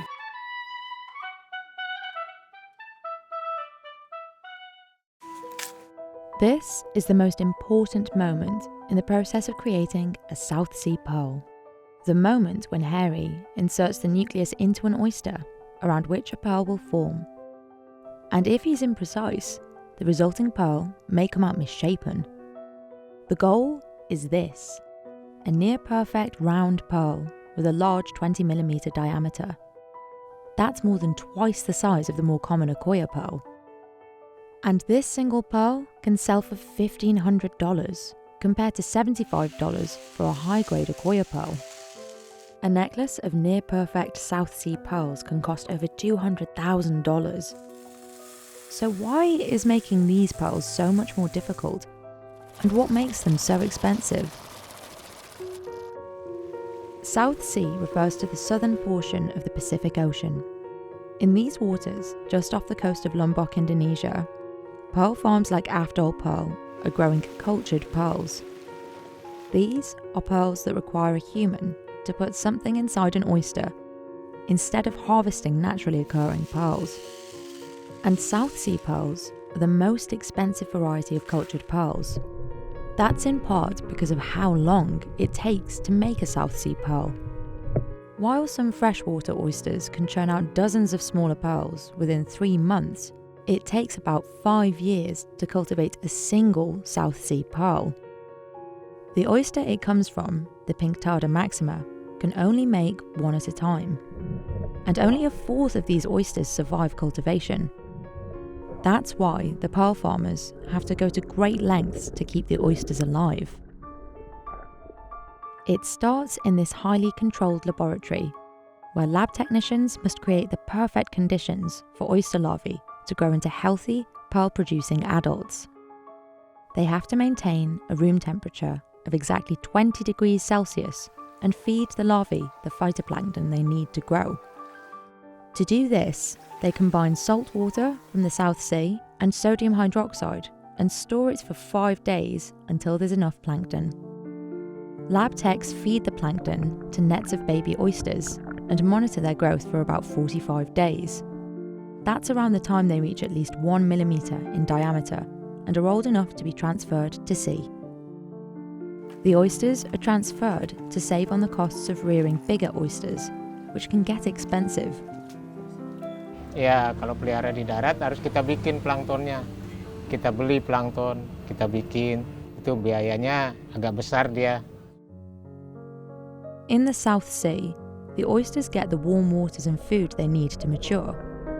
But this is also where most of them will die, without producing a single pearl. Itu yang akan hidup nanti cuman 25.000 dari 10.000 itu. 2.500 maksudnya. Karena 75% itu dia pasti meninggal. That's why pearl farmers have to check on the oysters monthly to ensure they're still growing, eating and healthy. They pull the nets of oysters up from the sea and clean the shells. This helps prevent predators from feeding off the oysters and eventually killing them. Ya, agar ini kadang kalau kerangnya kotor kan ketutup semua. Jadi susah untuk makan. Di sini banyak lumut, banyak kotoran, banyak bakteri juga. Ada ulat di sini. Kadang-kadang itu yang bisa bikin mutiara jelek. Jadi tujuannya juga untuk kita bangunkan. Kadang-kadang kerang tidak mau bangun. After up to 2 years of nursing, when the oysters are large enough, implantation can begin. For cultured pearls, implantation is the most important step. When a nucleus is implanted, the oyster sees it as an irritant and reacts by building protective layers of nacre around it. This becomes the pearl. Harry is demonstrating where the nucleus is implanted on an opened oyster. Terus yang ini inti namanya. Jadi sebelum masukkan ini terbuat dari kulit kerangnya. He tears the oyster's gonads and injects the nucleus in the middle. He then adds SIBO under the nucleus. SIBO is a mantle tissue cut from another oyster that surrounds the implanted nucleus. It's essential to the pearl quality, and without it, the oyster won't produce any pearls at all. Harry is the only person Afdal trusts with this step. That's because the nuclei don't come cheap. Mahmoud buys the nuclei from Japan, and their cost, in addition to import taxes, takes 20% of his profits. And he says getting import permits for these nuclei is difficult, preventing him from buying enough to expand his business. After the nucleus is implanted, special attention is paid to how the nacre grows around it to avoid a misshapen pearl. They're working towards a large, almost perfectly round pearl. Workers invert the oysters and put them in their protective nets to bring back to sea. The South Sea pearl's unique, soft, satiny luster and thick nacre are a result of the warm waters it grows in. And a thick nacre means a large pearl. Harry says they must flip them regularly so the nacre grows evenly. Jadi itu tidak boleh terlewatkan dia. Selama 40 hari itu ada schedule-nya, kita bikin schedule untuk 3 hari. 1 minggu setelah suntik, kita biarkan, setelah lubang yang kita robek itu nutup, baru kita bolak-balik. After 40 days, workers remove the oysters from the sea and clean them weekly. Harry checks the implanted oysters monthly to see how the pearl is developing. This is done for up to 2 years, before the first pearl can be harvested. Untuk 3 tahun pertama itu minimal size-nya dari 0,9 atau 0,8 gram atau bisa dikatakan 7 sampai 11 mm. Itu tahap yang pertama, 3 tahun pertama. Itu bijinya itu 1,3 gram lah, minimal 0,8 lah ya. Harry implants the same oyster 2 more times. Each time, the pearl Afdal harvests is bigger. By the 3rd harvest, the pearl can reach over 20 millimeters in diameter and over 8 grams in weight. But as much as pearl farmers like Mahmoud invest in the intense care needed to raise the oysters, the outcome is never guaranteed. Mahmoud says only 20% of the oysters that survive make the most valuable kind of pearl, almost perfectly round, lustrous and large. Mahmoud grades the pearls based on size, luster, shape and colour. The larger, rounder, shinier, minimally blemished pearls get the highest grade. That can be AAA or quadruple A, depending on the producer. Mahmoud then sells them to jewellers like Rihanna Melia, who fashions the pearls into necklaces, earrings and rings. Rihanna seeks out the highest grade she can find, but it isn't easy. Sangat sulit ditemukan untuk yang bagus. Saya juga kadang-kadang dalam 1 hari itu, ini dalam sekarang ini saya minim stok material. Lower grades are more available, but they're rougher, asymmetrical, and lack shine. And in the jewellery world, those are the least desirable. But even the highest grade pearls are not perfectly round. That's because even though they're farmed, they're still natural pearls. So finding a near perfect pearl, let alone enough to make a string necklace, is extremely rare. It took 9 years for Rihanna to find enough AAA grade pearls to make this necklace. She is finally able to sell it this year for $36,000 to a local buyer. That makes sourcing these expensive pearls worth it for Rihanna, who relies on farmers to continue to produce high quality pearls. But Mahmoud says pearl farmers need more support from the government, specifically around making nuclei readily available. Kalau untuk itu sih memang iya, kami bisa tidak bisa pungkiri ya, bahwa untuk perizinan import ini yang agak sulit. With this kind of support, pearl farmers say they could increase their production and make Indonesian South Sea pearls more readily available internationally. This is Kenji. He's using a centuries-old technique to dye silk for a kimono. It's physically demanding, but that's not the only challenge. He has to match this colour exactly, making adjustments by eye. And it's essential that the fabric inside this barrel remains white. Kenji won't know if he's successful until he opens the lid. This is one of over 20 steps required to make a kimono. You can buy a cotton kimono for $300, but a handmade chiso kimono can cost over $10,000. And the company's most expensive kimonos cost 10 times that. We followed 10 artisans, step by step, to find out what makes these kimonos so expensive. Versions of the kimono have been worn for centuries. Today, the kimono is viewed as formal wear, worn on special occasions like weddings or coming-of-age ceremonies. Part of the reason why Chiso's kimonos are so expensive is that they're made entirely out of silk. It takes around 12 meters of silk to make a single kimono. Chiso collaborates with a network of highly skilled artisans. Each step is done by hand and can take weeks to complete. This intricate design starts out as a simple sketch. はじめだいたいこんな小さいやつで描いて、でこの大きくして、これ下当たりするのに1日ぐらいですかね。でもこれをきれいに描き直そう思ったらやっぱり1週間は絶対かかる、10日ぐらい。これなんか細かいから結構かかりますね。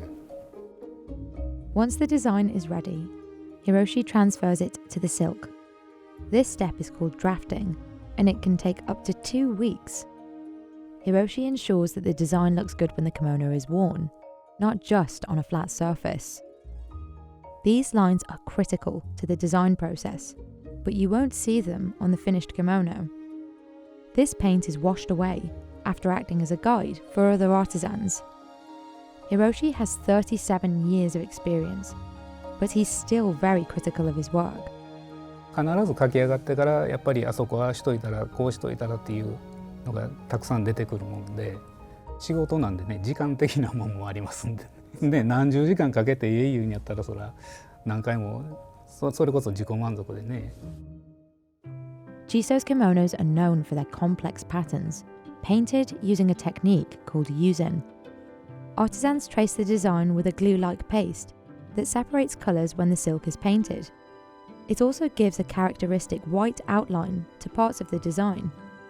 なのでその線で描いたところは最終的に染まらずに生地の白色が出てくるので、その輪郭線っていうのは白色になります。It's patient work, but Ai says it's all worth it when she sees the finished kimono. 私はもともと中学生ぐらいの時からこういう着物を作る職人になりたいなと思って京都に出てきたんですけれど、やっぱり根気はすごくいりますし、やっぱ座りっぱなしなのでちょっと肩が凝ってきたりとかもあるんですけど、根気さえあればっていうところはあります。とあとはやっぱり綺麗に仕上がった時とかはすごく嬉しいです。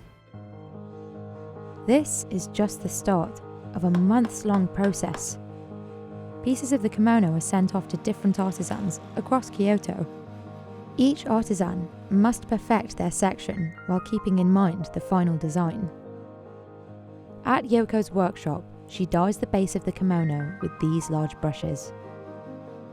とりあえず早く動かすっていうのが刷毛ムラいかないコツですし、着物を染めようと思ったら仕立てた時に全部の濃度が一緒になってるってことは同じリズムで全部いくっていうことなんですね。Yoko and her assistant blend the edges, working around the design. But this isn't the only way kimonos are dyed. Some are dyed using a technique called shibori, which creates bold colours and distinct shapes. But it's very tedious work. Before Kenji starts working, artisans sew up the silk and bind this barrel. 子供自分からね稽古して、教えてもらってやってるんです。ですから何十年ってなりますけどね。The seam Hiromi is sewing forms the edge of the design. Then, Matsuyama wraps the silk along this wooden tub and tacks it into place before he attaches the lid. This step is key to preventing dye from bleeding inside.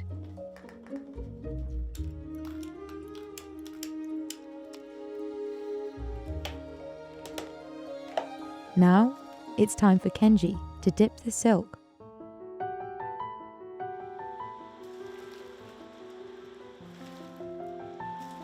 He works quickly but constantly monitors the silk to ensure it's dyed correctly.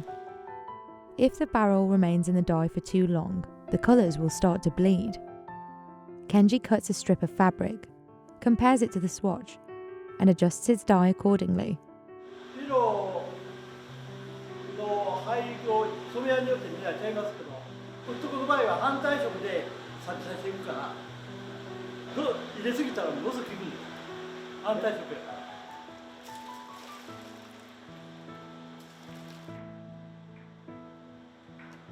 After the dyeing is complete, Kenji lifts the lid and examines his work. All of these steps combine to tell a story through the design of the kimono. Themes of nature or the seasons are common, while some designs reference poems or plays. One of the most skilled and delicate steps is the yuzen dyeing. Tomoko has 25 years of experience making kimonos. 具体的にどのような色をこの着物だったらどのようなイメージを膨らませてどのような色にしていくかっていうだいたい具体的な色を拾っていきます。Yuzen dyeing has been practiced for centuries and has become an iconic feature of high-end kimonos.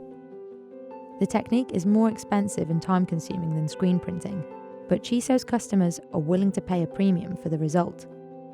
Long-sleeved kimonos with complicated designs can take 2 to 3 weeks to paint. 自分で合わせた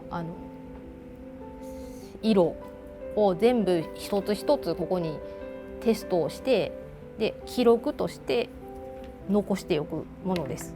でこれを見て次にこれを合わすにはだいたいどうしたらいいかっていうのはもう入ってるっていうことです。数字にはできないので技術的に難しいものはやはり写実調のいわゆる自然のままのような花でありますとか草花紋っていうののThe final step in the process is for artisans to apply gold leaf and embroider complex designs. Embroidery alone can take weeks to months depending on the design. The more embroidery a kimono has, the more expensive it will be. When all the pieces fall into place, the finished kimono is a work of art, a testament to the skill of each artisan who has worked on the silk. 着物一着作るのにだいたい20名ぐらいの人が関わってます。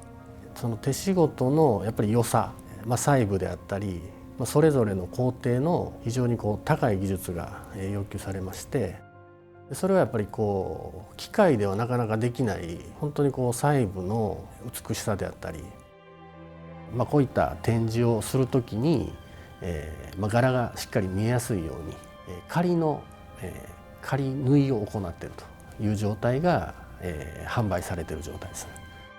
まずお客様の寸法を採寸をしてである程度は規定の寸法で押し立てはするんですね。Chiso's kimonos take 6 to 12 months to make, and those hundreds of hours of labour are reflected in the price. Most range from $7,000 to $14,000, but some of Chiso's elaborate designs cost over $100,000. And the accessories traditionally worn with a kimono increase the price even more. で、お着物がなぜ高くなるかっていうことなんですけれども、いかに職人がどれだけ手を加えたかっていう、それは友禅の細かさであったり、もちろん分量も関係してきますし。Customers looking for less expensive kimonos might choose to rent or to buy refurbished ones, which usually cost a few $100s, but still provide good quality. Buying a cotton kimono, or one without complex yuzen, is much more affordable. These kimonos are often worn for less formal events. But current demand for expensive, complex kimonos is low. Kimono sales declined dramatically in the 90s during Japan's economic crash, and the industry has continued to shrink. Today, it's around 14% of the size it was in 1975. Shiso sells around 4,000 kimonos each year, but the relevance of the garment in modern life is limited. 両極だと思うんですけど、いやもう全く関心がないわっていう方と、やっぱりちょっと着物に、やっぱ日本人だから着物に目覚めてきたっていう方と。Further complicating matters, the artisans it relies upon to maintain production are getting older. で、やっぱり伝統的な技術はやっぱりその職人の技術力が高いっていうことが条件なんですが、だいたい職人さん今で60代とか70代の方たくさんいらっしゃるんで、30年以上仕事していただいている方が多いと思います。今新しい職人さんを見つけるのはやっぱりそういう職人の仕事をやりたいっていうそういう若い方もいらっしゃいますんで、ただ全体的には職人の数はやっぱり減っていってますね。The future of this centuries-old clothing tradition depends on the skill of the artisans who practice it.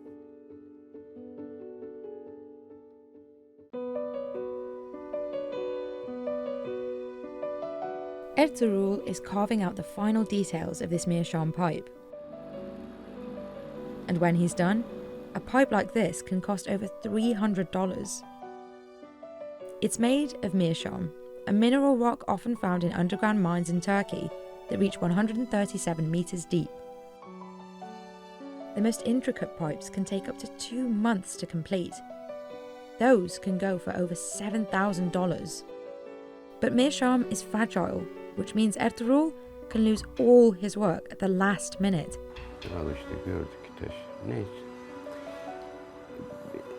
Taslak yaparız. Dursun bir dakika. So, what sets meerschaum pipes apart from the rest? And why are they so expensive? Lotus Pipo'da içim olabildiğince iyidir. Çünkü sebebiyeti şudur. Ağaç şişerken ağacın kendine özgü bir koku ve tadı vardır. Ama Lotus'unda sadece içmiş olduğumuz tütünün tadını alırız. Turkish people have been making meerschaum pipes since the early 1600s.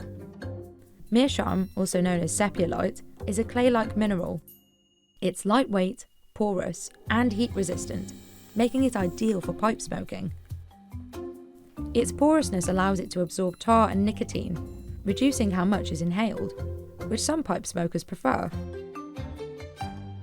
Meerschaum is found all over the world, but the most commercially important meerschaum is mined near Eskişehir in Turkey. It's locally referred to as white gold for its economic and cultural value. To make meerschaum pipes, artisans first seek the highest quality meerschaum, known as the right grade. The higher the grade, the less prone the meerschaum is to cracking, so they're willing to pay more than double the price of the lower sandy grade. The right grade of meerschaum is rare and difficult to obtain. Meerschaum is located in underground quarries, and here in Kozlubel, miners have found high-grade meerschaum. Emre now carves pipes, but he got his start in the industry as a miner. He's taking us 44 metres below ground, where he'll chisel at surrounding rocks to find suitable meerschaum.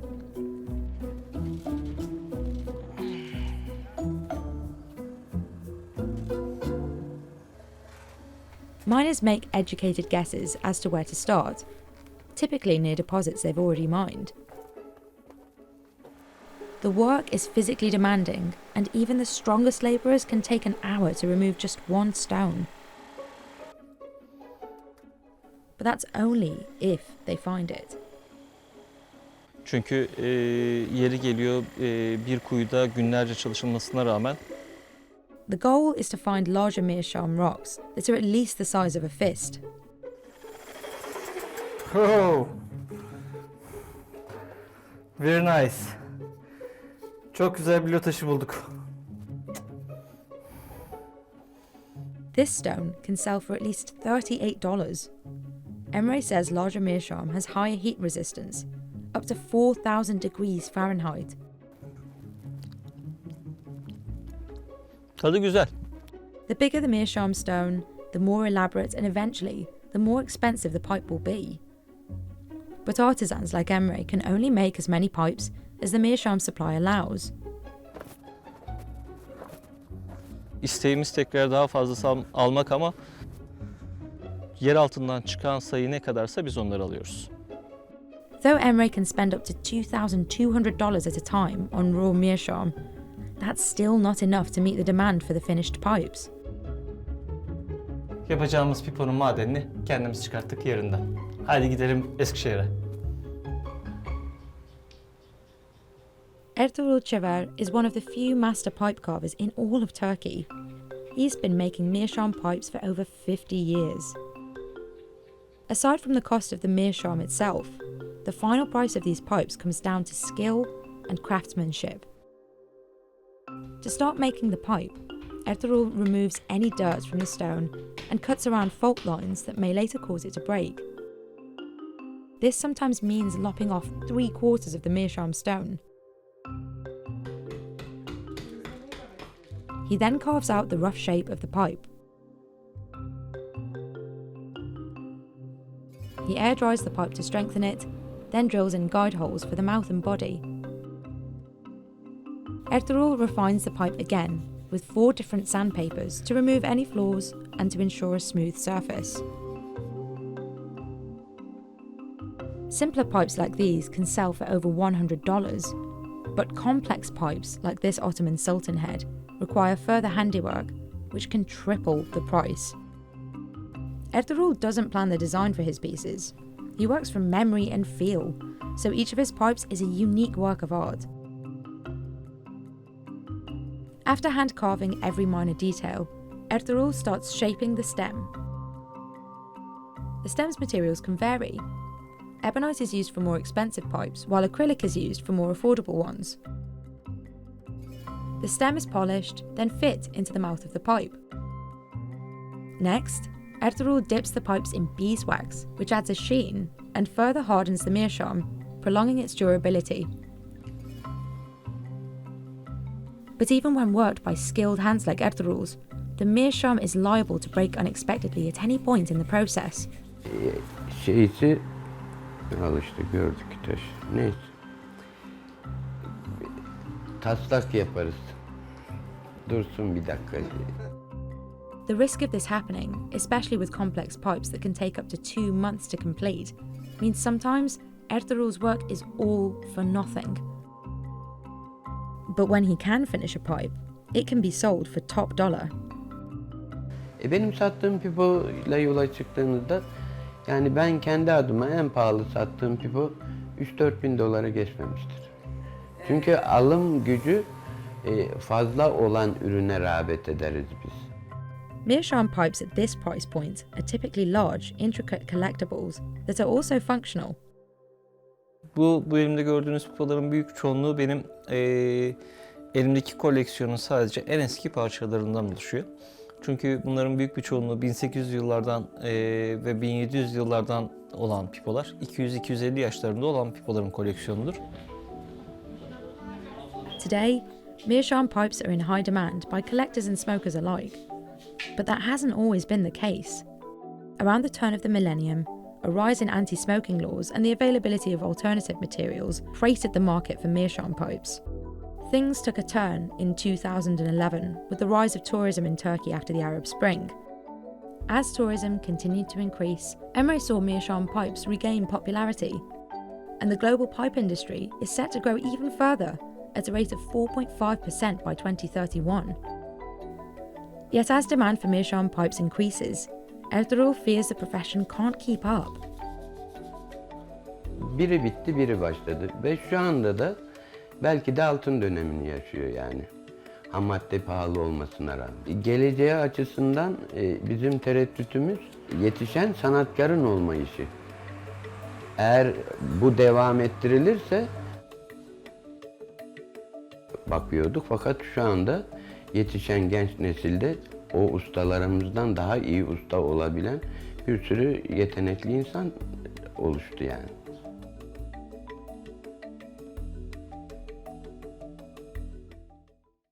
It can take 30 kilos of raw wool to make a single Moroccan rug.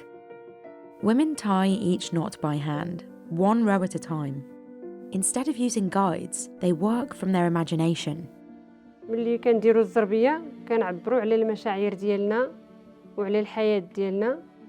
كل زربية عندها قصة ديالها. When sold online, authentic rugs can cost over $2,000, but the women who make them often receive the least profit. The most Fatma has sold a rug for? $600. Most of the profits are taken by middlemen who buy the rugs from artisans and sell them for several times more in big markets. Authentic rugs also compete with knockoffs made outside of Morocco.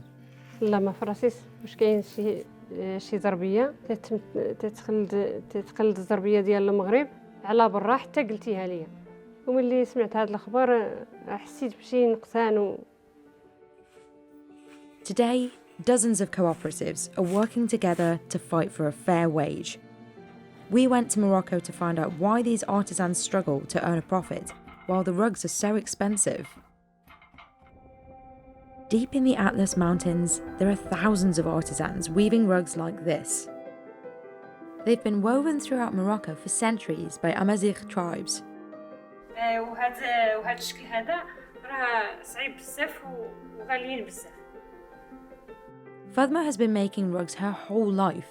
She says weaving is much more than just a job. ملي كنت انا صغيره كان جلست حدا امي تنشوف كيفاش تدير كيفاش تنج وكيفاش تدير الزربيه. Her day starts with making bread. Besides weaving, the women here are responsible for childcare and household chores. Artisans use wool from local sheep, but there's a lot of work to do before this wool is ready to weave. Raw wool starts out like this. Artisans carry the wool to a nearby river to wash it, removing any dirt or debris. Once the wool dries, artisans spin it into yarn. These large combs untangle the fibres in a process called carding. Artisans spin the wool 2 times, combining threads for a sturdier result. It's patient work, but Fatma says working together makes it more enjoyable. كنتعاونوا بعضياتنا حيت كل وحده فينا لاش تعرف ما يمكن لك حيت صعيب ما يمكن لكش دير بوحدك العمليه. الا تجمعنا تتولي واحد الفرحه عاوتاني وما كنحسوش بالتعب وبالخدمه كنخدموا بعضياتنا ونشطوا وناكلوا كنخدموا مزيان وكتجينا لقينا ديك الساعه راه ماشي بحال الا كنتي بوحدك. These women are part of the Kaspat Daznacht cooperative, one of around 50 in the region. Their aim is to help each other weave and to sell rugs directly, cutting out the middlemen. صعيب دير التعاون يا ويني كتبغي شويه الصبر من بعد داك الشيء ديال الجرا وهذا تتولي نتيجه تفرح الا تجمعتي مع صحاباتك وهذا تيولي شويه الفرح. Having several artisans is especially useful when weaving a large rug. They measure out the length and hammer 2 stakes into the ground. Artisans walk the yarn back and forth dozens of times to start the rug. The rest of the rug is woven into this base. From here, artisans unravel the yarn and attach it to the loom.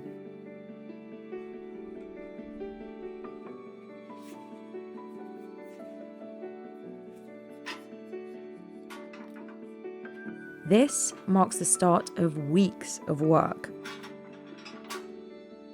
Moroccan rugs are thick, soft, and durable, thanks to the wool from local mountain sheep. The Bach has around 300 sheep and goats. He shears them in March and sells most of the wool to weavers. بالنسبه للزربيه الوزقيتيه كاين اولا المورود الطبيعي اللي هو الصوف ديال سيروه اللي هو فيه الخرفان الصغار والزغبه طويله وفيه دوك الخرفان احسن صوف في المغرب وثالث جوده من ناحيه الصوف في العالم من بعد نيوزيلندا واستراليا.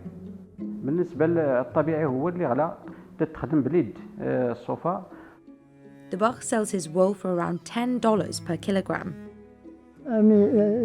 صعيبه السمح صايب كلشي خصنا الماء والعلف غالي كلشي غالي والجبوله كطلع مع الجبوله طلعوا هبط نطلبوا الله يرحمنا وكلشي الجبوله غالي الجبوله قاصحين.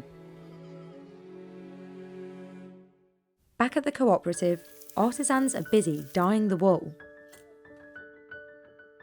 They use natural ingredients that create rich and varied colours. Artisans mix alum stones in boiling water to help the yarn absorb the dye. Fatma uses ingredients like rosemary and henna. She uses pomegranate peel to make yellow. Keeping track of what the raw materials cost and factoring that into the price of a rug is another challenge. Artisans who use natural dyes instead of chemical dyes need more raw materials. And some of these ingredients, like madder, a root used for red dye, are expensive when bought in large amounts. This dyed yarn forms Fatma's palette of colours that she weaves into the base to form a design. When all the materials are ready, Fatma starts to weave. المرحلة اللي صعيبة هو المنشج هو العقدة اللي صعيبة في المنشج في الزربية كاع. Each knot is tied individually, one row at a time. After decades of practice, Fatma is able to quickly weave dyed yarn through the base. نديروا الحاشية صافي كنخدموا وكنخدموا الزربية خيط بخيط. نديروا داك الخيط اللي درنا بعقلنا باش غادي كنخدموه هكا حتى تكمل الزربية. الزربية الوزقيتية ما تلقاي وحده بحال وحده ولا الأمازيغية كل وحده والشكل ديالها. Each region of Morocco has its own designs and motifs. Like Beni Rhine from the Middle Atlas, or Dasnacht works from northwestern Africa, which use several weaving techniques to create complex patterns. On large rugs, artisans work side by side. The more complicated the pattern, the harder it is to weave. Large rugs can take months to make, and the bigger the rug, the more expensive it becomes. تنديروا التويزه بعضياتنا حتى نكملوا كنتجمعوا عليها حتى كنكونوا كثار حيت ما يمكنليكش دير الزربيه بوحدك ما يمكنش. كنفرحوا حيت بينا نساليو واحد العمل اللي كنا خدامين فيه وعطينا الوقت كثيره ليه غنسترحوا وكنجتهدوا وكنخدموا بزاف بكري غادي ناخذوا واحد شويه الراحه عاوتاني كنفرحوا بديك الساعه شويه. Unfortunately, weaving a beautiful rug doesn't guarantee a profit. Most weavers live and work in rural areas with limited access to transportation. They don't have access to the markets and are exploited by middlemen. These obstacles make it challenging for women to sell their rugs directly. كنبيعوا الزربيه ديك الساعه كنبيعوها في السوق كدير الزربيه المراه كدير الزربيه وديها الراجل للسوق يبيعها. دابا ملي درنا هذا المجال ديال التعاونيات راه ولينا كنبيعوا ريوسنا كنبيعوا للزبناء كيجيو عندنا ولا كنبيعوا في الواتساب وان شاء الله نتمنوا نبيعوا في الانترنت. المشكل دابا عندنا حيت ما قاريينش وهذا الجيل الجديد اللي قاري راه ما مسوق لهذا العمل وحنا اللي بغينا هذا العمل خصنا شويه التكاوين والقرايه باش نبيعوا ريوسنا ديريكت. كنتمنوا ان شاء الله يكون عندنا سيت في في الانترنت والفيسبوك، وغادا نتعلموا حتى حنا كيفاش غادي نتواصلوا مع الزبون باش نربحوا حتى حنا شويه. لا باقي ما عندنا شي وسيله اللي غنبيعوا فيه ونتواصلوا مع الناس على برا ولا. Several direct trade companies partner with weavers and pay a higher price for their rugs. After shipping costs and import taxes, the final price of a large rug can easily exceed $1,000. But the pay artisans receive from these companies varies. It can range from only 20% to over 60% of the price you see online. Within Morocco, rugs are sold in markets like this that can be found across the country. Janah has sold rugs for 30 years. He says his customers are around 60% locals and 40% tourists. بالنسبه للسوق هنا بزاف الانواع ديال الزربيه، كاين ديال الرباط، كاين ديال الاطلس، كاين ديال بني وراين. ثالث حاجه هي الزربيه الوزقيتيه قديمه اللي معروفه باللون الصفر الزعفران والالوان الطبيعيين الابيض والاسود، ويمكن تستعمل على جوج جهات، الجهه ديال الصيف والجهه ديال الشتاء. كاينه هذه تتسمى الزليج الامازيغي، لا موزايك واحد لابارتي فيها لينو وفيها تيسي وفيها الروبروداج. قديما الزربيه كانت ما تتباع ما تتشرى في المغرب، كانوا تعطيوها في الهدايا وتتعطى في الاعراس مدن. دابا تبارك الله راه عايشين فيها الناس وقراو فيها وعايشين فيها وداروا فيها المسائل. But the further a rug gets from the weaver, the more expensive it becomes. And while joining a cooperative can help increase pay, it doesn't guarantee it. الوسطاء هما اللي تيربحوا بزاف، اللي تيديو لبرا لمراكش وأكادير وفاس تيبيعوا على برا. اما بالنسبه للبائع ديال التعاونيات تيديوها شويه، ولكن المراه بزاف هي اللي ضيعت بزاف من ناحيه البيع ديال الزربيه. بالنسبه للزربيه دابا تتباع هنا ب 500 درهم المتر كاري، تتمشي عند واحد تيبيعها ب 700 درهم، وتتمشي لمراكش تتباع بواحد 1500 المتر كاري ولا 2000 درهم، دوبل وبضع مرات اكثر. Authentic wool rugs also compete with rugs made outside of Morocco that imitate traditional designs. Some of these are made of wool, but many use cotton or polyester.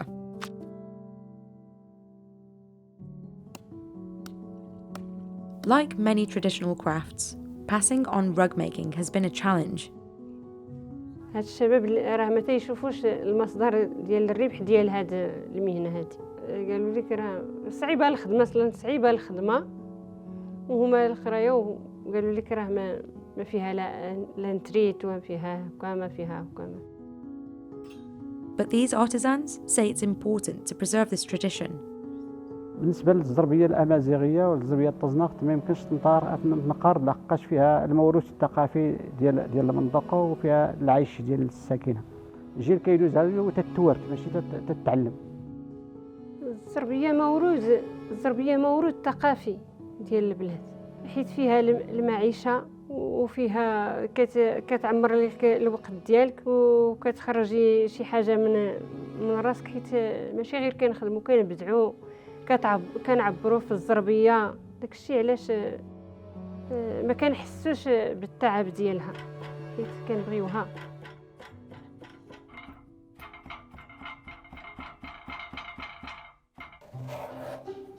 If these artisans make a single mistake laying a flat map over this giant custom sphere, they'll have to start the entire process over. The slightest twitch of the finger can cause a rip, a costly hiccup at Bellaby & Co. globe makers, where the world's most expensive globes are made. A 22cm mass-produced globe can cost about $25, while a Bellaby globe of the same size can sell for over $3,800. And prices can reach 6 figures for Bellaby's largest globes. That's partly because artisans customise these globes entirely in-house, including hand-painting the globe and crafting the base it sits on. So, what makes these globes worth waiting up to 2 years to get, and why are they so expensive?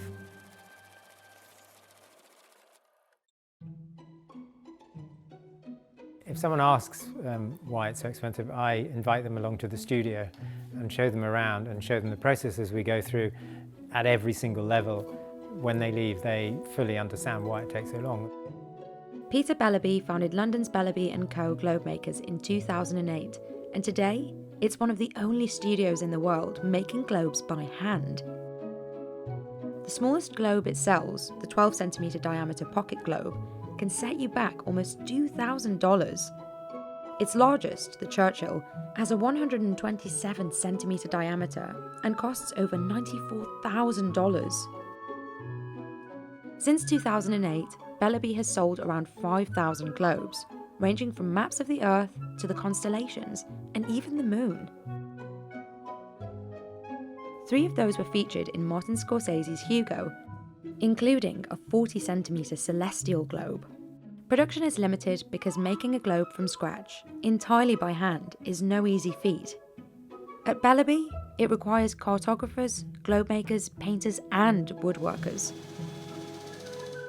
And the price of these globes is largely a reflection of how many the team can make without compromising quality. The attention to detail starts with the spheres. Most sizes are made from fiberglass for its strength and durability. But what's most important is that it's a perfect sphere. Any deformation can result in uneven weight distribution, which affects how the globe spins. If that happens, Bellaby has to fix it by attaching a counterweight. Then there are the maps themselves. The cartography department focuses on accuracy and fulfilling the customer's imagination, like adding the Silk Road or the spice routes. They highlight the places where they came from and where they might have immigrated to and where they got married and where their ancestors are from. But Bellaby doesn't just customise its maps for creative or sentimental reasons. The details also affect where the company can sell its globes. For instance, in India, I can actually go to prison for 6 months if I ship a globe to India that doesn't have the correct border between India and Pakistan. And if any territories shift or new borders are drawn, Bellaby's newer iterations will reflect that. When the cartographers are done with all the necessary specifications, they print the map onto oblong strips called gauze. Now it can be handed off to globe makers like Eddie.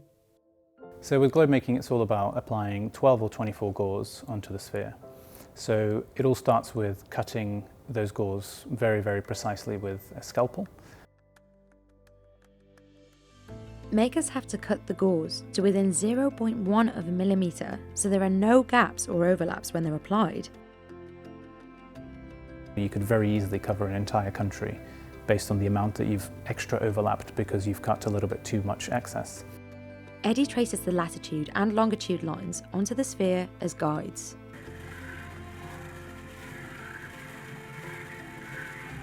Then, he wets the gauze and glues them onto the surface, gently flattening them by hand.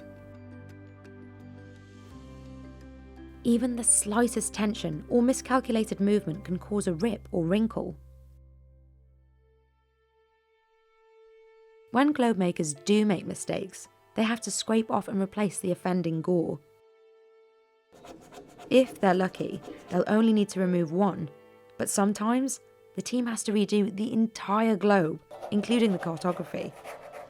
A lot of the times it does result in the globe being restarted, and that can even be at the final stage just before it's being packaged. While that doesn't happen often, when it does, everybody's upset, but it's just the only way that we can maintain a really high quality standard.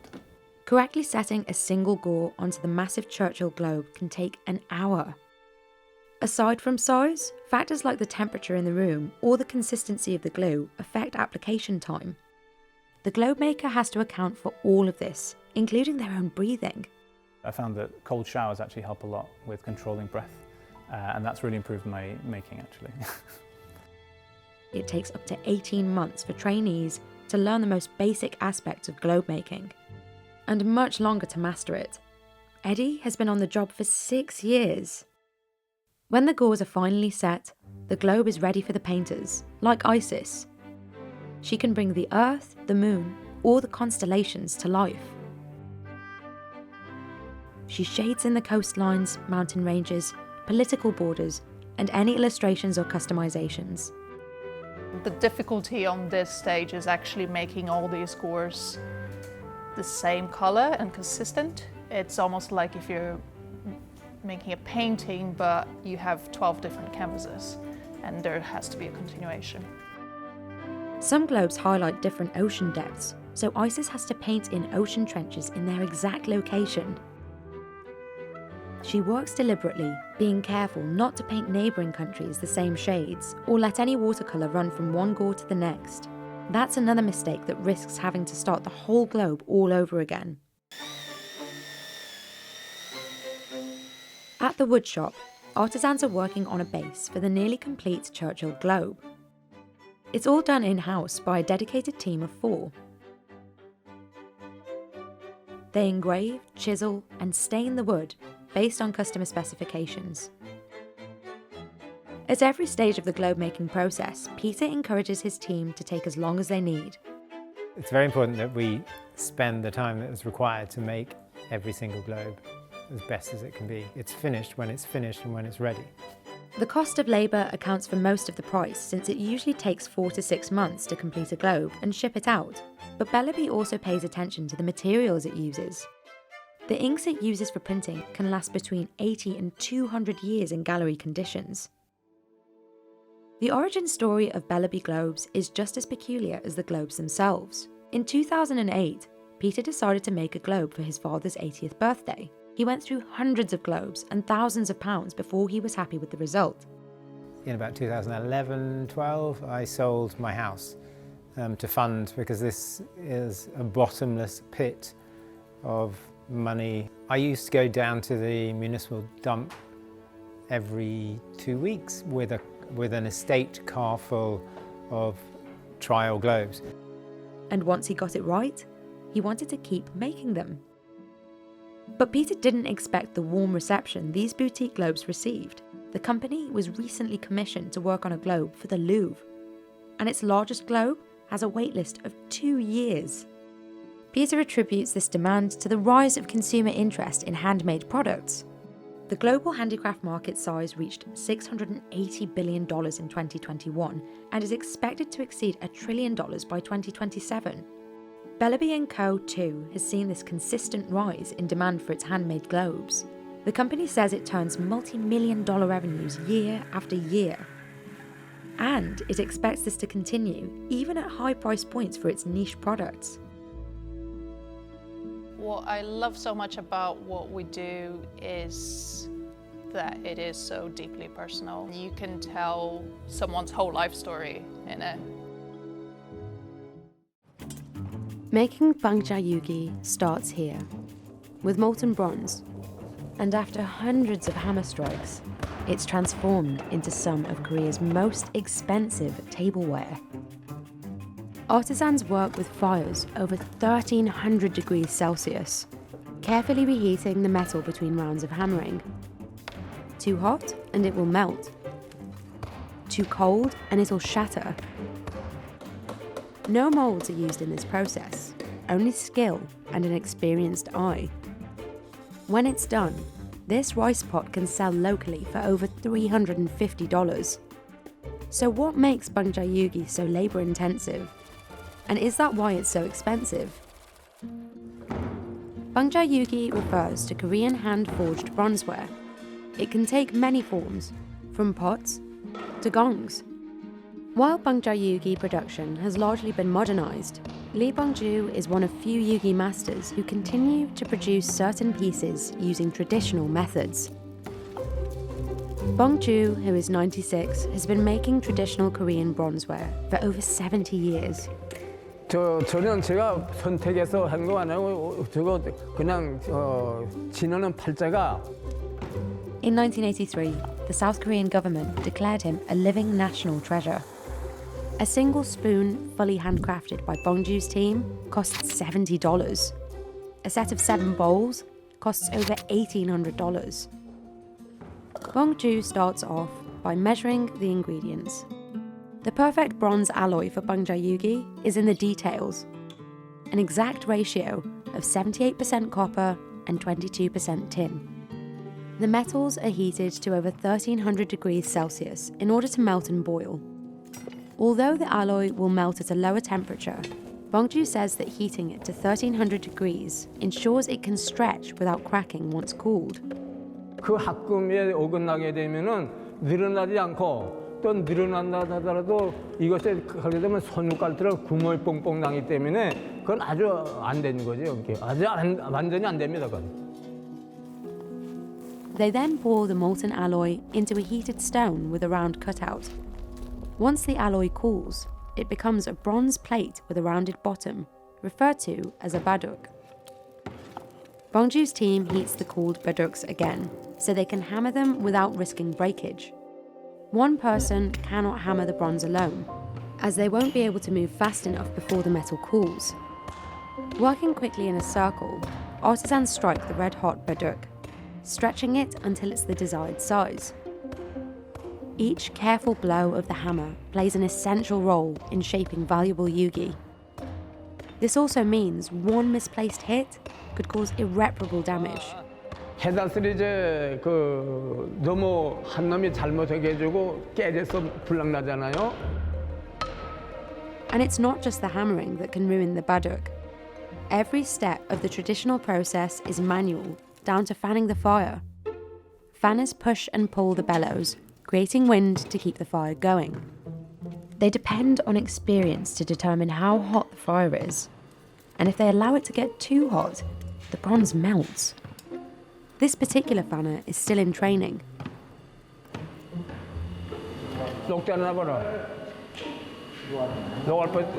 녹았네. 근데 요거는 지금 해는 과정에서 풀무하는 사람이 잘못하게 해주고 너무 과열돼서 거기 녹아내리면 불나해요. Any defects and the bronze can't be sold. It has to be taken out of circulation, remelted, and processed all over again.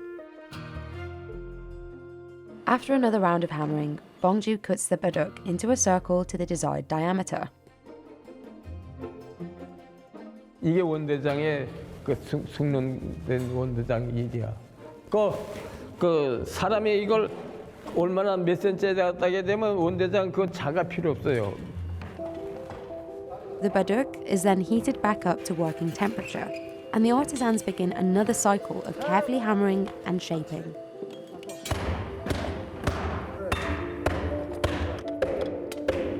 Artisans stack the baduks on top of each other to shape multiple pieces simultaneously. This is efficient, but it's also safer than working them one at a time. Stacked bronze plates don't cool as quickly, so they're less likely to break. And broken metal doesn't just ruin the product, it can also be dangerous. 또 제 한쪽에 눈을 본래 좋았는데 1983년도에 일하다스리 그 파편이 뛰어가게 해주고 눈을 하나 제거했어요. 이게 가장 큰 사고고 그 외에는 뭐 그냥 서로 그 원칙적 것만 지키게 되면은 위험한 건 별로 없고. Still, only a month later, Bongju went back to work. Once the pot takes form, Bongju can separate the layers, revealing multiple roughly shaped pots. His team then refines their shapes individually.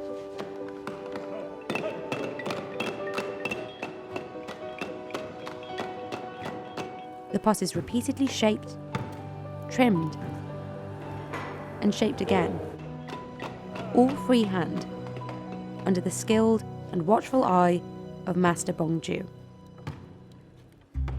Bronzeworking arrived in Korea around 1300 BC. The art form peaked starting in the 9th century AD when it began to be exported to neighbouring countries like China and Japan. The demand for bangjayugi fluctuated over time, but in the 1980s, producers saw interest in the bronzeware pick up. 우리 그 선조들이 밥그릇은 항상 밥 먹을 때 항상 녹그릇으로 밥을 먹고 숟가락, 젓가락 80년대 후반부터는 다시 이제 그걸 찾기 시작하더라고요. 그래서 1990년대, 2000년대 들어서부터 굉장히 붐이 많이 일어나는데. That's Bongju's son. He's been making bangjayugi for 40 years. He says bangja is still popular in Korea, Part of its appeal is its antibacterial and antiseptic properties, particularly against bacteria like E. coli. But this demand created the necessity to modernise, to supply more bangjayugi while cutting down production costs. 근데 그럼에도 불구하고 그 유기의 그 전통미를 찾으려면 그 좀 약간 투박하고 그 투박함을 하려면 이제 그 우리들이 이제 만들다 보면 망시자국이 나오고 이제 그런 걸 또 좋아하시는 분들이 있어요. 이제 그런 분들은 손맛을 좋아하니까 그런 분들은 또 이제 저를 찾는 거고. Back at the workshop, Bongju's team is almost done making a rice pot. Once the pot is in its near final shape, they quench it by dunking it in water. This removes some of the oxidized layers and prepares the pot for the last stage, shaving off the surface to reveal the soft-toned bronze underneath. 아까 보셨던 사람이 발로 돌려주면서 걸 가지려고, 우리 영어로 가지려고 합니다. 껍데기 벗겨버리는 거. 아마 지금도 아마 5년 내지 10년, 20년 되지 않고 가질 때는 변화를 못 올라가요. Due to the high demand for quality bangja and the need to sustain his business, Bongju too has mechanized some of the process. Even then, it requires highly skilled labour, as many stages are still performed by hand. But for Bongju, it's not about how much bangjayugi he can make, or how much he can sell it for. 기초적인 것, 전통적인 기법을 보존하려면 안 되는 그 가치를 우리가 다시 또 느끼게 됩니다. 가업으로 대대손손이 이걸 해나갈 방침을 세우고 있습니다. 또 원대장이 대략 꿈도 못 꾸고 살았었는데 보통 사간 팔자라고 그러잖아요. 어떻게 내 인생이 살아온 게 방자 유기만 할 수 있게끔 그게 살아왔는데 중간에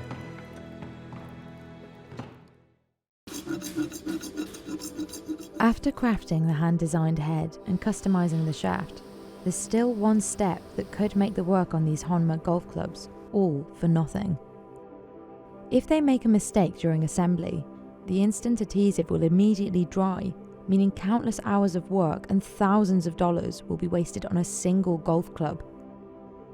A full set can retail for more than $50,000. Compared to the estimated $4,400 it would cost to buy a set to match Tiger Woods. So, are the small custom details enough to enhance a golfer's game? And is that why these golf clubs are so expensive? At Honma's factory in Sakata, Japan, there are roughly 200 specialised craftspeople. But the most skilled are called meisho, or master craftsmen, and there are only 33 with this title. To earn it, a craftsperson has to train for 5 years, then pass an exam. A meisho has the ability to create nuanced elements of a golf club that can be customized down to the finest details. 性能を出るために坂田工場ではそれは最高の材料を使って最高の設計を行うということになります。それとは別にやっぱり見た目の機能美を充実させる、ラグジュアリーのクラブに仕上げる。For example, the 5-star model of Honma's Beres clubs includes materials like platinum and 24-karat gold. But before those luxury flourishes are ever added, Honma sets itself apart in its modelling process. All golf clubs are split into 3 main parts: the head, the shaft and the grip. Creating a master model is the first and most important step in producing a club's head. Satoru Hatanaka is using a more traditional material to create the template for a driver. While historically, drivers were made of persimmon wood, today they're made with lightweight carbon and titanium. But at Honma, the model the driver is based on is still made from persimmon. Why? So craftsmen like Satoru, who has been making driver models for 35 years, can sculpt the head of the club by hand. やはり形状のバランスであったり、やはりこのホーズルからフェースにかけてのつなぎであったり、そういった曲線美がやはり結構難しいですね。手で作ることによってコンピューターでは出ない曲線美を作ってるんで。 The head of an iron needs a different process. Master craftsman Takumi Sato is making the model for a Beres Series 7 iron. When complete, this iron can cost over $1,000 on its own. まず私たちって本場のクラブっていうのはまず先に目で確かめないけど、実際自分たちで目で見て何回も修正して、この形だったらいい、この形状、この大きさだったらいいっていうのを自分たちで目で確かめられる。 His model will be used to manufacture the final irons, which are crafted from top-of-the-line carbon steel. Satoru and Takumi are able to visualize what the shape of the final club will look like, but they can't see everything. For this, Honma needs to bring in a different kind of expert. 職人がマスターを作った後のそこからデジタル化、データを取る作業と、でそこから CAD に起こす、そして内部の設計を行う。 CAD, or computer-aided design, allows specialists to design the parts of a club that a human cannot see on the outside. CAD creates a 3D scan of the head of the club. Then, specialists will determine the thickness of carbon and titanium needed, and run simulations to test the club's integrity. つけて、でどこにどのくらいの応力が分布するのかっていうのをここで確認します。でこれをすることによって、弱いところ、一番最初に亀裂が入るのはどこかっていうものをあらかじめ見つけることによって。 Meanwhile, in a different part of the Sakata factory, craftspeople create the club's shafts.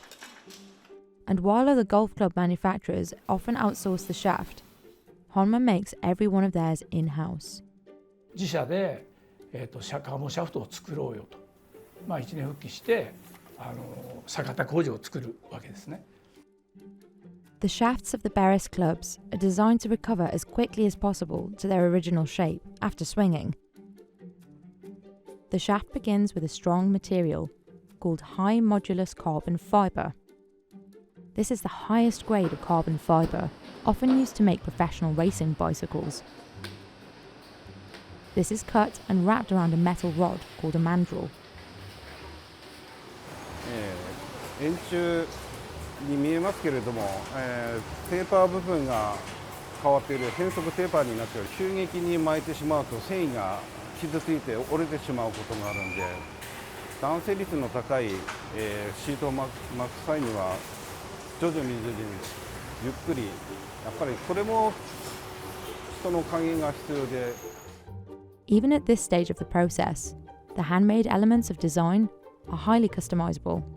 シャフトの、フレックスを調整するシートにキックポイントを作るシートだったり、素材も厚さ、薄さ、種類もいろいろありまして。 And an expert human eye is required for every last detail, including the paint. 機械では出せない、微妙な色の変化を手作業だとできると思います。はい、これは同じ塗料なんですけども、塗料の引くスピードでこれだけ色が変わります。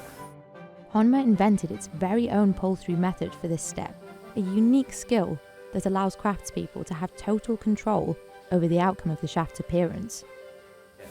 その同じゴルフセットはセットものなんで、同じ色に合わせないとセットにならないので、引くスピード、一定のスピードで何本も引くのが難しいところですね。This method isn't all about looks either. それでやっぱりしごきで塗った方が鼓膜が薄い、機械で塗るより薄いので、そういう重量関係の部分もあるのかなと思います。 Once every last detail of the club is perfected, there is one more step that must be done just right. If the assembly goes wrong, the work of the previous master craftsman could be for nothing. 難しい部分ですか、接着剤を使ってますので、速乾ボンドを使ってますので、間違いがないように、一瞬で形を決めてしまうというところが難しいですね。一瞬で向きを変えるっていうか、これを1日ずっと通してやってますので、集中力を切らさないということが。When a shaft is complete, it is balanced and tested to make sure that the spine or stiff inner core is set to a 6 o'clock angle on every club. But there's still room for customization up until the very end. クラブ組み立てると、それなりに組み立てられるんですけれども、少しフラットにしてくださいとか、少しフェースの角度をもうちょっとつけたりとか、そこを刺し方で調整、そんな感じですね。振りやすくしてくださいとか、そんな感じで調整が可能なんで。To make sure the measurements are exactly right, Honma uses a robotic arm to test out their clubs. 今でちょっと真ん中が変でしょうね。基本とでも同じ。ちょっと真ん中っぽいですね。Honma Golf started in 1958 as a driving range in Tsurumi, Yokohama. At that time, most of the golf clubs sold in Japan were foreign clubs. In 1982, they started manufacturing their own clubs at the Sakata factory in response to domestic demand. やはり日本人の体型が、平均身長がすごく欧米の、平均身長と比べると日本は低いと思うんですね。日本人に合うクラブを作りたいっていうのがそもそもの、始まりだったらしいです。Around 2015, Honma made a push for popularity in the North American market, but the company's clientele in Japan will always have the added advantage of customizing clubs at the Sakata factory, and Japan's pro golfers know it well. 一番喜びっていうのはやはり自分の作ったクラブがプロが使ってそれで優勝したことがやっぱり一番の喜びですね。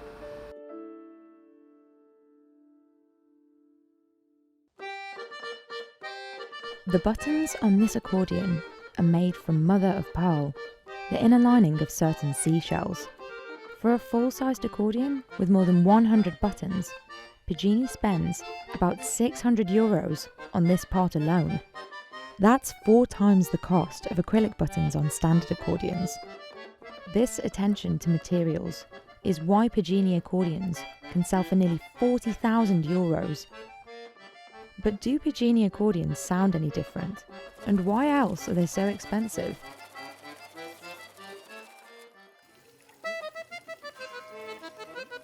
The Italian town of Castelfidardo is known as the accordion capital of the world, and here, Pagini makes some of the world's most expensive accordions. Like the one played by Ludovica Borsatti, who swears by Pagini accordions for their sound. Really, mechanically, they are perfect and they are really complex. While all accordions have 3 basic components, keys are buttons on the right and left sides, and bellows in the middle, most Pagini accordions have a lot of individual parts, over 12,000. Each one is necessary for creating a richer sound, according to the Italian brand. And they're made with high quality and expensive materials. Per costruire una fisarmonica occorrono innumerevoli materiali, dal legno all'alluminio, al cartone, alla madreperla. È una cosa incredibile di quanti materiali occorrono. Infatti qua occorre anche lavoro di sartoria, ad esempio, che costruisce i manali. Qua sono tutti cuciti, questo è un cuoio, poi sotto c'è il cuscino per la mano, per non disturbare la mano mentre suoni. Take those expensive buttons, for example. According to Adriano, a master craftsman at Pagini for over 50 years, the company uses mother of pearl because it doesn't get sticky or slippery, and it stays cool, even after hours of playing. While the buttons improve the playing experience, the wood used on a Pagini is what impacts the sound. Diciamo che il segreto è nello stesso legno trovare il legno che sia il più sonoro possibile. To achieve this, Piggini uses a secret combination of wood. And though the company won't reveal the exact blend, it includes mahogany, maple and cedar. But these don't come cheap. Piggini says a square metre of cedar alone costs almost €5,000. And it's not just about the right blend of woods, but how the wood is cut. If it's not as straight as possible and the grains are interrupted, the sound it produces isn't as rich. When it comes to the 12,000 different parts, Piggini is meticulous, even down to the glue that holds it all together. The company prefers not to use generic vinyl glues because they're water-based and rubbery, which would dampen the accordion's sound. Delle colle che praticamente sono fatte a base di osso. Queste quando si seccano cristallizzano e diventa come un vetro, e quindi dove ci sono le giunture dei legni è come se continuasse la circolazione del suono. Higher quality materials come at a higher cost, but this isn't the only reason Piggini accordions are expensive. Adriano says it's the cost of labour that ups the price. From the mother of pearl buttons to the reeds and levers, the thousands of pieces in each accordion are carefully installed by hand. Each slat is made by hand, shaved by hand, and nailed by hand. The wood and leather skin are glued by hand. Per fare questa occorre quasi come assemblare un'auto in alta costruzione, molto altamente meccanizzata. The metal parts on the left side alone take over 60 hours to install correctly. That's at least a week of work for a single element.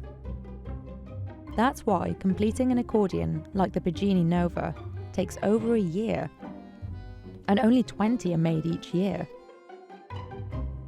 But according to Piggini, tuning is one of the hardest parts. Tuning a smaller accordion can take only a few hours, but larger, more complex models take up to 30 hours for the reeds alone. It starts with this robot arm Piggini bought and reprogrammed to test the tongues on these metal reeds. The accordion produces sound when air passes through the thin tongues of the reeds.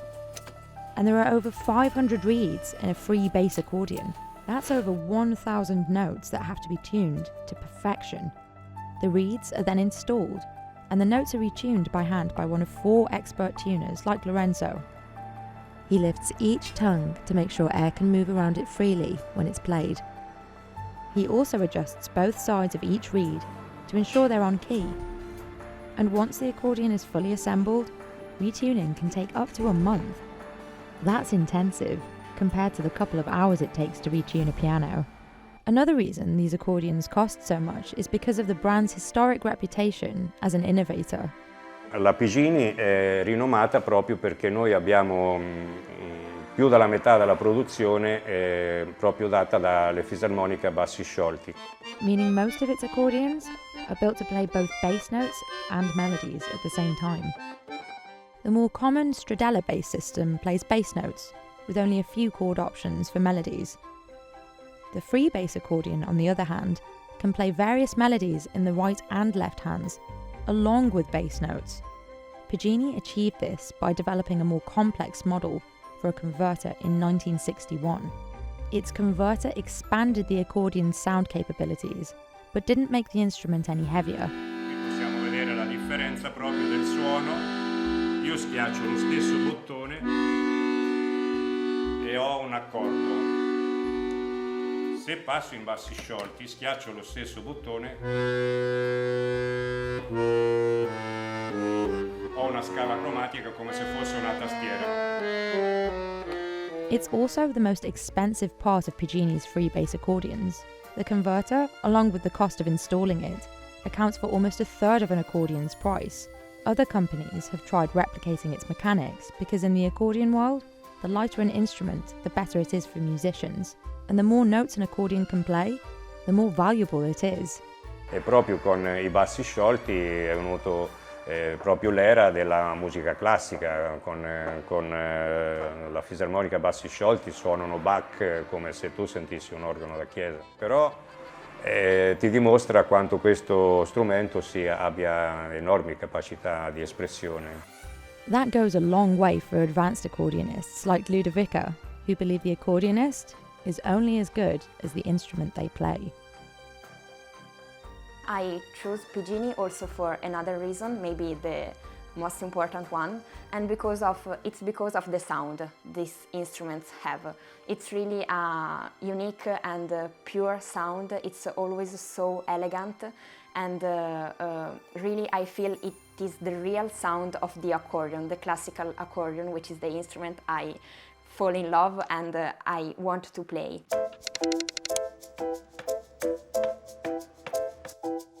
Bonsai is an art form that requires years of training and centuries of dedication. At the 2012 International Bonsai Convention, a tree was on sale for 100 million yen, just under $1 million. And many more of these trees are considered completely priceless. So what is it that makes bonsai so expensive?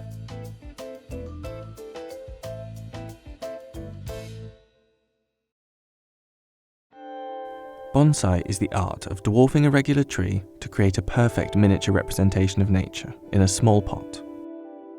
It has a long history. Originating in China, the practice of creating tiny trees and landscapes appeared as far back as the 6th century. The tree's growth is restricted by years of pruning, wiring, repotting and grafting, and the plants need to be checked on and often watered every day. The skills required to grow these trees plays a huge part in their value. They are often bent and twisted into shape, positioned around rocks, or even placed with other trees to simulate a tiny forest. Many of these techniques require years to master, and any errors made can result in permanently ruining the shape, or even killing a plant that has been growing for centuries.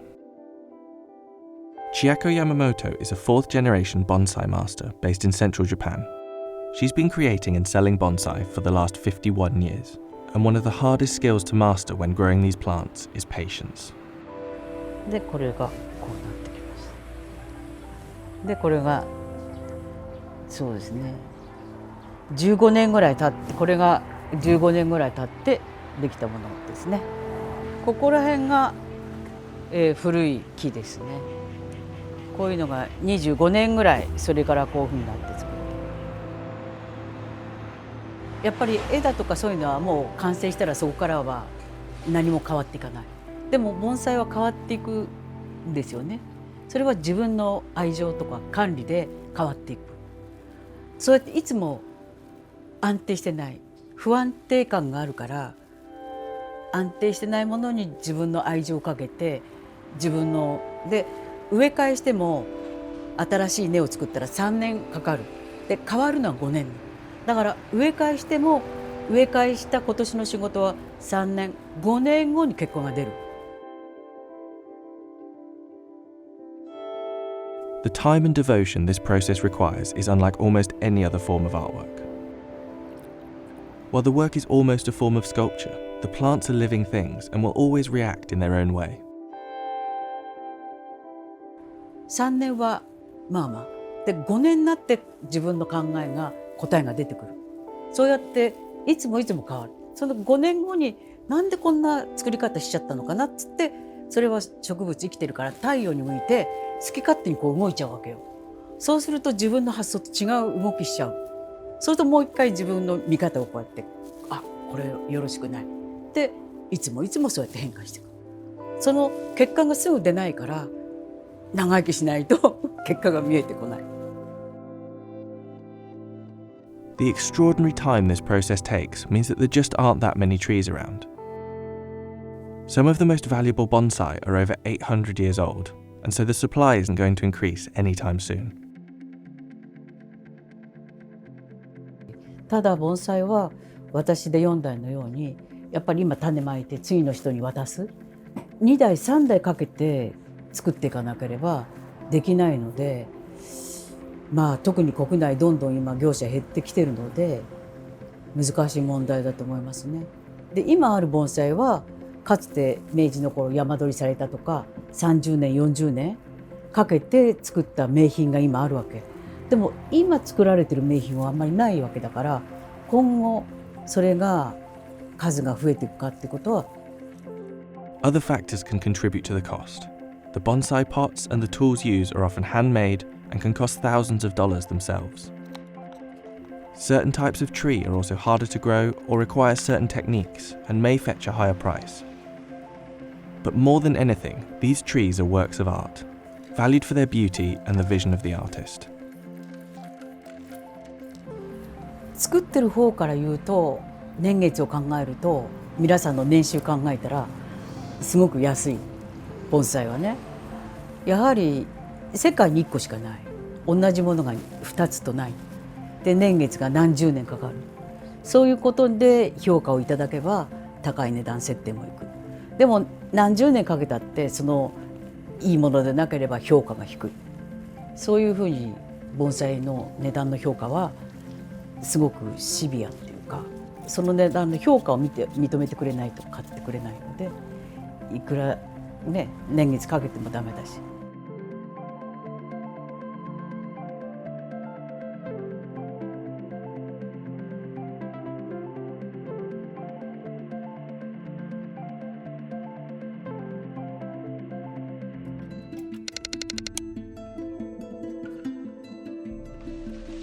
Luxury cousins of the mushroom, truffles are an indulgent food enjoyed across the world. But these fragrant fungi will cost you. In 2014, the world's largest white truffle was flown to New York, accompanied by a security guard, and sold at auction for $61,000. Discovered in Italy, this gigantic fungus weighed almost 2 kilos. So what is it that makes them so expensive?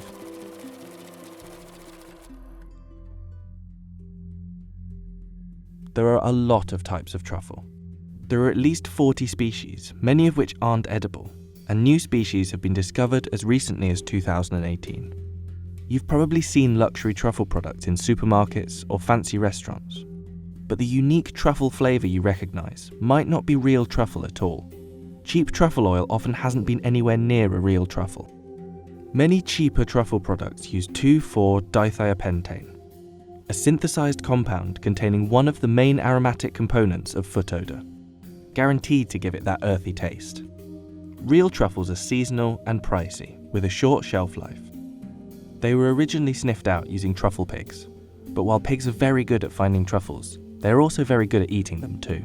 And these days, dogs are much more common truffle hunting companions. These fungi can be found across the world, but they all require a very specific climate to grow. While different varieties may have somewhat different requirements, one thing is certain: you can't have truffles without trees. Truffles are always found with trees, and they have to be the right type of trees. Under the ground, the truffle is just the fruiting body, so an equivalent of an apple. And we've also got a lot of then what we call the mycelium, microscopic level threads, up to 100 metres in a teaspoon of soil. And this mycelium is actually attached to the roots of a tree, like the fingers on a glove onto a hand. And it sort of extends the reach of the tree out, and it actually takes up water and nutrients and passes them through the tree, and the tree gives it sugars in return, so to help the truffles, the fruit, develop. Even when you have exactly the right conditions, truffles aren't guaranteed, and hunting them is a labour-intensive process. Once you know where to look, you have to sniff out and dig up each truffle by hand, and they can be tricky to find. Good boy, thank you, good boy, come. So he's told us it's there, it's still in the ground, so do I want to take it out of the ground or not? It all depends on if it's ripe. If it's unripe, there's no point in having it. So the nose comes into play, and we actually sniff the ground for it.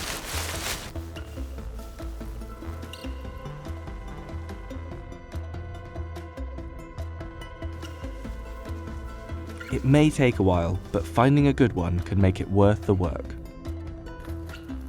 Yeah, that's a nice one.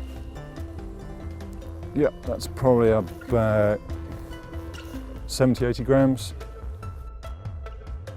Truffles also have a short season, often appearing for only a few months of the year. And even when you do get your hands on them, they don't last for long. An unripe truffle, unlike a tomato, which you could cut from the vine and ripen on your windowsill, once a truffle is out of the ground, the clock is ticking, it's just sort of slowly going to degrade over time. So we want to get that to customers nice and fast.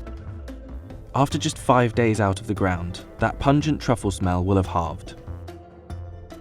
You can farm many truffle varieties, besides the rare Italian whites. And many people have been successful in setting up truffle orchards, but it's not easy. Trees need to be planted in the right soil conditions, inoculated with truffle fungus, and often irrigated constantly. It can take as long as 6 years before you get a good truffle harvest, and there's no guarantee that the fungi will grow at all. So after all that effort, what do they actually taste like? Oh.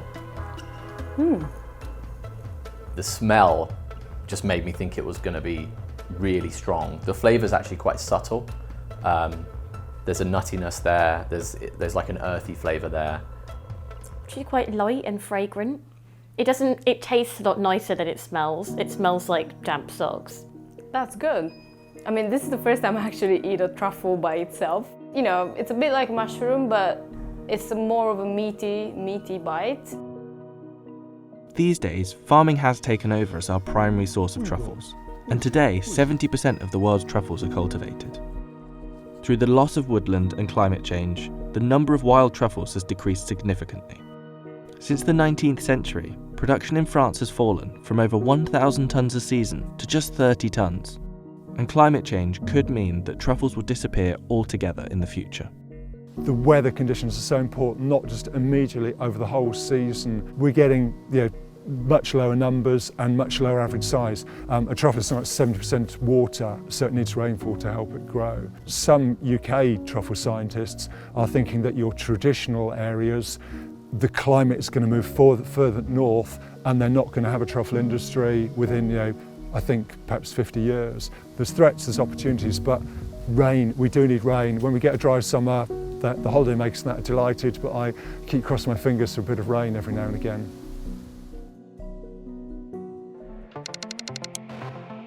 Making a Series 7 Kolinsky Sable watercolour brush isn't easy. The largest size brush can take almost a week and a half to make. You can pick up a cheap synthetic brush for under $2, but a Series 7 could cost you over $300. So why would anyone pay for a brush that costs over 100 times the price?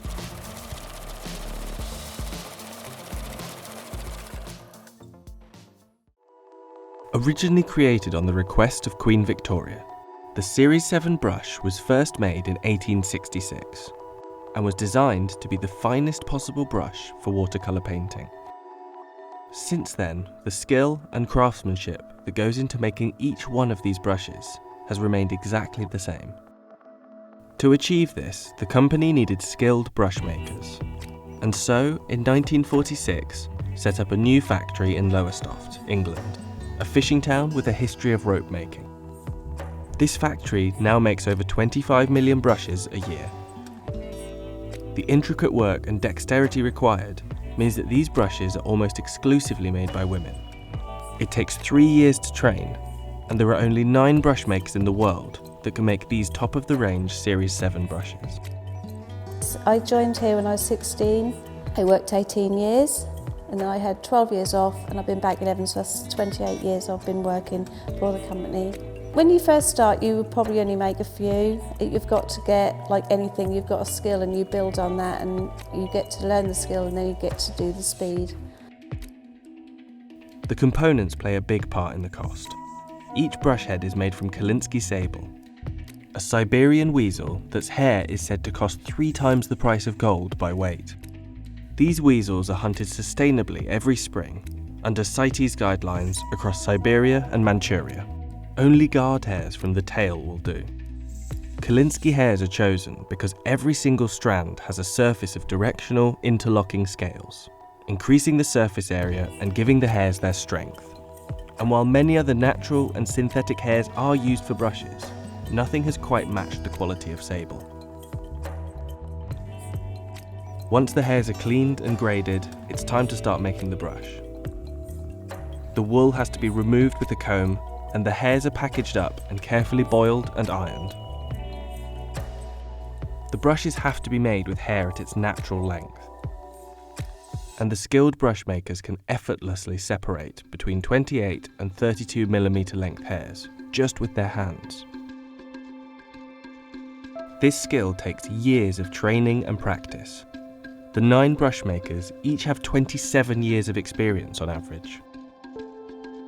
Hairs that are blunt or twisted have to be discarded, and most importantly, as each natural hair comes to a point, every hair must be the correct way up. The removed upside down hairs can be flipped and reused. Every single hair is checked over by hand. The smallest brush size hairs are just 7mm long, shorter than an average eyelash. We can't afford to let standards drop in any way, shape or form. What I would say from that is what this factory has is hand skills. It has individual skills. It has skills that when I have new people come in here, they don't sometimes believe that this kind of work still happens. We show them what people do, they will turn around and say, I'll never be able to do that. But they will be able to do that if they understand that quality comes first. When the hairs are all sorted, they're ready to go into the cannon. The bundle is tied together and gently twisted through. Individual hairs are added or taken away until it's an exact fit. They need to have that fine point to work with, that basically it has that colour carrying capacity, that the brush won't split or do anything that it shouldn't do, basically.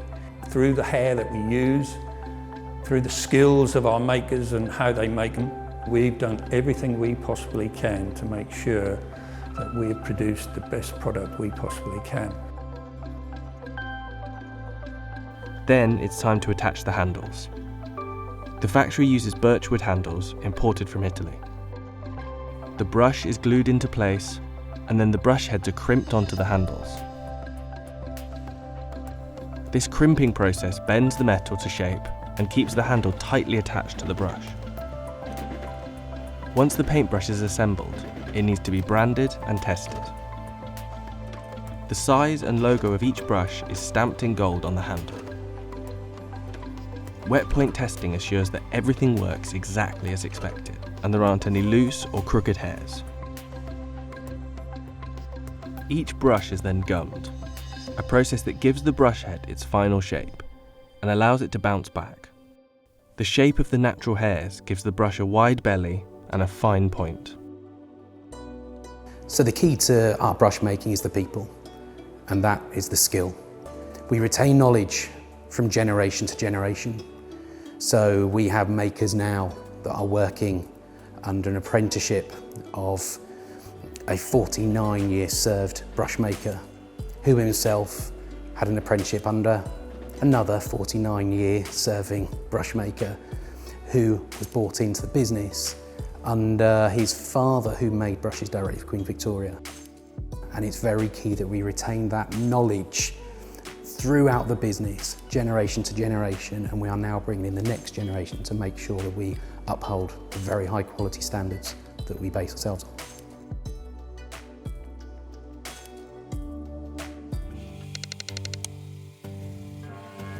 This is pink Himalayan salt. It may look pretty, but a pinch of this stuff will cost you. And 100 grams of pink Himalayan salt can cost up to 20 times the price of generic table salt. So why is it so expensive?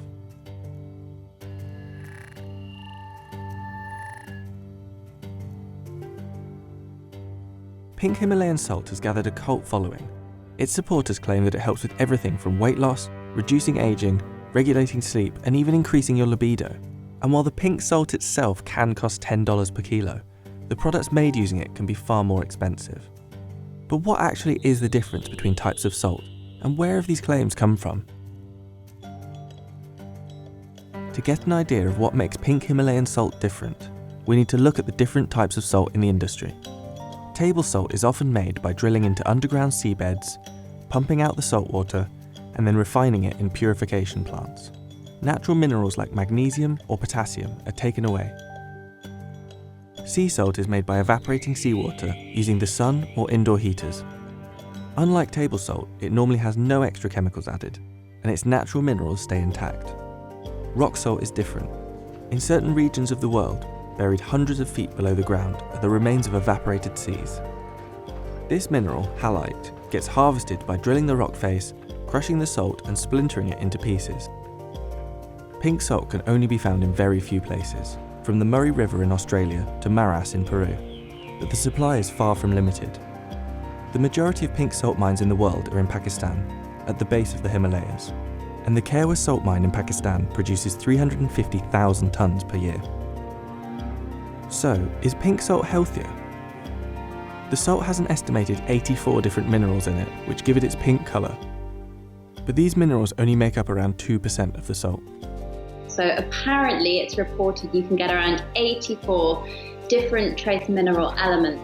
However, it's such a very small percentage of the salt that makes up these minerals that you are highly unlikely to get any real benefit or any trace of them in your regular serving of salt itself. And I hate to be the bearer of disappointing news, but it's pretty similar nutritionally. Pink salt's supposed benefits aren't just about eating it though, and many people claim it has healing properties, when either inhaled or even when used as a lamp. I can see why trends come about. So, for instance, there's a lot of different homeopathic remedies that can seem very, very appealing, but actually because they're not grounded in evidence, a lot of the time, a small hint of something having a promise can get blown out of proportion, especially when it comes to the media, especially in terms of beautiful looking items. And I think pink salt, of course, is a lot more appealing for a lot of people when you compare it to your regular white salt. So Himalayan salt doesn't have the health benefits claimed, but it's still marketed as a luxury salt, and global salt consumption is forecast to be worth $14.1 billion by 2020. So does it taste any better for the price? I think it tastes nicer, but I don't know if I just think it tastes nicer because I know it's meant to taste nicer. It doesn't taste that different. It's a bit less harsh on the palate. Doesn't sort of like burn your tongue as much, which I guess is a good thing. I couldn't really tell too much of a difference between them, to be honest. If I was cooking with them, putting them in a dish, I probably wouldn't be able to tell the difference between them. It just kind of tastes like salt. There's one other big thing that's led to pink salt's popularity: Instagram. It's because Instagram is an image-based platform. So if you think about it, it's more attractive to take pictures of something that's pink naturally or something that's bright green. It's more, I would call it aesthetic food. So looking at how food appears rather than it being a miracle benefit. And I think if you are looking at social media on a whole, it goes in seasons and it goes in whatever is the most photographed item. I don't think it will be around forever.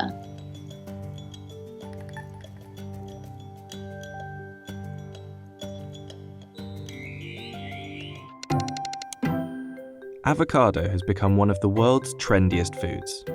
As the poster child of millennial healthy eating, this superfood is now a mainstay for foodies everywhere. But have you noticed your avo on toast is costing more and more?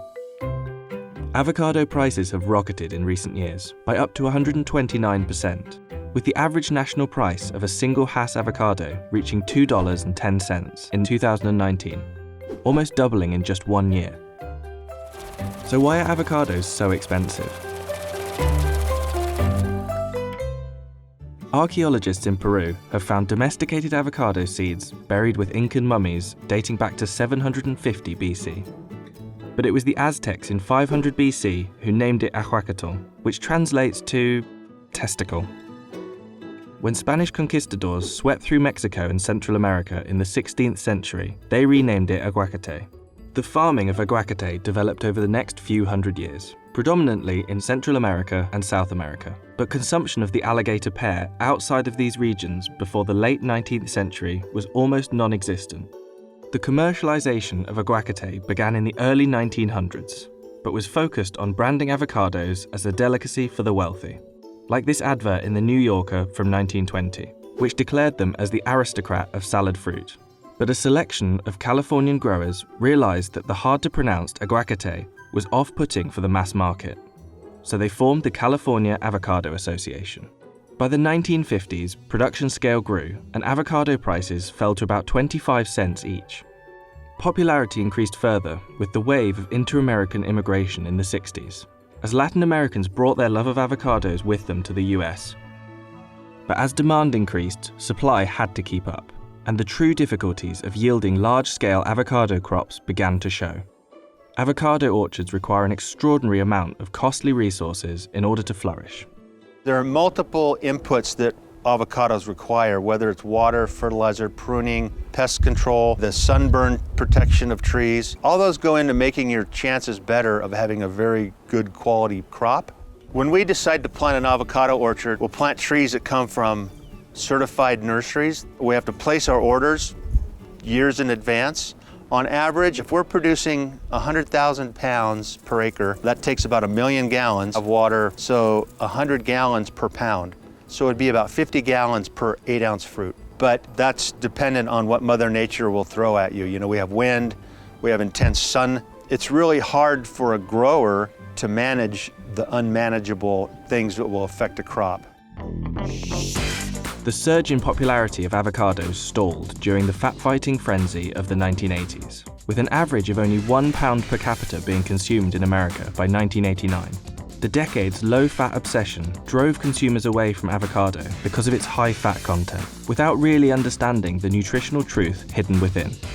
When it comes to fat in food in general, people tend to get a little bit concerned because we often hear in the media that fat isn't good for us. But the type of fat that's in avocados is monounsaturated fat, which is actually often deemed healthy fat or heart healthy fat. So while there is a lot of fat in avocados, it's actually quite good fat. Avocado started its meteoric comeback at the turn of the millennium, and it was helped by an unlikely political decision. In 2005, the US Department of Agriculture lifted a 90-year-old ban to allow the importation of Mexican avocados to all 50 states. Initially, this decision angered Californian growers, who feared the move could slash local growers' sales by as much as 20%. What actually transpired and took place was as that Mexican supply became much more prevalent and available, retailers got behind marketing and selling avocados. Food service providers, restaurants started putting it as permanent parts of their menus. And demand started to boom because the inconsistent supply chains before were now consistent, and consumers were allowed to enjoy avocados every day of the year. The biggest day of the avocado calendar became Super Bowl Sunday, when it's now estimated that almost 200 million pounds of avocados are eaten during the big game in America. But if you take a moment to consider the resources needed to produce that amount, you can start to understand avocados' elevated prices. According to experts, it takes roughly 270 litres of water to grow a pound of avocados. So 200 million pounds could require as much as 54 billion litres of water, which means droughts or heat waves can have devastating consequences on the avocado industry. In fact, that's exactly what's been happening in California for the last 7 years, with the Sunshine State only recently being declared drought-free in 2019, which goes a long way to explaining record avocado prices. In some countries, like Chile, avocado cultivation is being blamed for exacerbating droughts, as lush green orchards overlook dry riverbeds. Perhaps the biggest reason for avocado's rise to dominance is the emergence of the clean eating lifestyle. No longer just a chip dip for special occasions, this superfood can be found in a plethora of recipes in cafes and restaurants everywhere around the world. And those who are eating them are really keen for you to know about it. Just type #avocado into Instagram, and you'll be hit with over 10 million search results. But is the glorification of avocado justified? There's quite a big hype around avocados, but it actually is quite justified when it comes to how nutrient dense this food is. There's not many foods that actually replicate it in terms of a nutritional profile. When it comes to calling something a superfood, I'm not really for that label. Avocados are definitely a good food to include in your diet, but like I said, you're not really missing out if you don't like them or if you can't eat them for any reason. Monounsaturated fats, we can find that in things like olive oil and olive, nuts and seeds, vitamins and minerals. We can find that in other green vegetables, so spinach and broccoli and things like that. So there's ways of getting those nutrients in without having avocado. All of this produce requires an astonishing amount of labour. Even once grown, pruned and picked, avocados need costly distribution methods in order to be delivered fresh and ripe to far-flung corners of the world. If you're living in Philadelphia, right, you want to buy a ripe avocado in Philadelphia. What they do is they ship green avocados from California to Philadelphia. They send them to the ripening center. They warm them up and get ethylene in them so they all ripen. And then when they're moved out to the retail stores, you're actually buying something that's almost ready to eat or ready to eat. Because if you were to buy a green avocado that's shipped straight from California to your market, you know, you would have to ripen it yourself over 7 to 10 day period. And most consumers are a little more anxious for their avocado toast than waiting 10 days. With prices so high, the commodity of avocados has attracted a spate of thefts from orchards and delivery trucks worldwide. In New Zealand, armed night patrols and electric fences have been introduced after a grower in Northland had 70% of his orchard stolen. There's even further grim reading for avocado lovers.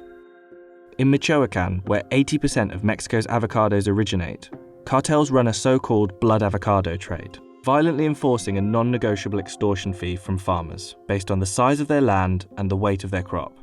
Some restaurants have begun an avocado boycott, as we all weigh up the ethics behind our eating habits. Experts suggest that water shortages could affect 5 billion people by 2050, and rainfall in the so-called drought belt, which includes Mexico and South America, is predicted to decline. But whilst evidence of environmental degradation is mounting, the avocado industry is still growing, along with consumer demand. In certain places, the sustainability of avocado production will become untenable. Modern art is expensive. From completely white canvases to simple abstract colours, these seemingly basic works can cost you millions. So what makes their price so high, and how can they possibly be worth this much money?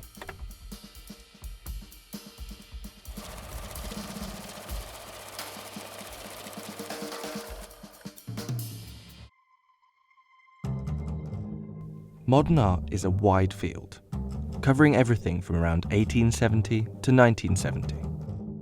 But say modern art to someone on the street, and chances are they possibly picture something like this. At the turn of the century, art changed. From the birth of abstract impressionism to the minimalists, and even performance art. Art was no longer just about representing the world with skill.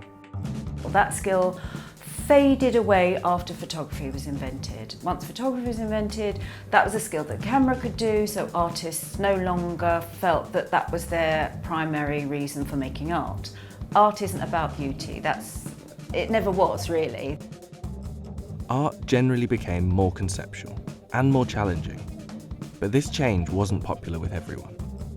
In a 2016 study of the British public, 28% of people don't consider this art. 65% of people don't think this is art, and 83% of the public definitely don't consider this to be art. Over 100 years after its creation, the work is still somehow as divisive and controversial as ever with the public, but that hasn't stopped record prices being set. I think most people think that modern or contemporary artists are having a laugh at their expense, and nobody wants to feel a fool. For many who are immediately dismissive of these pieces, frustration also often comes when they see the price. Most of us, I think, tend to be cynics, and we, I think, a lot of times associate art with value, and that I think that triggers the question of, well, why is it that much, or why such a high value if, I could probably do this. I think unless you're in the market and actively buying art, there's no need to look at art and think of a price tag. It shouldn't be the way you look at art. For the artists involved, what looks simple can be the culmination of a lifetime's work.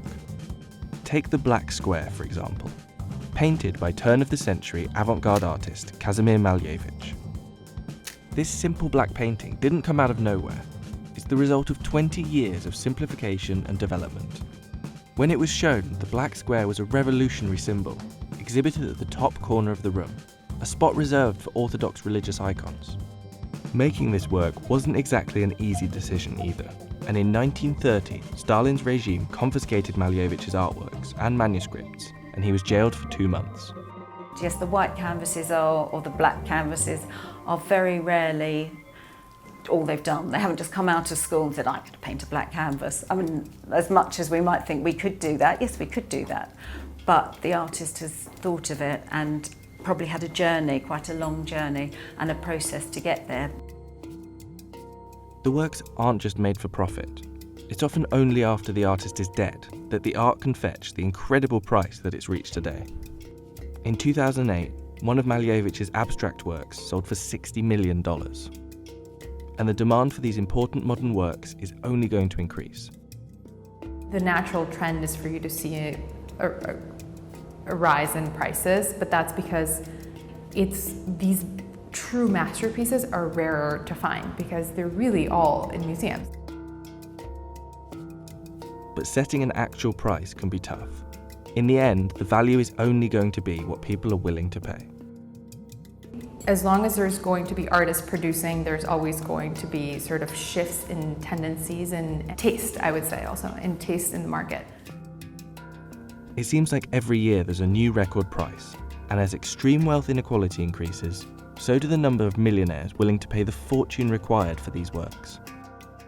No matter what the artist intended, art is now seen as an easy investment by many, and companies have appeared that treat art purely as an asset for financial gain.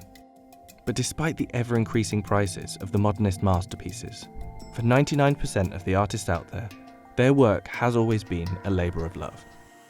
There are obviously people out there with a lot of money who view art just to be a commodity and nothing else, but there's going to be people who purchase or engage with it because they take genuine pleasure from it, or it stimulates them, or they feel it enriches them. I'm an abstract painter, not really dealing much with form. I became quite obsessed. I was painting all day and all night, and it was just something that really kind of took a hold of me. So it's not easy being an artist in London. There's a lot of really good talent out there. I think you've really got to be good to actually make any money. You don't have the, I suppose, network initially. Yeah, it's a really expensive habit, to be honest. I suppose everybody's got devices, but it's my kind of passion and hobby. So that's where all my time, effort and kind of spare finances go. Trends in the market may change, and prices will shift, but the popularity of modern and contemporary art isn't going anywhere.